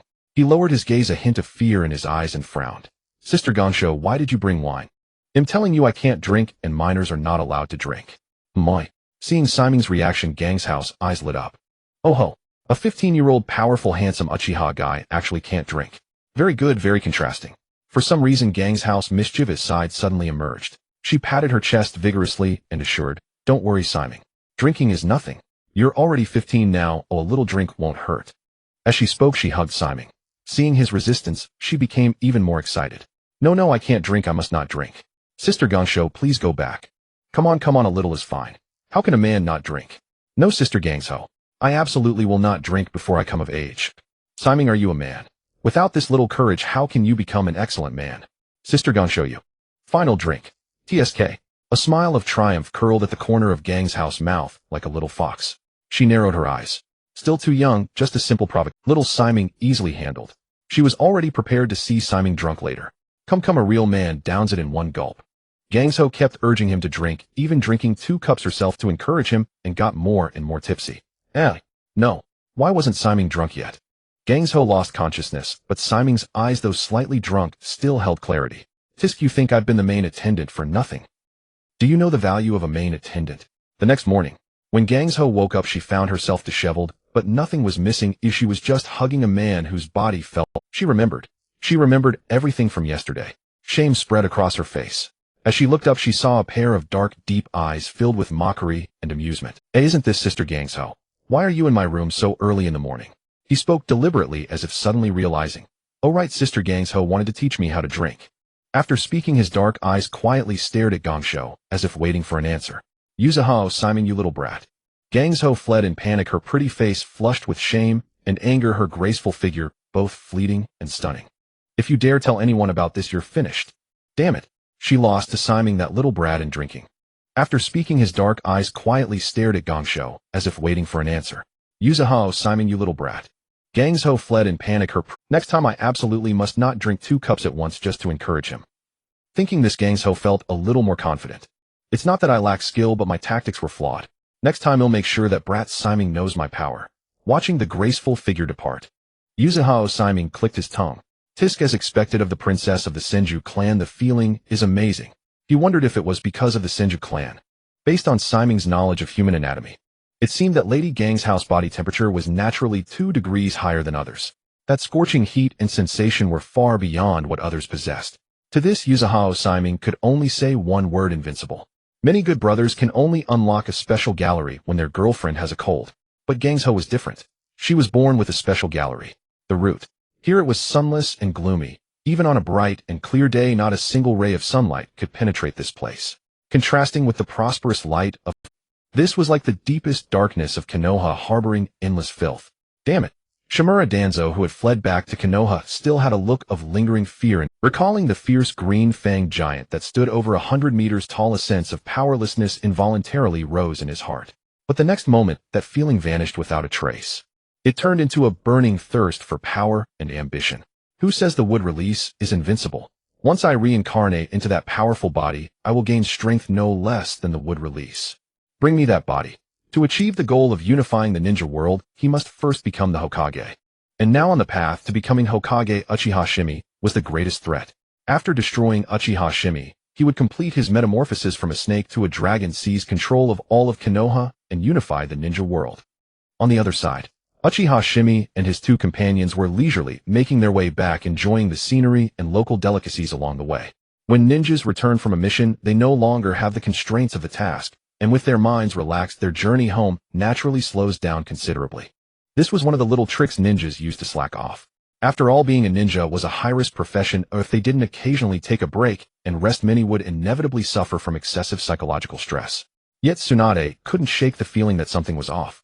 Why did Kakashi's gaze when he looked at Shimei seem so unusual? The way they had gotten along during the past half-month didn't resemble that of comrades, but rather a superior-subordinate relationship. Had Kakashi betrayed them? No, Tsunade shook her head, finding the thought absurd. Kakashi was the most loyal ANBU captain under the old man's command. If even Kakashi's loyalty was questionable, how many people in the village could still be trusted? But just then, Uchiha Shimei's expression shifted slightly. Kakashi, something has happened in the village. I need to go back first. Do you want to return? The 2 of them were taken aback. Kakashi immediately understood and said knowingly, we don't need to go for now. There's nothing for us in the village. There was no need to waste Shimei's chakra. But why did Shimei only ask him? He must have misspoken. Then take your time, Kakashi. Tsunade and I will go ahead. Then, to Kakashi's astonishment, Uchiha Shimei placed a hand on Tsunade's shoulder, and their figures vanished like phantoms, disappearing from Kakashi's sight in an instant. Huh. Kakashi's face still bore a look of disbelief and confusion. Wait, Shimei, did you make a mistake? How could you leave me behind? But his words were already lost to Shimei's ears. The Flying Thunder God technique. In an instant they vanished. Tsunade looked around and saw familiar streets, the familiar Uchiha crest, and a young Uchiha boy with tear troughs on his face. This was the Uchiha clan compound. Had she returned to Konoha in just a moment? Even though Tsunade had already been shocked by Shimei's strength, she still found it hard to believe. Shimei, how is it that you even know this technique? You mean the Flying Thunder God? Uchiha Shimei shrugged nonchalantly and made up a reason. I met Minato Namikaze inside Naruto's stomach. He was grateful for my teaching of Naruto, so he taught me the Flying Thunder God technique. Tsunade's pupils contracted sharply. No. Did this make any sense? He already possessed the formidable wood release, and now he had even mastered the flying thunder god. She looked at Shimei and felt that he was no longer just a genius, but a sheer prodigy. In Tsunade's mind, a picture had already formed: Uchiha Shimei activating the wooden man technique, while continuously using the flying thunder god technique on the battlefield, the terrifying 100-meter wooden man rampaging unchecked. Whenever Shimei encountered danger, he would instantly vanish. Once he had rested, he would reappear on the battlefield, becoming the enemy's nightmare. Itachi, what happened? Uchiha Shimei looked at Itachi. The latter glanced at Tsunade, but seeing Shimei's calm expression, he quickly spoke in a clear and orderly manner. His usually composed face now bore a serious and urgent look. Something's wrong, big brother Shimei. Uchiha Yoshihito and Uchiha Yatsushiro. They have split. Instantly Shimei understood the gravity of the situation. Uchiha Yoshihito and Uchiha Yatsushiro were the leaders of the Hawk faction and the Dove faction respectively. If they had reached a point of irreconcilable split, it meant that the Uchiha clan would either rebel or be torn apart by internal strife. Tsunade, I have some matters to attend to. See you later. Shimei turned back, gave her a gentle smile, and then walked toward the interior of the Uchiha compound. Though he was only 15 years old now, his height had already reached 1.8 meters. His figure was as straight as a black ink lance, resolute and sharp without any hesitation. Every move he made was captivating, as if he were destined to be the protagonist of this world, the key to changing fate. Shimei. Tsunade was slightly stunned. In her mind, the image of the young man who couldn't hold his liquor merged with the decisive killer before her. The one who had Uchiha Itachi, a genius of the Uchiha clan, following behind him without a single unnecessary word. She felt strangely dazed. Had Shimei already grown this powerful? By his side were Naruto, Neji, Asuma, Uchiha Itachi, and perhaps many others she didn't know. She suddenly realized something. Shimei had already gathered a force not to be ignored around him. In what ways would he stir up next? The Uchiha meeting room. The door was tightly shut, preventing even a single ray of sunlight from entering, making the entire room feel even more oppressive. You old bastard Yatsushiro. I'm telling you, this is the third Uchiha clan member to die on a mission. Are you fucking sure this has nothing to do with the Konoha higher-ups? Uchiha Yoshihito was boiling with rage. His crimson Tobirama Sharingan bore a murderous aura. We still don't have evidence, Uchiha Yatsushiro argued forcefully, but his furrowed brows betrayed his helplessness and inner struggle. You and I both know how many strong fighters the village has. Are you telling me you won't give up until all the Uchiha clan's living forces are burned to ashes? The Hawk faction thought the Hawk faction was right. The Dove faction thought the Dove faction was right. The fence-sitters thought both sides had very good points. So what if it does? Uchiha Yoshihito sneered, his eyes filled with a ferocity that would stop at nothing. There are no cowards in the Uchiha clan. If we keep going like this, we'll be killed one by one like frogs in slowly boiling water. Rather than that, I'd rather die fighting. Yatsushiro, you fucking say all these high-sounding words, but let me ask you this. He paused. His upright body leaned forward, and both hands slammed onto the table, which groaned in protest. Uchiha Yoshihito's face was grim and ferocious like a tyrant. He spoke word by word, slowly and deliberately. If it were your own grandson who died, could you still say those words, eh? Look me in the eye, Yatsushiro. Answer me. Huff. The entire meeting room was suffocatingly tense, so quiet that a pin drop could be heard, and everyone could clearly perceive their own breath. This was the interrogation from the Hawk faction leader of the Uchiha clan. Facing this scene, Sienren, Uchiha Badai took a deep breath. His eyes were filled with deep exhaustion and a hint of despair, but more than that, there was tenacity and an unyielding resolve. Everyone was waiting for his answer. All eyes were fixed on his face. Have you ever thought about the ordinary Uchiha clan members? He was like an unyielding rock. They have always held goodwill and closeness toward the village. They are not ninjas, but their opinions are equally important. When you consider letting the Uchiha clan vent their hatred, have you thought about their fate? The ninjas of the Uchiha clan can escape. But what about them? Facing all gazes, he did not back down, but coldly stared back at each one. They are also members of the Uchiha clan, not disposable chips to be abandoned at will, driven by the clan's hatred for revenge. The fence-sitters looked at Uchiha Shinran, then at Uchiha Badai. Damn, Uchiha Shinran makes a lot of sense. Well, Uchiha Badai is also very right. Well, how come it feels like everyone speaks with reason, and only they, the fence-sitters, seem to be just here to listen? So what? Without the protection of the Uchiha clan strong, how could these ordinary clan members exist? Without the skin, how can the hair attach? You speak these words without conscience. Without the ordinary members of the Uchiha clan, how could we strong ones exist? Uchiha Shinran and Uchiha Badai, arguing fiercely, both felt angry and helpless. How could they still not prevail over each other? The fence-sitters, damn, they both make sense again. Uchiha Shinran felt burning rage, damn it. Again this outcome. The Uchiha clan was already at a critical moment of life and death, yet Uchiha Badai was still hesitating. He felt that Uchiha Badai was like a stone in a latrine, both stinking and hard, making his chest tight. Boom. Uchiha Shimei slammed his palm down the table, could no longer bear the heavy blow, splitting in two with a dull groan. Uchiha Badai, you old bastard, I tell you, I'm not here to seek your agreement today, but to inform you. His eyes were bloodshot with veins bulging on his forehead. Anyone who insults our Uchiha clan will pay with death. Even if it means the entire clan is wiped out down to the last person, we will drag the enemy to hell. This is what it means to be a man of the Uchiha. For this, even if the clan is destroyed, I don't care. His eyes were like a dark, starving wolf, sending chills down one. But his words did not cause any doubt among the Hawk faction clan members. Instead, their eyes were firm, showing a fanatical pride.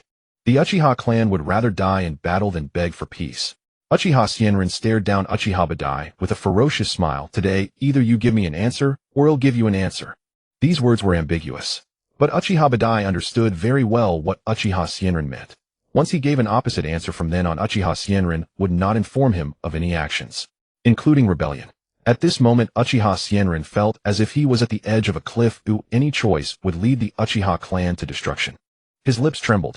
He was unable to speak for a long time. Even the words, old bastard, which matched his gray hair and would normally make him angry, were met with silence. But at this moment, with a creak, the door suddenly opened, and bright sunlight poured in, sweeping away all the oppression and gloom in the room. The sudden light made everyone somewhat uncomfortable. Uchiha Yu and Uchiha Shimei. Uchiha Shimei narrowed his eyes, his gaze filled with contempt. Humph. A brainwashed waste, and a promising talent who could brainwash the son of Yuanfei risen. Unfortunately, time was running out. If it were a few years ago, he would have actively courted Uchiha Shimei. But now what could a 15-year-old boy like Uchiha Shimei change? Uchiha Shimei scanned the room and glanced at the broken table. Humph. Has it already come to the moment of internal rupture? Ding. Lord Zhujian has personally witnessed the Uchiha clan's intention to rebel against the village. As the first Hokage, he absolutely cannot allow anyone to pose a danger to the village. Task: please have Lord Zhujian resolve the Uchiha clan's rebellion issue. Task: reward Hokage robe cloak.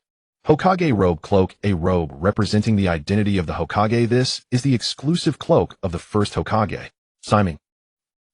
No. System, what are you doing? Shimei, what are you doing here? Uchiha Badai's face changed. Get out of here quickly. Must not let Shimei get involved in this muddy water. He was just a 15-year-old ordinary jonin who hadn't even awakened the Tobirama Sharingan. That's right.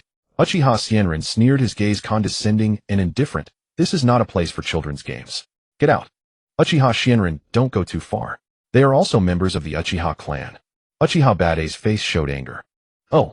Uchiha Shimei seemed to hear something ridiculous. Then tell me, Uchiha Badai, what can these immature brats decide? Or do you think they can make decisions for you? If not, let them decide whether the Uchiha clan should rebel or wait for death. It was not that he underestimated the two youths before him. He was one thing, but Uchiha Shimei hadn't even awakened his Sharingan. Coming here. It was a joke. Suddenly, Uchiha Badai fell silent, unable to refute these words. This is a matter for the entire Uchiha clan. Why can't we participate? Uchiha, you spoke coldly, his gaze direct. Why not? Ha ha ha. Uchiha Shimei suddenly burst into laughter, laughing so hard that tears came out, yet his voice was deafening. You ask why not? I, Uchiha Shimei, participated in the Second Shinobi World War, killing over 100 enemies. In the Third Shinobi World War, I killed over 300. I have been on the brink of death many times, and my wife, son, and brothers all died on the battlefield. Uchiha, you tell me why. Tell me why it is I who stand here today, and not you. But Uchiha, you, if you can make a choice for Uchiha Badai today, then I will acknowledge your qualification. Uchiha Yu's eyes narrowed slightly, and he was unable to refute. He had already awakened the Mangekyō Sharingan, yet at this moment a trace of retreat arose in his heart. He could no longer speak. How could he make a choice for Uchiha Badai? The scene was silent, falling into a deathly stillness, leaving only Uchiha Shimei's contemptuous gaze sweeping across. Since when does the Uchiha clan need to rely on choices? At this moment, a clear voice suddenly rang out. Uchiha Shimei stepped forward, his expression calm and unruffled with a hint of faint sarcasm. No, Shimei. Uchiha Badai's face changed drastically, his breathing rapid. This concerns the future of the entire Uchiha clan. Shimei stepped back quickly. This is no joke. Yuzhibo Badai stood up abruptly in his urgency. This decision concerned the fate of the entire Yuzhibo clan. Even in front of Yuzhibo Shimei, he kept his head lowered and dared not respond, hoping only to delay day by day. He hoped that a turning point would come later. Delay cannot solve the predicament of the Yuzhibo clan. Yuzhibo Shimei just shook his head and said, Uncle Badai and the Yuzhibo clan status is never determined by words nor solely by achievements on the battlefield. His voice was calm, but his eyes held a detached indifference that looked down on everything. Since no one is convinced by anyone else, let's fight. The victor becomes king, the loser a bandit. That's how the Yuzhibo clan was in the old days, and it's still the same now. The loser willingly submits and acknowledges allegiance. From now on they will be considered household slaves. What? Everyone was stunned, even Yuzhibo Badai stood frozen. Looking at Yuzhibo Shimei, he felt as if he were seeing him for the first time. Such sharp edge made him narrow his eyes involuntarily. Yuzhibo Xianren's pupils constricted. He finally fixed his gaze on Yuzhibo Shimei, and the spear-like sharpness emanating from the other made his heart tremble. What shocked him even more was Shimei's proposal. The loser submits and acknowledges allegiance. Be considered a household slave. This was the method the Yuzhibo clan used to resolve internal disputes during the Warring States period. By the era of the 5 great nations, this straightforward and brutal method had been abandoned by the Yuzhibo clan. Ironically, it was still the same clan. Losing meant becoming a household slave. What a disgrace. What? Yuzhibo Shinran, are you afraid? At this moment, Yuzhibo Shimei's voice remained calm, his eyes shimmering, but to Yuzhibo Shinran his words felt like a fierce tiger, closing in step by step. Such an arrogant brat. Good. Yuzhibo Shinran was taken aback, then a hint of appreciation appeared in his eyes. He grinned fiercely and said, Yuzhibo Shimei, you spoke one truth in the Yuzhibo clan. Battle achievements don't prove everything. Strength is the only way to determine status. For that one sentence this old man acknowledges you. You're better than that old bastard Yuzhibo Badai. He walked out step by step, his body casting a deep shadow under the sunlight. He was tall, half a head taller than Yuzhibo Shimei, carrying the advantage of height and the oppressive aura of life and death battles on the battlefield. He turned his head. Today I will set up a challenge arena within the clan. The victor becomes king, the loser a bandit. Lord Fuyue, do you agree? Everyone's eyes turned to Yuzhibo Fuyue, who remained calm inside the room. Deep in his eyes there was a hint of bewilderment. No. How did it suddenly come to a life-or-death situation? However, if it were himself, he would probably fall far short of Shimei's courage, even with his Mangekyō Sharingan's power. He nodded and said, agreed. At this moment the hope in Yuzhibo Badai's eyes shattered. Shimei, don't interfere in this matter. He gritted his teeth and shielded Yuzhibo Shimei, who was about to step forward behind him. Yuzhibo Shinran, let me be your opponent. Although it was Shimei who triggered this development, he understood that Yuzhibo Xianren's coup was inevitable. Yuzhibo Shimei said softly, actually, I can handle it, Badai. Before he finished, Yuzhibo Badai's angry voice came. What can you handle? You, a Yuzhibo clan member who hasn't even awakened the Tobirama Sharingan, fighting against Yuzhibo Xianren with Tobirama Sharingan. It's almost like the difference between an ordinary person and a genin. Leave this to me. His narrow eyes widened at this moment, and a crimson Tobirama Sharingan appeared. Shimei. TSK. If it were anyone else he would have slapped them across the face long ago, but who could refuse someone who wants to protect them? Nearby Yuzhibo, you look perplexed, questioning brother Shimei's strength. He suddenly felt like laughing. Whoosh. The battle erupted without warning. Both of them were battle-hardened experts, their figures like tigers and leopards leaping through the air or hungry wolves pouncing on prey. Every strike was a killing technique refined to the extreme. One misstep would result in severe injury. Fire release, great fireball technique. Fire release, great fireball technique. 10 minutes passed with no decisive outcome. Neither could overpower the other. They locked eyes, and suddenly both used the Yuzhibo clan's signature technique. This was the simplest ninjutsu of the Yuzhibo clan, yet it was also the one that best demonstrated the clan's strength, with every move reflected in the subtlest details. Suddenly Yuzhibo Badai's breathing quickened. He was running out of chakra. Hey Yuzhibo Badai, you're old after all. Yuzhibo Xianren snorted coldly. This old man has never slackened a single day. His figure shot forward like an arrow from a bowstring, his sword thrusting like a spear, giving no time to react. The strike was too fast, arriving at Yuzhibo Badai's throat with the force of thunder. I lost. Cold sweat broke out on Yuzhibo Badai's forehead. The sharpness in his eyes vanished, instantly replaced by dejection and boundless worry. But what about the Yuzhibo clan? Was it truly going to be destroyed? Only despair remained in his eyes. Ha ha ha. Yuzhibo Badai, in the end victory is mine. Yuzhibo Xianren threw away his sword and laughed uproariously, feeling all the pent-up frustration in his heart dissipate in this moment. Do you know how long I've waited for this day? You old bastard. You've opposed me for decades, but in the end I'm the one who wins. Heaven knows how exhilarated he was at this moment. More refreshing than the icy drink on a hot summer day in his childhood. More satisfying than the moment of avenging a great wrong and slaying his enemy. The decades of frustration from being constantly obstructed by Yuzhibo Badai were finally released to the fullest. His heart was left with only the joy of victory. Yuzhibo Shinran was the victor. Suddenly his gaze turned to Yuzhibo, siming a smile curling at the corners of his mouth. The more he looked, the more satisfied he became. You are an excellent Yuzhibo. From now on, come work with me. I will lead you to the peak of the Yuzhibo clan. If not for Yuzhibo siming, he might not have been able to feel such exhilaration or have the chance to openly defeat Yuzhibo Badai. Yuzhibo Xianren's eyes showed anticipation. At this moment his prestige was at its peak. He believed that the other 15-year-old youth who hadn't even awakened the Tobirama Sharingan would not refuse his goodwill. This is not bad either. Yuzhibo Badai lowered his head and gave a bitter smile. He had lost himself, but what could he demand of Siming? Sorry, I have no intention of joining you. Amid the others' expectation, Yuzhibo Siming let out a light laugh and said very politely, but may I ask, have you rested enough? If you have rested enough, I will begin my challenge. He drew the sword from behind his back. Its blade was cold and clear like moonlight. Killing intent overflowed. What? Looking at Shimei's serious face tinged with a hint of politeness, Uchiha Kenji, after confirming that the other was not lying, showed a trace of surprise in his eyes. No, you want to challenge me? The elation he had just felt was abruptly interrupted, leaving him somewhat displeased. So much so that his Tobirama Sharingan activated again. The crimson Tobirama Sharingan glowed with an eerie light like a demon from hell, sending chills down one's spine. He understood. The reason Uchiha Shimei proposed to settle the status through strength was not to help Uchiha Yashiro, but to make a name for himself and establish his position within the Uchiha clan. And the way to do it was to step on him. Uchiha Shimei, I'll ask you one more time. Uchiha Kenji's eyes gleamed with ferocity as he looked down from above, confirming once again. You, an Uchiha who hasn't even awakened a Tobirama Sharingan, are you sure you want to challenge me, Uchiha Kenji? There was not a hint of tension in his heart.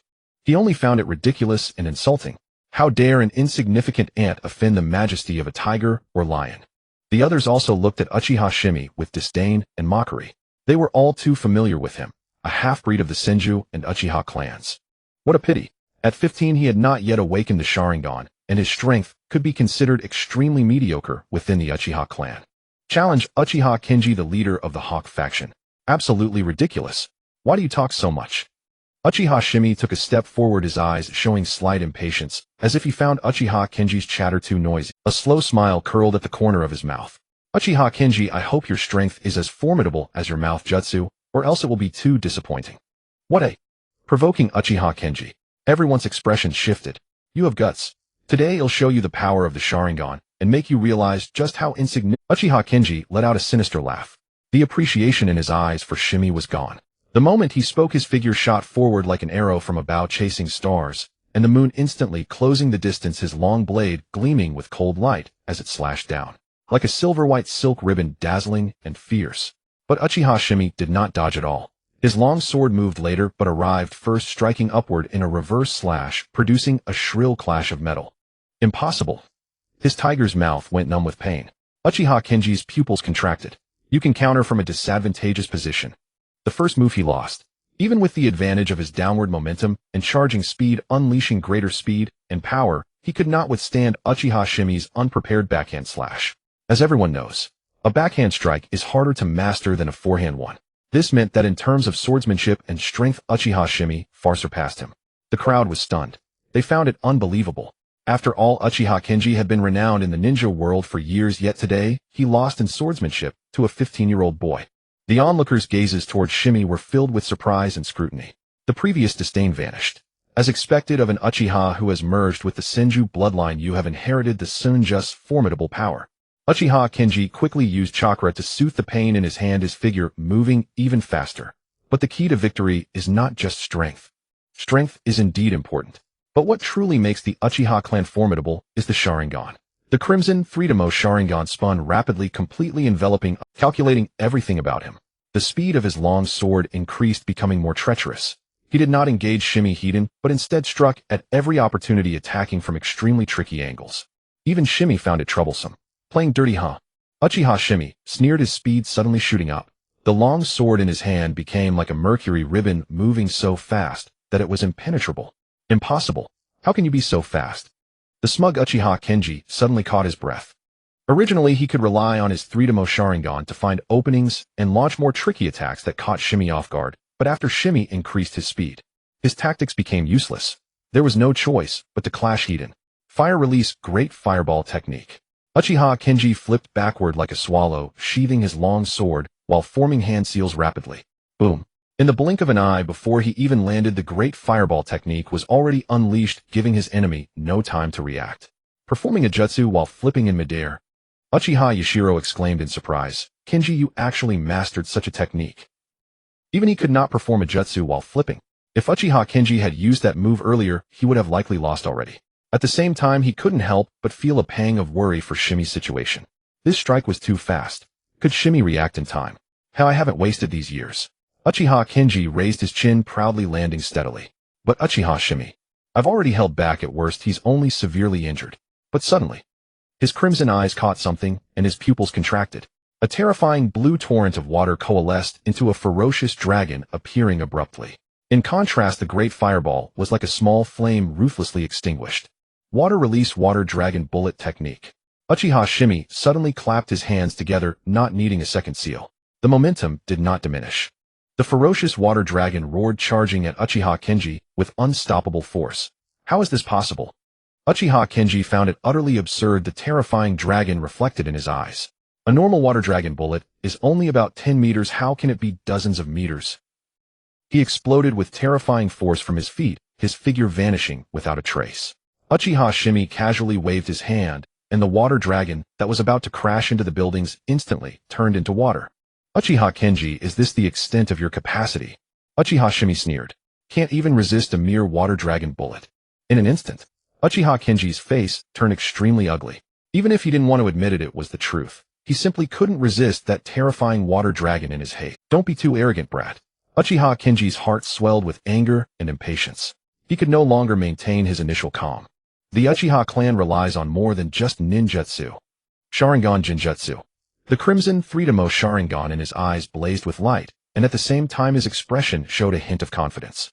No matter how good his ninjutsu was, what could it do? He would still fall to the Sharingan's Jinjutsu.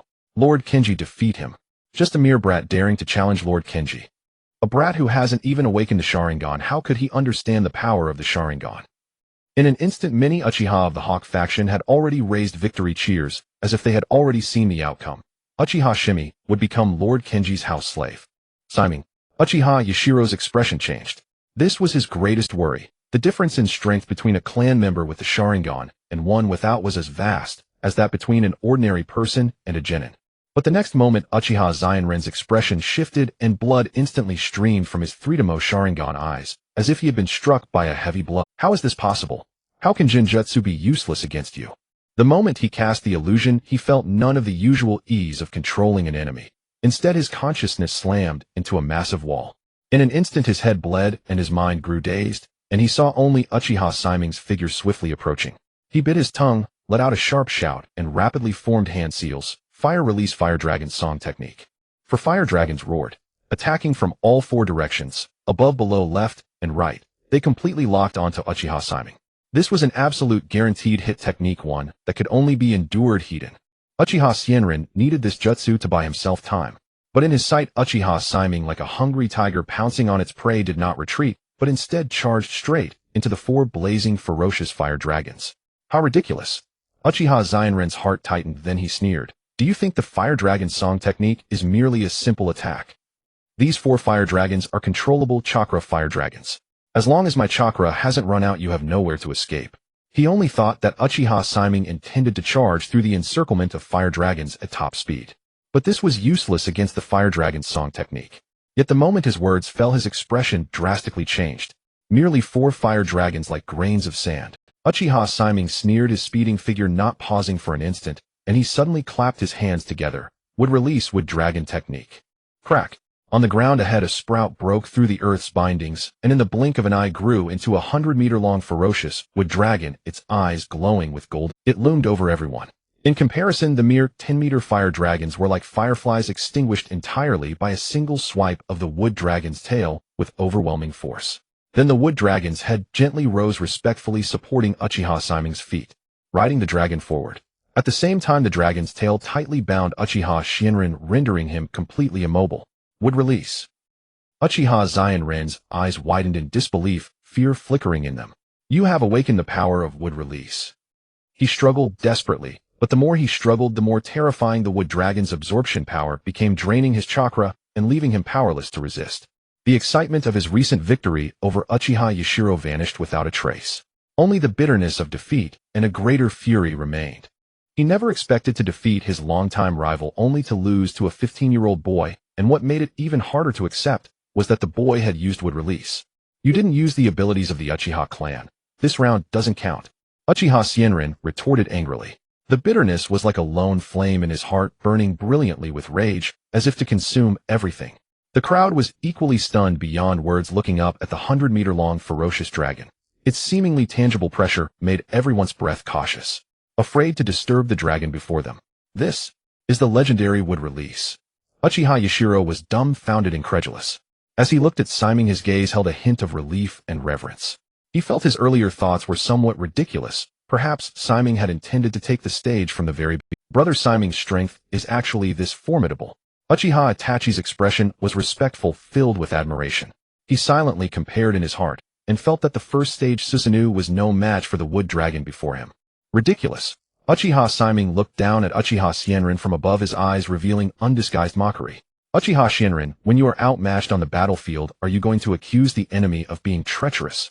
Earlier I thought you could be considered a formidable figure. Now it seems you are nothing but a stubborn mongrel that won't stop until it gets its way. His eyes were indifferent, as if looking at an ant. To bargain with you and take you as a household slave, I only find it degrading. Boom. The dragon's tail suddenly lashed out. Uchiha Shimei's body was flung away like garbage, smashing through several walls before being buried in the dust. But today you Uchiha Shimei have lost to me. From now on, if you dare to defy my orders, no one will be able to save you. Uchiha Shimei's voice was calm. Yet everyone could discern the killing intent and resolve in his words, feeling as if they were in a dream. Uchiha Shimei, the leader of the Hawk faction, had lost to Shimei. What was even more surreal was that the moment Uchiha Shimei learned of Shimei's cheating, he lost all interest in saying another word. He even considered taking him as a household slave to be beneath him. What unparalleled arrogance! Even those who had never interacted with Uchiha Shimei before now looked at him with reverence and involuntarily lowered their heads. This is how a proud, powerful Uchiha should be. Instead of harboring resentment over Shimei's use of wood release, they felt that Uchiha Shimei was extraordinary.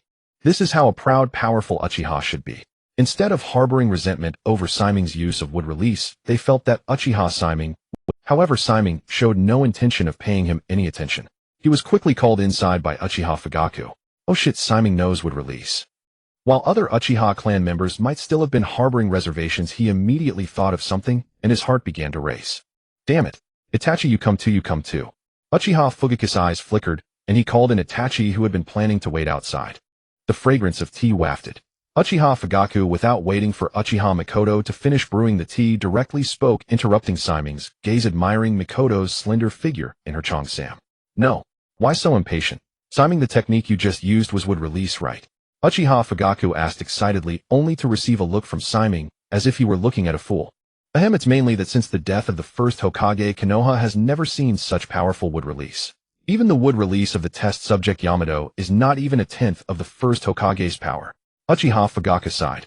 Previously he had only heard of the wood release's power, splitting mountains, draining seas, and subduing tailed beasts. He hadn't believed it before. Now he believed it. Shimei, I have a suggestion. See if it works for you. Uchiha Fugaku hesitated for a long time, choosing his words carefully, and spoke with a cautious tone. What do you think? Is there a possibility that you change your surname to Senju? Uchiha Shimei. Standing atop the wood dragon, Uchiha Shimei looked down at the bound Uchiha Shimei. Uchiha Shimei. Standing atop the wood dragon, Uchiha Shimei looked down at the bound Uchiha Shimei. Huh. Not old man, what the hell did you say? Even Uchiha Shimei couldn't help but laugh in anger at this moment, letting him change his surname to Senju. Damn it. Say that again. Uchiha Itachi, who had been calm, suddenly looked bewildered. Huh. His eyes were somewhat vacant. Wasn't his father always conservative? But today he felt his father was extraordinarily open-minded. Don't rush, Shimei, let me explain properly. Uchiha Fugaku quickly moved, saying hastily, Look, Shimei, you have the bloodline of both the Senju and Uchiha clans, right? Your mother is Senju, your father is Uchiha, and you often visit the Senju clan. It shows you have a strong sense of belonging to the Senju clan. That being the case, isn't it the same whether you go by Uchiha or Senju? He explained rapidly, afraid Shimei would get anxious. And then, Uchiha Shimei sneered, seeing through the excitement and eagerness in Uchiha Fugaku's eyes. like a man who had been poor for over 40 years suddenly discovering a treasure. He couldn't hide it at all. And then should I demonstrate would release next? Gained the loyalty of the first Hokage's former subordinates. Once successful, he squinted. The Uchiha clan wouldn't need to rebel at all, but would instead gain the support of many. His gaze, sharp as a hawk, pierced straight through Uchiha Fugaku's thoughts. TSK. Admittedly, Uchiha Fugaku had been too frustrated over the years. He didn't actually want to rebel, it was just a matter of pride. But if someone from his clan gained the backing of major Konoha fans, the Uchiha clan would rise to become the most important clan. He would feel triumphant, even more gratifying than a successful rebellion. You're right, Simon. Uchiha Fugaku said excitedly. That's exactly what I mean. Then should I just marry Tsunade to make it more legitimate?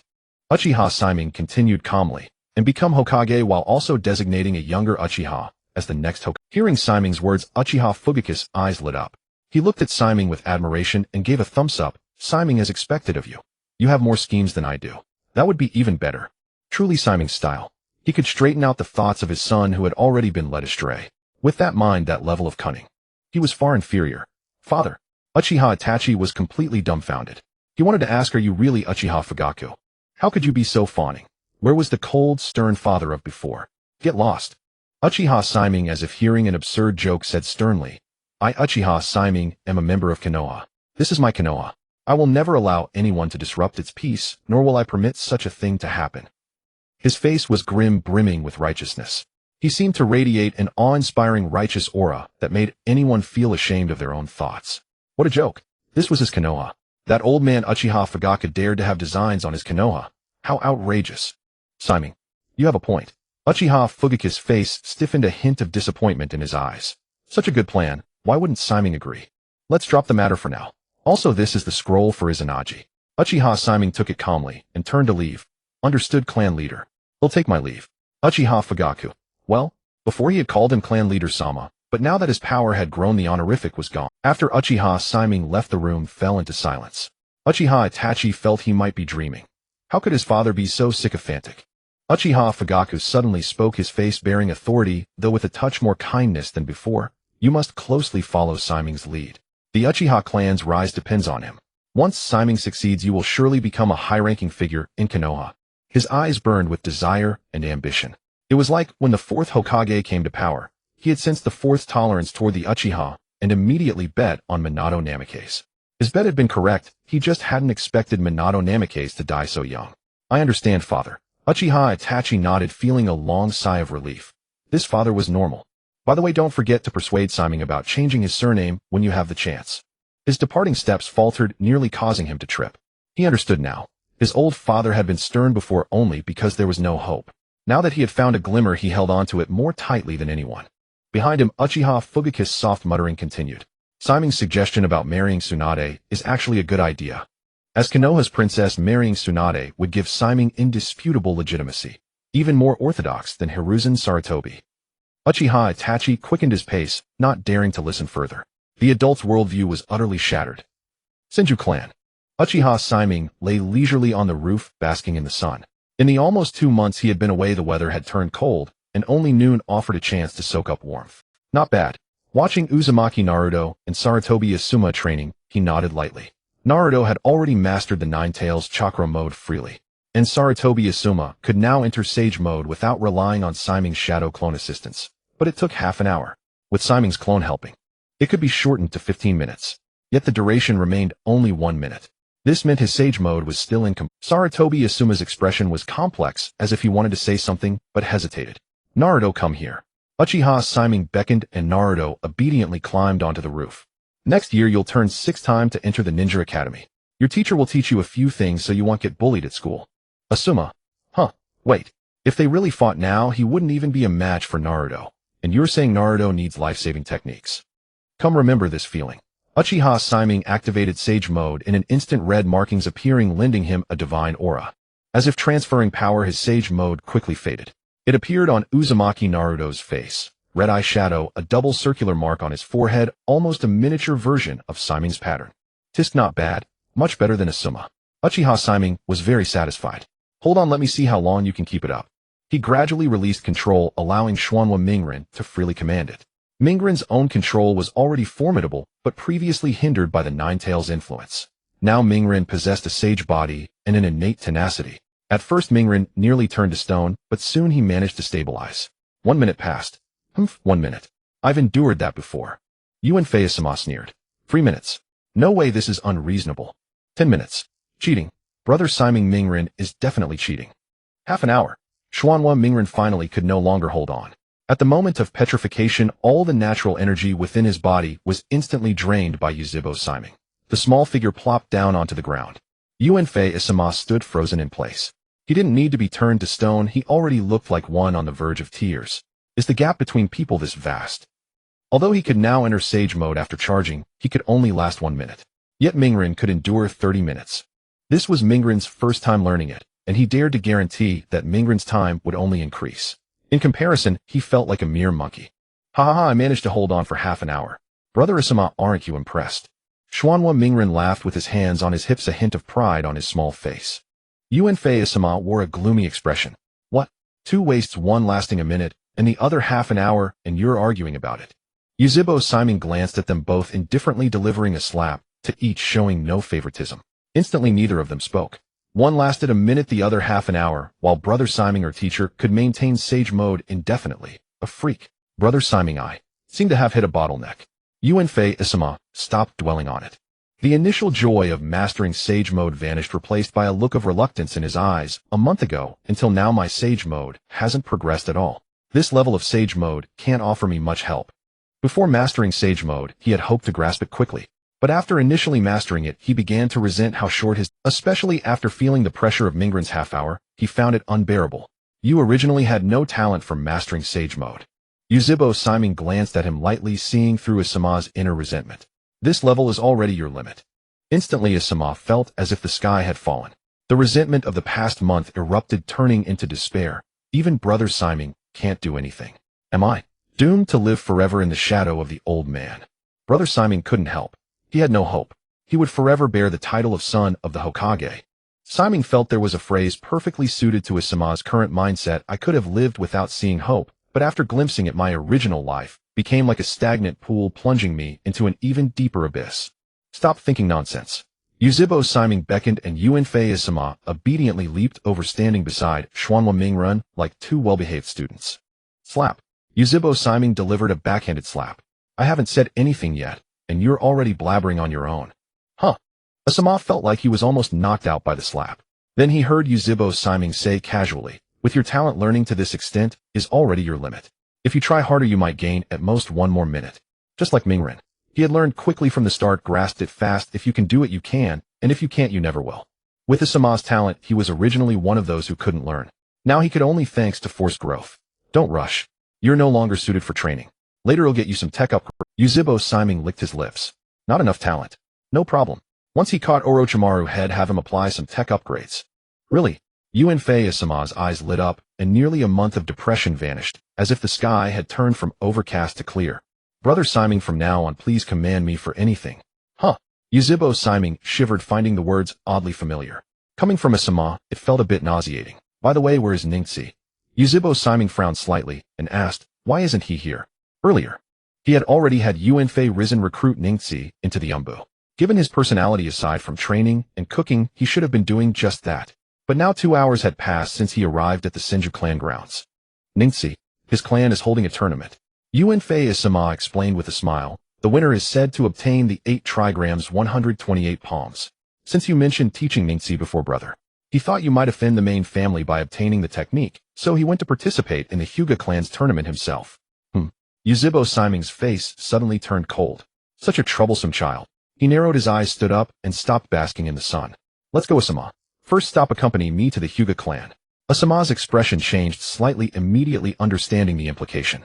Given Brother Simon's temperament, he would never politely present a visiting card and wait for the Hyuga clan to invite him in. No doubt if anything happened to Ningxi, the entire Hyuga clan would be thrown into chaos. And as the son of the Hokage, his presence would inevitably lead to uncontrollable changes. No problem, Brother Simon. Yuan Fei-sama said without hesitation, I'll go with you. The Hyuga clan. Unlike the Uchiha clan, the Hyuga clan's territory was at the very center of Konoha, guarding the Hokage building and the Hokage monument. This was the Hyuga clan's pride. The Senju clan has declined, and the Uchiha clan is on the verge of extinction. The Hyuga clan will be the great clan that always thrives in Konoha. Hyuga Hayazu stood tall and straight, his white robe washed spotless. The luxurious fabric exuded a noble and soft luster, making him appear even more ethereal. And the first step is to eliminate the traitors of the Hyuga clan. His calm gaze with a faint coldness and indifference fell on a small figure below. In the clan tournament, if someone died due to negligence, that would be no problem, right? As the clan leader, he had absolute authority over the branch family. He didn't believe that so many people couldn't kill Hyuga Ninsi. Could he really turn the tables? Better yet, lure out Yuzhibo Siming and make the Uchiha clan lose face. The rules are as follows. A newly appointed leader of the branch family announced, there are 3 arenas in total. Once you enter the arena, you must defend your position. You cannot call a halt once it begins. Either be defeated or become the final victor. His deliberate words carried a coldness like ice. Many looked at Hyuga Ninsi with a mix of sympathy and malice. This was a hunting ground aimed at Hyuga Ninsi. Even if his strength has increased, can Hyuga Niji really defeat all members of the branch family? In the eyes of everyone, Hyuga Niji was practically a dead man. The conditions set by the main family were enough to tempt the branch family. The privilege of learning 3 secret techniques of the Hyuga clan. The match begins. As the leader of the branch family spoke, the arena fell silent. Everyone glanced at Hyuga Niji from an inconspicuous angle, only to see him, without the slightest hesitation, carrying a longbow on his back as he strode onto a platform. A longbow. Seeing the bow on Niji's back, Hyuga Enka stepped onto the platform and sneered.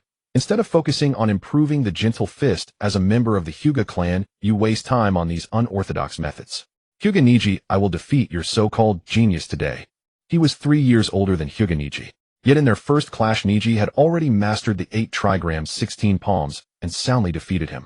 Thinking of this, a flicker of fury surfaced in Hyuga Enka's eyes. But this time, with the clan head's permission, he had mastered the 8 trigrams 64 palms. He was certain he could defeat Hyuga Niji. On the high platform, Hyuga Hayashi calmly sipped his tea.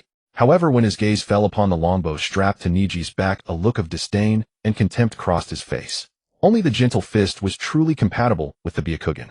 It seemed Hyuga Niji had taken the wrong path, and Uchiha Shimei was the one who had led him astray. Then come. Hyuga Niji's expression remained calm, yet his movements were as swift as a sword draw. In one fluid motion, he grabbed the longbow from behind his back and held it horizontally before him.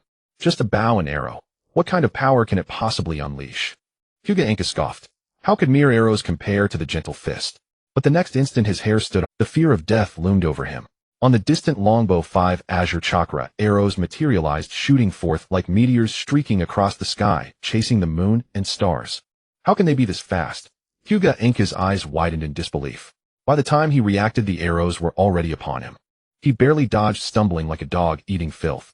But the next moment the sound of the bowstring rang out again. For chakra arrows instantly pierced his limbs, pinning him to the ground like a dead dog, utterly immobile.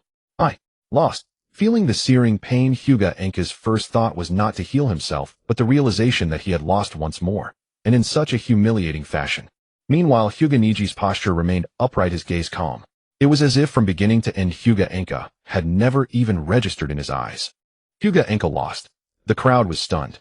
They had assumed that even if Enka couldn't win, he would at least put up a fight against Niji. But the scene before them was too shocking. Compared to Hyuga Enka, who lay like a dead dog, Hyuga Niji was still composed. This archery technique.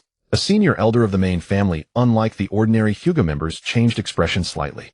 A powerful archery technique combined with the Byakugan's absolute penetrating vision within a kilometer essentially creates a perfect strategy for both offense and defense. In fact, this archery technique suits the Byakugan even better than the gentle fist. The elder's breathing quickened, and the more he thought, the more excited he became. In fact, this archery technique suits the Byakugan even better than the gentle fist. The elder's breathing quickened, and he hadn't expected that despite all his careful planning, Hyuga Niji could still overturn the chessboard. But a branch family member was still a branch family member. Elder Kagami, it's merely a branch family member. Hyuga Hayashi concealed the anger in his eyes and said flatly, such gimmicks are nothing but childish games. If the main family were to study them personally, they could naturally develop superior coordination methods and techniques. Hyuga Kagami nodded and said no more. Hyuga Hayashi's eyes flickered. He would never accept a branch family member rising above the main family. If Hyuga Niji through this combat system completely changed the Hyuga clan's battle paradigm, then Hayashi would live the rest of his life in Niji's shadow. At the same time, a trace of wariness surfaced in Hyuga Hayashi's eyes. Just moments ago, he had thought that Niji, taught by Uchiha Shimei, had taken the wrong path. But reality had slapped him hard across the face. That Uchiha Shimei as always was annoying wherever he went. Too weak. Is there no one stronger? On the platform, Hyuga Neji swept his gaze across the crowd. The arrows in his hand fell like a storm of pear blossoms. Every opponent who stepped up couldn't last past the second move. Damn it. Hyuga Neji, do you only know how to cower? If you have the guts, fight me with a gentle fist. He's been learning archery, so his gentle fist must be weak. As long as we can get close to him, he's sure to lose. A clever person spotted the flaw. This view quickly gained acceptance among others. Let me, Hyuga Neji, will be your opponent. A steady voice rang out. Everyone turned and froze, their eyes filled with shock and disbelief. Hyuga Shota. He's over 30, isn't he? Someone stammered. After Hyuga Ruka had taken the fall as a scapegoat and died, Hyuga Shota had become the leader of the branch family.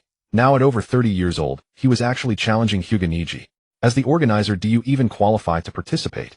Hyuga Neji frowned slightly. He had a fair assessment of his own strength. Among the younger generation, few could defeat him. But Hyuga Shota was different.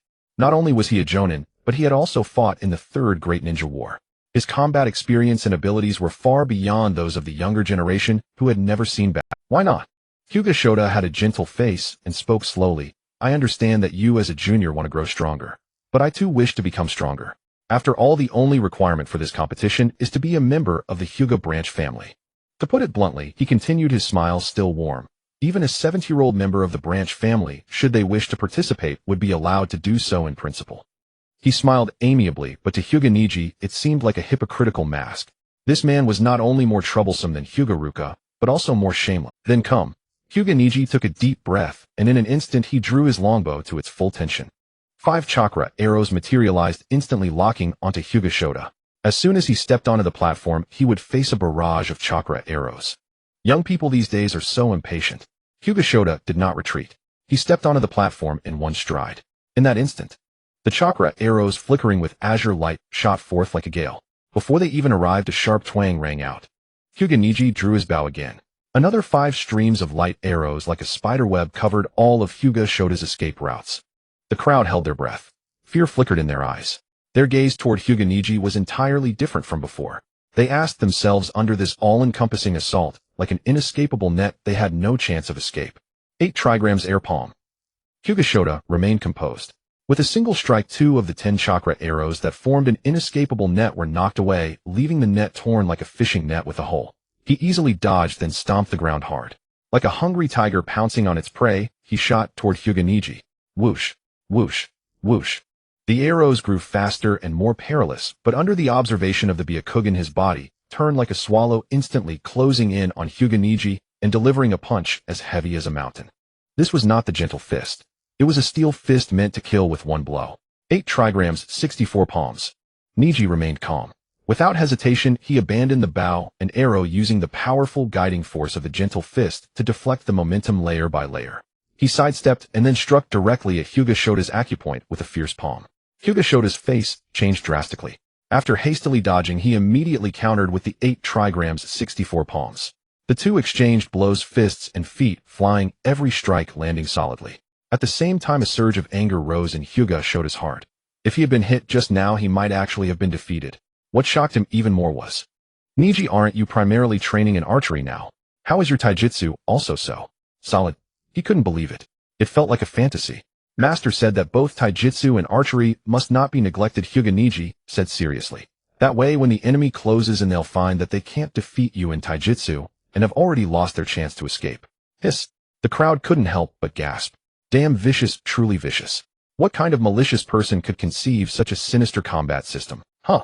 Wait, isn't this tactic being used by my own Hyuga clan? Oh, then never mind. Do you think I'll lose to you? Hyuga Shota sneered, abruptly changing his technique. He abandoned the gentle fist style and became more aggressive. This caught Neji, who was accustomed to the 8 trigrams palm, off guard for a moment, and that instant was all it took. Hyuga Shota's fist descended toward Neji's temple like a mountain-sized meteor. This punch contained 30 years of his accumulated power. He was confident it would shatter his head in one blow. Can't dodge. Hyuga Neji's face turned pale in an instant. Another steel fist. If this landed, he would likely be crippled if not killed, ending his path as a ninja. Up in the stands, Hyuga Hayashi's lips curled slightly. He took a sip of tea with pleasure, as if he already knew what was about to happen. But the next moment, thud. A tall figure stood before Hyuga Neji, and a large hand with distinct knuckles easily blocked the massive fist. In that instant, Hyuga Shota felt a sharp pain in his fist. as if he had punched not a human but a block of chakra metal. Damn your Uchiha Shimei. Hyuga Shota withdrew his hand, pain igniting fury in his eyes. But this was also the best chance to show his loyalty. This is the territory of the Hyuga clan. Even the Hokage himself must announce his arrival beforehand. Are you Uchiha clan people provoking us, Hyuga? The moment he spoke, a huge accusation was thrust upon Shimei. But Shimei didn't even look at him. Instead, he turned to Hyuga Neji. The moment he spoke, a huge accusation was thrust upon Shimei. But Shimei didn't even look at him. Instead, sorry master, I messed up again. I couldn't achieve the final victory. TCH. Uchiha Shimei curled his lip, looking disgusted. Huh. I told you to let me teach you, but you wouldn't listen. Now look what happened. You've embarrassed yourself in front of everyone. If you ever cause trouble in the future. He paused. Hyuga Neji instantly understood. Master, rest assured, I will never reveal that you are my teacher and cause you shame. Get lost. Uchiha Shimei flicked Neji's forehead. What I meant is if you ever cause trouble and can't handle it, remember to call me early. He'll help you wipe them all out. By the end, though his expression remained calm, it exuded a sense of impending storm like dark clouds bearing down on a city. That trace of killing intent, though faint, was utterly pure. By the end, though his expression remained calm, it exuded a sense of impending storm like dark clouds. Hyuga Shota struggled to control his emotions, putting on a smiling face, but the coldness in his voice was impossible to hide. Hyuga Neji is participating in the competition within the Hyuga clan. Oh, how could he possibly cause trouble? Furthermore, this has nothing to do with the Uchiha clan. He didn't. A flash before his eyes. He felt the world spin, and when he came to Uchiha Shimei, had one foot on his chest, arrogant as a dragon soaring above the 9 heavens, reckless and fearless. Damn it, are you asking for a slap? Or do you want to reunite with your parents in the underworld? His voice was icy. No one doubted he would follow through. Stop. Uchiha Shimei, what are you doing? This is the territory of the Hyuga clan. Hyuga Hayashi stood up. If the Uchiha clan has no regard for the dignity of other clans, I won't hesitate to visit Uchiha Fugaku himself and have him discipline his own people. His gaze at Uchiha Shimei was filled with piercing cold, and his voice carried an unspoken authority. But he didn't understand why Shimei had clasped his hands together. Hyuga Hayashi, I told you before not to mess with Neji, but it seems you didn't listen. Shimei's gaze was cold, and he gave a short mocking smile. Then he suddenly clapped his hands together. With style, Myojinman. Then reflect on your actions. Slap. In an instant, a red torii gate, breaking the sound barrier as it hurtled through the sky, slammed Hyuga Hayashi to the ground with unstoppable force. The platform collapsed with a roar. The torii gate pinned Hyuga Hayashi's neck, forcing him prostrate on the ground in the most humiliating posture displayed before everyone. This is with style. Feeling the powerful, suffocating force, Hyuga Hayashi's pupils contracted and his voice began to tremble. As if he had seen a ghost, even buried under the torii, he roared, how is this possible? You're a member of the Uchiha clan. How can you use with style? As one of the clans with the most intact heritage, he knew all too well what with style meant. The village's name, Konoha Leaf Village, came from the first Hokage's with style. With style represented Konoha, represented legitimacy. Moreover, Uchiha Shimei possessed half of the Senju bloodline within him. If this news spread, the prestige of the Uchiha clan would reach new heights, especially among those old fools who still yearned for the era of the first Hokage. Impossible, absolutely impossible. How could the Uchiha clan awaken would release? Rishiang Rizu trembled all over as if trying to deny the fact in this way. Uchiha Shimei released the patriarch of the Hyuga clan. As the elder of the Hyuga clan's main family, Rishiang Jing, though over 70 years old, still had a voice like a bronze bell, deafening. Konoha is not the Konoha of your Uchiha clan. It is the Konoha of all its people. True strength has never been about subduing others with force, but about exchanging sincerity for sincerity, just like the first Hokage did. A trace of anger appeared on Rishiang Jing's aged face. Young people nowadays are always so irritable, resorting to violence at the slightest disagreement. Don't they know it hurts the harmony? Elder Jing, save me quickly. Rishiang Rizu hastily begged for help. A warm current could not help but rise in his heart. As expected of Elder Jing at critical moments, it is the older generation who have experienced countless years that are more trustworthy, completely reliable. If it weren't for Elder Jing, I might not have been able to get out. Rishiang Jing approached, and seeing the red torii gate, his expression changed instantly. Edge. His fingers trembled. This is would release. Rishiang Rizu. He forgot that Elder Rishiang Jing was a bit hard of hearing. He had just roared so loudly, but Elder Jing didn't hear a word. He quickly said again, let's not talk about this. Elder Jing, save me quickly. Rishiang Rizu lay on the ground like a dead dog. Under the gaze of all the branch families, he felt utterly humiliated, and it was all because of Uchiha Shimei. The previous failure had only made him lose face. But this time, Uchiha Shimei directly pressed him into the ground and stomped on him. Shut up. Jing roared, tears streaming down his aged face. Do you know what this is? This is not ordinary would release, this is. The first Hokage's would release. This is the reason why the Hyuga clan became one of the three great families of Konoha. Back then the Uchiha clan and the Senju clan fought fiercely. Only the Hyuga clan was the most conservative with their strength most intact. The most correct decision they made was to accept the first Hokage's proposal to establish the ninja village, which cemented the Hyuga clan's position in Konoha. Now, would release appears again. Does it mean something? Rishiang Rizu. No. Is this reasonable? The clan's own patriarch has been sealed by someone else, and as an elder of the Hyuga clan you not only don't quickly help him unravel it, but you scold him and tell him to shut up. Lord Siming, you can rest assured this kind of thing will never happen again. Rishiang Jing carefully walked over to Uchiha, Siming, his expression respectful, staring deeply at Siming's face, as if trying to see someone else through his face. Oh. Uchiha Siming raised an eyebrow, pressed his palms together, and said indifferently, I don't understand what you mean. Rishiang Jing. He wiped the sweat from his forehead. Lord Siming, let's talk properly. Could you please put your hands down first? Rest assured I have absolutely no ill intentions, just like when my Hyuga clan followed the first Hokage, Senju Hashirama.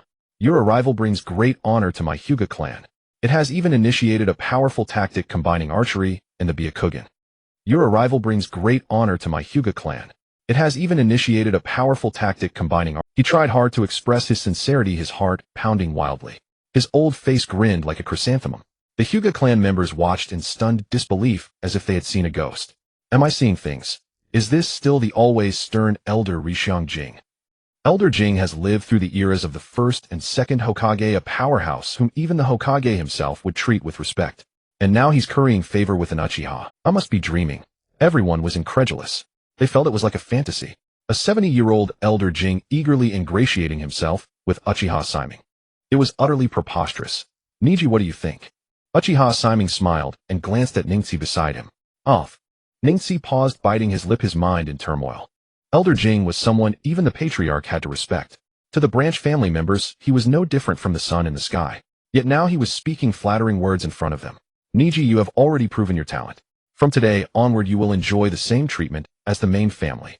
Rishiang Jing's expression was resolute, giving the promise without, whether it's the 8 trigrams 128 palms, 8 trigrams vacuum palm, or 8 trigrams palms rotation, you can learn them all freely. Scenes flashed continuously in Ningxi's mind. He still remembered the coldness and mockery in Rishiang Rise's expression when he begged to learn the 8 trigrams 64 palms. That night, he had no more illusion. But now, because of his teacher, the Hyuga clan's elder had handed over all secret techniques. He smiled with relief, a hint of clarity in his eyes, and looked at Uchiha Siming respectfully. Thank you, teacher. Yo-ho. Uchiha Siming sized up Ningxi and chuckled. Your state of mind has changed. What have you realized? Ningxi thought for a moment. He said seriously, without my teacher, I am nothing. Siming. Sycophant. He uttered 2 words, gloomily disappointed at his lack of progress. Without strength, everything else is illusory. Today, not to mention having Asuma's strength, even if you had Naruto's strength, you wouldn't be bullied like this kid. Uchiha Siming's expression was strange. Damn it. The kid I've been teaching well, why is he developing a tendency towards being a sycophant? It's not like that, teacher. Rishiang Ningxi spoke softly but firmly, his pure white eyes filled with the most sincere emotion. To me, my teacher is like a father. If it weren't for my teacher's guidance, I would probably still be trapped in the vortex of hatred, unable to learn the 8 trigrams 64 palms, and would have no chance to learn other Hyuga clan secret techniques. He stared directly into Uchiha Siming's dark, deep eyes. Teacher is the most important person to me. Without my teacher there would be no Ningxi, as I am now. His pure white eyes were like the watery eyes of an innocent puppy, sincere and loyal, straightforward and passionate. Hiss. Uchiha Siming drew. He felt goosebumps all over his body, and he was not feeling well. Niji, your teacher has misunderstood you. Uchiha Siming sighed. How could someone like you be a sycophant? If you could say such cheesy words without blushing or erasing hard in front of a girl who wouldn't fall for your sweet talk. Teach him. Teach him. Even if I have to pile on resources, it'll make Ningxi into a cage-level powerhouse. No. The Tensigen must also be. After Shimei and Niji left, Hayashi Hyuga remained in shock. Elder Kagami, let me out quickly. His white robe was now filthy, leaving him without any semblance of dignity. Oomph. Hyuga Kagami snorted coldly, cast a glance at him, and hurriedly walked toward the Hyuga clan's ancestral. You should reflect on your own actions first. Regarding Uchiha Shimei's matter, the main branch must reach a conclusion today. Half an hour later.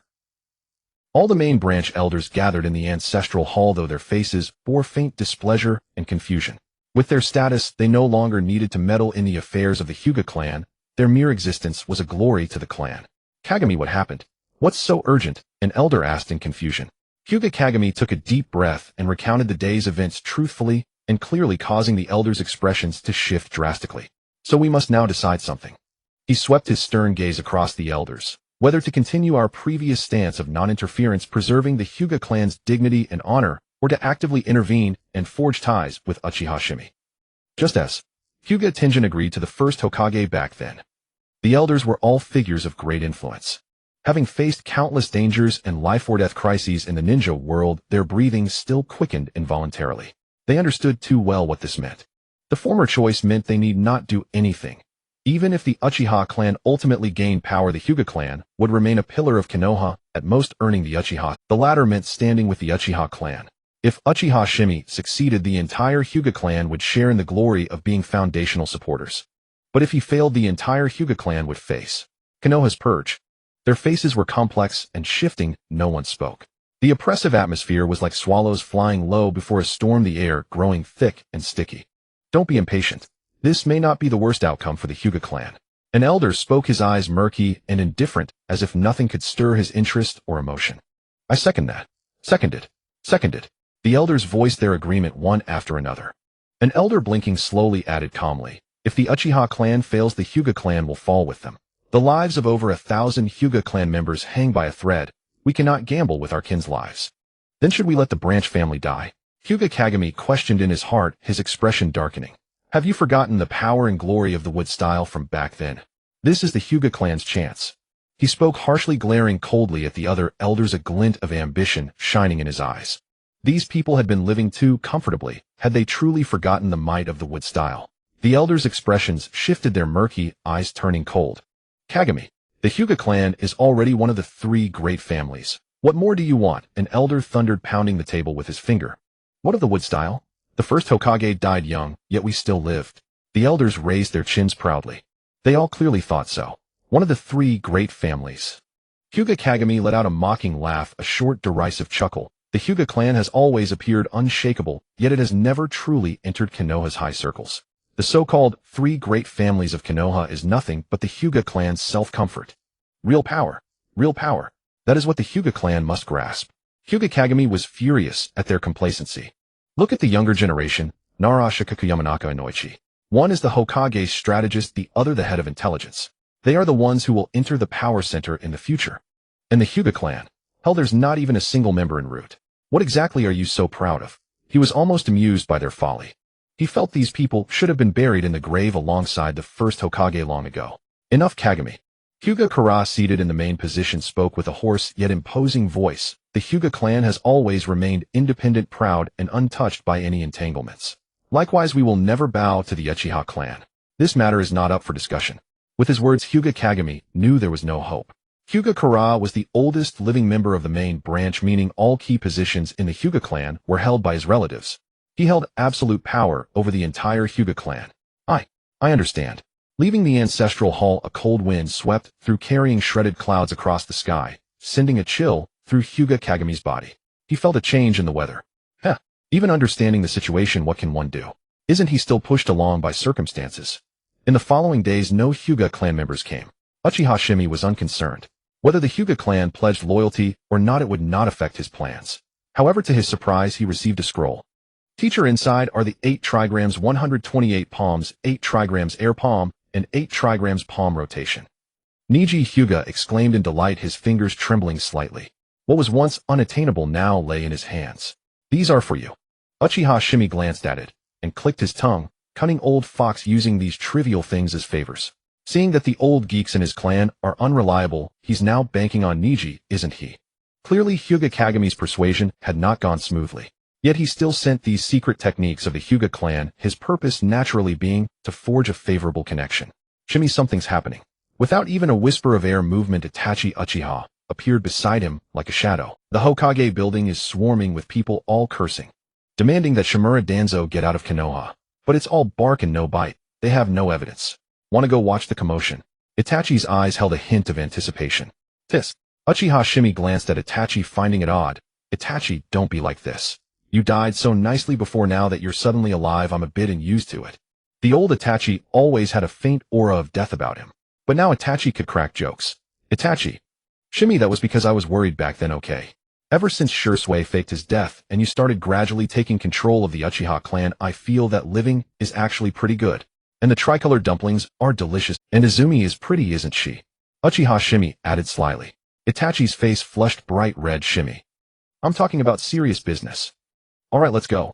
Uchiha Shimei chuckled softly, finding that teasing innocent maidens and flirting with pure young men was one of life's most delightful pastimes.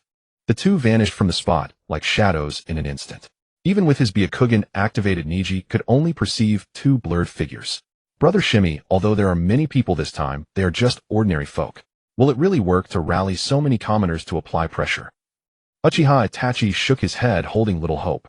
One decision-maker was enough, and decision-makers were never among the weak. Water can carry a boat, but it can also overturn it. Who can say for sure? Uchiha Shimei spoke indifferently, his words laden with implication, as if foreshadowing something. At the Hokage's office, Sarutobi Hiruzen felt a headache coming on. What had been happening to the village lately? I feel like the village is slipping out of control. Lord Hokage, should I drive them away? Hatake Kakashi asked respectfully. No need. This is something I must handle personally. Sarutobi Hiruzen took a deep breath, forcing a benevolent smile. This is the duty of a Hokage, Kakashi. I leave the task of maintaining order to you. Do not Yes, Lord Hokage. Seeing the respectful Kakashi, Sarutobi Hiruzen showed a satisfied smile. Though Kakashi had once offended him, he had become much more composed after the mission. Almost no different from before. He was still the reliable copy ninja Kakashi. The Hokage is coming out. A loud shout rang out, and the crowd stood on tiptoes, craning their necks to see. Sarutobi Hiruzen stepped out, his expression dignified, yet kind like a bodhisattva. Both an awe-inspiring guardian and a compassionate soul. Like a drop of water into boiling oil. Hiss. Lord Hokage, drive Danzo out of Konoha. He is a disgrace to the village. That despicable man trafficked people. He deserves to die. My son's disappearance back then might be related to him. And my daughter. She was only 9 years old. How dare Danzo do such a thing? Some people who complained before were secretly dealt with by him. This time, if he has the guts, kill us all. Kill us all. They say Danzo even peeped on people bathing. He has no respect for human rights. Right? And Danzo stole people's cabbages. Blackheart scoundrel. For a moment, all kinds of curses flew. Even Sarutobi Hiruzen felt a headache. Even Uchiha Shimei fell silent. I mean, when we smeared Danzo's reputation, do we really have to be so dead? Which Uchiha is in charge of the smear campaign? Uchiha Shimei asked gloomily, not needing Itachi's answer. Replace him. Uchiha Itachi paused, hesitating. Shimei looked over, frowning. What do you want to say? We can't replace him. The one responsible is Shisui. Shimei. He gritted his teeth and said word by word. Then tell him to write something ruthless. Danzo stealing cabbages. Are you trying to whitewash him? If Danzo found out, he would probably come out to explain that such a lowly act was beneath him, and he would never do it.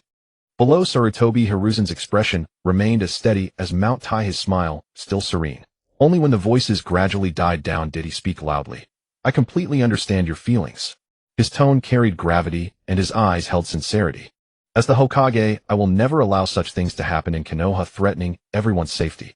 Next, please fill out a form, and I will personally verify every single one. I will give you a satisfactory answer. With that, he bowed deeply to the crowd. Everyone was stunned, frozen in place, their eyes filled with disbelief. The esteemed Hokage, bowing to them. How could this be?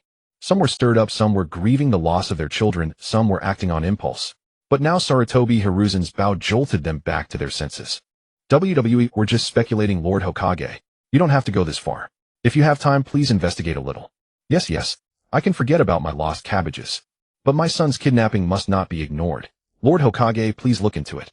Even a few genuine grievances were drowned out by the chorus of agreement. Sarutobi Hiruzen straightened up. His gaze toward the crowd was filled with sincere goodwill. An old man in his 70s still fighting on the front lines as Hokage deserved respect from everyone no matter what. Sarutobi Hiruzen's cloudy eyes narrowed slightly, and he breathed a sigh of relief. After all, Danzo was his old friend, also bearing the will of fire. Even if he had a few stains, what did it matter? People began to leave. The vast crowd scattered like swallows flying from their nests. Uchiha Itachi shook his head. As expected. But when he turned around, he saw Uchiha Shimei's calm expression, a faint smile hinting at anticipation. His heart tightened. There was more to come. At that moment, a crisp voice suddenly rang out from the crowd. Lord Hokage, if others' matters require investigation, then what about these criminals for whom I already have evidence? Do they need investigating too? Everyone stopped in their tracks. They looked at the white-haired young man in the crowd who held up a document and stood in the spotlight as if bathed in sunlight. Kakashi, Sarutobi Hiruzen, who had just relaxed, stared sharply as if he had seen something unbelievable. Even his eyes widened instantly. No, hadn't Kakashi just shown loyalty? The document in his hand made him bristle with unease. His face darkened and cold sweat poured down his back. A sense of foreboding surged in his heart. Kakashi, follow me to the office. He started urgently, but before he could finish, Hatake Kakashi interrupted him. He opened the document and read aloud clearly and coldly. Root report based on assessment Tsukumo Hatake has a higher probability than the Sannin of becoming Hokage. However, the White Fang of Konoha values relationships too much. Friendship, family, wife, and children. This is his only weakness.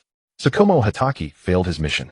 The mission was critical, but it alone was not enough to ruin his reputation. On the battlefield, he was nearly invincible against Tsunegakure, a veritable chasm, even more terrifying than the young Sarutobi Hiruzen. Hatake Kakashi had read this before, but each time he felt an icy chill as if plunged into a frozen cellar. What torment had his father endured back then? He was the White Fang of Konoha, a hero of the village. He did not die at the hands of enemies, but perished under the village's vicious rumors. Based on Tsukumo Hatake's personality execute, Hatake Kakashi lifted his head, staring straight at Sarutobi Hiruzen, his voice trembling. The hero destruction plan. Chimu Shuomao did not leave his house for several days, yet he was still alive. Intensify the rumors. Send ordinary citizens to curse at Chimu Shuomao's doorstep, and simultaneously dispatch someone to sway his son Chimu Kakashi. Chimu Shuomao still did not commit suicide. Have Chimu Shuomao's teammate change his testimony. Accuse Chimu Shuomao of the erroneous act of abandoning the mission to save his comrade and elevate it to the level of the entire nation. This is a betrayal of the country, a betrayal of the village. Chimu Shuomao committed suicide, died from the betrayal of a close friend and the rumors. Mission accomplished. Chimu Kakashi read each sentence aloud, and with every word his heart grew colder. In order to drive his father to suicide, the root had stooped to every conceivable low. They knew they could not use forceful methods, so they resorted to such despicable tactics. This document recorded every step, every detail. They even went so far as to force his father's teammate to change his testimony, crushing the last shred of his father's psychological defenses.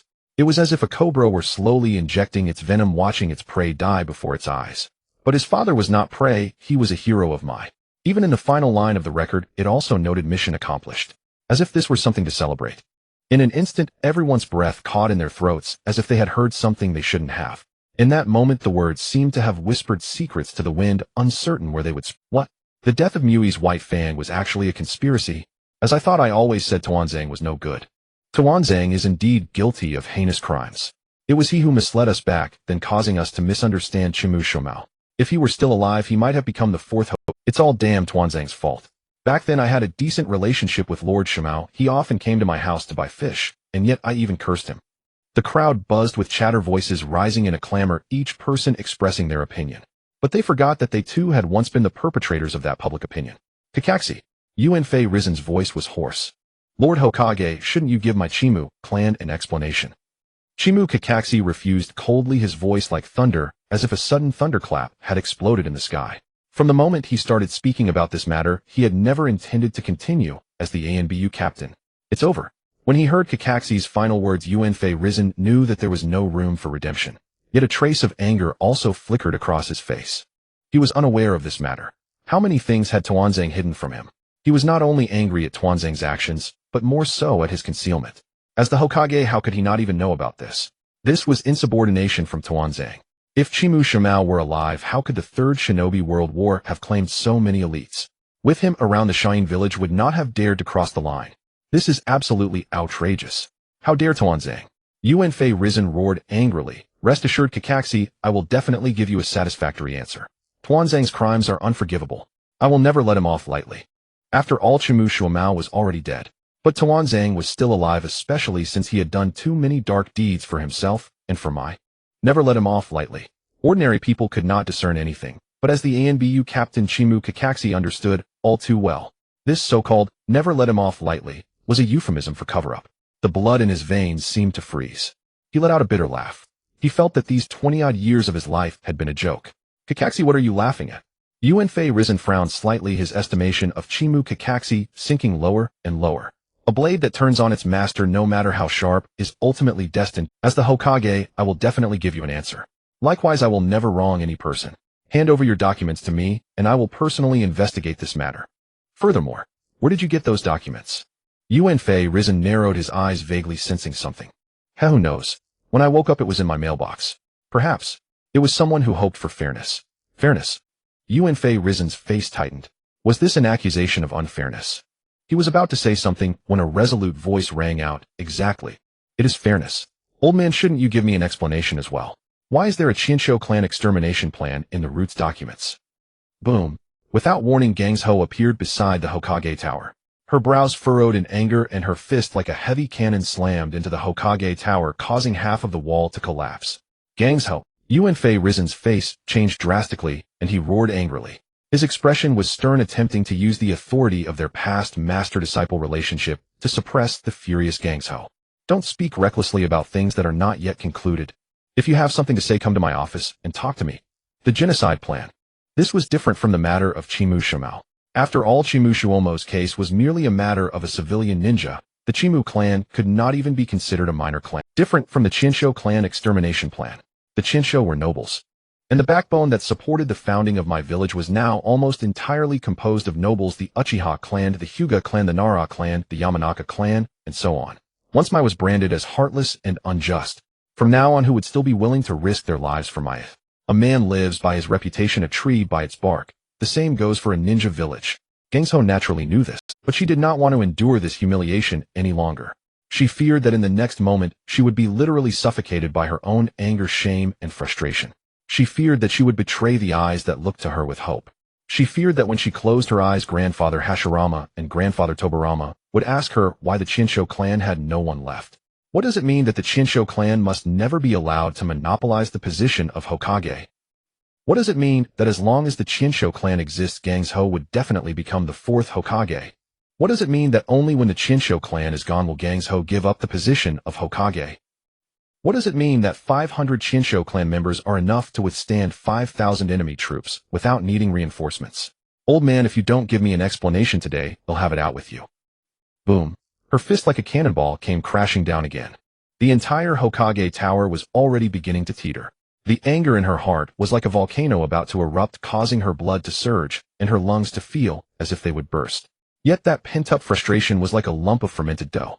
It choked her chest, trapping the anger, making the frustration even more unbearable. Why should my Chinsho clan be wiped out like this? What did they do wrong? She could not suppress the fury within her. This morning she had discovered this document. Initially she did not believe it, but the reasons, times, locations, people, and even the difficulties encountered were all clearly written, complete in every detail. She had no choice but to believe. Tsunade's hair was disheveled, and her amber eyes brimmed with fury. Like beans pouring from a container, she vented her rage, as if also releasing the grievances she had held for years. Because of her hemophobia, her gaze had always carried a trace of timidity, but now it seemed to gradually dissipate, replaced by the anger within her heart. What? The extinction of the Senju clan was orchestrated by Danzo. The crowd fell silent, then erupted into a cacophony of heated discussion. How could Danzo dare? That was the Senju clan, the clan of the first Hokage. My heavens, that was on the battlefield. How did Danzo manage to do it? Is the current Hokage of Konoha the third Hokage, or Danzo? With such heinous acts, what else is Danzo incapable of doing? Danzo doesn't deserve to stay in Konoha. Kick him out. The crowd buzzed with indignation, their emotions running high. They had been about to leave, but now with Tsunade and Kakashi stepping forward and presenting evidence, they were determined to demand an answer. Otherwise, having such a high-ranking figure in the village was nothing short of a disaster. No one wanted to become an unwitting experimental subject. I understand. Summon Danzo. Hiruzen Sarutobi's face was grim, his gaze reproachful. If not for Tsunade's sudden confrontation, a mere Kakashi would have been unable to stir up any trouble. But Tsunade's involvement changed everything. Her identity was too special. If this matter were mishandled, it would not only tarnish his reputation, but also damage Konoha's image in the eyes of the daimyo, potentially leading to a reduction in military funding, something he absolutely could not afford. Forgive me, old man, but this is the one thing I must get to the bottom of. Tsunade met Hiruzen Sarutobi's gaze without flinching. Not far away, Itachi Uchiha looked astonished, mouth agape. An unexpected turn after all. He turned to his companion, admiration in his eyes. Brother Simon, is this your contingency plan? Brother Simon was always like this. When others saw no way out, he would step forward, turning the tide with his formidable methods and strength. He didn't even know when Brother Simon had managed to win over Kakashi and orchestrate Tsunade's every move. Today Danzo must die. A flicker of certainty gleamed in Itachi Uchiha's eyes. With the persecution of heroes, the annihilation of the Senju clan, human experiments, and countless rumors swirling, he couldn't imagine how Danzo could possibly survive. That may not be the case. Simon Uchiha glanced at Hiruzen Sarutobi and shook his head. Danzo's crimes are too numerous to record, but who can guarantee that Hiruzen Sarutobi won't soften again? Itachi Uchiha was taken aback, as if realizing something. He narrowed his eyes at Hiruzen Sarutobi, a hint of doubt creeping in. Surely not. Within 10, Danzo was summoned. His face was calm, his steps unhurried, as if he were heading to the cafeteria rather than to an interrogation. His triangular eyes drooped slightly like a venomous snake lurking in the grass. He exuded a dense aura of death, as if from the abyss, his formidable presence sending chills down everyone's spine. The crowd held their breath, cold sweat trickling down their foreheads, their legs trembling involuntarily. All the curses from moments ago vanished without a trace, as if they were crows whose throats had been seized. As villagers of Konoha, they had heard too many dark tales of Danzo over the years. Even the mere mention of his name would send a chill through them, let alone confronting him face to face. Danzo, how dare you? You took the lives of all the Senju clan members. Today I will send you to hell to repent. Tsunade's eyes blazed with fury. Without warning, like a thunderclap from a clear sky, her figure shot forward like a bolt of lightning, her fist crashing viciously toward Danzo's face. Repentance was the sage of Six Paths business. All she could do was send Danzo to hell. But Danzo, without moving his lower body, twisted his upper body like a specter at an uncanny angle, dodging the fatal blow with unnatural agility before returning to his original stance. Impossible. Tsunade was stunned. That was her fastest punch. Even Orochimaru and Jiraiya couldn't dodge it at close range without warning. Tsunade, there is no need to use the same trick on me again. Danzo's eyelids fluttered, revealing pure ambition in his triangular eyes. He glanced at his chest. The last blow from Tsunade had nearly killed him. Tsunade. Hiruzen Sarutobi roared, the matter hasn't been investigated yet. How dare you act on your own? He looked at Shimura Danzo, his eyes filled with anger over Danzo's concealment of the root's activities, and also a scrutiny. Was he, as Hokage, already losing control of this blade? Danzo, I ask you, were you involved in the death of Tsukumo Hatake and the annihilation of the Senju clan? His voice was deep and commanding, exuding an innate authority that made people involuntarily want to obey. But Danzo understood that Hiruzen Sarutobi was trying to help him. If he denied it, the investigation would be postponed, and by the time results came out, who knew how many months or years? But what if Konoha faced a crisis? Who would lead the root? By then he could naturally reappear. Of course not. Shimura Danzo's eyes held a perfectly timed hint of bewilderment followed by anger. I have dedicated my entire life to Konoha. How could I possibly commit such heinous act? How dare you suspect me of such despicable deeds? His face darkened. He glared at Tsunade and Kakashi with fury like an enraged lion. Tsunade, Kakashi, I don't know where you got your so-called evidence, but if you want it, I can give you 100 different versions. I swear, I have done countless evil deeds in my life, but everything I did was for Konoha. His voice was fervent, ringing across the entire venue. His gaze held a conviction so deep it bordered on obsession, stirring the hearts of those present. The crowd was momentarily stunned, beginning to waver. Well, Danzo is after all a high-ranking official of Konoha. How could he do such things? That's right. We've only heard rumors. No one knows the truth. Sisters, I think we should refrain from spreading rumors. Without knowing the truth, we have no right to speak. Are you kidding?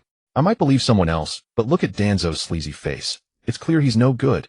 Danzo's root squad began to exert their influence, steering public opinion. Yet many still held their ground. It's always like this. Kakashi Hatake's eyes dimmed slightly. Every time Danzo managed to escape judgment, it felt like facing an immovable mountain utterly. The evidence is right here. Tsunade snatched the evidence from Kakashi's hands, raising both pieces together. Her amber eyes blazed with intensity as she roared, you deny it. Fine. Then let the Yamanaka clan investigate. They have their ways. What? Inoichi Yamanaka can't do it. Then damn it, summon his father Shibi Yamanaka. He owes my grandfather a life. Let's see if he still honors that debt. Today you will be investigated whether you like it or not. Tsunade's breathing was rapid, her chest heaving violently. At this moment, she was like a raging beast. Nothing could stop her will, if she only wanted an answer. Everyone's heart tightened. The Yamanaka clan. As the top intelligence expert in the ninja world, the most prestigious ninja now was Yamanaka K, who had long since retired. He was also the current head of the Yamanaka clan, the father of Yamanaka Inoichi. His existence had almost been forgotten, but Tsunade's words made everyone pause, realizing one thing. Tsunade, indeed, seemed to have the qualifications to invite him. Tsunade, do you know what you're saying? Sarutobi Hiruzen's expression suddenly changed, a hint of wariness flashing in his eyes. He roared, nonsense. Yamanaka K has been out of affairs for years. People our age have long stepped down for peace and quiet. Even if they could still act, what could they do? Tsunade, do you want them to come out and make a spectacle of themselves in their old age? He insinuated. Seeing Tsunade's hesitation and guilt, he continued, leave this matter to me. I will give you a satisfactory answer. Sarutobi Hiruzen's words pierced Tsunade's heart like a thorn.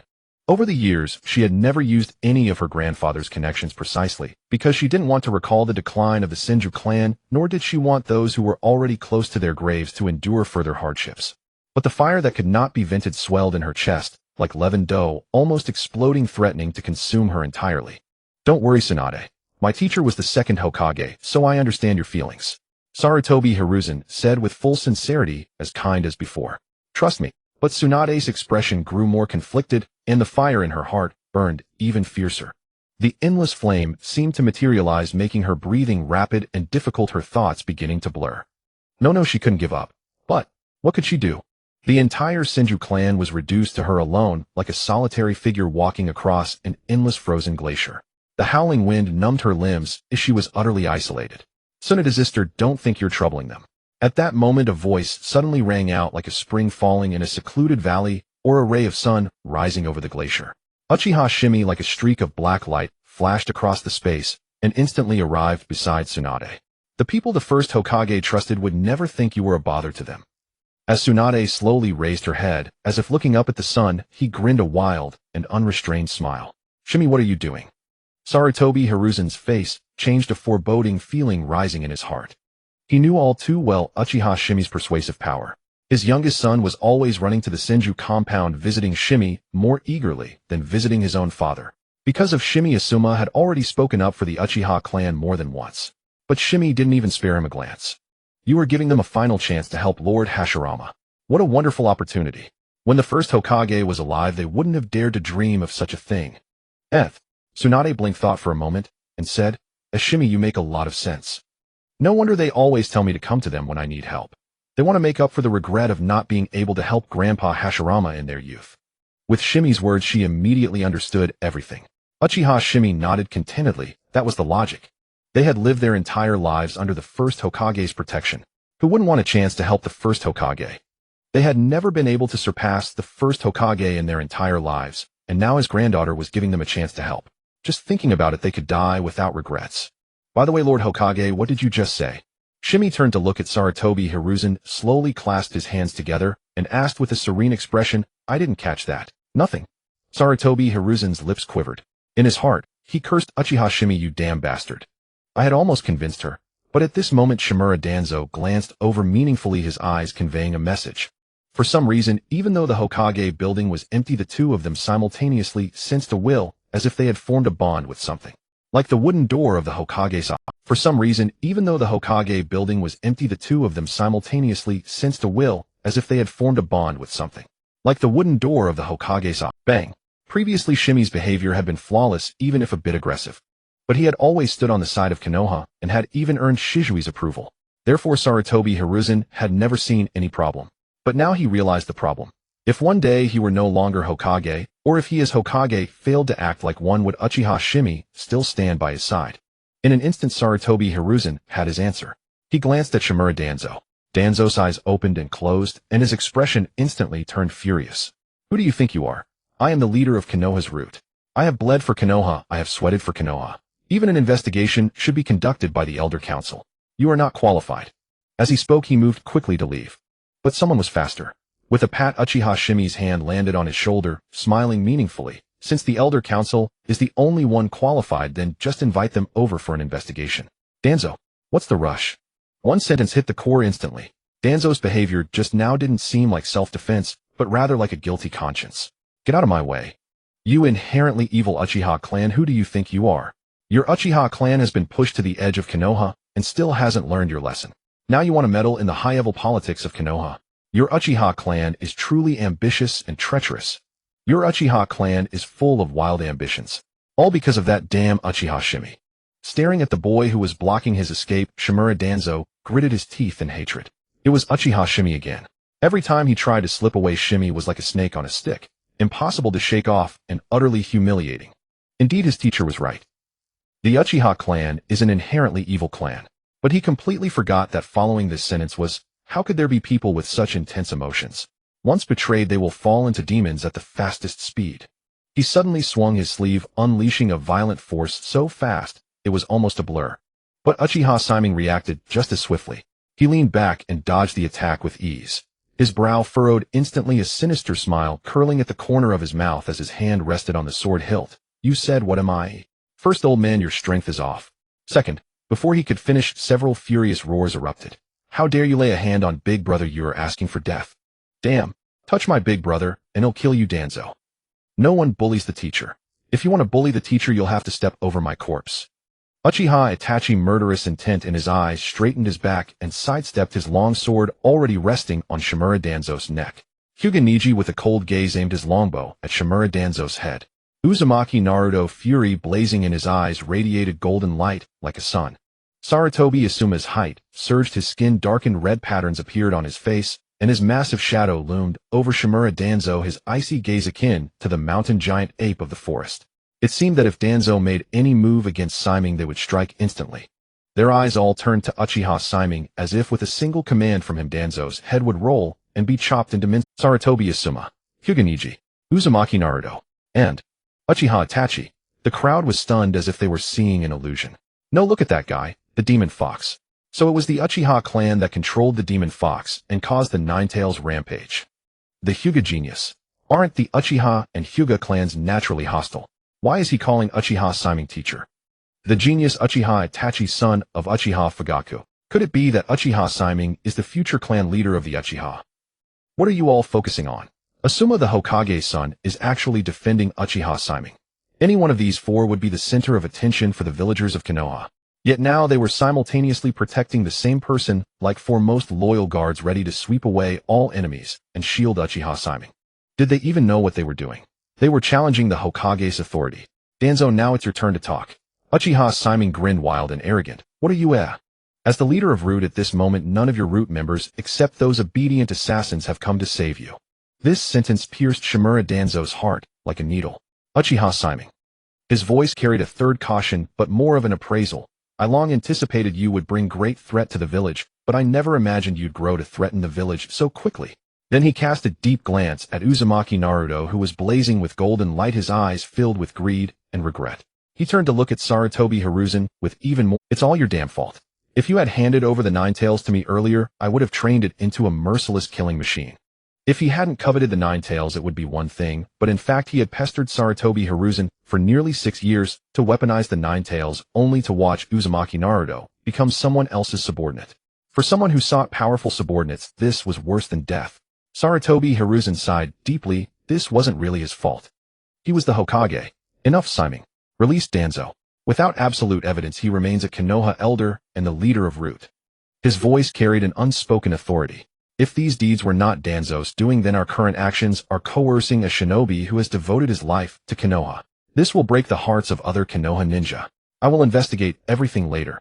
He spoke with righteous indignation, stirring the crowd into guilt. Yet when Sarutobi Hiruzen saw his own son's loyal demeanor, he felt a pang of fury in his liver. Damn, if only he had acted more convincingly at home. No need, Lord Hokage. Yamanaka K is here. He can find out with a single investigation. At that moment, Uchiha Shimei spoke with a smile. A white-haired elder around 70 years old approached, vigorous and stern. Sarutobi Hiruzen. Haha, Lord Hokage, I never thought I'd live to see the day I could help the Senju clan. Yamanaka K's hair was meticulously combed, and despite his stern face, he couldn't hide his joy. Little Tsunade, don't worry. There's no one I can't investigate. Whoever you want me to check, I'll check. Sarutobi Hiruzen's voice trembled. Who summoned you? I did. Uchiha Shimei raised his hand with impeccable politeness, beaming. The moment Sister Tsunade mentioned Yamanaka K, I sent someone. I was afraid she might change her mind and make him come for nothing, so I kept urging her. Otherwise I wouldn't have bothered with this. He smiled radiantly, looking like a sunny, cheerful boy. Sarutobi Hiruzen's breath hitched. He felt terrible. You're the one who meddles the most. As Tsunade looked on, Yamanaka-Kei walked step by step towards Shimura Danzo. Yamanaka-Kei, you've long retired. I am the leader of Root. Only the Elders' Council has the authority to audit me. You'd better think twice. Shimura Danzo's triangular eyes radiated a chilling cold. Humph. Danzo, do you think I was born yesterday? Yamanaka-Kei's gaze turned icy. Have you forgotten how hard One Piece is? When the first Hokage faced betrayal, he would not spare even his wife, children, friends, or siblings. Danzo, what can you, a mere Root leader, do? His gaze was like ice, yet carried the will of 1,000 years, unshakable by anything. The crowd was stunned. Even Uchiha Shimei hadn't expected Yamanaka-Kei's will to be so formidable, like a mountain that does not change its resolve even in old age. Their generation possessed a steel will far beyond the present. Yamanaka-Kei extended his hand, his expression solemn. Sarutobi Asuma and Uchiha Itachi slowly backed away, but at that moment a sudden change occurred. Shing! The short sword's blade gleamed and blood splattered instantly. Yamanaka-Kei's arm was severed and flung away. Shimura Danzo had hidden a short sword in his clothes, catching everyone off guard. Summoning technique. Danzo's hand slammed the ground, and a massive Baku let out a deafening roar like an elephant's furious cry, emitting endless steam. In the next instant, his figure vanished like a ghost, retreating rapidly under the cover of steam. He wasn't fighting. He was escaping. Uchiha Shimei, I will never forgive you. If not for you, how could I have fallen to this state? Shimura Danzo's eyes were bloodshot and venomous. But then panic flashed in his eyes. How is this possible? Confronting him was a blade of light as pale as the moon. The strike was so fast, as if it had already predicted his escape, so that the moment he tried to flee, the blade was already before his eyes. Unavoidable. Uchiha Shimei's cold voice carried a sneer. Danzo, did I say you could leave? Like an echo from the abyss of hell, a malevolent spirit shrieked for its due.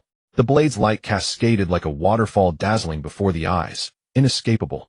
With a slash, Shimura Danzo's body suddenly collapsed, as if it had lost all its bones, slithering to the ground, leaving behind only a grotesque human skin.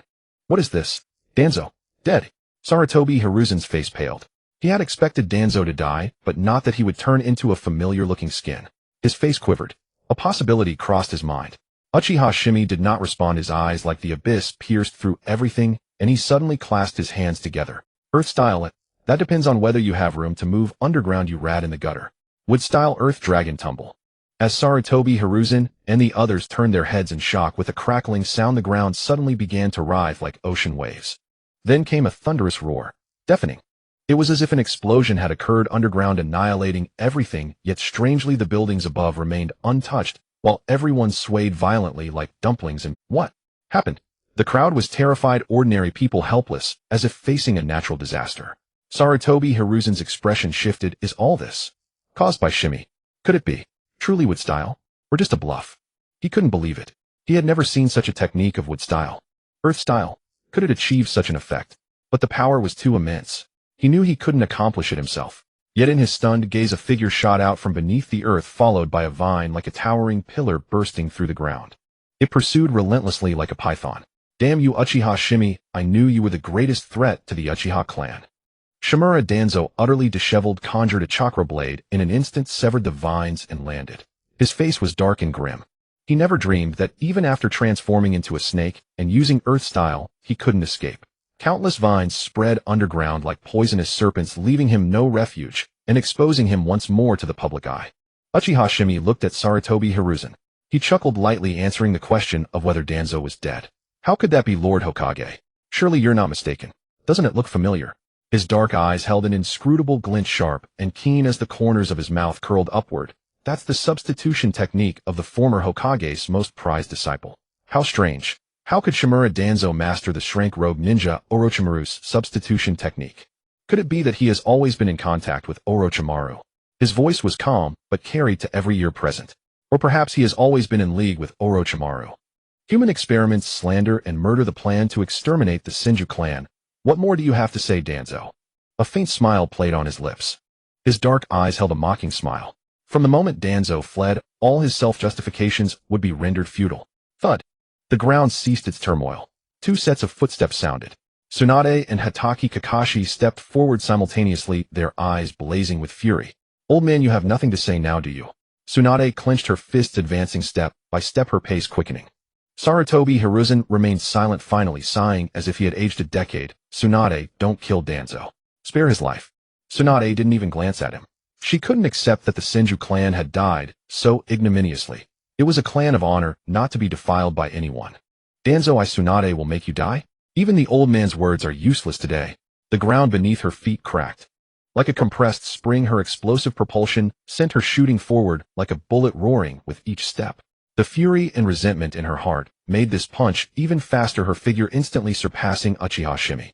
Thank you, Shimei. Leave Danzo to me. Wait. Uchiha Shimei suddenly spoke. Tsunade's body froze abruptly, maintaining her forward punching stance. She slowly turned her head like a volcano that had suddenly ceased, erupting, a flush of fiery red lingering on her face. Shimei, are you trying to persuade me too? Was he going to be like the old man? Consider it insurance. Uchiha Shimei narrowed his eyes, a trace of red glinting in their depths. Tsunade's eyes seemed to gain a hint of red. Before she could ask, she heard Shimei's voice. Go ahead, put your strength into it. Don't hold back. I've got your back.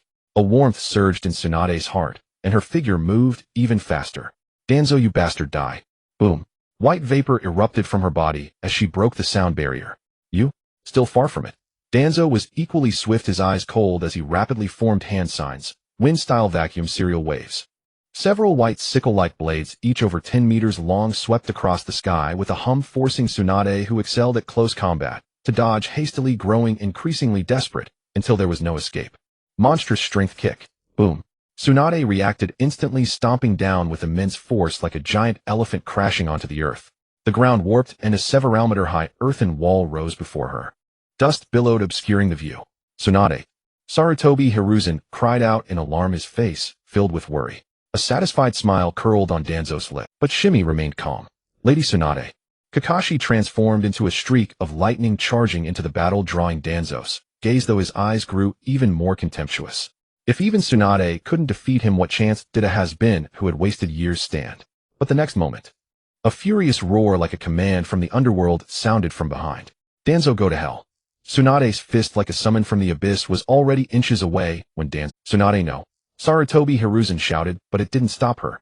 Her fist pierced through Shimura Danzo's chest. How is this possible?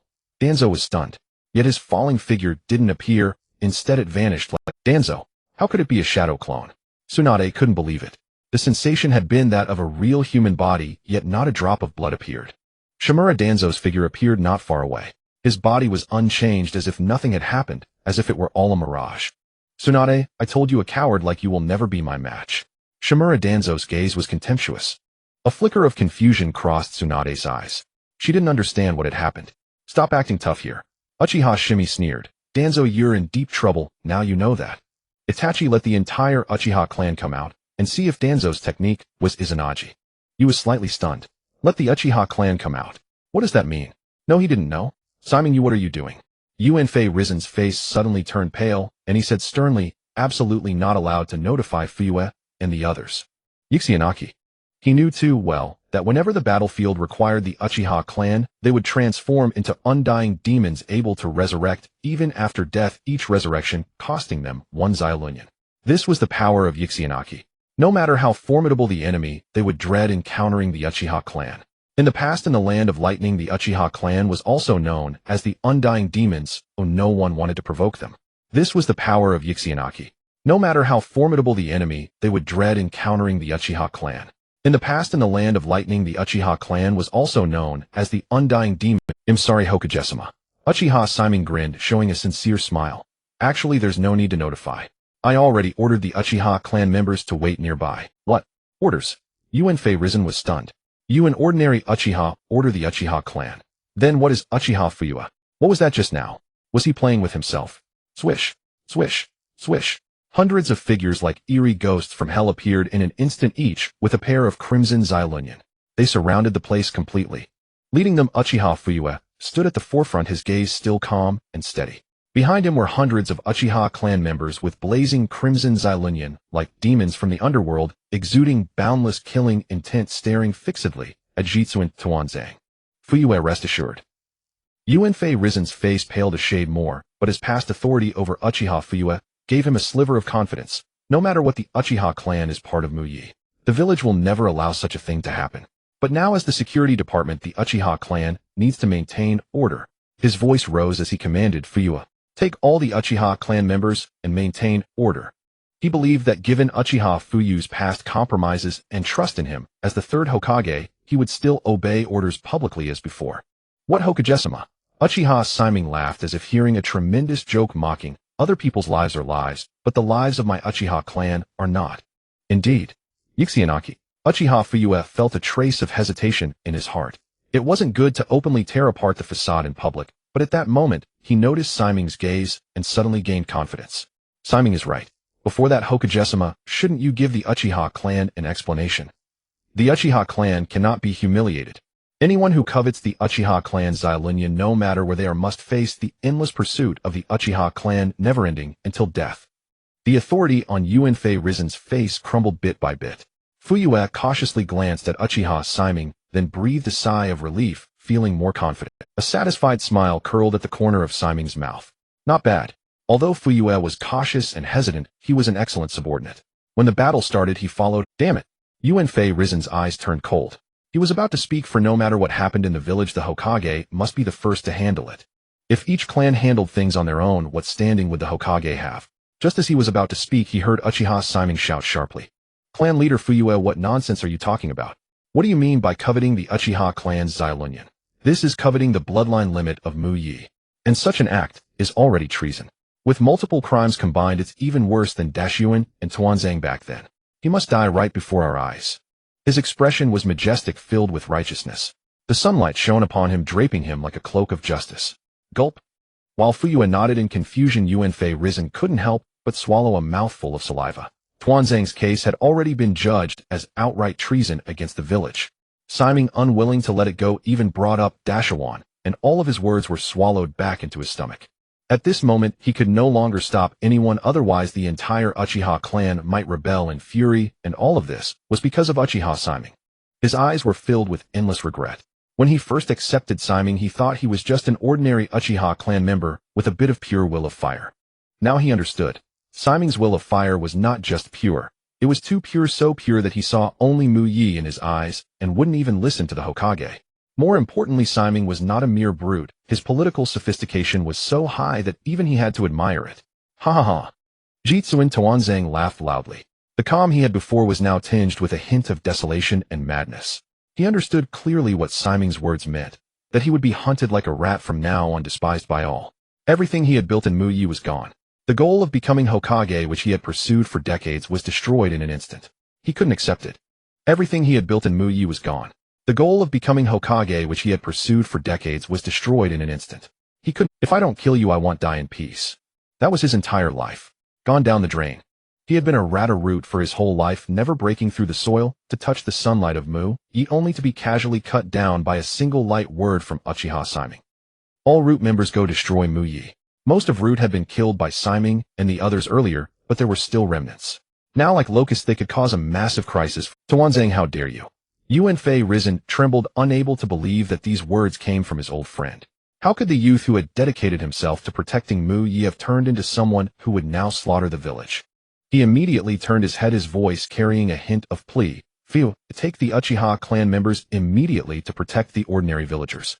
The root ninjas are all well-trained killing machines. Only you can do it. He never dreamed that he would one day beg the Uchiha clan. Shimei. But Uchiha Fuyue didn't move. Amid Yuanfei Rizen's shocked gaze, he looked at Uchiha Shimei. All Uchiha clan members immediately go protect the ordinary villagers of Mu Yi. Uchiha Shimei ordered coldly. Obey orders. Uchiha Fuyue shouted sharply. In an instant, all the Uchiha clan members, like streaks of dark light, scattered to every corner of Mu Yi, standing like unyielding Hokage-sama. Fuyue looked up, meeting Yuanfei Rizen's eyes. His spine was straight like a long spear. The Nine Tails incident back then was not the doing of my Uchiha clan. With that, his figure also vanished like a flash of light. He wasn't saying this to seek revenge. He just wanted to say one thing: under his leadership, the Uchiha clan had never betrayed me. A complex look crossed Yuanfei Rizen's eyes, as if a hint of regret surfaced. If he hadn't listened to Tuanzang back then, and had let Uchiha Fuyue control the Nine Tails instead of forbidding the Uchiha clan from intervening, would the Uchiha clan and Mu Yi not have come to this point? Yuzhibo Shimei, go to hell. Swish. Tuanzang's face twisted mad as a rabid dog. At this moment he did not flee, but instead charged toward Yuzhibo Shimei like a black streak of light. Wind-style vacuum sphere. The breath in his mouth turned into countless bullets, raining down upon Yuzhibo Shimei like a violent storm. Don't underestimate me. Gangsho roared, shattering the wall with a single punch. She spun like a swallow, flipping over, kicking countless pieces of rubble at Ji Cun, Tuansong, not only blocking all his attacks, but also leaving him no room to maneuver. The next moment, she broke the sound barrier and instantly slammed a fist toward Ji Cun, Tuansong. Thunderblade. Chimukaka, she was not far behind, a brilliant blue lightning crackling in his hand, like 1,000 birds chirping, sealing off any possibility of Ji Cun, Tuansong retreating midair. But at that moment, Tuansong suddenly leaped upward, using his momentum to rise again. Gangsho and Kakashi, who were flanking him, were now beneath him as he formed hand seals, wind-style vacuum great sphere. Boom. Just before the massive high-pressure wind ball was unleashed straight down, Tuansong suddenly threw a kunai. The next moment, the wind ball chased after the kunai with lightning speed, and the moment it touched the kunai, it appeared exactly between Gangsho and Chimukaka, she detonating instantly. Damn, old man. Gangsho's pretty face changed color as she roared, "In seal release." A purple diamond appeared on her forehead, glowing brightly. From it, black horn-like patterns spread upward to her forehead and downward to her chin. Like an ancient war dance totem, it added a touch of valor and fighting spirit to her. The violent explosion sent her flying, but the wounds healed instantly. However, at this moment, Gangsho's tightly shut and trembling eyes broke the tense atmosphere. Damn it, I can't use earth or water wall in midair. Kakashi, with no defensive measures, broke several ribs as he was forcefully sent flying, cold sweat beading on his forehead. Kakashi, leave the rest to me. Gangsho roared, opening her eyes again, filled with boundless fighting spirit. 2 more times. Siming suddenly spoke. What? Gangsho was stunned. Yuzhibo Siming pointed at Tuansong and said calmly, he still has 2 more chances to revive, meaning 3 lives left. Without the Uchiha clan extermination plan, Tuansong naturally couldn't get so many Sharingan. Then we'll kill him 3 times. Gangsho was never one to hesitate. She shot forward like an arrow from a bowstring, but her breathing seemed heavier. Even though she had unsealed the In seal, it felt as if a heavier shackle had been placed upon her, slowing her down considerably. Her punches lost their former intensity. Once you pass this trial, you will transform from a snake into a dragon. Yuzhibo Siming's eyes flickered. Gangsho was nearing her limit. Gangsho, do you still have the strength to fight? Ji Cun, Tuansong's triangular eyes held a sneer. Hemophobia isn't that easy to cure. Snap. He slashed his own finger with a kunai, blood dripping. Gangsho, who was right in front of him, stopped, as if facing an insurmountable mountain. She gasped, trembling all over, as if seeing the most terrifying vision. Who would have thought that one of the legendary Sannin Gangsho would suffer from hemophobia? Tuansong's eyes were filled with madness and mockery. I lack only a name. If I were a Senju, I would be the greatest Hokage of Konoha. And you, a woman who fears blood, what are you compared to me? He turned his gaze to Yuzhibo Siming. And you aren't you supposed to watch from the sidelines? Ji Cun, Tuansong will kill everyone important to you right before your eyes. His kunai fell without hesitation, his eyes filled with vengeful pleasure. The thought of Yuzhibo Siming's maddened expression brought him a perverse sense of satisfaction. How just a rat in the gutter. Yuzhibo Siming sneered, looking down with contempt. If you were a Senju, the clan would disown you for being a coward who never dares to cover the retreat, only scheming behind the scenes. And kill Gangsho. Who do you think you are? Words that cut to the heart. Tuansong resented not being born a Senju. But Yuzhibo Siming's words tore open his bleeding wound. The fact that he never stayed behind to cover the retreat and spent his life scheming was a scar he could never hide. Yuzhibo Siming, he'll kill Gangsho first. Ji Cun, Tuansong went berserk, his speed breaking the sound barrier. Could he not kill Gangsho? Impossible. Gangsho was now like a fish on a chopping board. But suddenly his pupils contracted. How is this possible? Gangsho's eyes flashed with scarlet and her body burned with a faint reddish steam. How dare you? How dare you? How dare you treat my clan like this? Go. She was like a furious beast, red chakra gathering on her fists, erupting with terrifying heat like hellfire. With even greater speed, she smashed Tuansong's head to pieces. Tuansong reappeared, but this time his eyes were filled with fear and disbelief. Your hemophobia is cured. Huff, huff, huff. Gangsho breathed heavily, but there was no longer any weakness or burden. Her breaths were more like a beast's roar and growl, her rationality fading like a furious tigress panting for blood. Gangsho breathed heavily, but there was no longer any weakness or burden. Her breaths were more like a beast's. Gangsho's lips curled upward slowly. At the sight of blood, she was terrified, but then a red glow flickered, visions appeared, and Yuzhibo Siming stood before her saying, rather than fear blood, fear memories. Shredding all enemies is the best comfort for the dead. Tuansong, go to hell. Each strike seemed to drain her entire being. Chakra blood, but she did it willingly. Blood explosion fist. Boom. This punch seemed capable of destroying all of Konoha. Tuan Song trembled in fear. No, he could not face. His snake substitution technique was far too slow to dodge. Gangsho, you leave me no choice. Tuan Song's face turned vicious. He suddenly pulled out an eye and quickly placed it into his left socket while tearing off the disguise on his right eye. Both were now Tobirama Sharingan, rapidly evolving into Mangekyō Sharingan. Gangsho, die. Under this technique you are doomed. Vector remote control. In an instant, countless blades surged from all directions, answering Tuan Song's call. Like a net from heaven and earth, they surrounded Gangsho and descended like a swarm. Ha ha ha. Tuan Song laughed uproariously, his chest heaving violently, as if releasing decades of pent-up resentment and anger. Now I possess the Mangekyō Sharingan, the supreme power of your Uchiha clan. Yuzhibo Siming, do you see? This is power you never had. Who can stop me now? I will become the god of Konoha.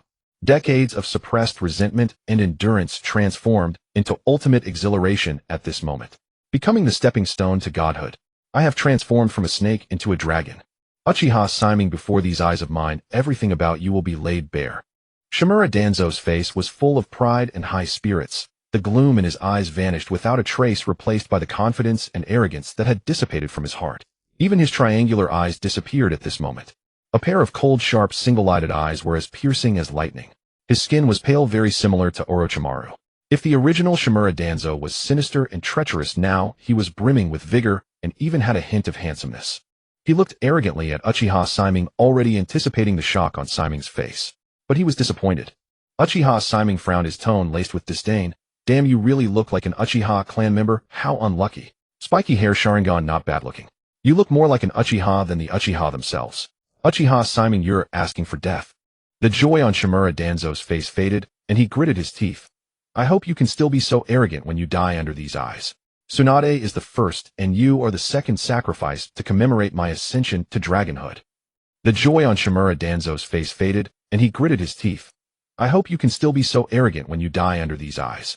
Tsunade is the first, and you are the second Uchiha Shimei looked as if he were watching a joke, which instantly darkened Shimura Danzo's expression.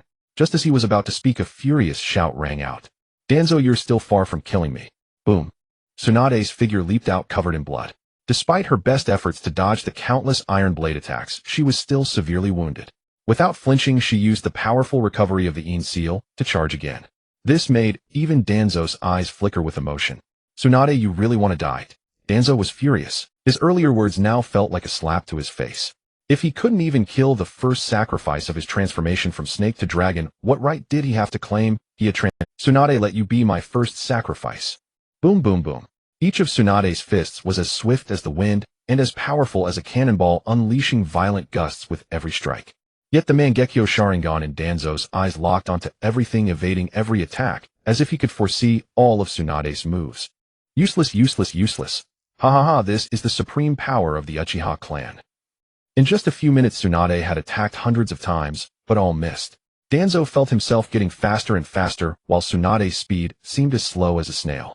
Before these eyes, Tsunade, all your actions are hopeless. Boom. In an instant, he found Tsunade's weakness. She had just used her old strength and hadn't generated new power yet. Vector remote control. Swoosh. Countless iron blades burst out from the ground, and in an instant, under Danzo's control, they shot upward, emitting a sharp. How is this possible? Tsunade's beautiful eyes shrank abruptly. At this moment, she was utterly unable to dodge such a close-range barrage of rapid iron blades. Ha ha ha, Tsunade, die. Danzo's eyes gleamed with madness, pride, and fascination with the overwhelming power. He never dreamed he would wield such might. Even Tsunade was so powerless before him, and after killing her it would be Uchiha Shimei's turn. Where did Uchiha Shimei go? Would release list plank technique. A sharp shout rang out. Before Danzo's incredulous eyes, Uchiha Shimei, like a streak of black light, appeared instantly before Tsunade, like a divine warrior pressing his hands together. Slap.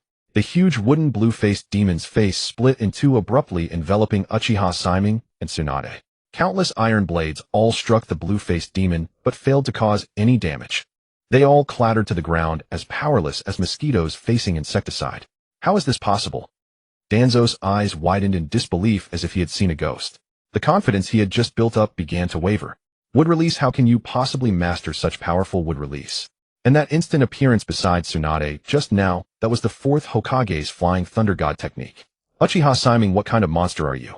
Earlier the Earth Dragon flip that left him nowhere to hide, even underground. When Tsunade was about to die, he used Flying Thunder God to save her. Now a wood-release defense that renders his Mangekyō Sharingan ability completely useless. Just how many abilities does Uchiha Shimei have? He is an Uchiha. Is it even reasonable for him to possess such powerful wood release? Click.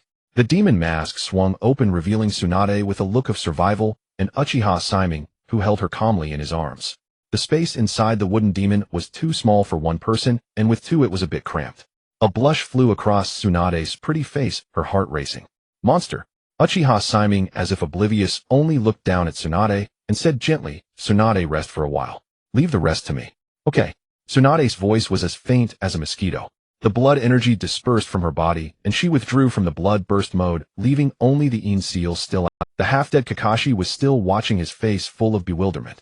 Wait, when did Lady Tsunade become so demure? He curled his lips upward. Danzo, are you ready to die? Danzo's face instantly flushed with rage. Facing the culprit who had repeatedly thwarted his plans, his fury erupted like a volcano. It is you, Uchiha Shimei. He curled his lips upward.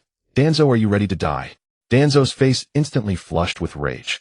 Facing the culprit who had repeatedly thwarted his plans, his fury erupted like a volcano. It is you, Uchiha Shimei, who deserves to die. Die. Susanoo. The Mangekyō Sharingan in his eyes spun rapidly, and violent black ribs emerged, followed by a skeletal giant with horns on its head. But it didn't stop there. The bones grew flesh, veins, and blood. A black chakra coat like an outer garment appeared. Susanoo opened its eyes, sharp as lightning, burning with black flames. This was a completely black Susanoo, as if from the depths of hell. The giant hand clenched, forming a black sword. With the force of splitting heaven, it slashed down from above in an unstoppable manner. Ha ha ha. Danzo spread his arms, laughing wildly at the sky. This power was too immense, simply supreme might. Under this power, no force can match it. Even wood release is useless. Can you possibly unleash a power greater? He was confident. This was the strongest power in the ninja world. But the next moment, he looked as if he had seen a ghost, hearing Uchiha Shimei's cold and mocking voice. Your Susanoo? It's as weak as a toy in an infant's hands. Would release with human technique. Chi. Crackling. As if from nothing, a giant hundreds of meters tall, towering like a pillar, rose from the ground. Its muscles bulged, its face was ferocious with a green visage and fangs, and its eyes glowed yellow like ghost lanterns. Boom. The wooden giant, in an extremely violent manner, unhesitatingly caught the black giant sword of Shuzwa Nunghu Hiden. However, this scene was somewhat comical. Compared to the 100-meter turtle giant, the black Shuzwa Nunghu was only 20 meters tall. It was like an adult facing a child who had not grown up, only reaching his knees. So to receive the attack of Shuzwa Nunghu, the wooden giant had to lower its head and bend its waist. Then the wooden giant seemed to find this very awkward. With a thunderous kick, Tuanzong was sent flying like a pebble under his aggrieved and furious gaze. Just a mere grain of sand. Uchiha Shimei sat atop the wooden giant, looking down from on high at the utterly disheveled Tuanzong, as if watching an ant. How dare you compete with the sun? If you have no other tricks, Tuanzong, you can wait for death. To put it bluntly, the current Tuanzong is only good enough to polish such terrifying power. Gangzhou had seen the wooden giant before, but was still shocked. Kakashi, who had never seen it, suddenly contracted his pupils, as if looking up at a deity, and even his shadow was cast under the wooden giant. This is Shimei's power. His eyes surged with fervor and excitement. This is the power that can change the entire ninja world. At this moment, he felt how insignificant he had been before. In comparison, even Konoha could not shine before Uchiha Shimei. Suddenly, the wooden giant moved. Its massive body showed no trace of clumsiness, but instead was as fast as thunder. In an instant, it violently kicked out, and the roaring sound proved the power of that kick. Don't underestimate the power of my bond with this body. Tuanzong roared, his face ferocious. He had lost all his initial confidence and arrogance. Then he was directly blasted apart by the wooden giant's kick. Afterwards, his figure vanished again and reappeared not far away. You have 2 more lives left. Uchiha Shimei gave the accurate answer.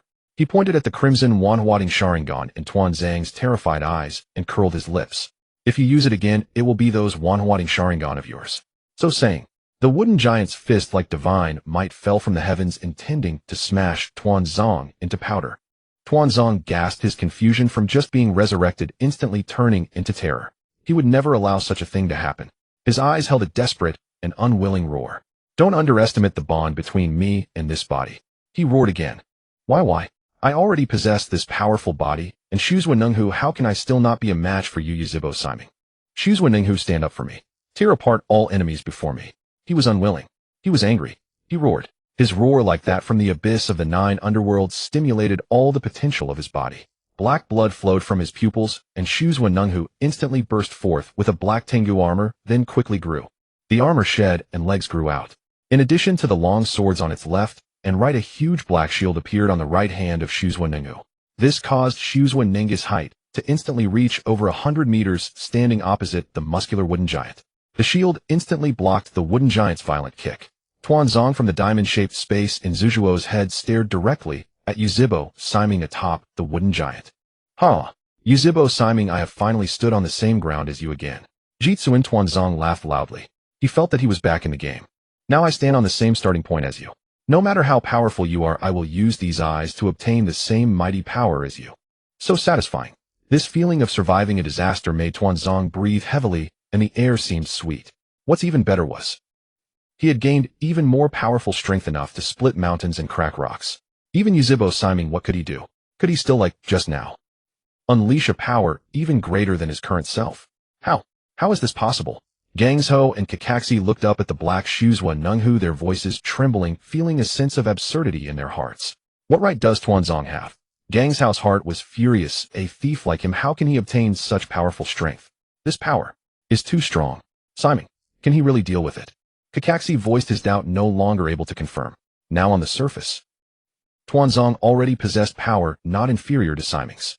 Moreover, the black nether flames burning around Shuzwen Nunghu chilled one to the bone, radiating an even more formidable aura. However, Gangzhou and Kakashi still felt a sense of absurdity in their hearts. Clearly Shimei was the righteous one, while Tuanzong was the villain. Yet as the villain, Tuanzong could only barely turn the tables by relying on his bond, which was simply ridiculous. Which villain relies on the power of bonds? Isn't that what the heroes shout? At this moment they saw Shimei suddenly laugh. He laughed uproariously, extremely delighted, yet with a hint of arrogance, madness, and wildness that made Gangzhou and Kakashi's hearts turn cold. Bro, stop laughing. You're making us both nervous. Huh. Interesting. Since I gained my powers, no one has ever made me this excited. Then let's stop playing house. Shimei's dark, deep eyes finally showed a hint of battle intent, as if he had finally taken an interest. He stood up, his posture arrogant. His long hair fluttered in the wind. For some reason a chill ran through Tuanzong's heart. What? His confused gaze held bewilderment and inexplicable fear. He spoke slowly, even stuttering. You mean you said just now was a game of house. Are you kidding? He had just been severely beaten, and you say that was playing house. Tuanzong, are you ready? Shimei shouted loudly and laughed arrogantly. Let's have a real man's battle. Would release wood dragon technique. He clapped his hands suddenly, and then his eyes instantly transformed into Three-Demo Sharingan, then into a triangular shuriken, Wanwading Sharingan, with a hint of purple, releasing a terrifying, deep, seemingly bottomless abyssal pulsating dojutsu. It seemed that just looking into his eyes would make one fall into a trance, plunge into the kaleidoscope. Unable to extricate oneself. Unable to escape. Shuzwen Nunghu. Armored Shuzwen Nunghu. Rumble. As if the heavens were changing. Ribs suddenly grew, flesh spread, armor grew, and shed legs stood upright, and then the armor draped down. The blue-gold Shuzwen Nunghu had already reached a height of 140 meters. This was not the end. 4 wood dragons coiled around the upper and lower sides of the wooden giant's left and right arms. Then Shuzwen Nunghu transformed into blue-gold armor and merged with it. The wooden giant let out a deafening roar, and its height also soared to 140 meters. The giant hand suddenly clenched. A blue-gold sky-piercing spear appeared in its hand. At this moment it seemed like a peerless martial god fighting heaven and earth, invincible, and the spear in its hand descended from the sky with an unstoppable posture. This scene was too horrifying. The black Susanoo, which had been immensely powerful moments ago, now seemed like a helpless child being beaten before the blue-gold armored Susanoo, even retreating repeatedly due to Danzo's terror. How is this possible? Danzo could not remain calm, letting out a scream, his eyes filled only with fear. Aren't you only capable of wood style?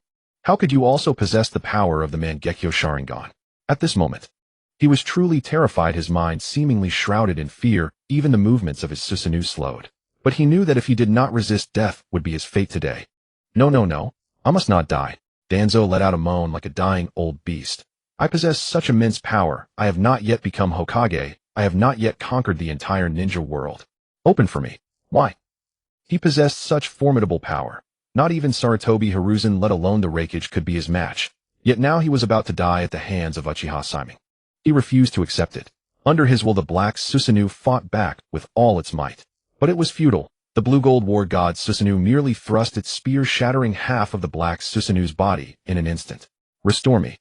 Danzo roared like a wild beast. How can my bond with this body end here? Make me strong. He understood. Once the Susanoo collapsed, death awaited him, and this time the only thing he could sacrifice was the Mangekyō Sharingan. He pushed his limits, hoping for a miracle and bond. The black Susanoo rapidly regenerated, but it was a drop in the bucket. Boom, boom, boom. The spear in the blue-gold armored war god Susanoo's hand was like lightning, carrying an irresistible heavenly might, spinning with impenetrable speed, each strike like a violent storm, blow after blow, thrusting through with ferocity. Each spear faster than the last. Each spear stronger than the last. The might of heaven and earth was unstoppable. The black Susanoo flickered like a candle in the wind, withering away piece by piece, extinguishing bit by bit. Danzo, now completely exposed, had no protection left. Tita, terrifying. Kakashi stammered, standing rooted like a mere lackey, cold sweat streaming down his forehead. The earth-shattering dance of the war god's spear made him barely able to stand. His dead fish eyes even sharpened, trembling violently, his throat bobbing as he laughed bitterly. How can this be so absurd? Such power, yet the villain Danzo is yearning for bonds and hope. Simon was clearly the righteous one. Yet at this moment Kakashi inexplicably felt a tremor of pity for Danzo. SSO, this is the power Simon possesses. Tsunade's eyes held not only shock, but also awe. Her eyelashes like butterfly wings trembled slightly. In the past she had wished to meet a gentle person, but now her heart was racing uncontrollably. Her beautiful eyes shone with boundless radiance. In her mind, scenes of her experiences with Simon flashed by. No, no, I absolutely cannot die. Danzo cried out with a life-or-death scream, pleading for existence. Vector control. Black ribs slowly coalesced around him again. He used his last resort, trying to block the terrifying Susanoo's arrows, but even so his eyes held only fear. His body trembled violently. He suddenly recalled the Forest of Destiny from the Second Great Ninja War. He had always believed that if given a second chance he would choose to cover the rear and become the greatest Hokage in Leaf Village's history.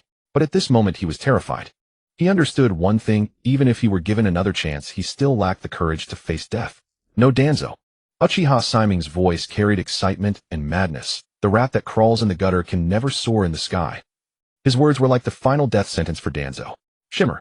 A glint of cold light blazed between heaven and earth, as if the entire world was submerged in a white glow, blinding all sight. The Overlord spear in the blue-gold war god's hand, carrying the irresistible force of heaven and earth with the might of a god that sweeps all before it came thrusting down. Countless spear shadows exploded instantly, engulfing the entire battlefield. Boom, boom, boom, boom, boom, boom. Heaven and earth changed color. The world turned upside down. Wild clouds swept across the sky, torn apart by the violent force, and turned into a raging storm that fell upon the earth, as if the heavens themselves were weeping at the terror of this strike. 1 second later, Danzo reappeared. But this time his eyes no longer held confidence or arrogance. Even his earlier resistance had vanished like smoke. Only fear, panic, and trembling like a prey encountering its natural enemy remained. His body hunched over. The Mangekyō Sharingan in his left eye had also turned white. Ding. The Leaf Village will never tolerate evildoers, even disciples of Lord Tobirama. Anyone who threatens the safety of the Leaf, be it disciple, close friend, or kin, is an enemy that must be slain. Mission: annihilate the heinous Shimura Danzo. Reward: I technique: the more enemies killed, the richer the reward. Kill count 15. Simon raised an eyebrow and licked his lips. System: if you do this, I won't be able to sleep. Flee. This time Danzo offered no resistance. His hunched frame darted out like a rat, moving with a speed even faster than before. His escape, driven by fear, was as swift as lightning. Danzo fled. Kakashi couldn't believe it. The same Danzo who was so arrogant moments ago, who vowed to conquer the ninja world, fled. It was utterly preposterous. That's because Danzo's spirit has been broken by Simon. Tsunade's beautiful eyes held pride. Kakashi understood, then nodded in agreement. He looked around. Within a 3-kilometer radius, everything was leveled to the ground, a scene of utter devastation. Even the Hokage building was no exception. Only the ground beneath their feet still bore the traces of the original Leaf Village. If the villagers had not been evacuated earlier, Simon's attack would have killed at least 1,000 people. But was such a wide-range attack really necessary just now? A hint of doubt arose in Kakashi's mind. Tsunade paid no heed to this, her eyes fixed on the battlefield. Simon was faster than Danzo. As the Susanoo and the wooden golem dissipated, his figure closed in from behind. Like a dark flash, he appeared instantly before Danzo. Scram! Scram! Uchiha Simon, why won't you let me go? Danzo let out a terrified shriek and made a promise. I've already given up everything. everything in the Leaf Village. Let me go, and from now on I will never set foot in the Leaf again. His face twisted with pleading, but his heart was filled with panic. He felt utterly pathetic at this moment, like a stray dog. He was Danzo. He was the leader of the Root. How could he have fallen to such a state? Really? Simon's eyes held a hint of doubt. Of course it's true. Danzo was like a traveler clutching at his last thread of hope, eagerly proclaiming his loyalty and sincerity. How could I, Danzo, be your match? From now on, wherever you are, I will retreat 3 miles and never come near. Uchiha Shimei smiled, revealing a gleam of white teeth. Even if it's true, you still have to die. Uchiha Shimei. Danzo let out a deafening scream, his anger and shame overriding his fear. Susanoo. The bond between me and this body will grant me the ultimate power. Shimura. Danzo screamed in terror, hoping for a miracle at the last moment. The black Susanoo rose again, like a malevolent spirit returning from hell, responding to its master's call. But this time the Susanoo was much shorter than before. Even standing, it was only about 70 meters tall, yet activating the Susanoo with a single eye was enough to prove his ability and will. This brought a hint of joy to Danzo's eyes. He felt there was still a chance to turn the tables. But in the next instant he saw Uchiha Shimei's excited expression, as if he had witnessed something amusing. Shimei suddenly clasped his hands together, single-eye. Susanoo. Danzo, for an outsider like you to reach this level is already extremely powerful. Let me see your final measure. Sage art would style 10,000 Buddhas paying homage. Crackling sounds erupted. In an instant, countless enormous wooden arms materialized from the ground around the black Susanoo. Dense and seemingly endless, each arm was hundreds of meters long. This technique was very similar to the all-encompassing bag technique, yet different. The all-encompassing bag technique conjured giant palms only about 100 meters in size, mainly for trapping enemies. But 10,000 Buddhas paying homage summoned enormous arms hundreds of meters long. While trapping the enemy, its primary purpose was offense. What is this? Uchiha Shimei, are you humiliating me? Danzo let out a roar like a wild beast. Even though he had summoned the Susanoo again, it gave him no sense of security. The dense sky-covering giant arms blotted out the sun, each one larger than his Susanoo. They blocked the sunlight from this patch of sky. They also seemed to block Danzo's hope. But what answered Danzo was a barrage of countless giant arms that nearly deafened him. Boom, boom, boom. The earth shattered, the sky changed color. In that instant, the black Susanoo was like cotton under a steel fist, instantly shattered, collapsing, miserably extinguishing like dying flames. There was no resistance at all. Why? I was just one step away, one step from controlling all of Konoha, becoming Hokage, ruling the entire ninja world. Danzo desperately used the substitution jutsu, but it was useless. Like a snake constantly shedding its skin, facing an even more violent assault each time he shed, the next attack left him battered and covered in wounds. Mortally wounded. Why? I have already mastered such immense power. Uchiha Shimei, why do you possess such strength? If I had such power, I would surely unify the ninja world and become the strongest in all the world. Danzo struggled to stand again, but countless sky-covering giant hands crashed down, causing him to cough up fragments of organs. It was clear he had more breath out than in, with no chance of survival. He lay on the ravaged ground, missing one arm and one leg, as pitiful as a stray dog. In his eyes burned a deep resentment like that from hell. He never dreamed that his moment of greatest power was actually the farthest from success, and that the one who killed him would be the wood style of the Senju clan. He had orchestrated the annihilation of the Senju clan back then, and Tobirama Senju was his teacher. How ironic. A rat in the gutter, even if it grows stronger, cannot hide its foul measure. Uchiha Shimei didn't even bother to look at Danzo again. Countless towering giant hands raised high once more, aimed at Shimura. Danzo in the pit. Shimei, wait. A sharp voice rang out. Sarutobi Hiruzen's eyes were pleading. No matter what, he has made outstanding contributions to the village. I hope you can let me handle. Trust me, I will make Danzo admit his mistakes and clear the grievances the Uchiha clan has suffered over the years. Looking at the disheveled Danzo, missing an arm and a leg, his heart was only filled with pity. Shimei had always been obedient before. Surely this time he would give him face right. Sarutobi Hiruzen looked. Old man, what are you saying? Tsunade was stunned, her body trembling. She couldn't believe what she was hearing from Sarutobi Hiruzen. Shimura. Danzo orchestrated the annihilation of the Senju clan. He wiped out the entire Senju clan. She found it hard to believe. Those words came from her own teacher. I know. Sarutobi Hiruzen's lips were dry, his head lowered, his eyes trembling. But Danzo has also made countless contributions to Konoha. He has lost everything now. Can't we spare him a miserable life? Tsunade's pupils suddenly contracted.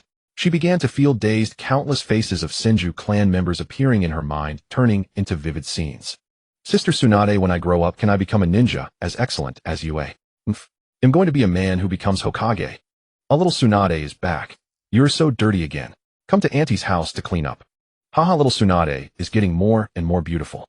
I wonder which lucky guy will end up with you. Little Tsunade, stay behind us. As long as we're alive, no one can lay a finger on you. Little Tsunade. Sister Tsunade. Tsunade is the princess of the Senju clan. No one can bully her. Tears streamed like a spring, blurring her vision. Those were memories of all the Senju clan members. Gentle, caring, lovely faces. But now only she herself remembered. Only she remained.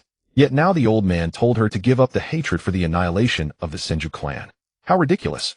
Third Hokage, have you become senile too? Simon suddenly spoke, his voice mocking, a smirk on his lips as he looked down from above. What? Sarutobi Hiruzen was stunned disbelief in his murky old eyes. Looking at Uchiha Shime's indifferent condescending gaze, he felt a profound unfamiliarity. Tsunade's eyes lit up, her head held high as she gazed at the Uchiha youth, who seemed like a god. Third Hokage, you want Danzo to live? Fine. Uchiha Shimei suddenly changed his tone, his expression indifferent. A glimmer of hope ignited in Sarutobi Hiruzen's eyes. But Shime's next words plunged him into an ice cellar. Let the innocent people killed by Danzo come back to life. Uchiha Shime's voice was cold, as merciless as the autumn wind. If you think Danzo's sins can be forgiven, fine. One life for one life. He can live, but... He fixed his gaze on Sarutobi Hiruzen, the meaning clear. Danzo looked desolate, and let out a bitter laugh. Get lost, Sarutobi Hiruzen. I don't need your hypocritical kindness here. Even if I die, I didn't lose to you. It's just bad. Apart from Uchiha Shimei, who in all of Konoha could match him. I'm willing. Sarutobi Hiruzen spoke softly, determination in his eyes. One life for one life. I die, Danzo lives.